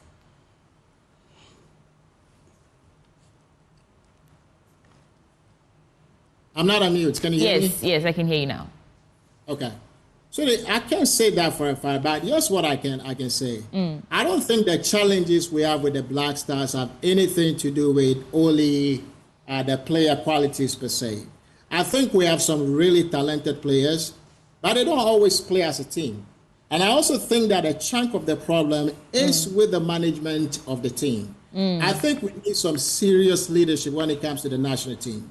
What other investments can we make to develop young and also local talents? Do we have the right coach and management team? How can we achieve team cohesiveness and begin to see some results? These are all questions that I will explore. I know it's painful, sweetie, for Ghanaians, considering how much emotions we tend to invest or invest in the Black Stars. Yeah. So I think it is a matter of national significance, right? To take the necessary actions to reverse the failures of our national team and end our 42-year trophy drought. So you think it's about leadership? I think it's about leadership. Kwame yes. Nkrumah, what do you think? I agree. 42 years, no trophy. And we agree. were once a force to contend with, Ghana Black Stars. Exactly. I agree perfectly with what Doc said. It's about leadership. And to go further, it's about patriotism and the mindset of the very, very talented Ghanaian players. If you look at the 4 times that we have won the AFCON, 1963, 1965, 1978, 1982. 82 was a fresh PNDC era. I suppose that was a time of great upheaval. I mean, no one knew what was in store for the country. So people were driven to go the extra mile for this country. As you can be as talented as anyone, but on the field, if you don't have that strength of mind that you are fighting for your country, you're not going to win the match. If you look at 1978, in the dying days of the Achampon era also, there was a bit of hope. I think this was a few years after the Palace coup. But then, significantly, during the CPP era, Ghana has won the AFCON 4 times. And of these 4 times, 2 was during the CPP era. What does this tell you about the kind of leadership that Kwame Nkrumah brought to this country? 1963 and 1965. Are you saying that if the CPP comes to power next year, Ghana Black Stars would magically improve? You will be surprised. Okay. Because you know, in every party, right, there's a certain mindset that rubs off on you. Okay. You know, the CPP is a party of voluntarism, is a party of patriotism. And I mean, this is empirical evidence. Sure. Ghana has won AFCON only 4 times, and 2 of those 4 times was during the CPP era. Right. Ghanaians should know, this should show Ghanaians that the only party that can take Ghana back to its glory days is the CPP. Bernard, do you agree or disagree?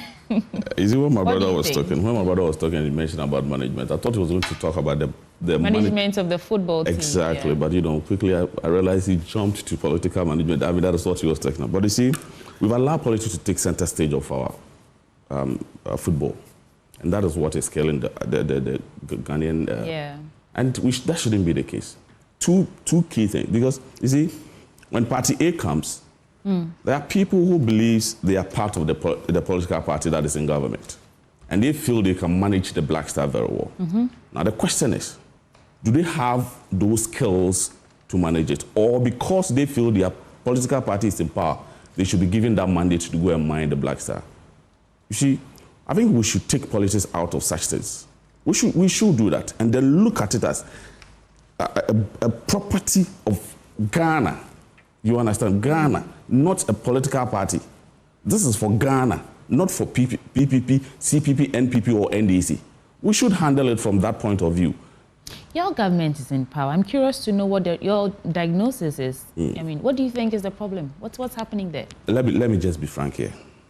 You see, NPP, we do not own the Black Star team.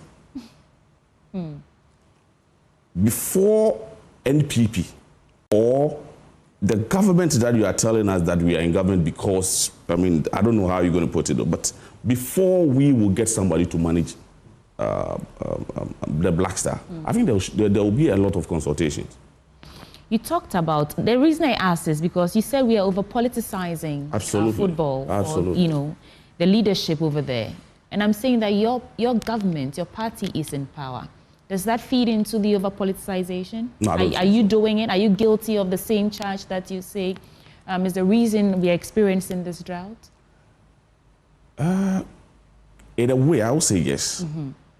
Because when I'm in government and I own a football team, my party or my government is in power, I would love to push your people there. My people there. Okay. You understand? Same way when NDC comes, it's going to happen. CPP comes, it's going to happen. But when we are taking those things out of our football, I think it's going to help us. And then we look at who qualifies, who can help Ghana. Okay. Not who can help my team make money. All right.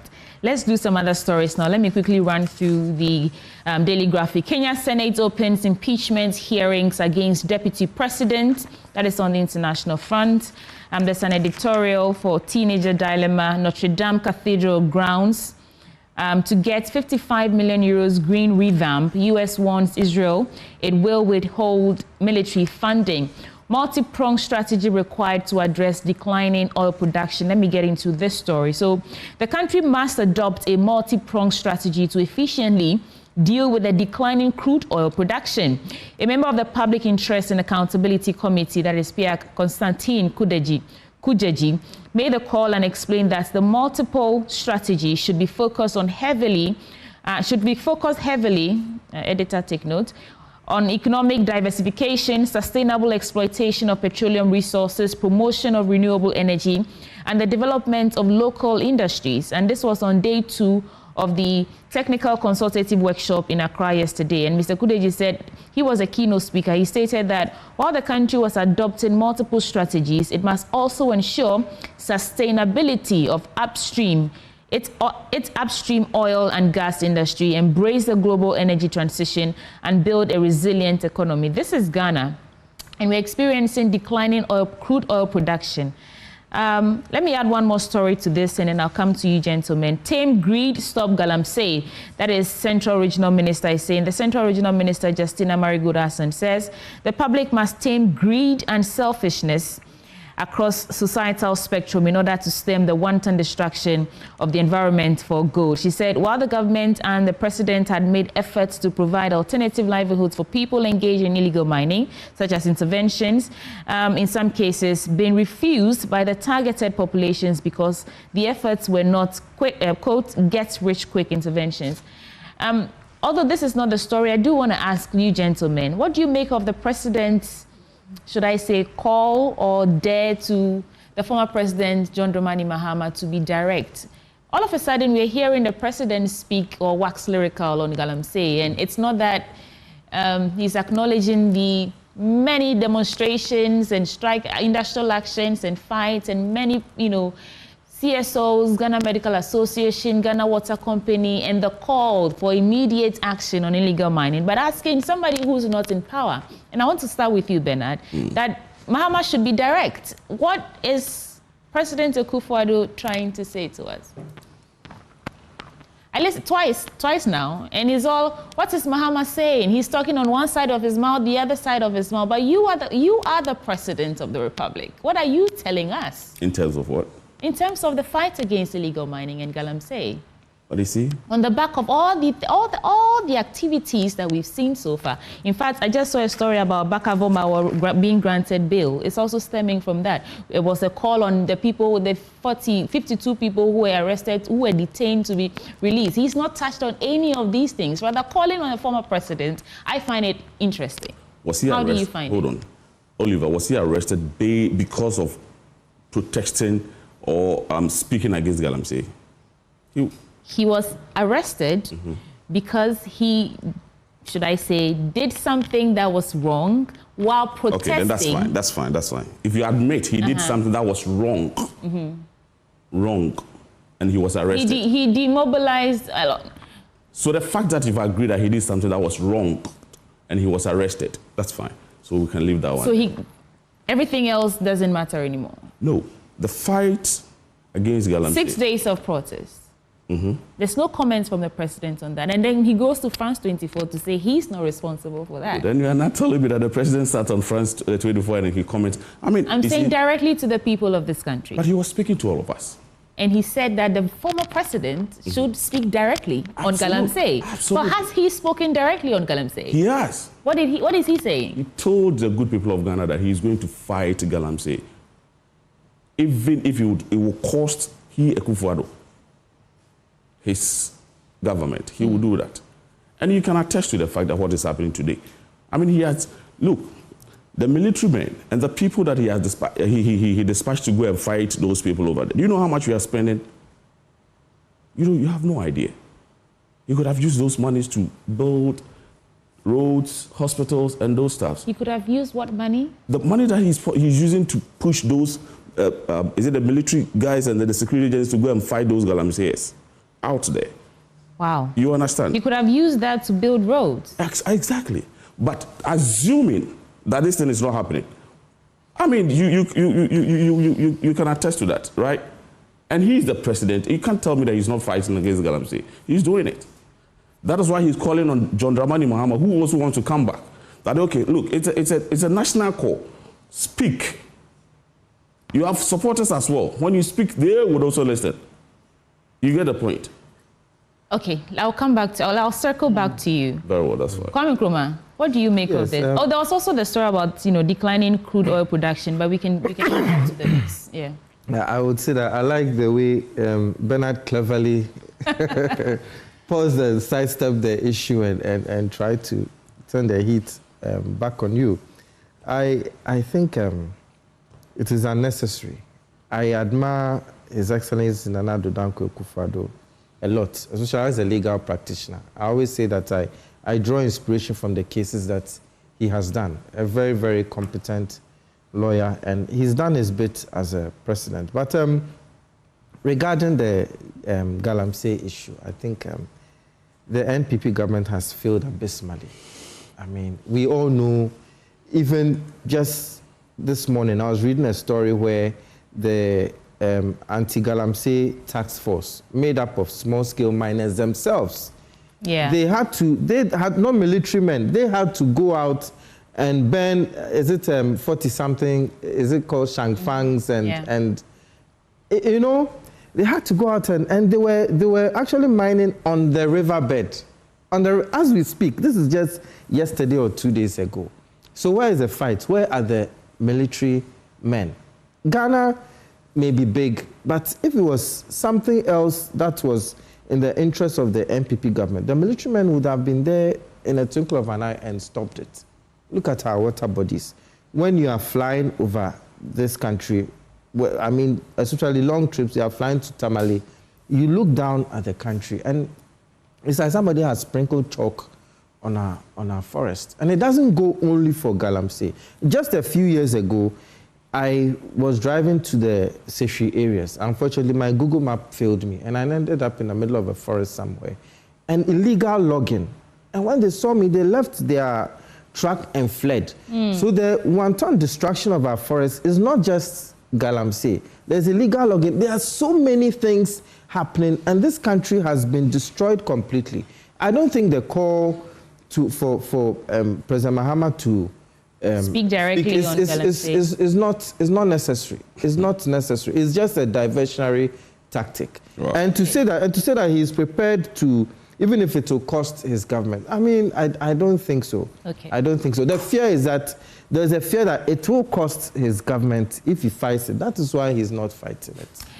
Wisdom Dogbe, you've been quiet for a while. Let's bring you in. I think we need to speak truth to power, right? When it comes to Galamsey, I don't think about current leaders. I don't think that they have enough credibility to point fingers at all. They should own up to this menace that they've brought upon, or they've allowed to fester and become something like a canker on the nation.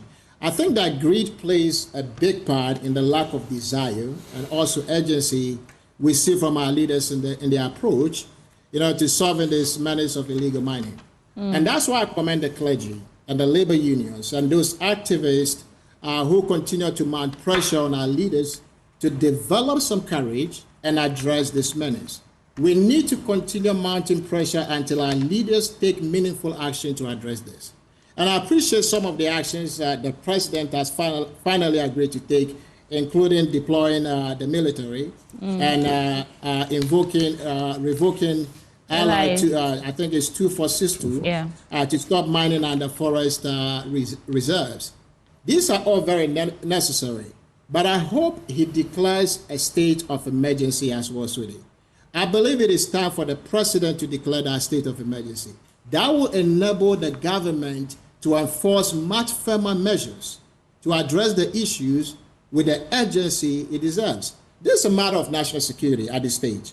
The very livelihood of our people, the good people of Ghana, is being threatened. Wisdom, are you saying that even in the face of that deployment of military personnel to the various rivers and water bodies where people are illegally mining, and I have to confirm whether or not it was laid in Parliament yesterday, but they are trying to repeal that LI that grants permission to mine in forest reserves. Even in the face of all that, are you saying that he should still declare state of emergency?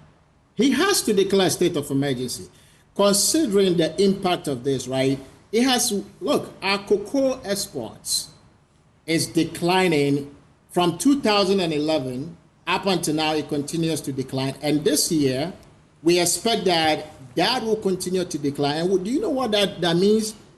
It will lead to budget deficit for the nation.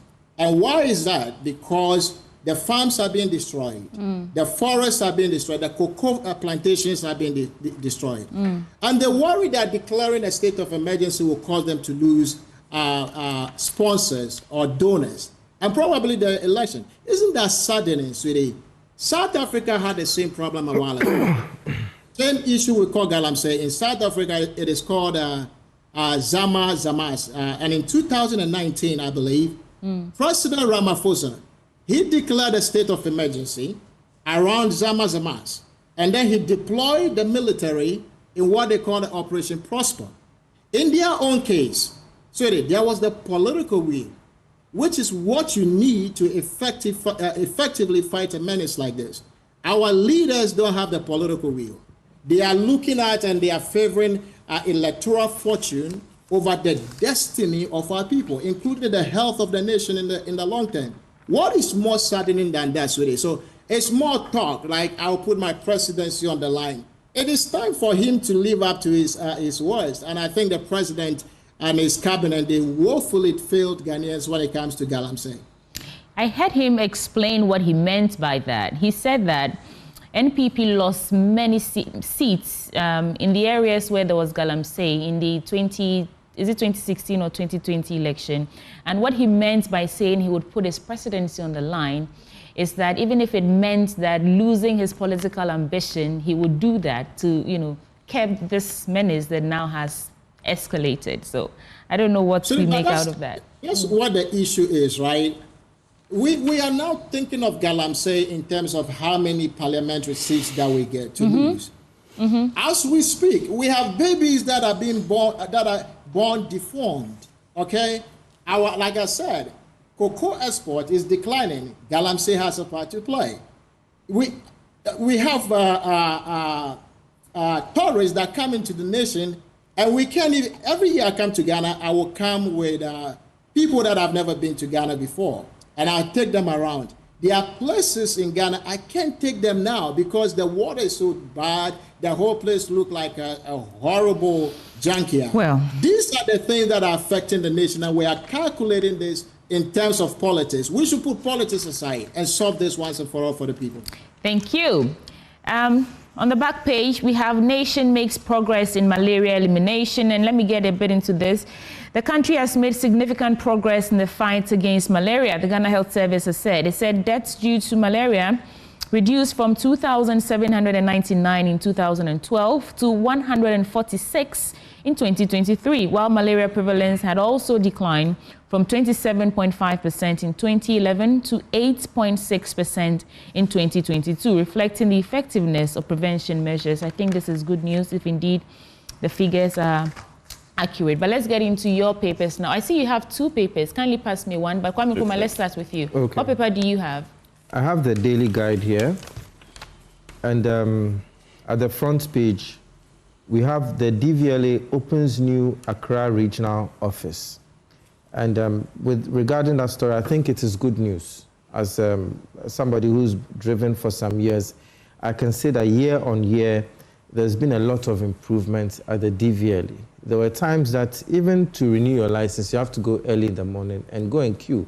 But now to renew your license is just a matter of minutes. So I suppose that is one area that, as much as we always criticize the government, we feel once in a while you have to commend them for a good work done. Once in a while, or when they do something good. Yes, I believe regarding the DVLA, right, that is fine. And then we have Nana endorses Bawumia. I don't see why this should be a headline story. You know, I mean, who else will he endorse? Who else will he endorse? But then again, it's just politics. Then we have East Legon crash. We allowed our son to drive, Salifu Amwako. Yeah, the police picked up both he and the wife yesterday. Yeah. It is a very unfortunate incident. I was in the vicinity with my wife and children. I went for a wedding. And on our way, we actually saw the accident scene. And it was so gory because of the children. We drove away because we couldn't, I mean, look at it. Only for me to discover a couple of days later that one of the fatalities was somebody I knew. Oh. Yes, so even yesterday I had to visit the family. And Bishop Salifu Amako is somebody that in the 90s, I visited his church a few times. And his wife, too, is a friend to somebody close to me. So whichever way I turn, whether on the part of the perpetrators or on the part of the victims, I know somebody. And having witnessed the accident scene, it's something very sad. And well, I think the law should take its course. As much as, I mean, he's a man of God I admire very much and all that. The law should take its course. And they shouldn't have allowed... bail, actually. Yeah. Yes, he shouldn't have allowed his son to drive. But I have full faith in the judiciary. And then there's also Napo addresses Memphis University. Well, I suppose Ghanaians abroad also have a right to vote, and if he's out there canvassing for votes, it is a good thing. All the political parties, they should stretch their tentacles outside the shores, because Ghanaians abroad also need to be given a reason to come back. Not for the kind of brain drain that has happened in this country ever since the 1966 coup. Before then, people were offered foreign citizenship, and they used to turn it down. You know, Ghana rather used to attract people. People were attracted to the Ghanaian passport, but now everybody is outside. Someone could argue that they still come back. They're still attractive, but only in December. The enjoyment. Exactly. And Anyway, is there one story you want to really get into? Yes. I suppose one story that also came to mind is the issue about this EC. Is a big story right now. Yeah. Yes, the EC disqualifying the Amenfi Central NDC parliamentary candidate. It is a development story, and it also, I suppose, aside that one too, we have the 4 NDC parliamentarians that my own former lecturer, Honorable Haruna Idrisu, is calling for them for their seats to be declared vacant. And for once, I would say I side with my former lecturer, Professor Okwe, that this is an action that has to be taken by the party. It is the party that fields the parliamentary candidate. This is not a debate for parliament per se. It is a party that has to move forward. But regarding the Electoral Commission's actions in disqualifying the candidate, details emerging actually show that injunction on the basis for which this disqualification was actually withdrawn. And so why really has this person been disqualified? Exactly. And well, exactly. You can read a bit of the story to bring our audience up to speed. So it says that the Electoral Commission has disqualified Joanna Jan Kujo of the NDC. And by a statement from Mr. Samuel Tete, it said that it follows a pending order of interlocutory injunction restraining the Commission from recognizing Mrs. Kujo as a parliamentary candidate of the NDC, and that their attention was drawn to it dated May 2024, May 31st. And it says that until the final determination of the matter, the affected parties are restrained as follows. That is the NDC parliamentary candidate from holding herself out as a parliamentary candidate. And it continues on page 6, and that their agents and officers, that's the EC, from dealing with any way or affording any rights or privileges to the said candidates. Over here, as much as the EC has been doing a very good job over the years, I think that an interlocutory, I've now heard that it has been withdrawn. But even if it wasn't withdrawn, an interlocutory injunction is an interlocutory injunction. It is a temporary relief. Yeah. It is not a permanent relief. Mm-hmm. The court did not order that she's not fit to be the candidate. So I think in this sense, the EC going ahead to disqualify her, they jumped the gun a bit.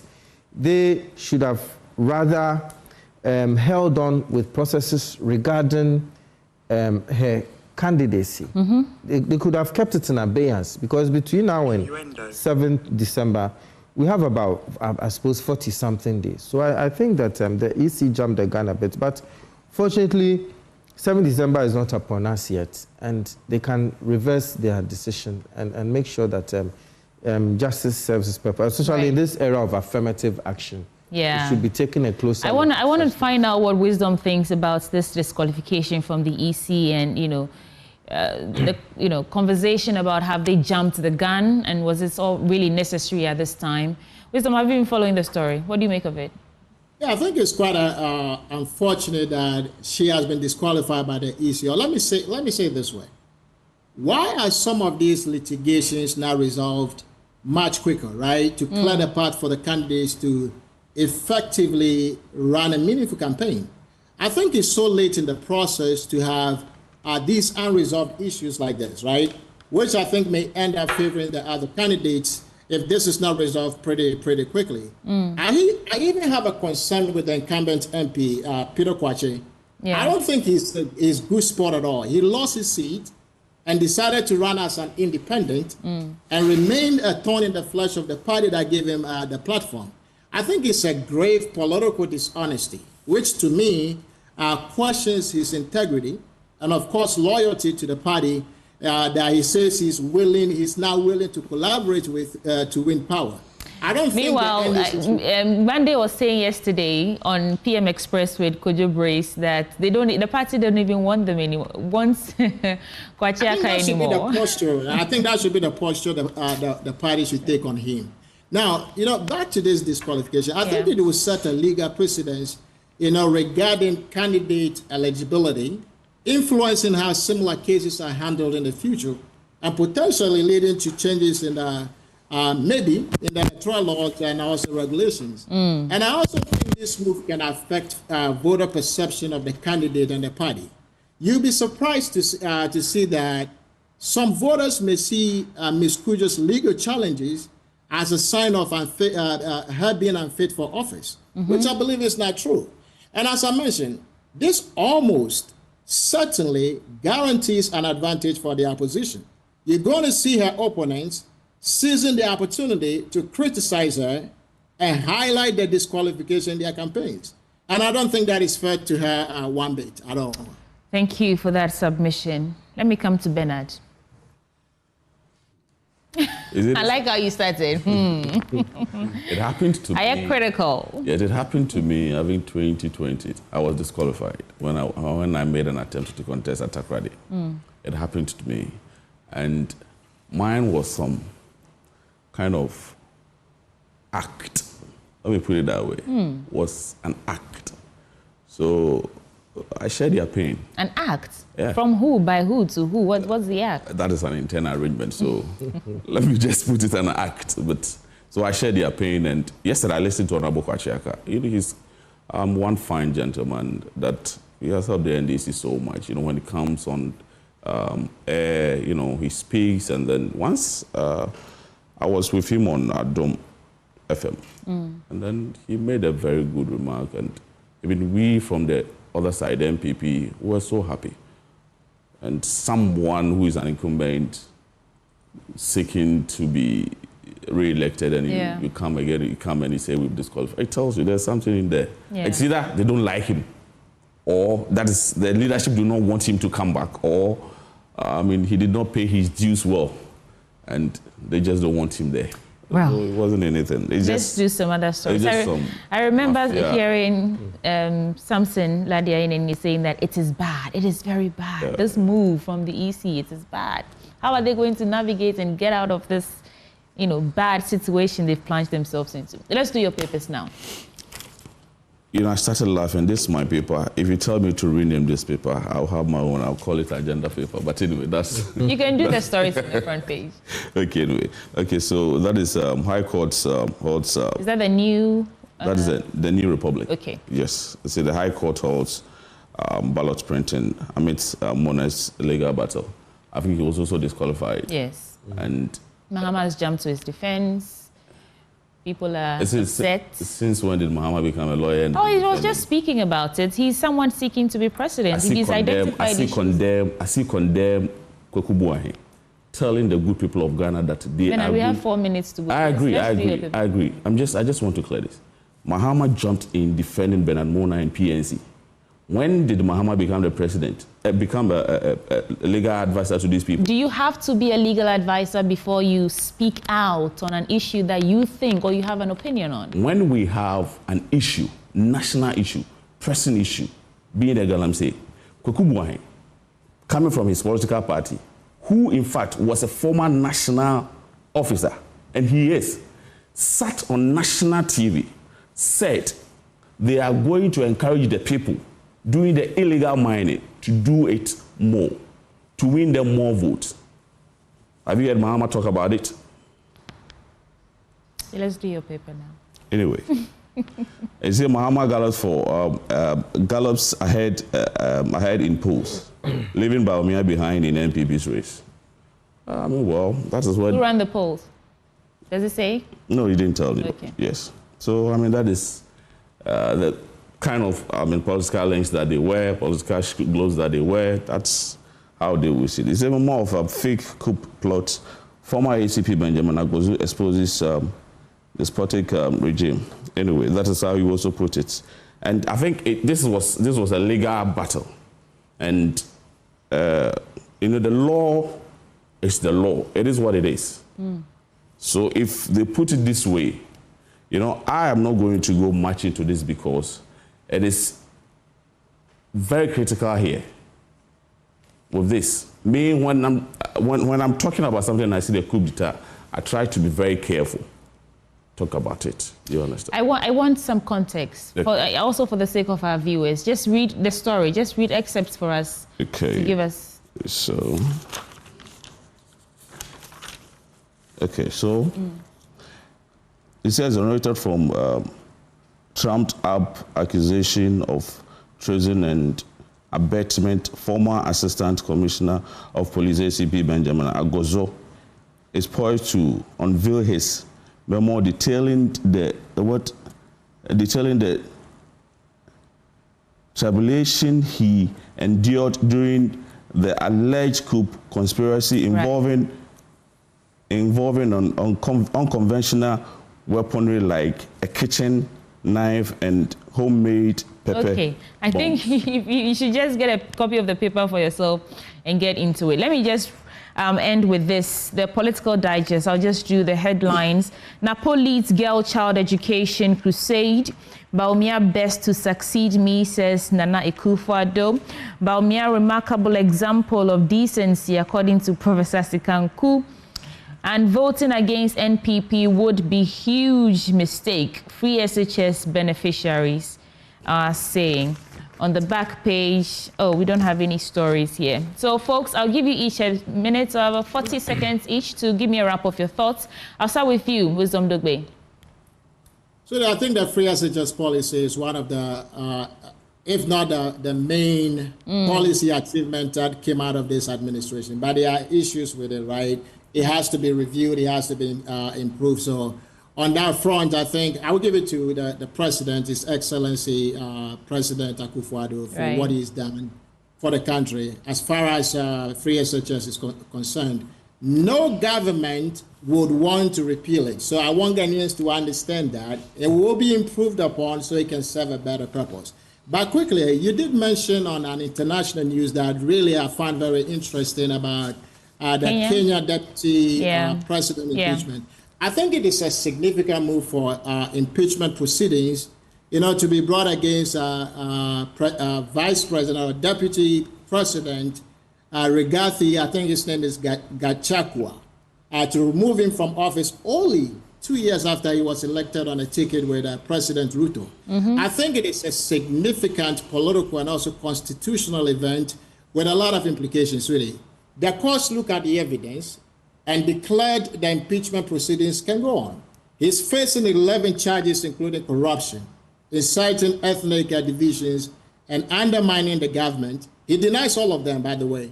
We need something like this in Ghana as well, where we can hold our leaders more accountable when it comes to corruption. Now, as we know, President Ruto has been silent on the issue. And I suspect it is because of the recent fallout between both men. Both of them, And I also think that he is likely not going to prevail in this impeachment proceedings, really. Okay, thank you so much. We do have to go with 10 seconds. 10 seconds. Thank you. 10 seconds. 2/3 of Kenya's 67-member Senate, they voted in favor of this. They're actually going to vote for this because of everything that is alleged against the vice president. And the reason I think it's likely not going to be succeeding this is because the lower house voted against him, and the opposition will come together with the ruling party's senators, and they will get him out. That's my opinion on that issue. Thank you so much. 30 seconds each, please. Let's wrap up. Thank you. I'll just touch on three things quickly. Regarding the Kenya issue, I was also following it yesterday, and apparently the vice president's constituency brought majority of the votes that brought the government into power. So people are saying that if the vice president is going to go, then the president too should go. And if you follow it, it looks as if this was just somebody who was used by the government to get into power. And I agree with Doc that I don't think this will succeed. And secondly, about Napo leading the girl child education crusade, I think it's a step in the right direction. I was following the NSMQ, and NUST SHS won, Adventist came second, and I think it was Sewakoto Senior came third. And one of their teachers was saying that because they came against boys, that is why they lost. I thought that was a very inaccurate, thing to say. The girls should be encouraged. You can imagine how other girls there would look at. And finally, also, my final words is, my brother's first was about the need for peace. I agree with him. Peace should be at the forefront of all our deliberations this election. Ghana wins election 2024. Bernard, wrap up your thoughts for me. Okay, so mine is going to be based on the free education, the free SHS. I think Nana Addo Akufo-Addo and Dr. Mahmoud Bawumia, when Nana Addo Akufo-Addo started his move to become a president, he started with Dr. Alhaji Mahmoud Bawumia, and they sat to agree on things that when they become a government, they will be able to do for Mother Ghana. And one of them was free education. So it is their baby, and it is our baby. We give birth to it, and then we know how to manage it well. When we were even touting free education, NDC under John Dramani Mahama was saying it is never possible, it can never materialize. But hey, here today, where are we? We are here, and free SHS is running. Now, they come back and they say they started free education. What we are telling the good people of Ghana is, look, free education, it has come to stay. John Dramani Mahama and NDC are saying when they come, they will cancel it. Now, we are... Did they really say that? Oh, yes, of course. They said it. But that's all that time will allow us to really? do. I think what they're saying is that they started with progressively free education and they were the same people preaching against fix the gaps we have in the efficiency. No. But if you started something, would you preach by saying it is 419? Thank you all so much for joining us for the news review segment. I have to say this. I've seen 2 promos, election campaign videos so far. From the Baumiak team, they're saying that Mahama wants to come and remove free SHS, so don't vote for Mahama. He is coming to remove. And then Mahama is saying that we are not coming to remove free SHS, so vote for us so that we can fix the issues in there. It's an interesting time. I give it to my baby. And thank you so much, Wisdom Dogbe. He's a financial analyst. Kwame Nkrumah Bosio is the General Secretary of the CPP. And Bernard Odonyako is leading member of the Dr. Baumia's campaign team. Gentlemen, thank you all so much for joining us for News Review. Please stay for sports coming up next. Thank you.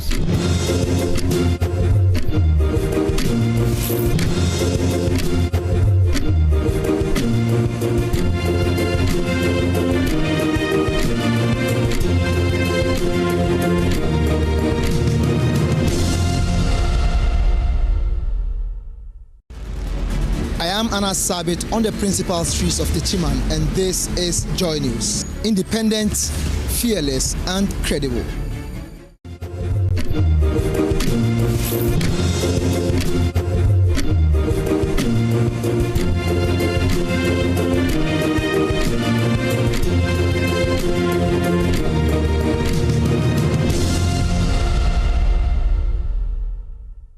You're welcome to the sports segment on the AM show. My name is Haruna Mubarak. We start with the Black Stars because midfielder Mohamed Kudus has apologized to Ghanaians following the team's disappointing performances against Sudan during the 2025 AFCON qualifiers. Now, Ghana played out a goalless draw at Accra Sports Stadium before losing 2-0 in Libya in the reverse fixture. The team's performances in both games add to an unimpressive run of form since June, with just 3 wins in 8 matches. Let's quickly go through the statement released by Mohamed Kudus, and he says, as someone who captained the team in the 2 games, it is with great humility and a deep sense of responsibility that I issue this statement. On behalf of the entire team, I would like to extend our sincerest apologies to the people of Ghana for our recent performances against Sudan in Accra and Libya. Despite our utmost effort and dedication, the results did not reflect our aspirations or the pride we have in representing our beloved nation. We understand the disappointment and frustration this has caused, and we share those feelings. We want to assure Ghanaians that we are committed to learning from our mistakes, regrouping, and working tirelessly to restore the Black Stars to our former glory. We value the unwavering support and loyalty you've shown us, and we are determined to make you proud once again. We urge all fans to stand by us during this challenging period. Your encouragement and faith in us will fuel our determination to succeed. We will not give up. We look forward to redeeming ourselves in the upcoming matches.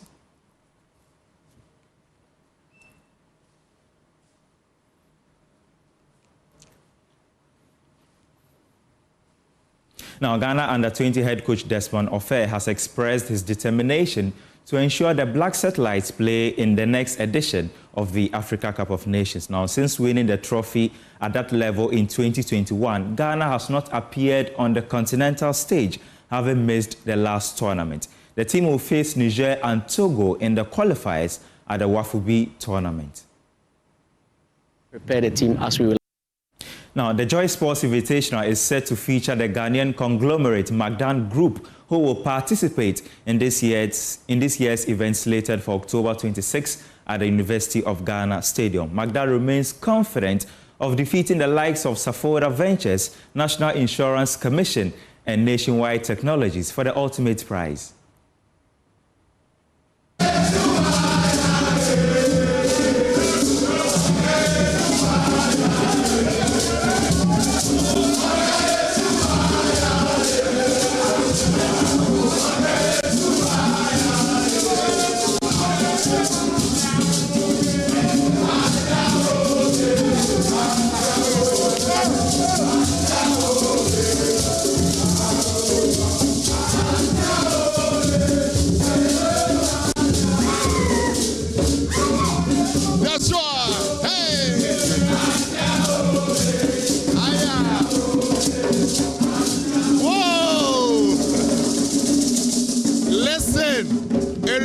like the Team Spirit Award might be gone already. Team Magdan, are you ready? Team Magdan, are you ready? The energy in here is infectious, and these guys wouldn't even stop. Are you ready for the Joy Sports Invitational? Look, let me get our CFO, our group CFO here with me, Ferdinand Boache. Where's Ferdinand? Is he here? Ferdinand, man. Oh, make some noise, make some noise, make some noise. Yeah. Look, I can tell that the team is hyped and ready for the Joy Sports Invitational. Are you? We are more than ready. In fact, our readiness is as big as the size of the concession in Adan.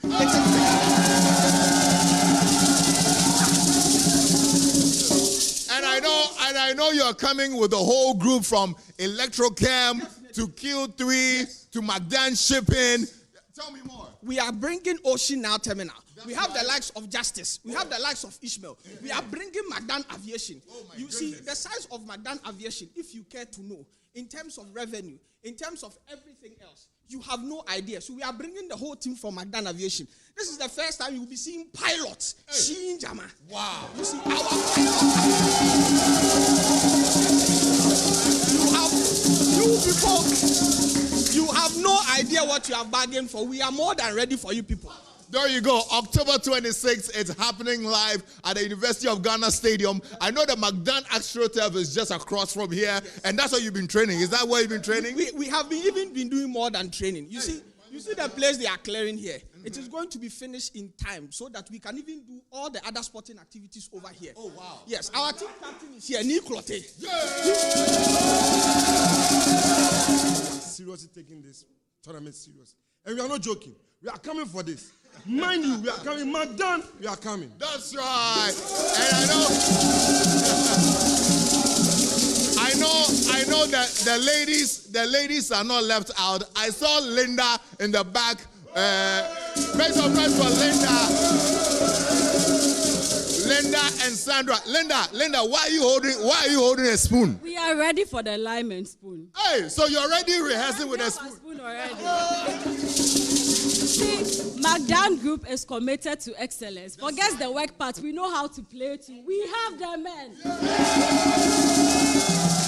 No one can compete with us at all. Are you sure about that? Yes. We are coming. We are coming for all of you. Be prepared for us. Oh my goodness.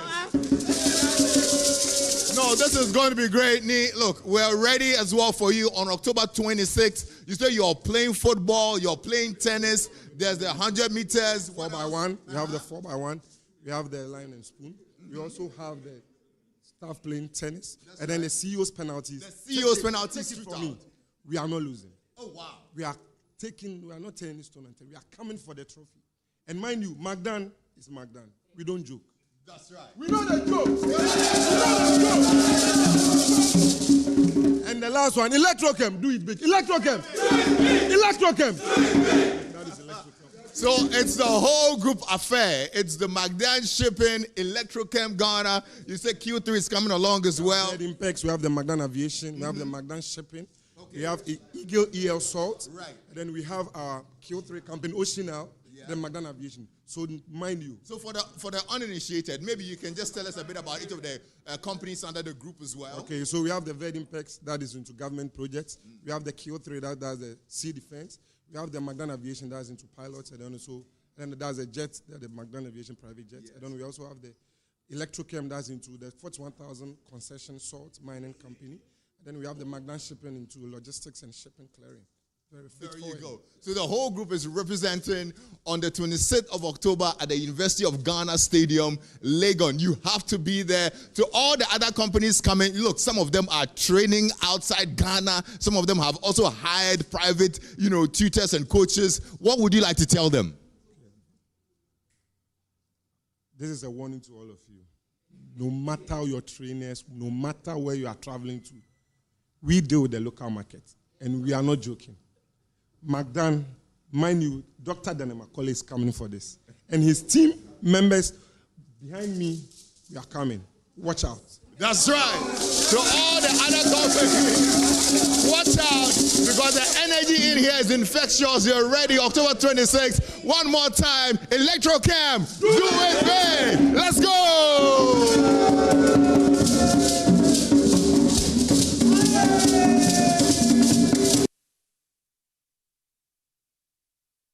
To the Under-17 Women's World Cup, and Nigeria began on a strong note by securing a comfortable 4-1 victory against New Zealand. In yesterday's other game, Spain also defeated the US by 3-1. It's the opening day of the 2024 FIFA Under-17 Women's World Cup in the Dominican Republic, and it is New Zealand against Nigeria. Chance here for Chidi. New Zealand have plenty of defenders back, but they can't prevent the opening goal. Inside the opening 90 seconds, Shakira Mashod. Shoot on sight, and it's off the frame of the goal there. Adigogi again goes for goal. Oh, the goalkeeper, did she drop it? Did it cross the line? It did. And Nigeria have a second goal. Something a little different from Nigeria this time, and they get a third goal. Farida Abdul Wahad. We haven't yet played half an hour. Animasha. Great chance. Chidi. Chidi, terrific defending there.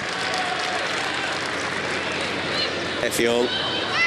Adigogi.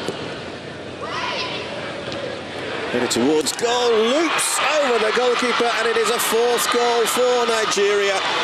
Taiwo Afolabi, the captain.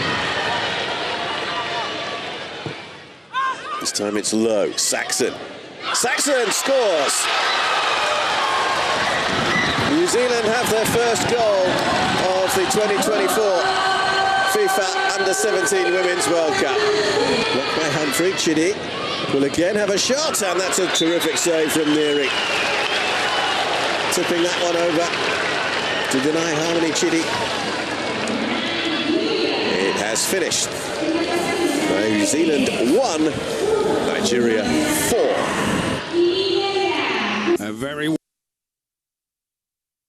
welcome, everybody. We start with Spain against the United States, two of the big favourites to go all the way.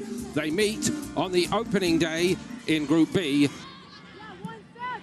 Excellent touch to bring it down, and a really great pass by Sarah Jordi to open up the USA. So close to paying for it. They have paid for it. It's got in, and truly starting like world champions who mean business. Oh, it ran through invitingly for Barcenas, who gets the shot off. Ball to the outside for Ascanio. Into the box she goes, and on she goes. Lopez, the goalkeeper, made a really good save there. The second one is drilled into the net, and USA have struck back brilliantly through Barcenas. Barcenas to take the free kick for the USA. Comfortably enough at the goalkeeper, Lopez.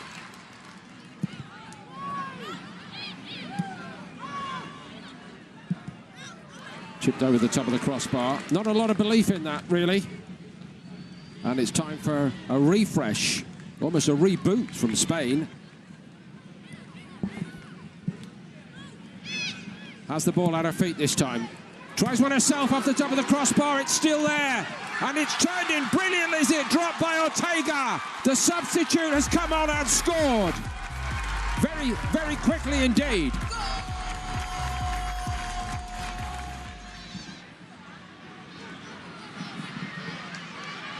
Zana's got to it, and it's finished off brilliantly. It might be a winning lead for Spain now.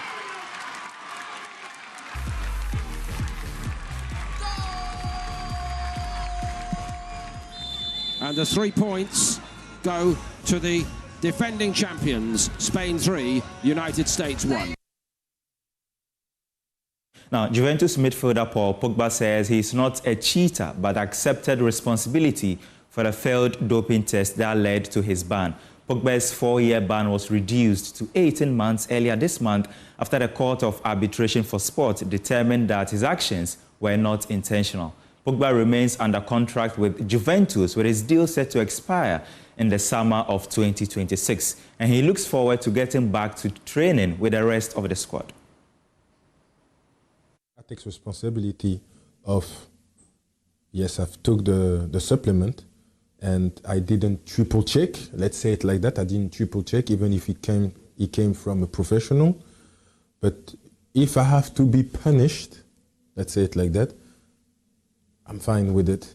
Okay, but it should never be for years. That's the thing. That's why I'm like, okay, I will be punished, and they give me 4 years, and I will accept to get 12 months. You know. Do you think people should have sympathy for you? People should look in your situation and think he's made a mistake. Let's not be too hard on him. Or because some people will say you broke the rules. It's your responsibility what you put in your body, and if it's a 4-year ban, it should be a 4-year ban. I mean, I think people should get the truth and what the TAS, the result, what they say, the document. It says everything in there. And I guess, and I believe that if I had less years that Nado gave me, I would probably get less than 18 months. What's going to happen with you next? Where would you like to play? Because it looks like you won't be playing for Juventus. Where would I like to play? On the pitch. I would just love to be on the pitch. Which pitch in which country? And any pitch. First, it's for sure Juventus.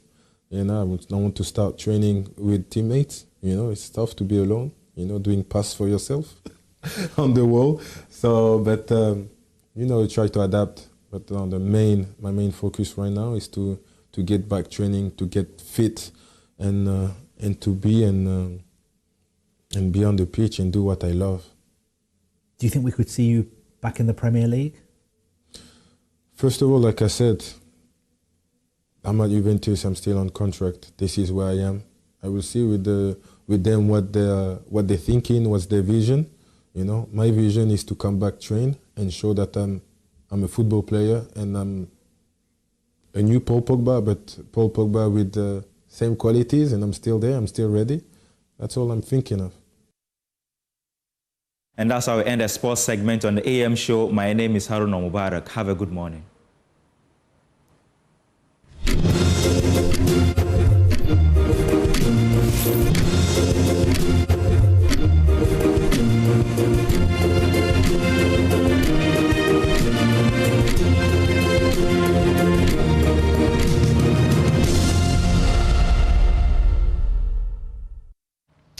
You are still watching the AM show on Joy News, and today on AM Exclusive, Benjamin Akakpo is bringing you a rare and engaging interview with, get ready for this, Rosa Liliana Gomez Cardenas de Winston. That's a mouthful.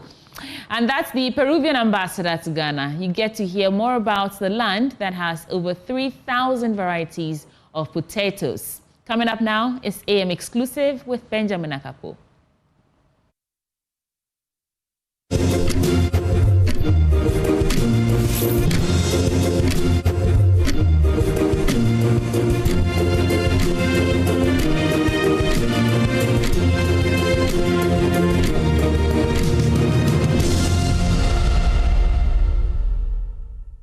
Welcome aboard another installment of AM Exclusive, and today we find ourselves in the residence of the representative of the third largest country in South America.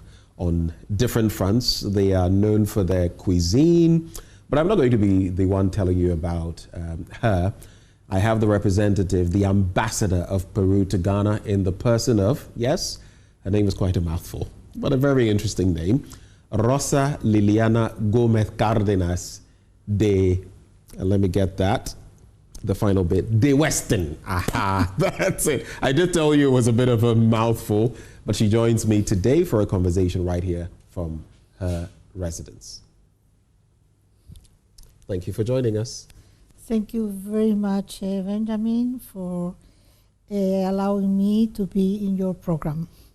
And let's start from your name. There's an interesting story behind your name. Rosa Liliana Gomez Cardenas de Weston. So just break it down I'm sure my viewers will be excited about this, this long name. That's my official name in my identity card. Okay. The two first are my Christian names. Rosa Liliana, your Christian Gomez name. is my father's, Cardenas is my mother's, and the Weston is I am married to a gentleman called Mary Weston. Okay. Is this the usual trend in Peru? Yes and no, in the sense that for official documents it is, but on the daily basis we have modernized, and I will be called only Liliana Gomez. Okay. And so henceforth I'm going to call you Liliana in the course of this interview. There will be a lot to talk about when it comes to Peru, but let's start a bit with you. Who is Liliana? Tell us a bit about yourself growing up. I am a career diplomat and a lawyer. I did my studies in Lima, Peru. I was at an international school that allowed me to be with the students of different countries, to learn different languages. The subjects were taught in English and Spanish, but the foreign language were French and Italian. I've been served in the diplomatic service for many years. I was posted in Colombia, Ecuador, and El Salvador, in New Zealand, in Italy, Sweden, Germany, and for the third time here in Ghana, in Africa. Okay, so that's an interesting bit. And I know New Zealand holds a special place in your heart. Is that where you met your husband? Yes, my husband is a New Zealander. I met him there, and we have been together for many decades. Congratulations to you on that. But growing up, did you always want to be this, to be a career diplomat? Is that what you wanted to be? I will say that yes. The sense when I was studying law, after completing the 3 years that will enable me to apply for the diplomatic academy, I entered, and then I joined the Foreign Service. And answering your question, I shall say that it's related with my mother. She used to have an agency of public relations, and she used to work with many embassies that were their clients. So that captures my interest on the work that diplomats did, the reports that they do when they are abroad. And maybe through that, I decided also to follow the diplomatic career. I see. So would you say there was any influence from family, example? Is there anything that you would say also guided you in that angle, apart from the agency? No, I think so, because I have a lot of relationships with that. Yes. Well, interesting. Let's talk about your time here so far. You've been here for what, a year so far? I've been here for more than a year, and I shall say that, how can I explain this? When the Embassy of Peru in Ghana started in 2014, I was the director of Africa in the Ministry of Foreign Affairs. Okay. So I can say that I promote the opening of the embassy, which was the first in the Western Africa. And years passed, and then I was appointed as ambassador. And it's interesting because after many years of diplomatic relations with Ghana, recently Peru has decided to elevate the level and to designate an ambassador here, because it was before at the level of only charge d'affaires. And apart from that, I am the first woman ambassador in Africa. I see. So not just in West Africa, in Africa as well. Yes, well, recently they have designated a woman ambassador in another country, in Kenya, but I was the first one. You were the first. So interesting story of how you started this a long time ago, pushing for such relations in terms of an embassy in Africa, especially here in Ghana. And then years later, you become the ambassador. How fortune sometimes, works. Well, it was good because I knew, well, when you are the director of a particular division, you follow the economy, the trade, what's going on in the country. You follow all the story. So it's just what was quite easy to restart here. Within this period, over a year, what would you say your time serving in Ghana has been like? Tell us about some of the initiatives you've brought to bear. Well, mainly our goal is to increase trade.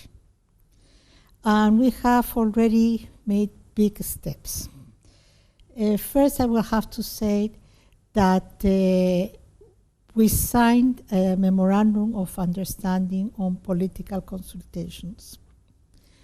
And after years of negotiation, we managed to sign that this year in April. And that opens a door in order to searching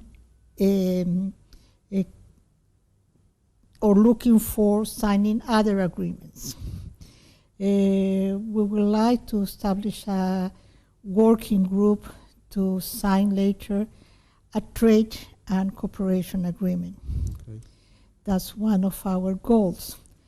Working with that, or towards that, we have, for example, had a successful seminar on trade and investment. This was in August, so a few months ago. And it gave us the opportunity to put together through a video conference agencies from Peru and from Ghana and entrepreneurs from both countries to have a first approach on what do we offer and what does Ghana offers and what could we do together. So that was the first pass on this road in order to fulfill our goal of increasing the relationship, not only on trade, but also on cooperation in general. Now, these are general terms, but if you look at what the relationship between Ghana and Peru has been like over these last 10 years, Peru and Ghana is celebrating 10 years. What would you say it has been like? What has been the impact and the mutual benefits that have been gleaned? Well, the thing is that we share common values, and that allows us, for example, to cooperate and coordinate in the multilateral arena to support each other when we want to pass a resolution, for example, in United Nations. Democracy, human rights are common values. Our worry about the environment are common values. So we work together in that sense. So since we established the relationships, our main link was through the international, mainly UN agencies. But now we can work directly with the Ghanaian authorities. And that's a good thing.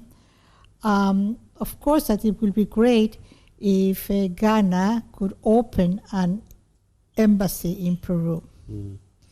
We could offer them something that is very important, a way to reach the Pacific. And to mention this, I would like to highlight, for example, that in November we are going to inaugurate the mega port of Shanghai. The mega port of Shanghai. Shanghai, yeah, which is going to be the largest on the Pacific coast. And the inauguration is going to take place among the meeting of APEC, the Asia Pacific Economic Forum that is taking place right now in Peru, where the leaders of APEC from around the world are going to meet there. And I think that Ghana should look at us for that, because it opens a door to reach the Pacific, to reach Asia, for example. No? So quite a route there that if Ghana, like you're saying, inviting the country to establish those relations, formalize relations by opening an ambassador, that would be a route to the Pacific. Where in Peru can Shanghai be found? It's very near Lima. Very near the capital? Very near the capital, yes. I see. You were about to make a point? Well, the thing is that we're already trading with some frozen fish, some evaporated milk, but something that has not been studied much is textiles. We have very high quality of textiles, cotton. Pima cotton is one of the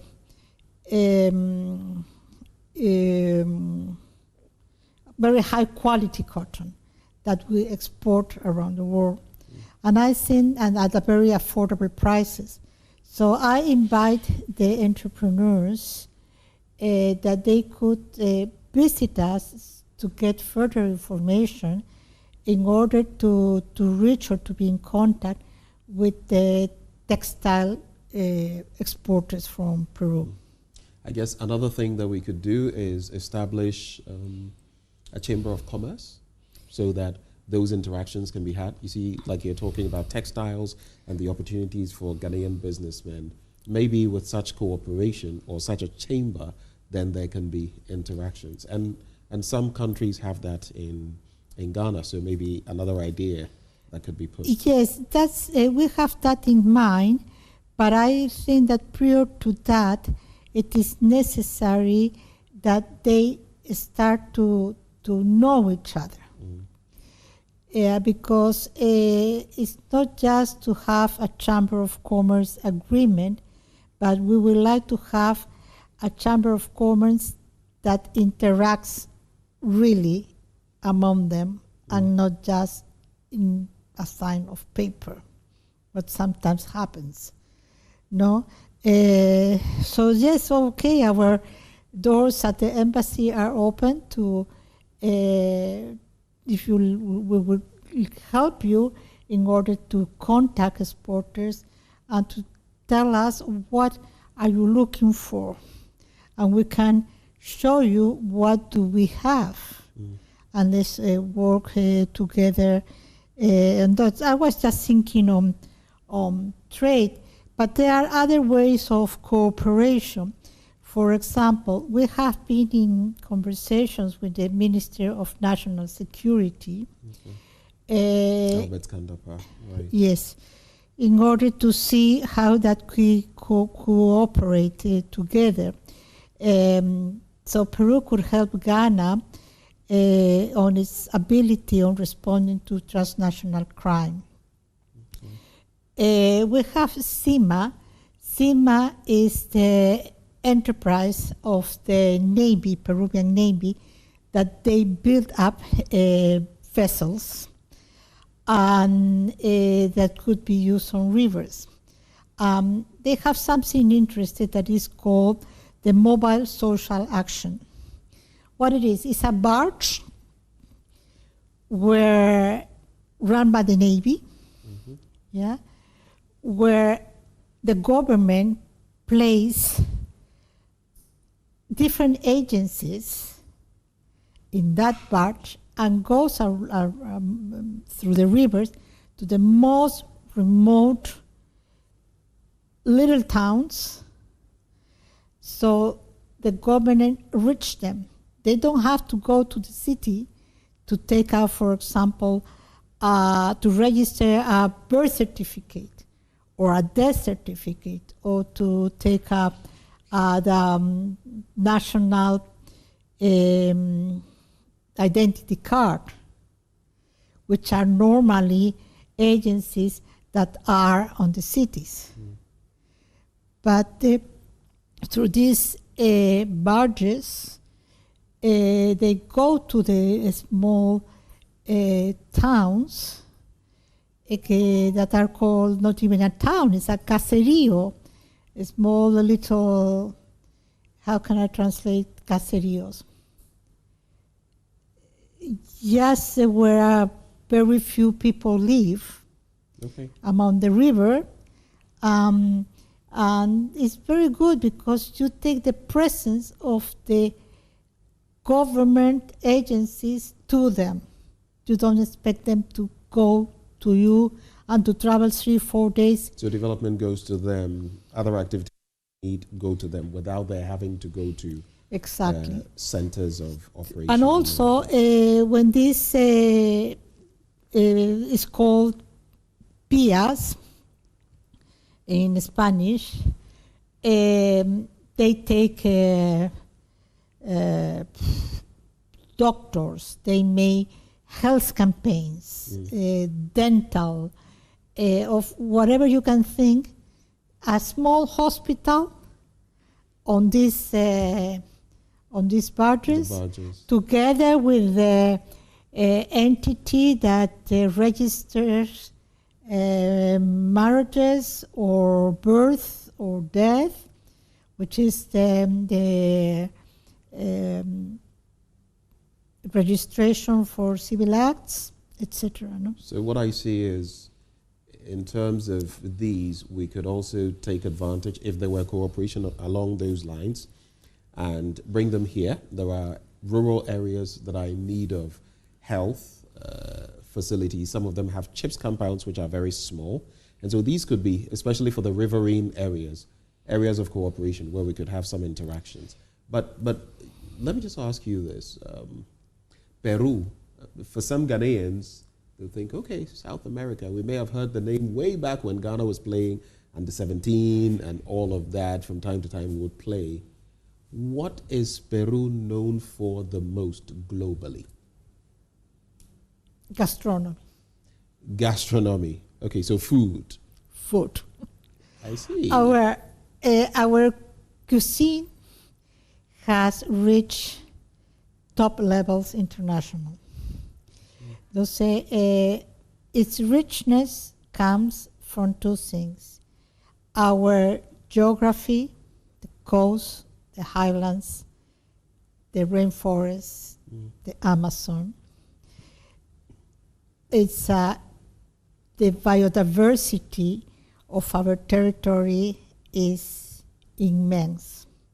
So that allows us that you have all sorts of products that allow you to be innovative on our cuisine. And then our cuisine has the mixture of our immigrations. For example, Spanish, African, Chinese, Japanese, all mixed together. No, and it's very creative. There is a rank of the best restaurants in the world, and in that rank, 5 or 6 are Peruvians, being number 1 a Peruvian restaurant. and it has positioned it very well around the world. You find excellent Peruvian restaurants in Europe, in Asia, in the States, in the Americas. And I would love to, if an entrepreneur would like to open a restaurant here in Ghana, that I'm sure it's going to be a success. A huge success, maybe.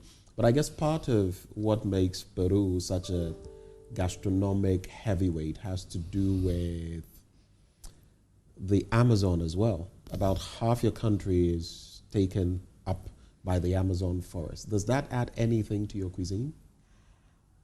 I will say that most is the Pacific Ocean. Okay. We have a large coast, 2,000 kilometers. The fish, the things that the seafood that the Pacific Ocean brings to us are amazing. But the Amazon has also its own traditional meals that are also top level. Okay. So tell me wherever you go, you eat well. And you know, the thing is that since a few decades, I should say, it has been a boom on the gastronomy that has rocketed. And the good thing is now we have rediscovered what was produced and cooked in the little towns in the middle of the highlands of nowhere, where they say nowhere, everywhere. So, and now you can find many products in the big cities that, like maybe 20 years ago, were not found because they were only for a particular region. I see. Another example, we are the home of 4,000 types of potatoes. 4,000 types of potatoes. What do you do with 4,000 types of potatoes? What do you do with that? A lot of meals. The thing is that it grows at all the levels of sea level, from the very almost on the sea level to the 4,000 meters up the sea level. No? And all of these are different types of potatoes? Different types. And used for different kinds of dishes in Peru? Yes. Well, that's interesting. I actually have had a bite of one of those. Which type of potato did I have? You have well, it was with the white potato here because it's the one that we found here. Okay. Yeah, but normally is prepared with a more yellow potato. I see. Maybe someday I'll end up in Peru and maybe I'll pay you a visit and but then you can you can see the dessert that you try is the maíz morado, is the corn, is purple. Purple corn. And it's not genetically modified, it's purple. Organic. Yeah. Interesting. I saw that for myself. It's maybe something we should give you a look at some point. But then let me ask, since we're talking about culinary elements, gastronomy, which dish, I've heard about, is it ceviche? Which dish is that? Is it, give us a picture of what ceviche is. Yeah. Well, let's see. You actually want to, okay, let's do this.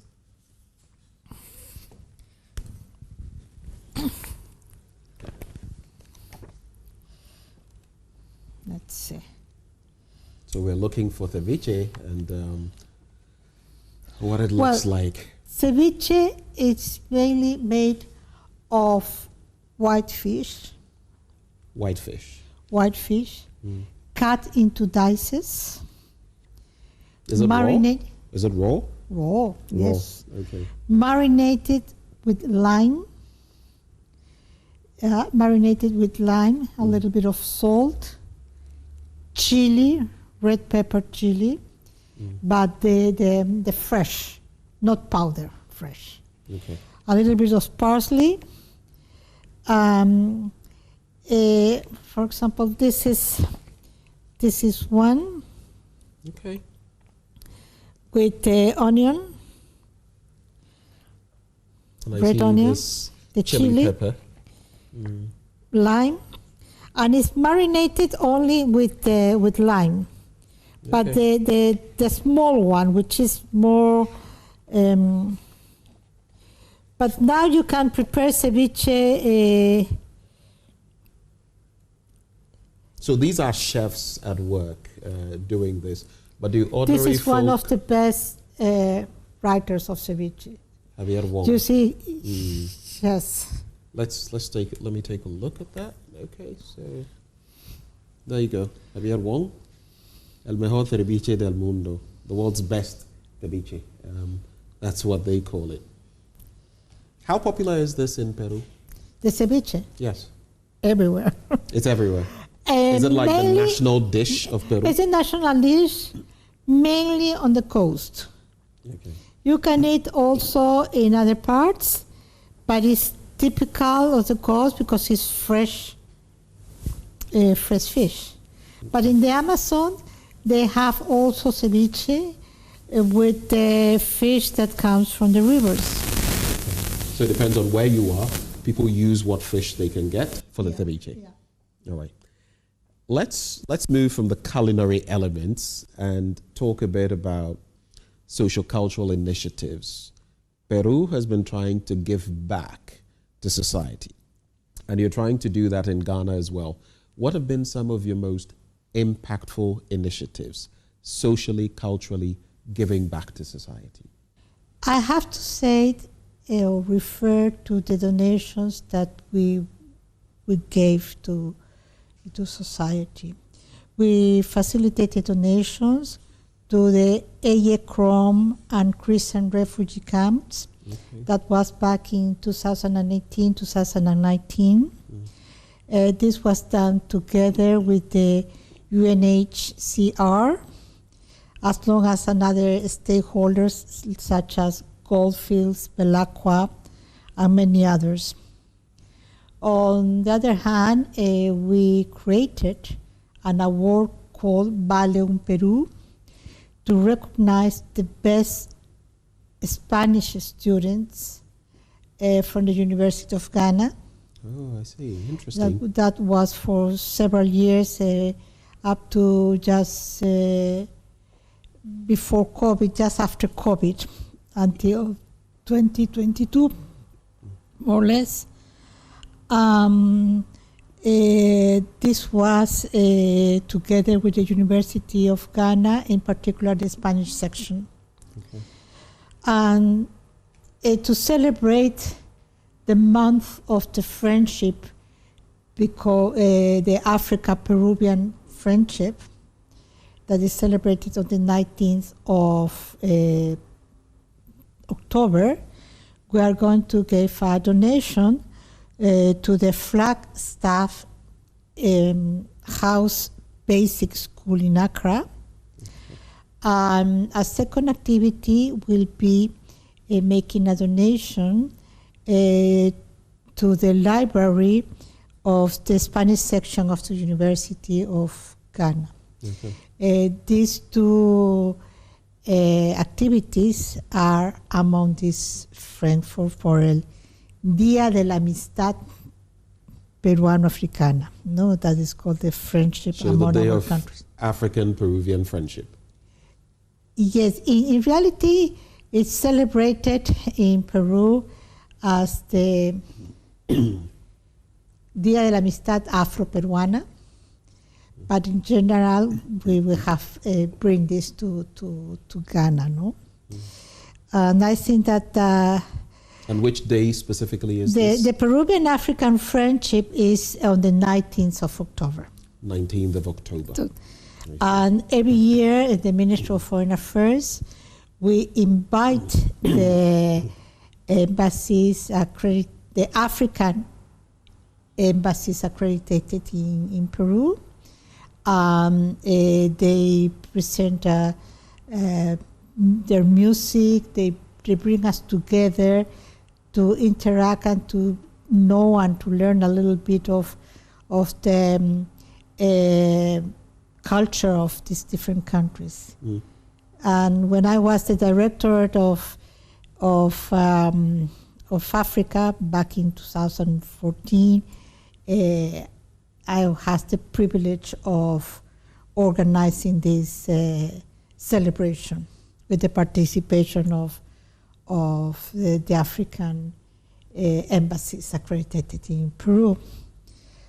I now want to find out, on the back of this Peruvian-African or African-Peruvian Friendship Day on the 19th of October, if you want to situate it in the context of Ghana, especially looking at the fact that in Peru, you have all sorts of influences, African, Asian, European, among others, and also native Indian in Peru.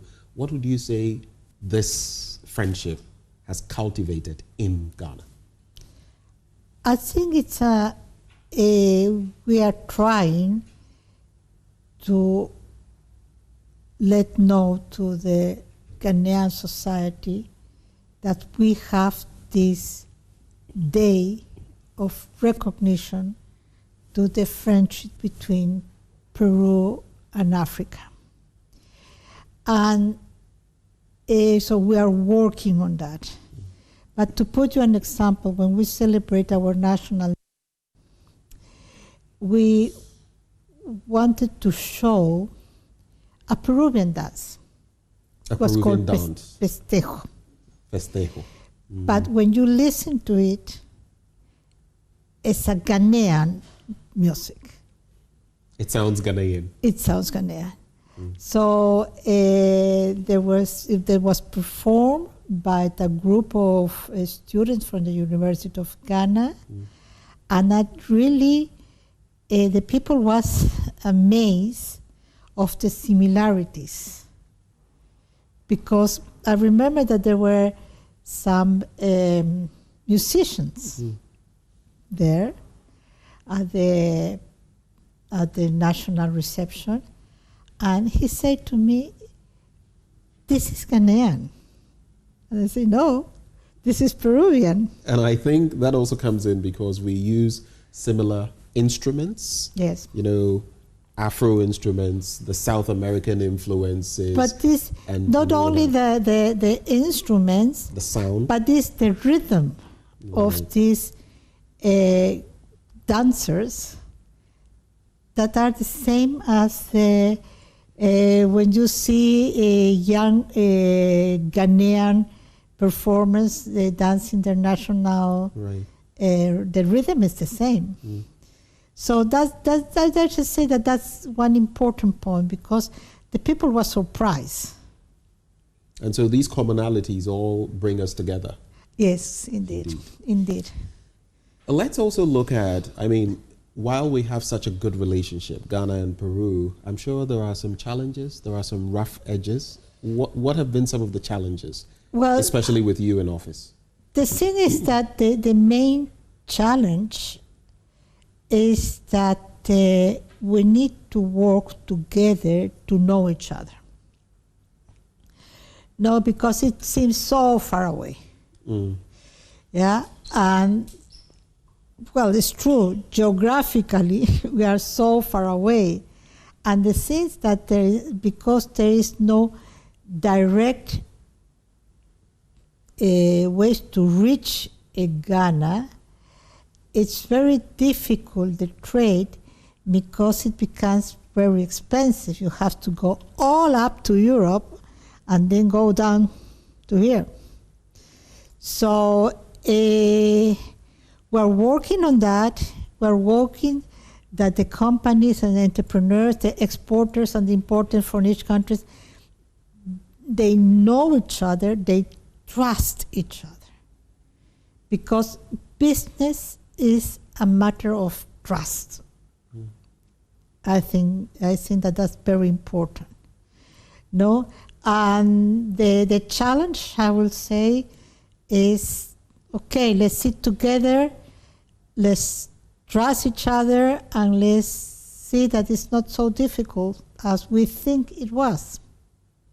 And so, of course, inroads can be made. I remember going to Brazil. That was a very long flight. You know, you have to transit and all of that. So it's pretty tricky, like you said. In some instances, it's not even Africa. You have to go to Europe, and then you come down. So let's see what cooperation can bring in the future between Ghana and Peru.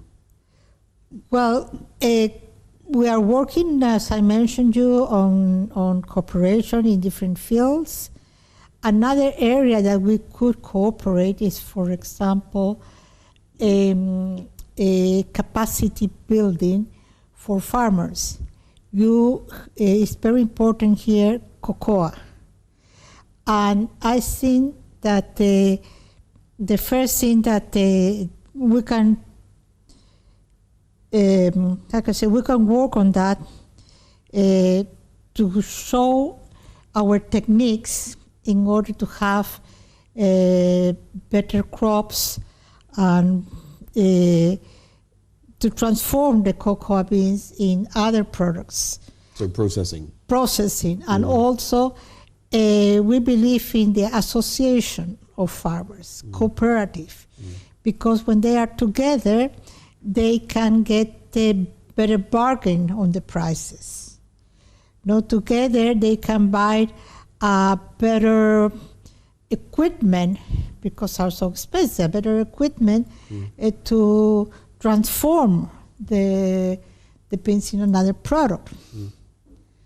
So we can give a know-how on that as well, no? And my recommendation was invest in research, work with universities, find out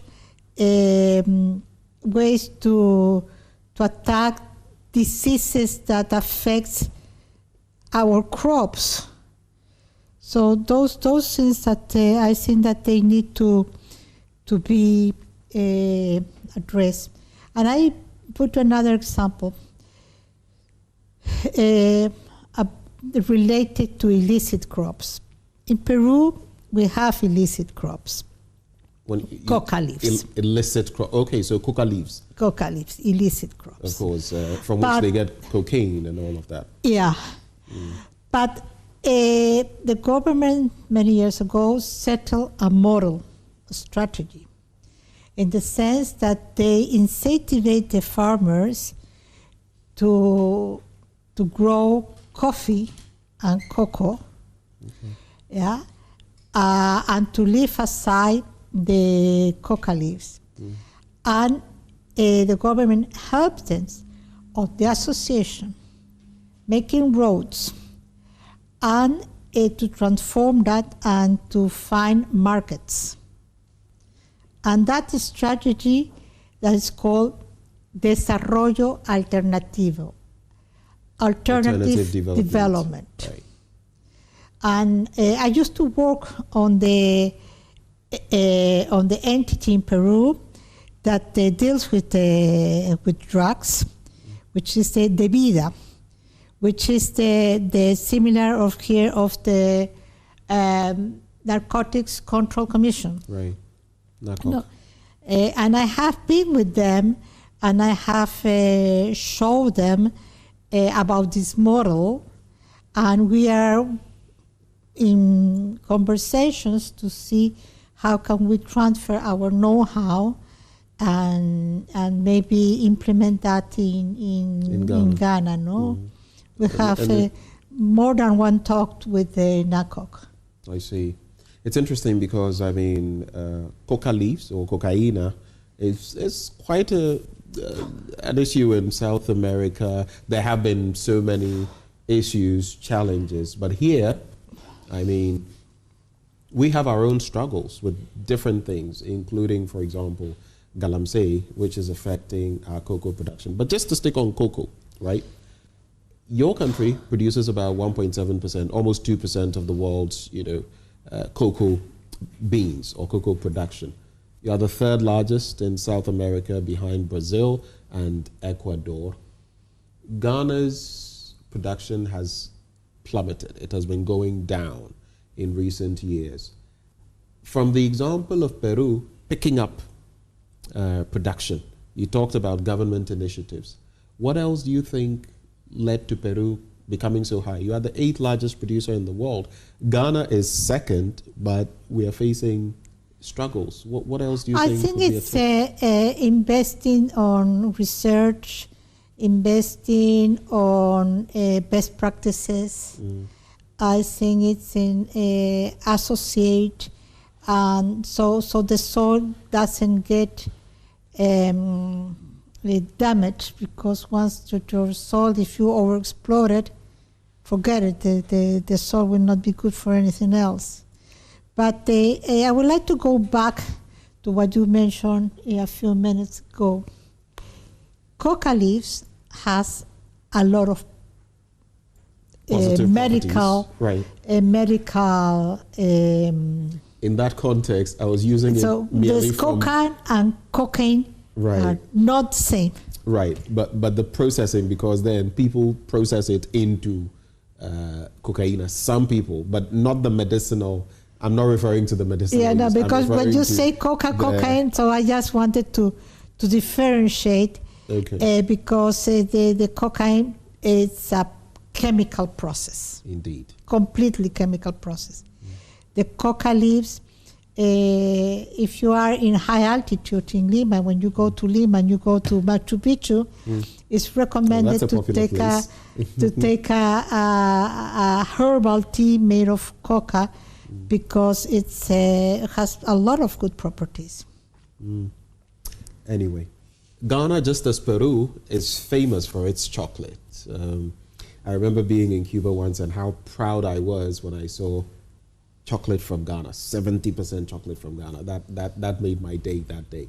I love chocolate. Do you love chocolate too? Of course, I love chocolate. I can be eating chocolate every single day.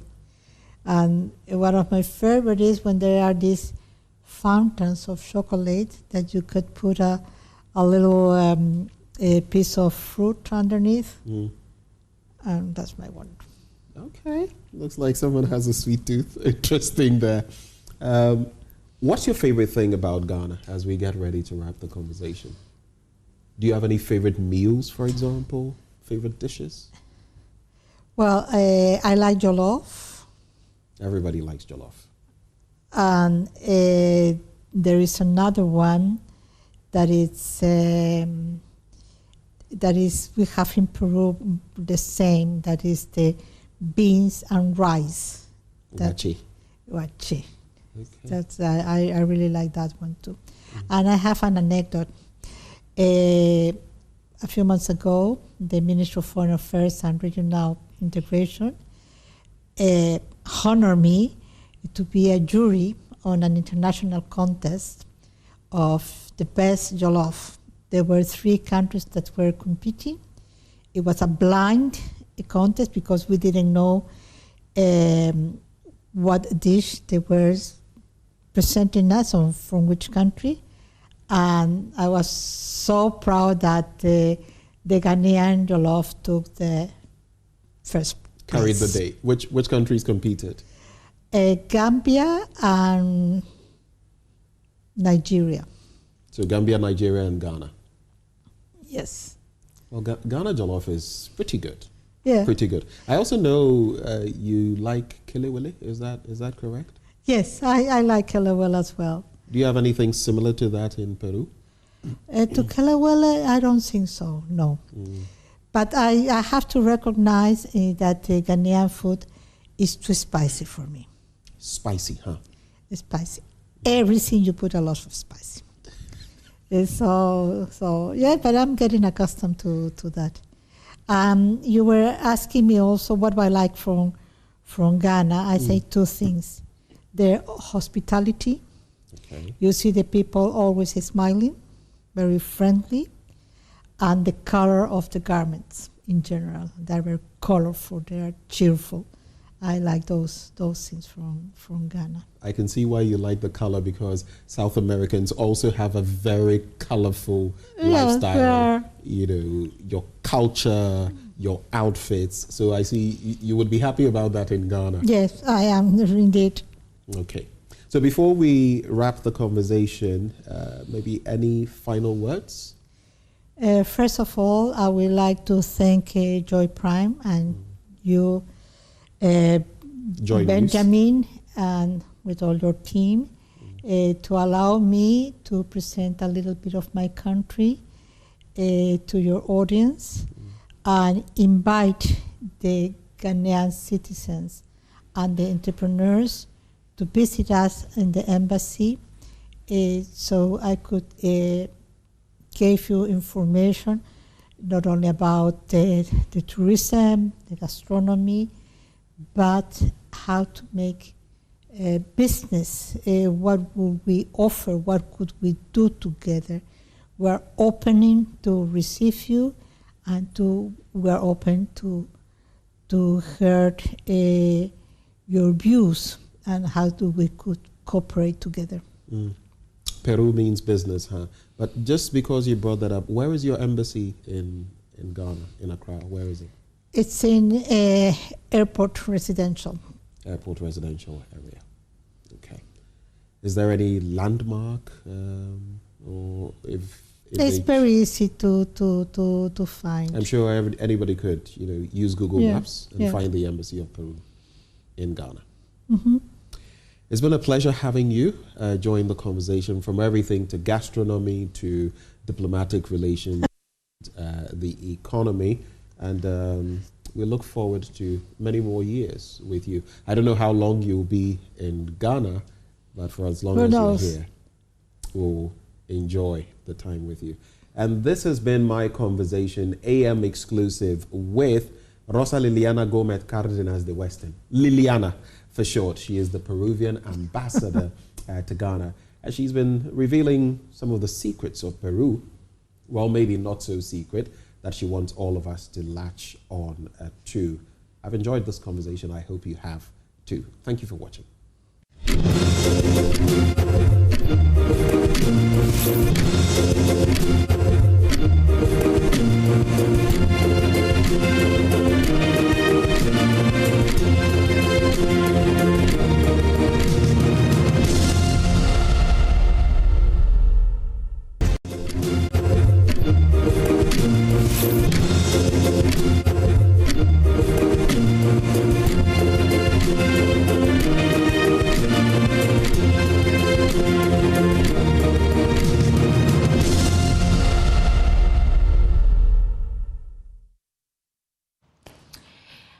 Question for you. How much do you care about your house? What kind of colors, paints, building materials do you need to give you that picturesque home that you dream of?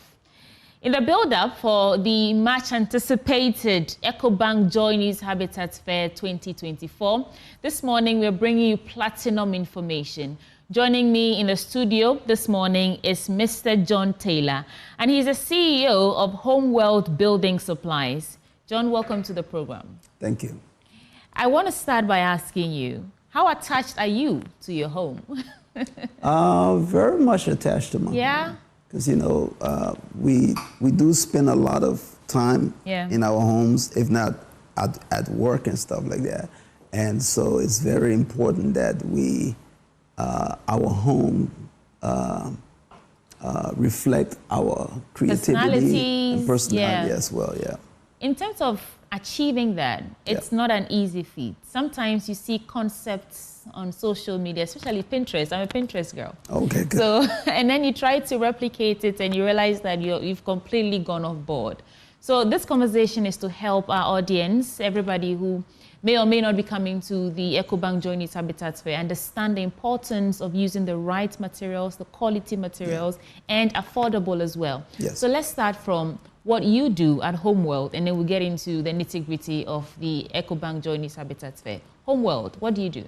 So Homeworld is a concept of a one-stop shop when it comes to the building and hardware space We have several departments within our store that reflects the different stages of the construction process. Okay. We have from garden to hardware, power tools, electrical, plumbing, paint, home, small appliances. So we kind of trying to give you, we're kind of like trying to give our patrons a good experience that they don't have to go to too many different locations to source the hardware needs. This means if someone is building, they come to Homeworld Building Supplies, everything they need, from building materials to electricals to plumbing work, yes, to gardening, like you mentioned. You are the one-stop shop for them to get there. Definitely. So then, what is the most important thing to look out for when you begin your journey to building a home? What should you look out for? I think the very first question to ask yourself is, how much home do I need? You know, that's a very good question. Being a builder myself, it's always good to meet with the client, understand their needs. Are they a newborn family? Do they need, you know, X amount of bedrooms or not? And if they do, the next thing you want to go to, what are their personalities as far as husband, wife, couples, or whatever you, and then understand from what are they trying to accomplish, how long do they plan on being in that home, and what are the primary things that they, you know, cherish the most. And then you start building yourself from there and designing a concept. So how much home do you need? That's the first question you should ask yourself. Yes. And then after you've decided or you've sorted out how much home, let's say you want a 3-bedroom, is that the standard these days? 3-bedroom house? Yes, it's standard for a young family. You know, you always want to have a guest Extra room for the guests, and then hopefully a newborn have the next room. Okay. So after you've cleared that out of the way, and then you go to finding a land, that is not in your jurisdiction. But after you've acquired the land, then you come in. Yes. So when you come in, what is the first thing that you're doing in terms of, I'm sure there's going to be some consultation. Yes. What are you talking about at that stage in terms of consulting with your clients? Consulting with my clients on, like I said, what type of home do they want us to design or build? And what are the key things that are priority to them so we can know how to lay out the home, design it and everything.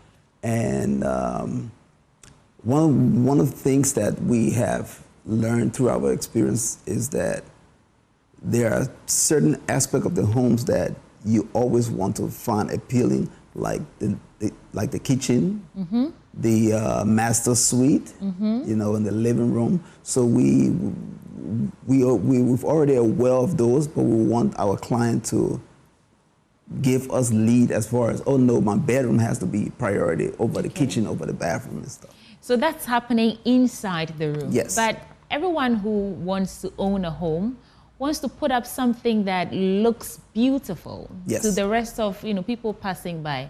And that brings us to the conversation of choice of painting, you know, in terms of the colors, in terms of what to use in, depending on the temperature or the environment that you find yourself in even.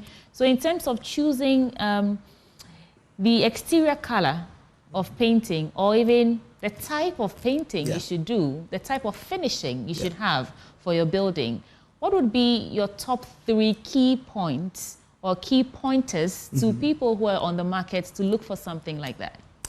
So one of the things that people tend to pay more attention to is the aesthetics of the paint, right? But we often like to take them behind the scenes to say, look, yes, it's beautiful to have a nice paint touch up on the house because paint bring a space alive. But also too, you have to look at the health aspect of the paint. There are health aspects of paint. Yes, there are health aspects. Please, educate us. So one of the things you want to ask your vendor is how much VOC is in this paint. So VOC are gases that your paint release during the drying phase. So one of the things about our paint, it has very low VOC, which is volatile organic compounds that are within your paint. And after time being exposed to that for too long, it could be toxic to inhale. So one of the good things about our paint, and we try to tell our patrons, is that one, our paint is certified by the American Allergies Association and Asthma Association. It's also certified by the Master Painters Institute. These are all organizations that test our paint to make sure it's healthier for a family, especially a young family. And because when these gases are being released, and long exposure to them could sometimes lead to asthmatic reaction and stuff like that. How can we tell the difference between what's harmful and what's not? Is there a number that you should look out for in terms of the VOA that you talked about? Is that VOA? VOC. VOC, yeah. So one of the things how do you look out for that? So according to the American Allergy and Asthma Associations, and also the Allergy Standard Limited, one of the standards that they recommend is that you should have at least, the minimum should be, or maximum should be 5 grams of VOC. 5 grams. Is what they consider healthy enough for a home. But not knowing that could be harmful and detrimental. So if you're in the market to buy paint, whether interior or exterior, you should look out for paint brands that have a maximum of 5 grams of VOC. Yes. That's very important information. Definitely, because what that is saying, that look, our paint can only release that much of gas. And we have had many testimonies from patrons that have used our paint. The quality is spectacular. We have very low odor. So you could paint your room space today and sleep in it the same night. You don't have to open windows and keep it ventilated throughout. Yeah. Okay, we'll come to colors in a bit, but I also know that, or I've heard, you can confirm for me, that there are types of paint that can repel insects. There are paints that can boost your mood. There are paints that do so many different things for you. Talk to me about that. So, but is it true, though, that we have paints that repel insects from your home? Yes. There are paints that repel insects. There are paints that keep your home insulated, which is one of the paints we're going to be introducing to this market first quarter of next year. Okay. But speaking about your mood swing, depending on the color that you choose, it can affect your mood. Most of the time, I often try to recommend neutral and bright colors, especially within a small interior space. Yeah. Neutral and bright colors. Yeah. And for exterior? For exterior, a lot of times the questions for what you want on your house will be you to answer that. But we can always try to recommend based on what we think your options are. Do you think that the choice of color for your house, exterior, in any way influence whether or not, and also because I was doing some reading in preparing for this conversation, that the choice of color for your house can either attract recalcitrant people, robbers, and so on and so forth, to come to your home and want, because if it looks so plush, then it appears that you have so much in there that they could come and plow. But is that something that people should be looking out for? Should you be factoring in how plush, how attractive your home will look to these people out there who might want to do you bad? Should you be considering that in choosing the paint for your house? Exterior, I mean. I think so, if security is your primary objective. But also too, a lot of times most clients are, like I said, concerned about their home being the most beautiful home on the block. But there are other things where we have to encourage them about certain colors that they select, to say, hey, be careful because these colors will attract certain things, or these colors will absorb more heat, or repel more heat, and then we can start, you know. Oh, you just talked about heat. Yes. We didn't add that. So there are some colors that attract heat? Yes. Like what colors? Black. Black. Absorb more Okay, heat. yeah. The darker the color is, a lot of times will absorb more I heat. haven't seen a house painted, exterior painted black yet. Actually, check on Pinterest. There are. There are? Painted, Okay. yeah. Maybe because it's not in my interest, I don't go in those areas. Yeah. Okay, so look for bright colors then, like white. Yeah, brighter colors, lighter gray. Gray. Blue. Blue. You know, for the exterior, it's not too big of a deal as far as the biggest thing I would say would be the eco-friendliness as far as it conserving energy in the home. Like the neutral colors showing on your screens right now. These are ideal for eco-friendly, repelling heat, you said? Yes. Okay. So let's talk about security because you introduced the word. And in terms of doors, windows, gates, these are all things that you work on. Yeah. What is the most important thing to consider in terms of security when you're finishing or putting up a building? So now that we have smart technologies and stuff, it's something you have to consider as far as having cameras and door knobs that you know, show you real time what is happening at your homes. You know, there have been many instances online where you see where people travel away from their homes and were able to repel criminals and burglars. How does it really work? So you can see what's happening and then you can trigger and alert educators. Yes, so once the intruder comes to your camera is activated immediately, and that notification gets sent to your phone or to police or to whatever protective service that you have registered with. Yeah. What options do you have or do you normally give to your clients in terms of security or securing your building? Securing the building, we will usually encourage them to first of all secure their rear doors as well, and to also have their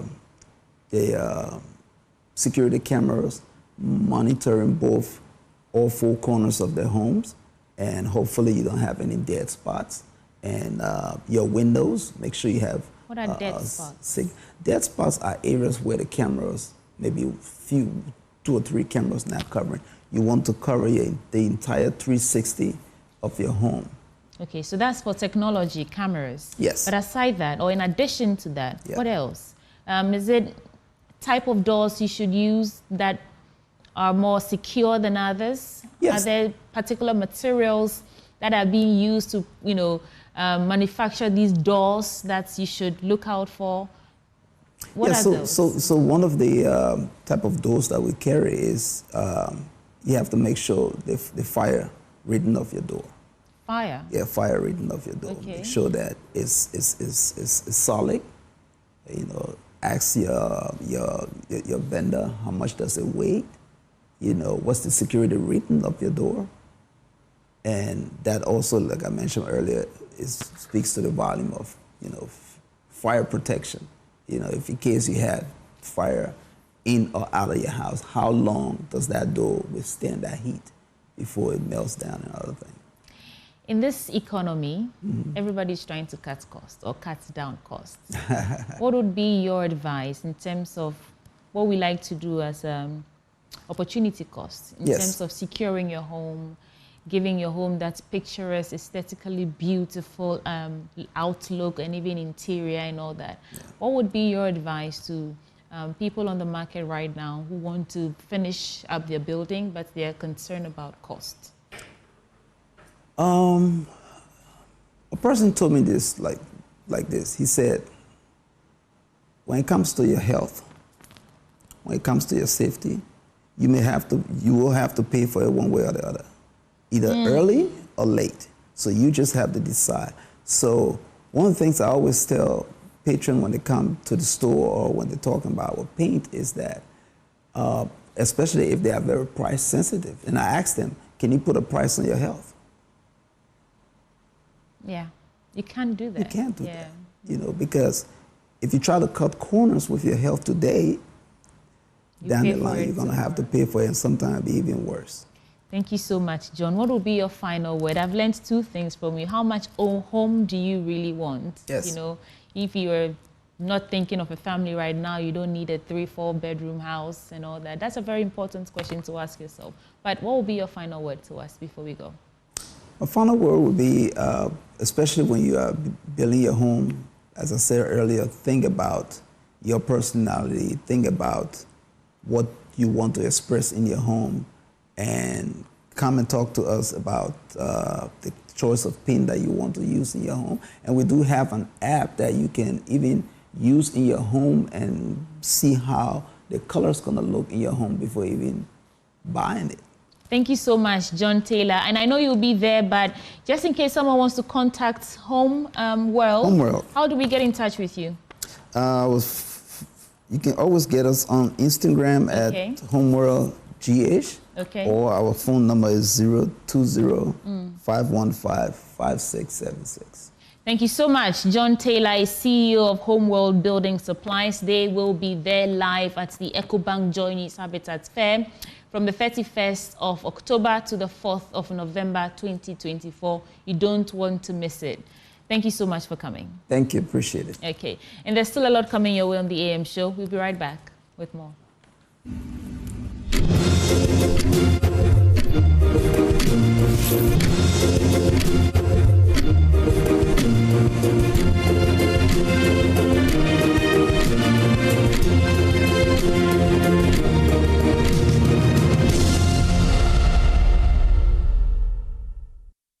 How much do you know about biogas? Now let's talk about DAS Biogas.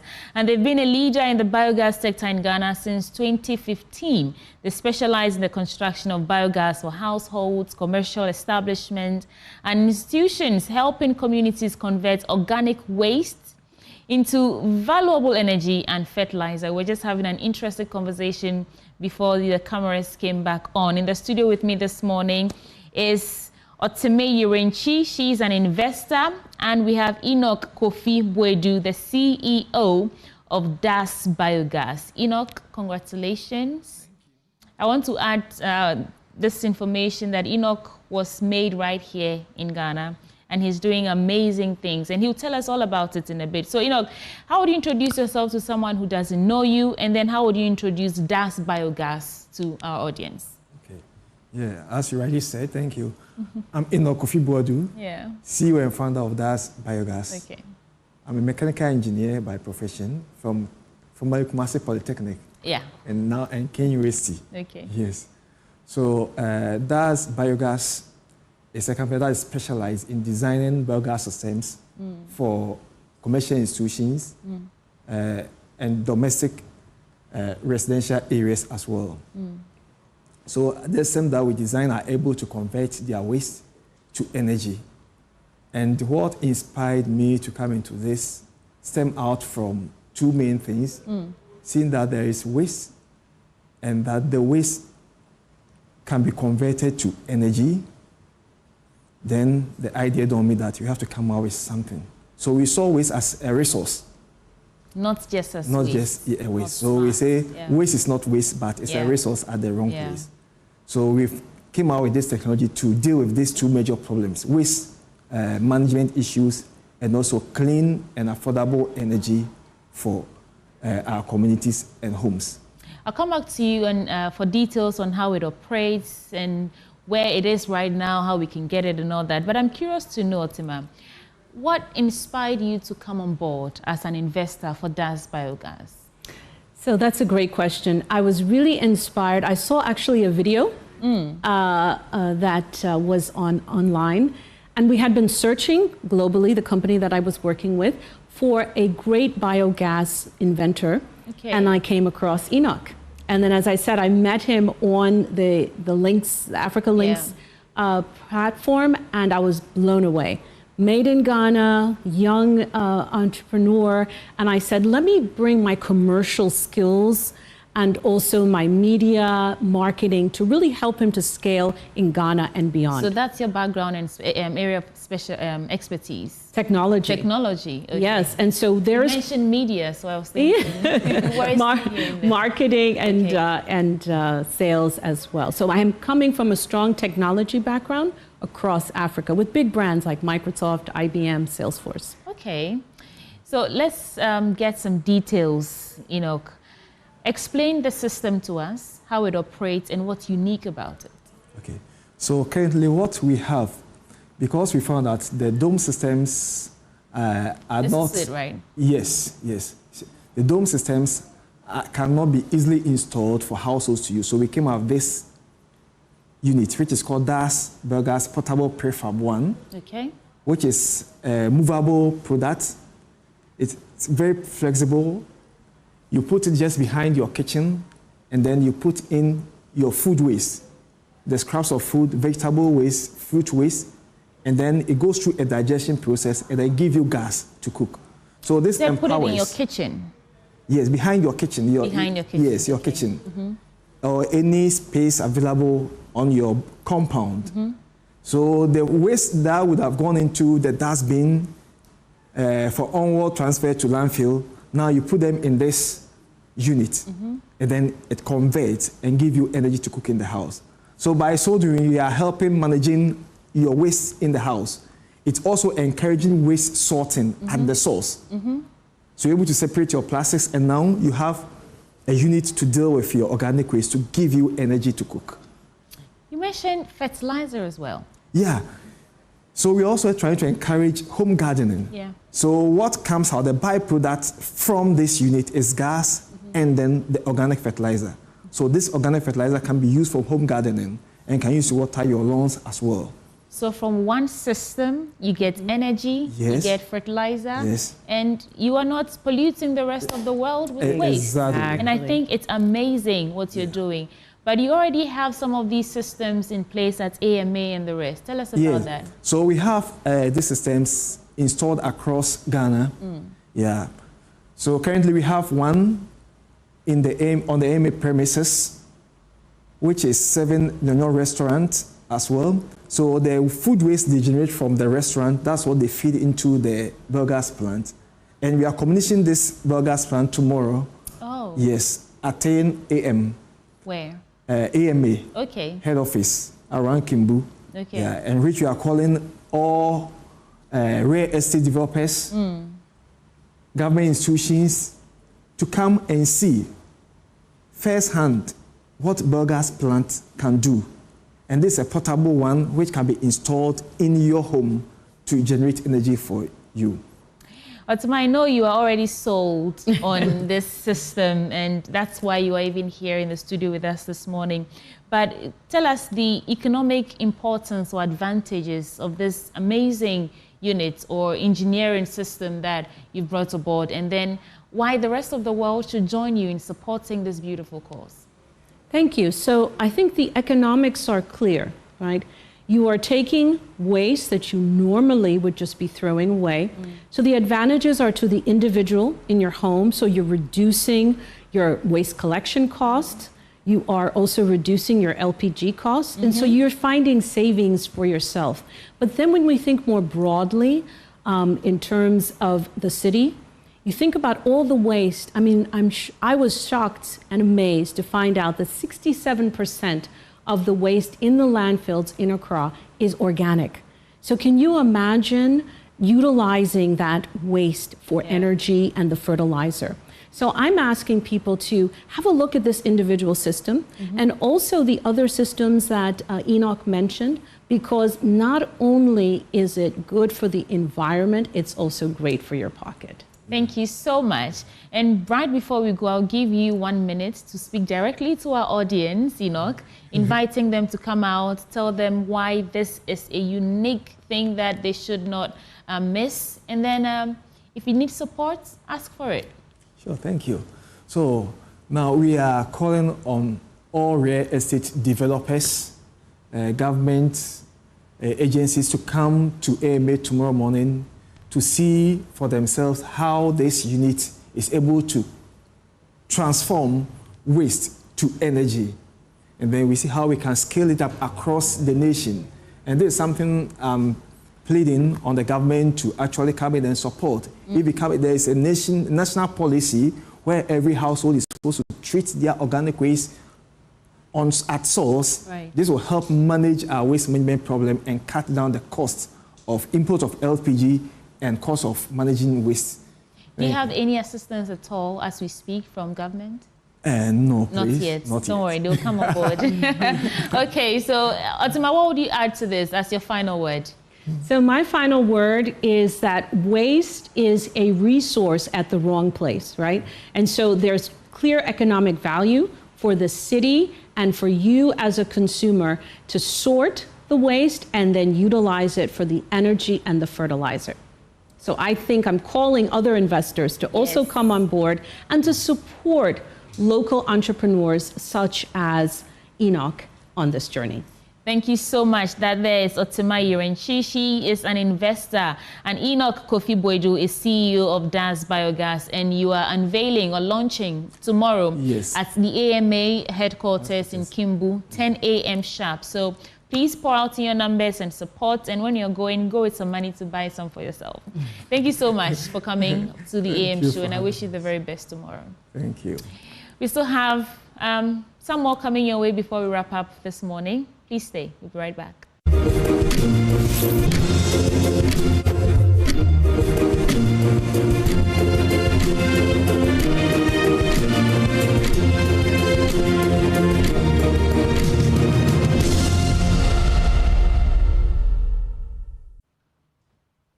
Hey, Diamond. That's what we're about to talk about. A book titled Hey Diamond.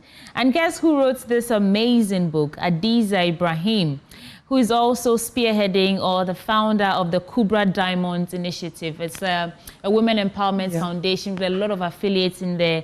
And she's coming to unveil or getting ready for the launch of the book tomorrow. Yes. Titled Inshallah. Hey Diamond. Yes. Before we even talk about the book, let's get a little up close with you, the author.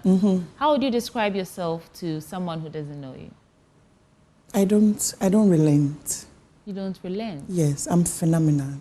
You're a phenomenal woman. I'm overambitious. Hey. Yes. I like that. I'm a jack of all trades and a master of all. Okay. Yes. What is your most recent trade that you are the jack of? The way I'm able to juggle between running a boutique that I have that takes care of the needy and also running corporate work and also reading law. Yeah. You're currently reading law. Yes, I'm in my final year in school. I see why you say you are overambitious. So let's talk about the book launch. The book is titled Hey Diamond, Becoming an Intentional Young Lady.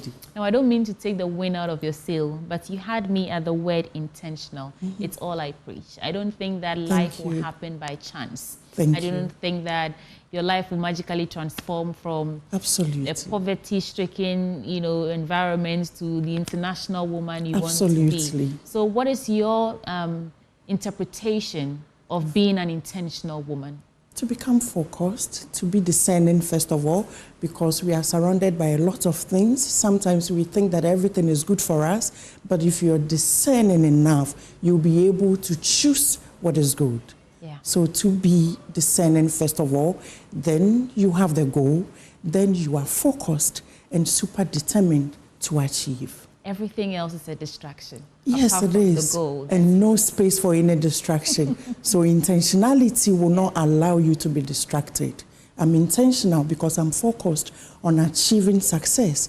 I want to do stuff for young girls and women. I want to go to school and complete and be beautifully called and successfully to the bar.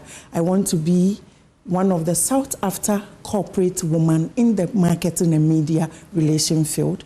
I want to also be sought after as one of the top girls and women empowerment advocates. And hence, all this is in the book, Hey Diamond. Tell us about the book. What inspired you to write it? You want to know about the book? Maybe we have to leave it tomorrow. I know you will talk about so it basically, let me give you a scoop. Basically, becoming an intentional young lady just transitioned from the fact that evidently I am one of the women, in all humility, like I'm one of the women who is always looked up to by the young girls, old, young, and even men. Yeah. Somewhere I can be identified with, which is the Muslim community, which is the Zango community. And so I moved from doing the advocacy to putting it into a book, so that even if I live wherever I am advocating, the young girl, if she finds herself in a state of despair, in a state of dilemma, in a state of confusion, in a state of being pressurized by her peers, she can just go to the book, look at the chapters, and pick a chapter that speaks to what she's going through. On that note, tell us the details about the book launch happening tomorrow. It's happening tomorrow at the Accra City Hotel, and it is strictly by invitation at 6 p.m. Okay. Yes. So at 6 p.m. tomorrow, you will be unveiling Hey Diamond, Becoming an International Young Lady. And don't forget, 6 p.m. sharp at Accra City Hotel. To participate, how do we get in touch with you? Okay, so you cannot participate, unfortunately. Oh, okay. But as much as possible, I'm doing well to get my followers, my fans, and my loved ones updated with my social or digital digital update, but it is strictly by invitation. All right. Yes. Adiza, I wish you the very best. Thank you I hope very that this book will touch many lives as you continue being this over-ambitious woman. We will see you at the top. Thank you very much. All right, and I said I'll come, so I'll come there. Yes, I'll be looking forward to seeing you. All right, Adiza Ibrahim is the founder of the Kubra Diamond Initiative of Foundation. Yes. And she's launching her book tomorrow, Hey Diamond, Becoming an Intentional Young Lady. So please do watch out for her social media platforms to stay updated. Yes, absolutely. All right. Thank you so much for coming. Thank you too very much. And that's it for this Bells of Conversation. But you know we cannot leave you without the National Science and Maths Quiz update. We have Jacqueline Ansamayebua standing by to bring us to speed. Jacqueline, take us away. And Maths Quiz. Well, I'm Jacqueline Ansamayebua, and I'm doing this with... All right, Adobia, how has the past 3 days been for you? Well, it's been quite interesting. You know, the students have come with some sort of aggression. Everybody wants to progress to the next stage, and I think they're doing very well. It's not easy, so... I know, right? It's not easy. Yeah. But then let's run our audience real quick through yesterday's contest that we had. So the first contest at SGS Auditorium yesterday was the one between Ashaman, Agri Memorial, and Ghana Lebanon Islamic Senior High School. Interesting contest. An interesting one. Very interesting. So, you know, Ashaman Senior High School, it was, at a point, it was between Ashaman Senior High School and Agri Memorial. Ghana Lebanon Islamic Senior High School is a new school. They put up their best performance yesterday, but unfortunately, they couldn't make it to the 1A stage. So, Agri Memorial left. It was a sad day for them because they were a lot. The students came in their numbers to support. We even spoke to them earlier yesterday. And they led in the first 2 rounds. I'm sure they were so hopeful that they were already champions. But then things took a very sharp turn. I told you, Ashaman. I know, right? But you know, yesterday I realized that most of the contests that we had, at a point, the gaps were kind of closed. So if you just lose guard at the last round, you just lose in the quiz. Like the last contest that we had, it was an all Kumasi school contest between KNUSC Senior High, Adventist Senior High, and Sewa Nyako Girls. It was one of my contests, my favorite contest for yesterday. We realized that Adventist Senior High School was leading, but then in the 4th round, KNUSC came back with a full swing, answered 3 out of 5 riddles, and they won that contest. So Adventist left with 38 points, with KNUSC progressing with 40 points. Tell us about your contest yesterday. Also, yesterday at my place, St. Mary's Boys, Kintampo and Krobo had a clash, and then at a point, Krobo and St. Mary's Boys are really contending with each other. You know, it happened that this person will lead in this round, this person leads in that round. But at the end of the day, St. Mary's Boys defeated both schools. But the probability of Krobo making it to the 1A stage is very high because they were the first runners up. And then the marks with which they were beaten was just 3. So it's possible they'll still make it to the 1/8, and we're looking forward to seeing that. And they've promised that if they make it to the 1/8, they are going to beat their contenders and then proceed further. I see. Also, there was the contest between Seshiyo, so Northern School of Business, and then Ganas. That's Ghana Senior High School. And in my opinion, I think Ganas had this one very easy because they led with very high marks from round 1 through to round 5, and then they ended with 49 points, making them the winners. Also, Oyoko Methodist surprised everybody, and they were even the highest scorer. The Yes, I was surprised when I saw this. Like, so they really? won for themselves. So there you have it, the details and updates of the ongoing National Science and Maths Quiz competition. And that's how we're wrapping up for the AM show this morning. And many thanks to Akosia Kanga for my outfit and Fabric Center for the fabric itself. We are back on your screens tomorrow from 6 a.m. to 10 a.m. But do stay for Joy News Desk with Faustina Safo. Mwah.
Mining can create jobs. Mining can improve livelihoods. And mining can generate wealth. But it cannot and must not do so at the expense of damaging the very environment that produces the riches. Nobody provides a license for you to mine in a water body. It doesn't happen in Ghana. When I see these things, I ask myself, who are behind this? I can't buy excavator, but the ministers and the MPs, you can do that. So we are saying, I am prepared to put my presidency on the line on this matter. When you send soldiers after the young people, that is not the way to go.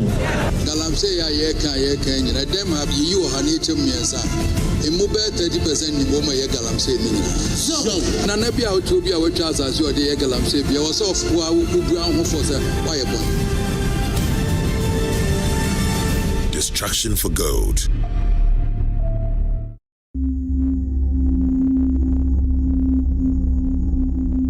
The U.S. Geological Survey gold statistics for 2022 pegs the world's global gold reserves at 54,000 tons.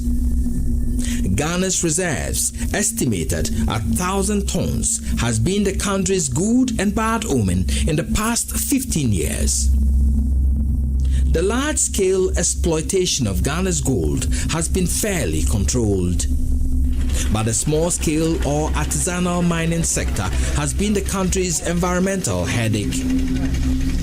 Highly unregulated, it is home to greed, politics, power play, and a policy dilemma. Artisanal and small scale has a long history in Ghana, but it was only in 1989 that government recognized its legitimacy through the Small Scale Mining Act, PNDC Law 218, which was later integrated into the current Mining Act 703 in 2006.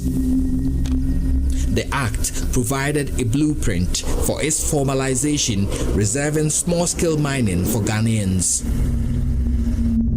Like a farmer with arable land but no plow, the country started witnessing the invasion of Chinese into the sector, largely aided by Ghanaians.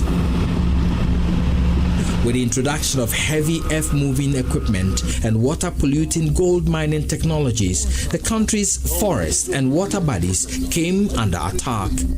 Regime after regime saw the pillaging of forests and the pollution of water bodies. Large tracts of forest cover, like this one in the western region, were reduced to wasteland. Contrary to mining practices and regulations, miners hid behind prospecting licenses to destroy large portions of forest reserves like the Apamprama in the Ashanti region. Between 2006 and 2016, the devastation from illegal mining had taken astronomical levels across the country with extreme environmental consequences. Our usual footpath to school and out of our homes has now been turned into pits. I've been injured today, trying to find my way home. They have to drive the Galamsey people away. In 2013, President John Dramani Mahama inaugurated a 5-member task force to fight illegal small-scale mining across the country. The problem persisted, leading to a government ban by the Akufo-Addo administration on all artisanal small-scale mining activities across the country between March 29, 2017 and April 22, 2017. This was followed by a 6-month ban on legal small-scale mining. I've said it in the cabinet, and perhaps it's the first time I'll be saying it in public. I am prepared to put my presidency on the line on this matter.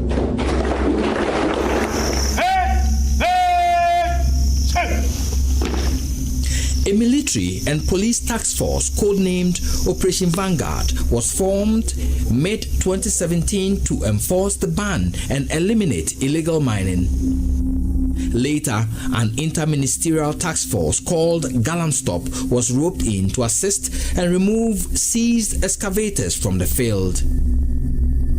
But even in the midst of the ban, miners like this one were actively mining in areas like the Kobro section of the Apamprama Forest Reserve.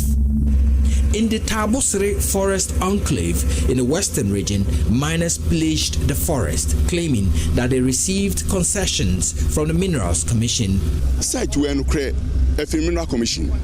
This site was allocated to me by the Minerals Commission. They made allocations at a small-scale level. For miners like us, they don't give any certification. Though the task force made a lot of gains, a number of excavators transported to Accra by the interministerial task force under Professor Frimpong Boateng could not be traced. This medical doctor who purchased and hired excavators for hiring lost a number of them. They were seized by the interministerial task force. So I came to Accra to find out if the machines were really here. So when I came upon my search, I found out that 2 were at industrial area. So I went back to prepare myself and come for them, follow the procedure and come for them. So when I got back, I decided to check on them again. I found out that one of them was not around, was missing. Perhaps the account of this low-loader truck driver hired to move some of the excavators gives an inkling of what happened to the missing excavators.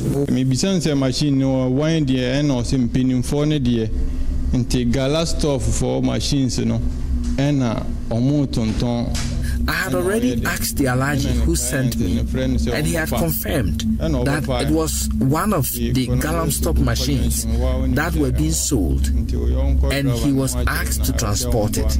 So from Konongo to Bumfa Junction is a short distance, so I decided to help a friend in need.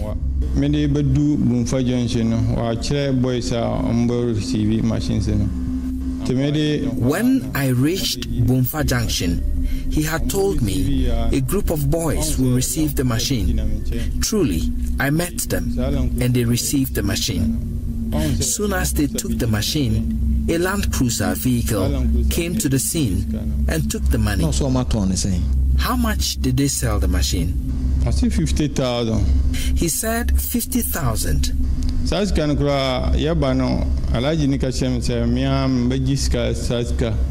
But even with that money, I was told by the Alaji who sent me that I would take the money. But when I got to the scene, The Land Cruiser people said they are the ones to take the money. So the occupants of the Land Cruiser took the money in front of me. When the first time I work off a machine, Galam store for machine CZ. Have you yourself picked any of the machines seized by Galam store from Accra before? Yes. Myself, I have picked 3 from Accra before. I picked 1 with my vehicle, and 2 of my friends picked the other 2. They transported the ones they picked to Prestia, and I sent mine to Amangwase. The one I picked from the Alaji was the 3rd one, which I sent to Bumfa Junction.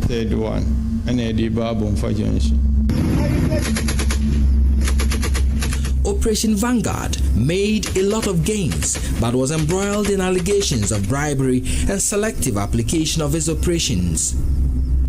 Ghana's military was cited for the protection of miners in forest areas.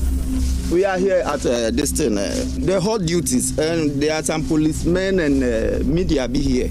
In January 2021, over 30 fully armed military personnel were found protecting miners in the Odahun forest.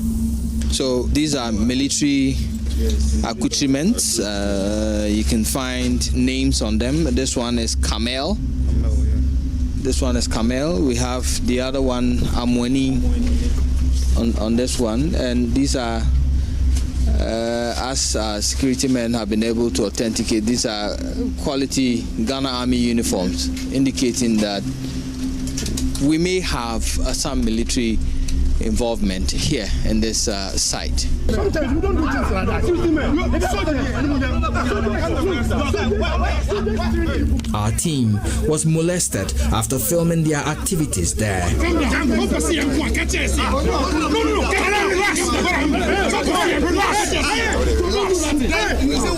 Though the military hierarchy said it was investigating, it is yet to announce the results of its investigations. I'm telling you, we have patience for that time. In May 2021, at the peak of the problem, the Akufo-Addo government organized a national consultative dialogue on small-scale mining. Mining can create jobs. Mining can improve livelihoods. And mining can generate wealth. But it cannot and must not do so at the expense of damaging the very environment that produces the riches. We have had beautiful and majestic rivers and streams. Today, there's not much to celebrate about the pra or the brim, and there's not much to be excited about over our famed thick forests and the animals that inhabit them. I am determined to enforce the laws on illegal mining, no matter the subject, high or low. This led to, among other things, an order banning prospecting activities in forest reserves across the country. The Minerals Commission was also directed to desist from processing or granting any request for the renewal of prospecting licenses in forest reserves. In April 2021, President Akufo-Addo deployed 200 military personnel to protect the country's water bodies and forest resources. The first phase of the operation commenced on Wednesday, April 28, 2021, on the Pra River in the central region. We've gotten some finds, moving through a lot of difficult terrain. It's a simple mission, and we're expecting to achieve the desired aim and send the right signal to those faceless people trying to cause havoc to our very existence.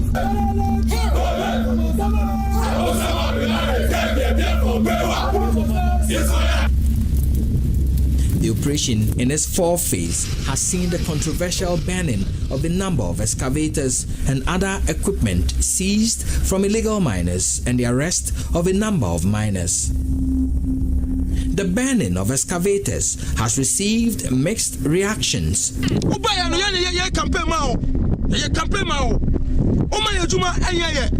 We are the ones who campaign for you. You gave us this work. If you do this to anybody, it shouldn't be your National Women's Organizer. Do you have to burn a bulldozer? Look at the filling we are doing over here. It is a dozer we are using to do that job. Do you have to burn the dozer? 8 excavators. You've burnt them all. Why? Why do we have to suffer like this in this country? Go to Moso. People's machines were bent. Akwaboso, a machine was bent. In Etiwa, for what I've gathered so far, about 16 machines had been bent. Only 7 of them is coming from Madam Kate Genvo's area. My whole beef in this matter is the minister should calm down. He should do broader consultation with the people. He should also publicize mining companies who have valid mining permits, and at the same time, who has been authorized by the EPA to also mine, so that we know that, oh, these people operating here, they don't have the license to operate. So even the public will come out to even defend the state. If you put a blanket ban and then you send soldiers after the young people, that is not the way to go.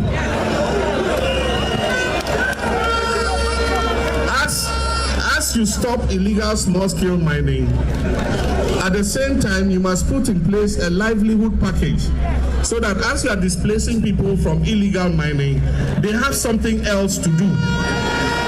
But when there's nothing to do and you're just chasing them and shooting them, it is not the way to go. The president's pronouncement on excavators and burning of excavators in his staff, in the president's staff, we would want to summon the Attorney General to this House in accord with Article 88 of the Constitution as the principal advisor to government. Why the president should not be held in check for being in breach of the laws of Ghana and the Constitution of Ghana. Say that some evidence, material, must be provided that burning excavators is sanctioned by the laws of Ghana, and I wait to see that law. In 2017, government spent $3 million on drones to fight illegal mining. Every district committee where mining is taking place will have drone pilots. We've bought the drones, they are ready to be used. We have also acquired 16 for the Regional Coordinating Council. That will be under the direct control of the regional ministers. And the headquarters will have 10 drones. Operation Vanguard will have access to 18 drones and 15 drones for the Minerals Commission. The drone pilots are ready, the drones are there, and we are ready to move on. But the difficult question remains, what is the situation on the ground despite these interventions? It looks like there is no end to this illegal mining craze. Now, deep within the Tabosre Forest Enclave, you could see over 10 excavators within this forest, destroying it with impunity. So far, nobody has been able to show us any legal documents binding their operations here. But already, the forest is getting depleted. In 2017, the Ghana Water Resources Commission stated that about 60% of the country's water bodies were polluted. The acceptable turbidity value for drinking water is 5 nephelometric turbidity unit (NTU), while values of 80 to 150 NTU are acceptable for other water uses as appropriate. The Water Resources Commission captured the turbidity levels of major rivers in mining areas as being between 504 and 3,880 nephelometric turbidity units (NTU) at the end of February 2022, 3,875 times higher than the acceptable value for drinking water. We set out on a fact-finding mission to key communities along Ghana's major rivers and streams and forest cover to assess the situation. Known locally as Tanwe, the Tano River flows 400 kilometers from Techiman in the Bono East region. The once clean fish-laden water source has now turned milky brown with little sign of life. We took a trip to Samreboy in the western region of Ghana to investigate the source of its pollution. This bridge links Samreboy behind me and Inchi ahead of me. Now this same bridge covers the river Tano in the western region. Now this is the Tano River. Milky, dirty. It looks like there is no life in it at all. Who is destroying the river Tano? Michael Inyebribi Tanoe was named after this river. He has been fishing here for about 40 years now. I've been fishing about 40 years.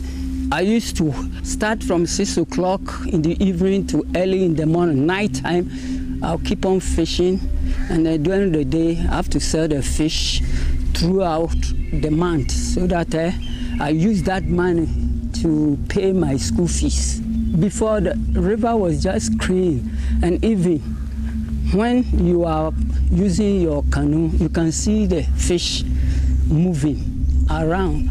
And sometimes we use bottle and put gari inside.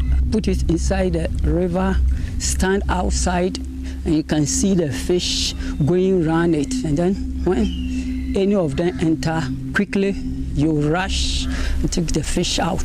After hours of fishing today, he only caught few fishes. This morning, the fish that I got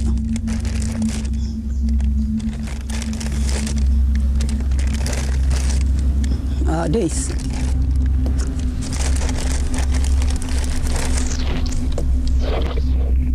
Before, the same amount of net I'm using, I can get a fish almost a basket full, very short and nice. But nowadays, the fish has become long, and the fin have been changed as if they have designed it. Recent events, he says, have changed the course of the river and the life in it. Because it's very, very dirty. That's why the fish have been changed. Because before the river was clean, you see the fish very nice, see them swimming, going up and down, jumping. But nowadays, even when you put nets, there's no any way you can get a lot of fish because their movement has stopped. And the river meandering to the nature one has been changed. But now the river boundaries are widened. A bird's eye view of the river revealed possible culprits in the pollution of this national resource. This mining site, captured by our drone, belongs to Akunta Mining Limited, owned by Bernard and Chubosiako, popularly known as Chairman Wuntumi, the current Ashanti Regional Chairman of the NPP. Two of their mining operation sites sitting at the edges of the river, with some of their mining leaks and residues feeding directly into the Tano River. The footage of mining along the Tano River from a layman's view shows a clear violation of government's buffer zone policy, which demands the demarcation of a 50-meter buffer zone away from a water body like the Tano. Existing buffer zone bylaws and specifications spelled out by the Forestry Services Division indicates no logging within 50 meters of major streams and 25 meters along smaller streams. That of the Ministry of Lands and Natural Resources states that a minimum of 100 meters off watermark should be declared as protected areas. But none of the mining sites discovered by our team along the Tano River respect these laws. Some indigents of Samreboy told Love News many of these sites belong to Chairman Wuntumi's Akunta Mining Limited. But officials of the company will not speak to our news team about the effects of the operations on the environment visible from above. 2 security men wielding pump-action guns approached our team, and after establishing our identity and registering their protest over our drone activities, they left. If you are mining a water body, you are undertaking an illegal activity. The Minerals Commission describes such mining activities polluting water bodies or destroying forests as an illegality. Barbara Otinjesi is board chair. Nobody provides a license for you to mine in a water body. It doesn't happen in Ghana. So if you are mining in the water body, it's illegal. That is why now with Operation Halt, we are concentrating on the water bodies and our forests, because we don't give people licenses to mine in our water bodies and our forests unless the Forestry Commission has undertaken certain investigations and has given the approval for the person to go and mine in the forest area. But we soon realized that the environmental effects of Akunta mining's operations was to be the least of our concern. We followed the Tano River to 4 key pollution points. Here, mining was being done directly on the riverbed, with mining residue leading in and out of the Tano River. Deep within the forest, we get to Atala, a small community close to the river.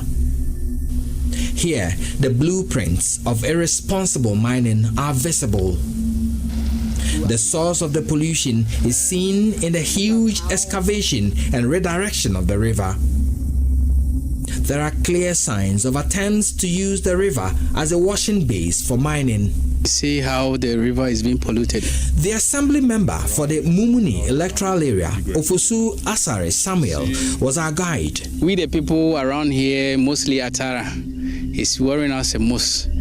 And recently, because there was an operation, these Chinese people evacuate all their machines and then leave here. Meanwhile, the government said these galamsey issues and all those things is stopping them. But you know, some remote areas like this, they used to come and hide here. Before you see that these Chinese people are here, they have destroyed the whole place. At Ohiampenika village, we discover the 3rd pollution point of the Tano River. We go through this makeshift mining village just 200 meters to the banks of the river. What we find is a huge devastation of forest cover, destruction to the water sources joining the tunnel, and a large mining compound sitting in the water source. Huge pits left in a hurry with pumping and washing equipment leading out of them. Mining residues leading directly into the Tano River. This is the Tano River, and I don't need to tell you. The pictures will give you a description of dirty, muddy river.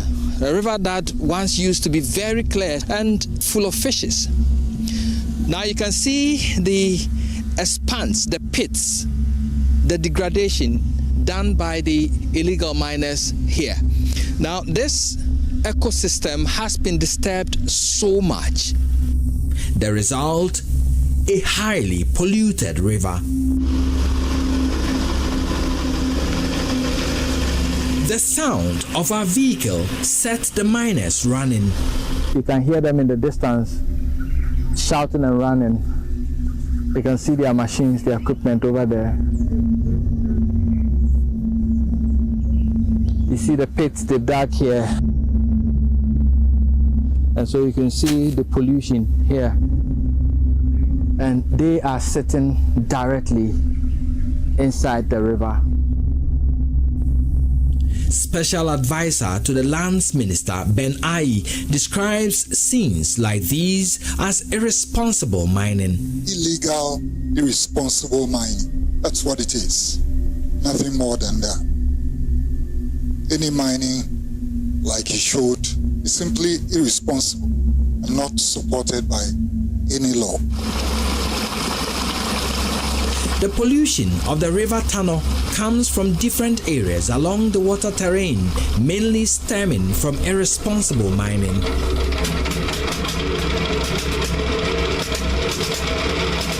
The illegal activities on the Tano River, we learned, is not happening on the blind side of authorities. We were told that a military contingent was sent to the area 2 weeks before our team visited the area. But the miners were given the opportunity to salvage their equipment.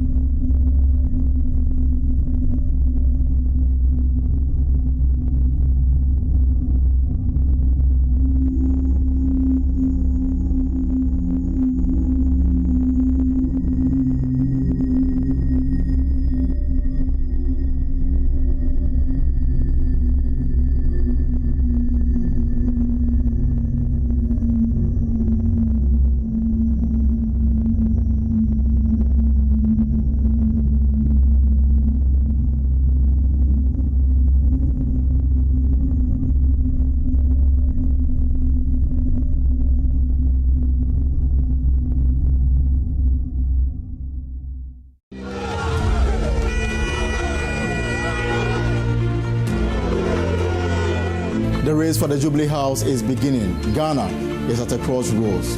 It is time again for the people to choose. And the world is watching.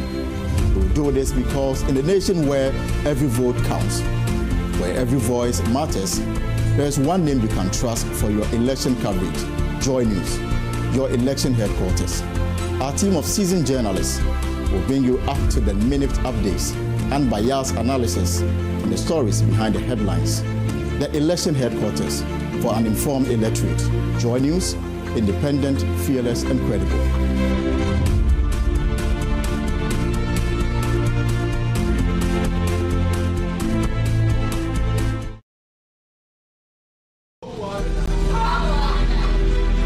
What makes the AM show worth waking up for? Well, for starters, we cut incisively into the burning issues. We are thorough with our research, surgical with our analysis. Every decision you make, whether you're a leader or a citizen, is based on the quality of information you have, your understanding of the various perspectives of the issue. Sure, we do ruffle some feathers sometimes because we speak the truth. So when you wake up to the AM show, you're waking up to the most current information and how timely you get that information.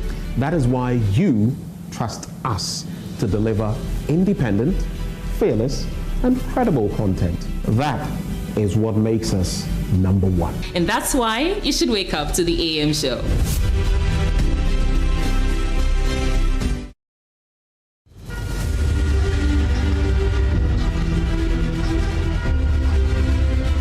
The race to the Jubilee House is beginning. Ghana is at a crossroads. It is time again for the people to choose, and the world is watching. We will do this because in a nation where every vote counts, where every voice matters, there is one name you can trust for your election coverage. JoyNews, your elections headquarters. Our seasoned journalists will bring you up-to-the-minute updates and biased analysis and the stories behind the headlines. The election headquarters, an informed electorate. JoyNews, independent, fearless, and credible.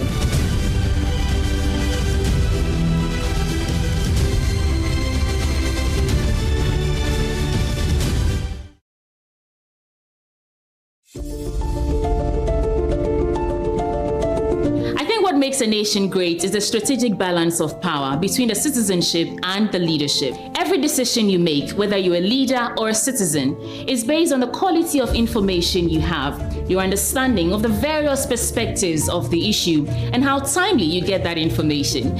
So when you wake up to the AM show, you're waking up to the most current information and comprehensive conversations to help you make an informed decision. But we're also people who care about the development of this country.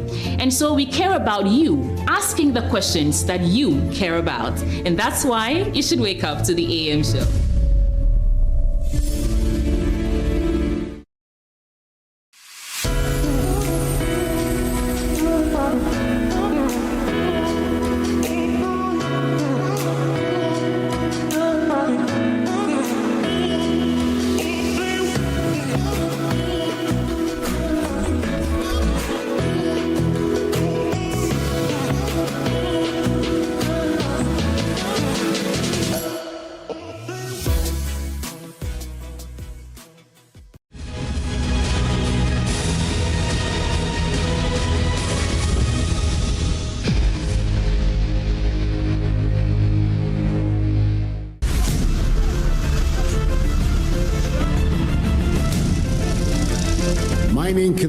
create jobs and mining can generate wealth, but it cannot and must not do so at the expense of damaging the very environment that produces the riches. Some of us are complicit, we are benefiting from it, and some of us, we know, we just keep quiet and suffer quiet. Time ago, it caused a harm to a lot of people, but because of we not getting it in doing as our job, that is why we are still doing this. I can't buy excavator, but the ministers and the MPs, you can do that. So we are saying,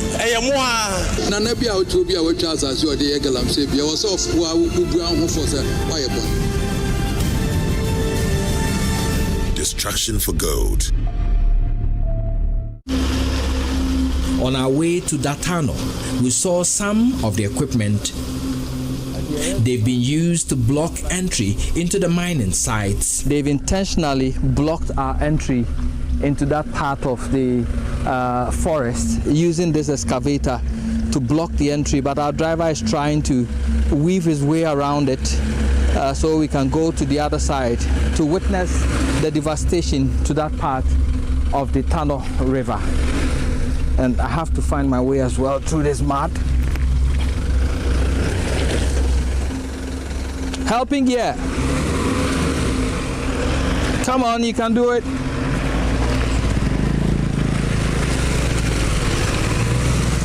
Okay, so luckily he's been able to weave his way around it, and we are on our way again. At Datano village, about 60 kilometers from Samraboy, we saw similar mining expeditions within the banks of the Tano River. There is no buffer or space between the Tano River and the mining operations here as stipulated by law. The river receives the residue of water pumped out of the pits nearby. The pollution stretches deep, eating a larger part of the riverbank and adjoining forest, threatening the very lifeline of this green ecosystem. Out of helplessness, the opinion leaders of Datano invite me to a small meeting to share their concerns. The River Tano was our major source of drinking water, but it is now polluted by illegal miners. Luckily, we still have some swamps and small water sources we drink from and use for cooking. This is Atala. The farming community has been negatively impacted. Irresponsible mining has left these communities with polluted water sources and farmers begging for boreholes. The river is polluted and the miners are in the process of destroying the few tributaries as well. It is creating hardships for us when it comes to getting water. None of the revenue from the mining activities here goes into developing the communities. This is the Chips compound, which serves the health needs of over 10 villages within this enclave. The single-room structure, manned by a nurse, lacks the basic tools for healthcare delivery. Let me say this is the health facility or clinic for the entire Ohiampenika community, full of over 500 people. Now, there are other villages that depend on this facility as well. In here, we have a modest equipment. There is no equipment. I mean, this is the one they use to check your BP. They have a computer which is sitting here nicely, but unfortunately, the whole community doesn't have electricity. So this is a white elephant. They have a thermometer and they have another thermometer gun there. Basically, that is it. And if you look here, this is their female recovery room. It only has a bed, and that is it.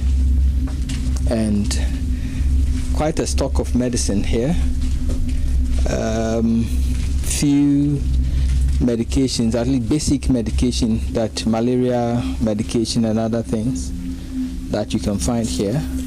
During emergencies, patients are carried on motorbikes over 50 kilometers to the nearest health center at Samreboy. Moving out from here to Samreboy is about 1.5 hours to Samreboy. So, for instance, if a woman is on labor, you can see the circumstance above it, you know.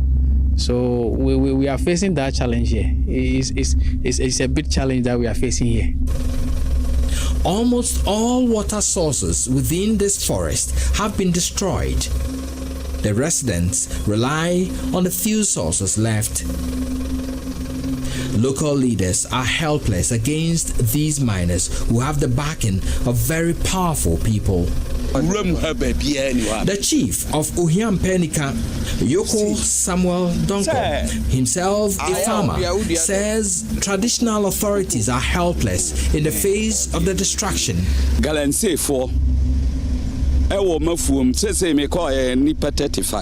Illegal miners have taken over my farm. When I went to the farm today, I counted 35 people and heavy equipment mining on the farm. When I confronted them, they showed me equipment they claim gives them power to mine there. I ensured they stop all the machines, but I know they will come back in the night. Many of the miners here do not have the requisite permits. Those who do use them in undesignated areas, concessions not covered by the permit. A development acknowledged generally by Chairperson of the Minerals Commission Board, Barbara Otenjasi. They have the license to mine, but are they mining where they have been licensed to mine? Very often they undertake haphazard operations because they don't know where the ore is. So they commence the activity from point A. When they don't get anything, they move to point B, point C, and so they devastate a large area. So we have taken it upon ourselves as a commission to partner with the Geological Survey Authority, and they are conducting investigations to determine the mineralized areas where small-scale miners as well as the community schemes can be undertaken. On our way from Asankregwa, we saw this highly polluted stream. These two men who are responsible for the devastation here confirm that they do not have any permit. They mine for their own survival and those of their dependents. As news of our fact-finding trip to polluting sites of the Tano River spread out, we learn of a swoop on some illegal miners there, led by the Deputy Lands Minister, Mrekuduka. But whilst the Deputy Lands Minister, Mrekuduka, leads soldiers on crusades elsewhere, his hometown, Dompim, is active with one of the worst impacts of irresponsible mining we've seen on our trail. Almost all major water bodies in the western regional town have been destroyed. Not even this sign, strictly prohibiting even government-sanctioned community mining here, will deter miners from eating deep into the Taboom forest. Valleys hosting valuable streams, the lifeline of the forest, have been redirected and highly polluted. This beautiful natural resource you see is the Taboom forest. Now you can see how illegal mining has eaten portions of it, and if you drive through to other ends of it, there are miners in there who are currently eating deep into the forest. Now look down here, you can see the natural resource, the streams that give life to the natural resource here, the trees and other things, has been so polluted from upstream here. And that is how illegal miners are raping the country's forests. The road leading to the forest is dotted with marks of a haphazard, irresponsible mining, destroying cocoa farms and livelihoods. The second day at Dompim took us to the Patahon forest. Our bird's eye view gives a vivid capture of the pollution of the river that traverses this forest. Huge pits left by earth-moving equipment and the continued pillage of the leftovers by the youth who sit with water-polluting champans is shocking. So very active mining going on within the Patahon forest, close to Dompim in the western region. The river Nui has been blocked in two, and you can see the miners over there actively mining this resource. Is this legal? It's illegal. But you're doing it anyway? Because of we don't have anything to do as our permanent job. That is why we are doing it. Because this very engine that we are using used to cause a harm to a lot of people. A time ago, it caused a harm to a lot of people. But because of we not getting anything doing as our job, that is why we are still doing this. Here, we find a number of excavators clearing the riverbed in the middle of a large pool of residue and devastated forest cover. The people here will not tolerate our visit nor speak to us. But we are told that this irresponsible mining activity is sanctioned by a number of powerful people. The River Nui is no longer identifiable from the pits that fill this valley. These muddy-looking men and women represent unemployment, the struggles of youth, and the determination to do anything to survive, including participating in this illegal gold mining activity here.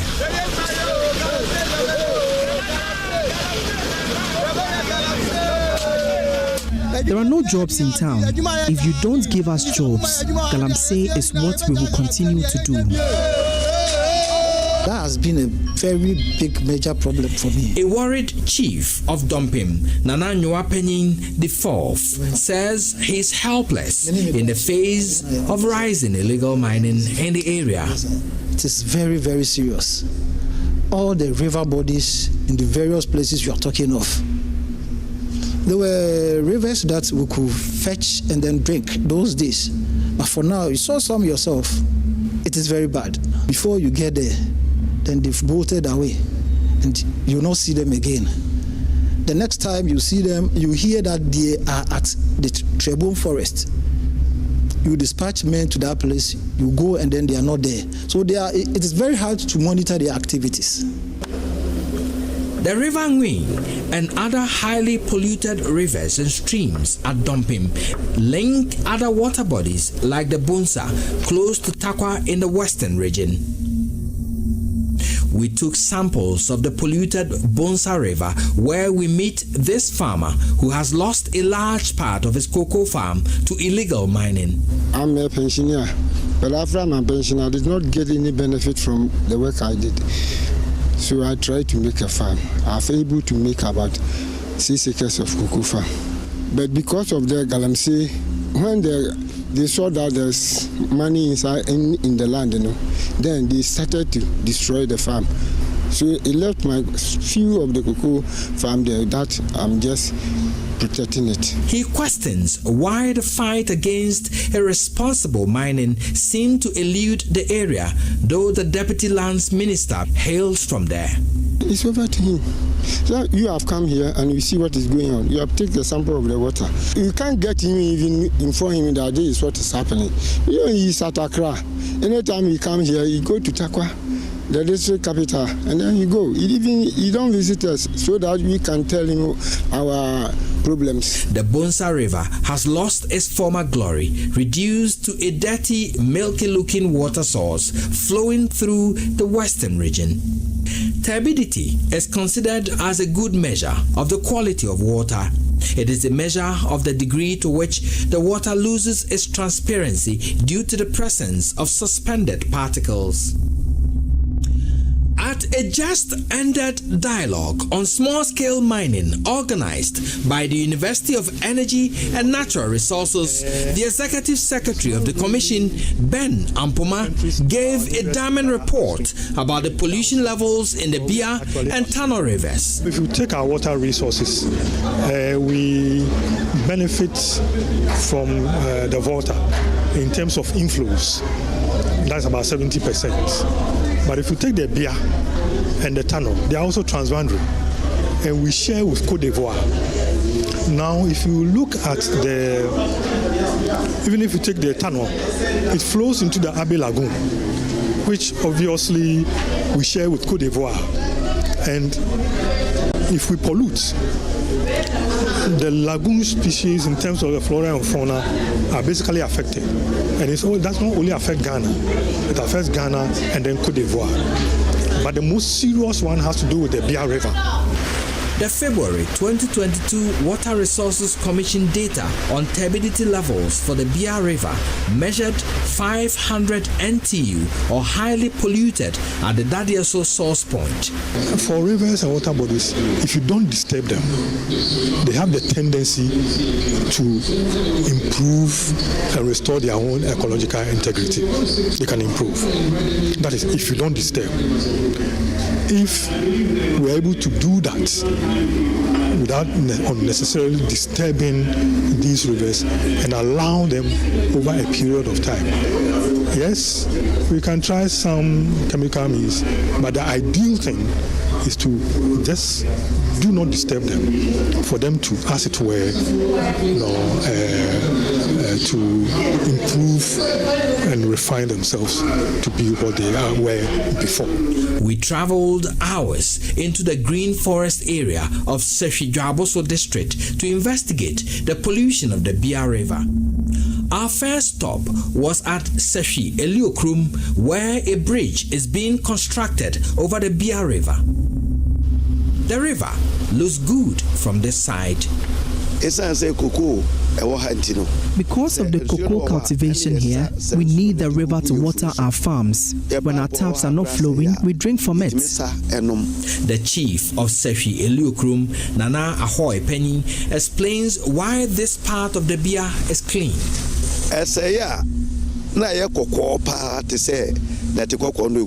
When polluted, it becomes red like the earth here. Because it's a river flowing through the forest, the dead leaves and shrubs give it a dark color when it is clean. Recently, it changed to a red color, and our checks indicated some illegal mining activities upriver.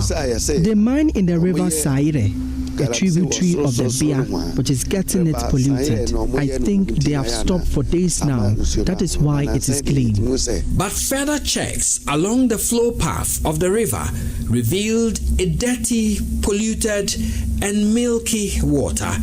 The search for the source of the pollution leads us to Mafia, a small town in the Sefidwaboso district.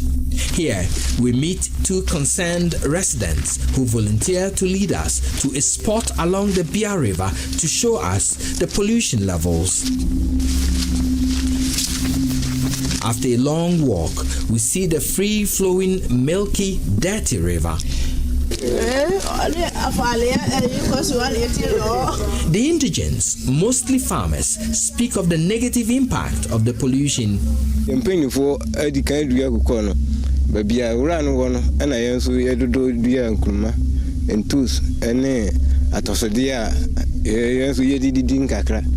Our forefathers cultivated the cocoa on the land. We young ones are now growing vegetables on the remaining land as our means of livelihood. We used to pump water from the Bia to water our crops, but with the advent of illegal mining, we can no longer use water from the river. Our crops die when we use the polluted water from the Bia River. My farm is just at the edge of the river, but I have to fetch water 2 miles from my farm. to water the crops. This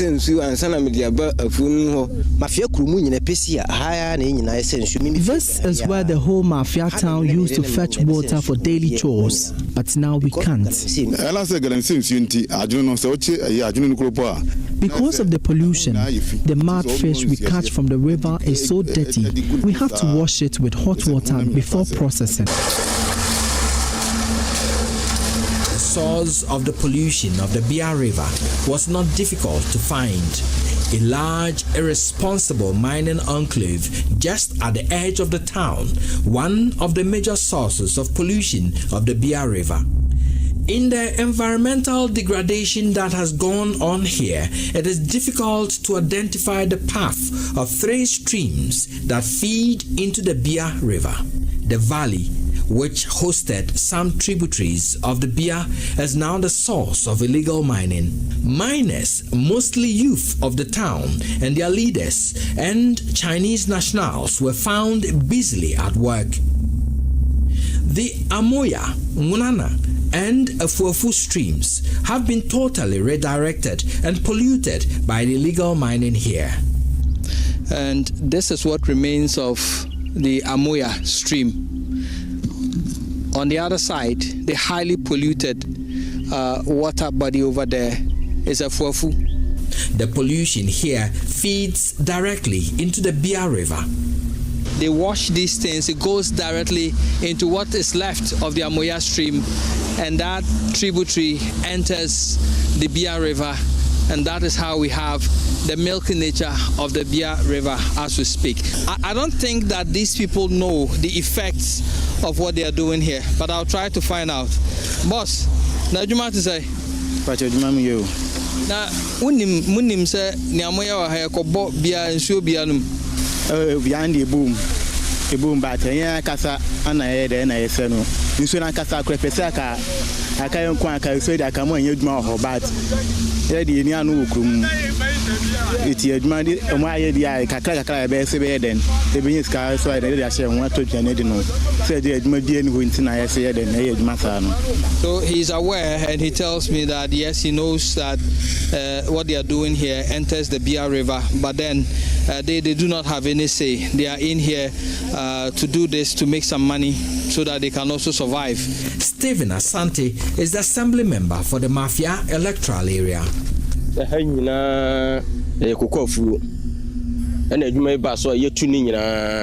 The whole place was a cocoa farm, but they cleared all the cocoa trees to mine here. The illegal mine is owned by a woman known as Akusia China.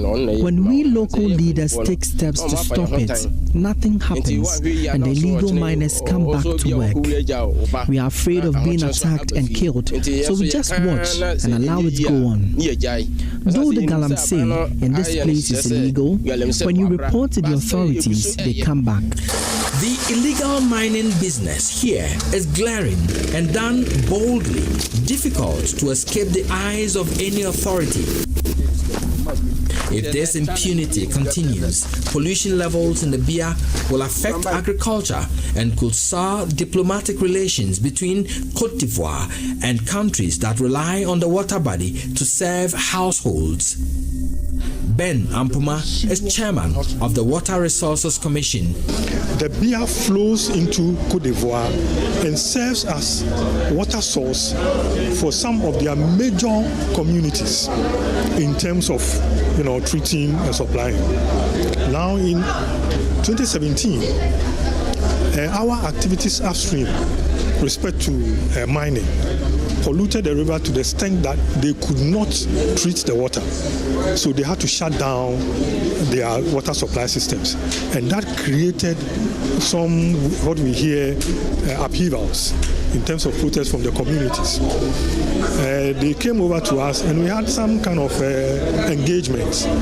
And that is when the ban on illegal mining came. And fortunately, the rivers began to, restore their ecological integrity.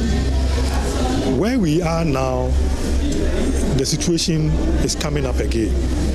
And if you look at the turbidity values of the Bia, getting over to the thousands, which means that it has the potential to create that level of pollution where they may find it difficult to treat their waters. And it's our only hope that we can begin to, as it were, address the situation to prevent the situation where we may have that potential, transboundary conflicts. These miners are breaching Section 99(6) of the Minerals and Mining Act 2006, Act 703, as amended. It states that where a person mines with any method in or along the banks of a natural water body or the territorial sea of Ghana, he or she is liable upon conviction to a fine of 600,000 Ghana cedis to 1,200,000 or a term of imprisonment of 15 to 25 years or both. But many of these infractions go unpunished. These images of the wanton pollution of water bodies and destruction of forests across the country drew sharp reactions from leading stakeholders, including the special advisor to the Minister for Lands and Natural Resources, Ben Ayi. The critical thing really is we all have kept quiet. In fact, let me make reference to Asantini's statements last year at our Middle Belt Regional Dialogue. He did simply ask, is there any illegal mining that those of us gathered in that room didn't know about and didn't know who were behind?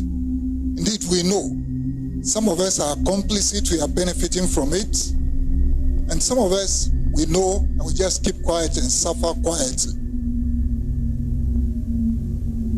Fortunately, if we don't do something about it, it's going to destroy all of us. It is critical we get to understand that. We either swim together or we will all sink together. When I see these things, I ask myself, who are behind this? Because we try to fight this cancer and it keeps going up. In my own area, people go there and dig haphazardly. They don't even know where the mineral is. No geological map. In my own town, he has the contract, all right. But he is buying almost every land from the landowners. I don't know whether the gold is embedded everywhere in the community. The implication of these artisan miners, those with permits and those without permit, they both have no mercy upon our forest and our water resources. They all questioned the hidden faces behind the destruction. I can't buy excavator, but the ministers and the MPs, you can do that. So we are saying,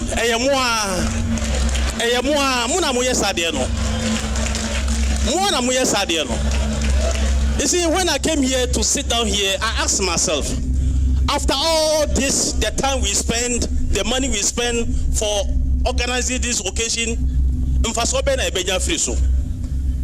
the BIS are doing now, so at long last, it remains there. Most constitution no ema ho kwan. Se obi bia madama oye galamse no e wo yensua ye chire.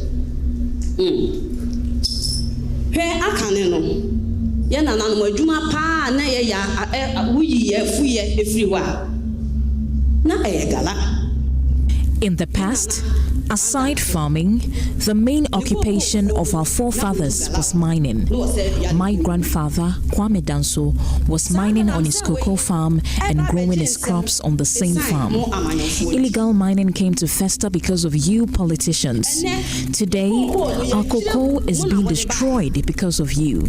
Our orange farms and forests have been destroyed because these miners come with licenses.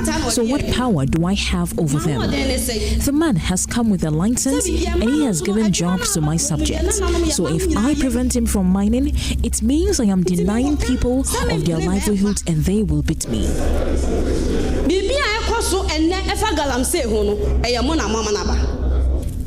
Any negative impact brought by illegal mining is the fault of politicians. Today, illegal miners are accompanied by soldiers and police. All our forests and even our sacred places have been destroyed. You say we have the right to the topsoil, but what lies beneath is for you. But you are destroying our water bodies. When you send the miners, you don't follow up. You send people to mine on our land. What do you expect us to eat?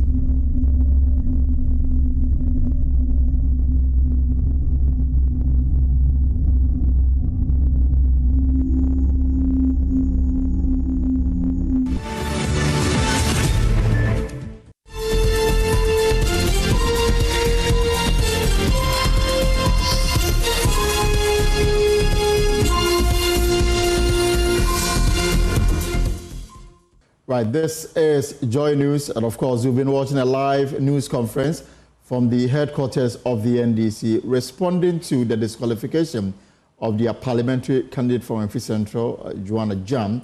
The party has taken the matter to the court, asking the court to halt the process of the printing of the ballots of the notice of polls, especially for that particular constituency, until the final determination of the case. The Electoral Commission believes the NDC believes the Electoral Commission is wrong, and that's the reason why they've taken this matter to court.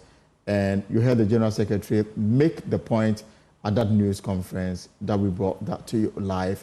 But this is Joy News. We'll take you back to the NDC headquarters when they are ready to take questions. But it's 52 days to the presidential and parliamentary elections. Good afternoon. This is how we start today's edition of the Pulse. And it's decision day in Parliament. The question is, will 4 MPs signaling a change in the affiliation to be expelled will pass shift from the MPP to the NDC in Parliament? We are live in the House as the Speaker prepares to deliver his ruling on the controversial call for the application of the article. I think that a court's involvement in this will help, and I am fortified by Mr. Speaker's decision in the Joseph case. So we'll take you live to Parliament when the debate on the matter starts and when the Speaker is ready to deliver his ruling on the statement that was made in the House. Also this afternoon, is there a looming energy crisis? Details as Son and Asogli cut supply to the national grid due to more than $259 million indebtedness by the Electricity Company of Ghana. Also, the Volta River Authority senior staff storms Parliament over bill proposing to merge VRA and WIPO Authority, despite assurances by the minister that the bill will be dropped. VRA is one of the best hydro generating plants in the world. And of course, the Pulse is brought to you by Global Communities, Zigilu, affordable, safe sanitation for all. We are live on DSTV channel 421, Gold TV 125. We are also streaming live on our social media handles, Facebook, YouTube, X Spaces, and of course, myjoyonline.com. My name is Elton. But when we settle, we'll take you straight to Parliament to understand the latest development on this controversial issue about the seats of 4 MPs likely to be declared vacant, depending on the direction of the Speaker.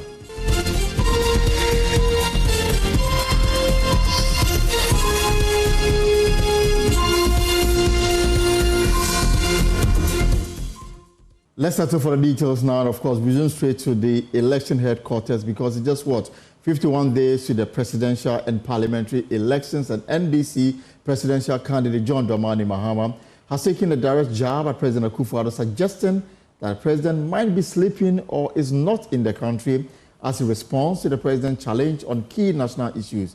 Speaking during his tour of the Greater Accra region, this is the 4th tour in the last few months in Nengo Pram constituency. The former president reiterated his stance on illegal mining, Galamsey, stating that while he has outlined his future plans to tackle the menace, the responsibility lies with President Akufo-Addo at the moment. He promised to take immediate action against the menace if elected. President Akufo-Addo 2 days ago challenged former President John Mahama to clearly declare his stance on this matter. Take a listen. We need somebody who's reliable, whose word can be trusted, who is consistent, and who is clear-minded. And that is why some of us are saying, in fact, the majority of us in Ghana are saying, We want him and Bawumia to debate the issues in our country.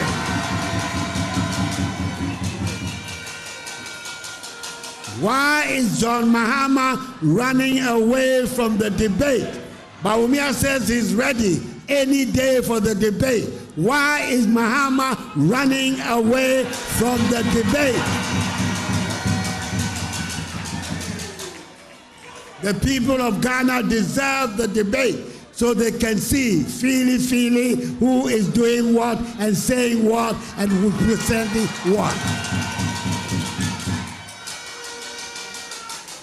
Mr. Mahama, which is which?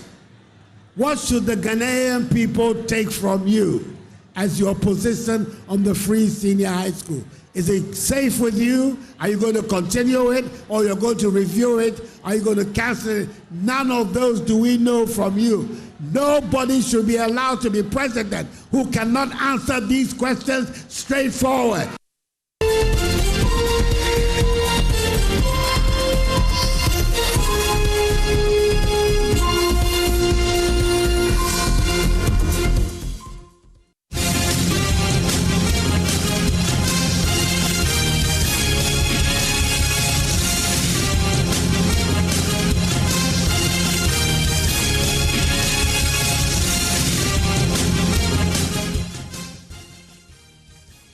Well, we can listen to the former President John Mahama, who's also been out and about campaigning today at Ningo Pram here in the Greater Accra region. He has a response for President Akufo-Addo. Can come back and continue the good work that he was doing. As Sam George said, President Akufo-Addo said I should come out clearly on Galamsey. It looks like he doesn't live in this country, because I've commented on Galamsey over and over again. The University of Energy and Natural Resources gave political leaders the platform to outline their policy on small-scale mining. And for a whole hour, I outlined our policy. After that, there was questions and answers for 2 hours. We were there for 3 hours. So he should just tell his Flagstaff House media to get him the tape of what I said at the University of Energy. Clearly on my policy on free SHS. Again, he's not in this country, or he has been sleeping, because I have made it clear that there are implementational problems with the free SHS. One, there's no dedicated funding. Two, parents are not happy with the double track. Three, the quality of food the children are giving is not good. And so I've said that NDC is going to come and fix these three things. One, we're going to corral part of our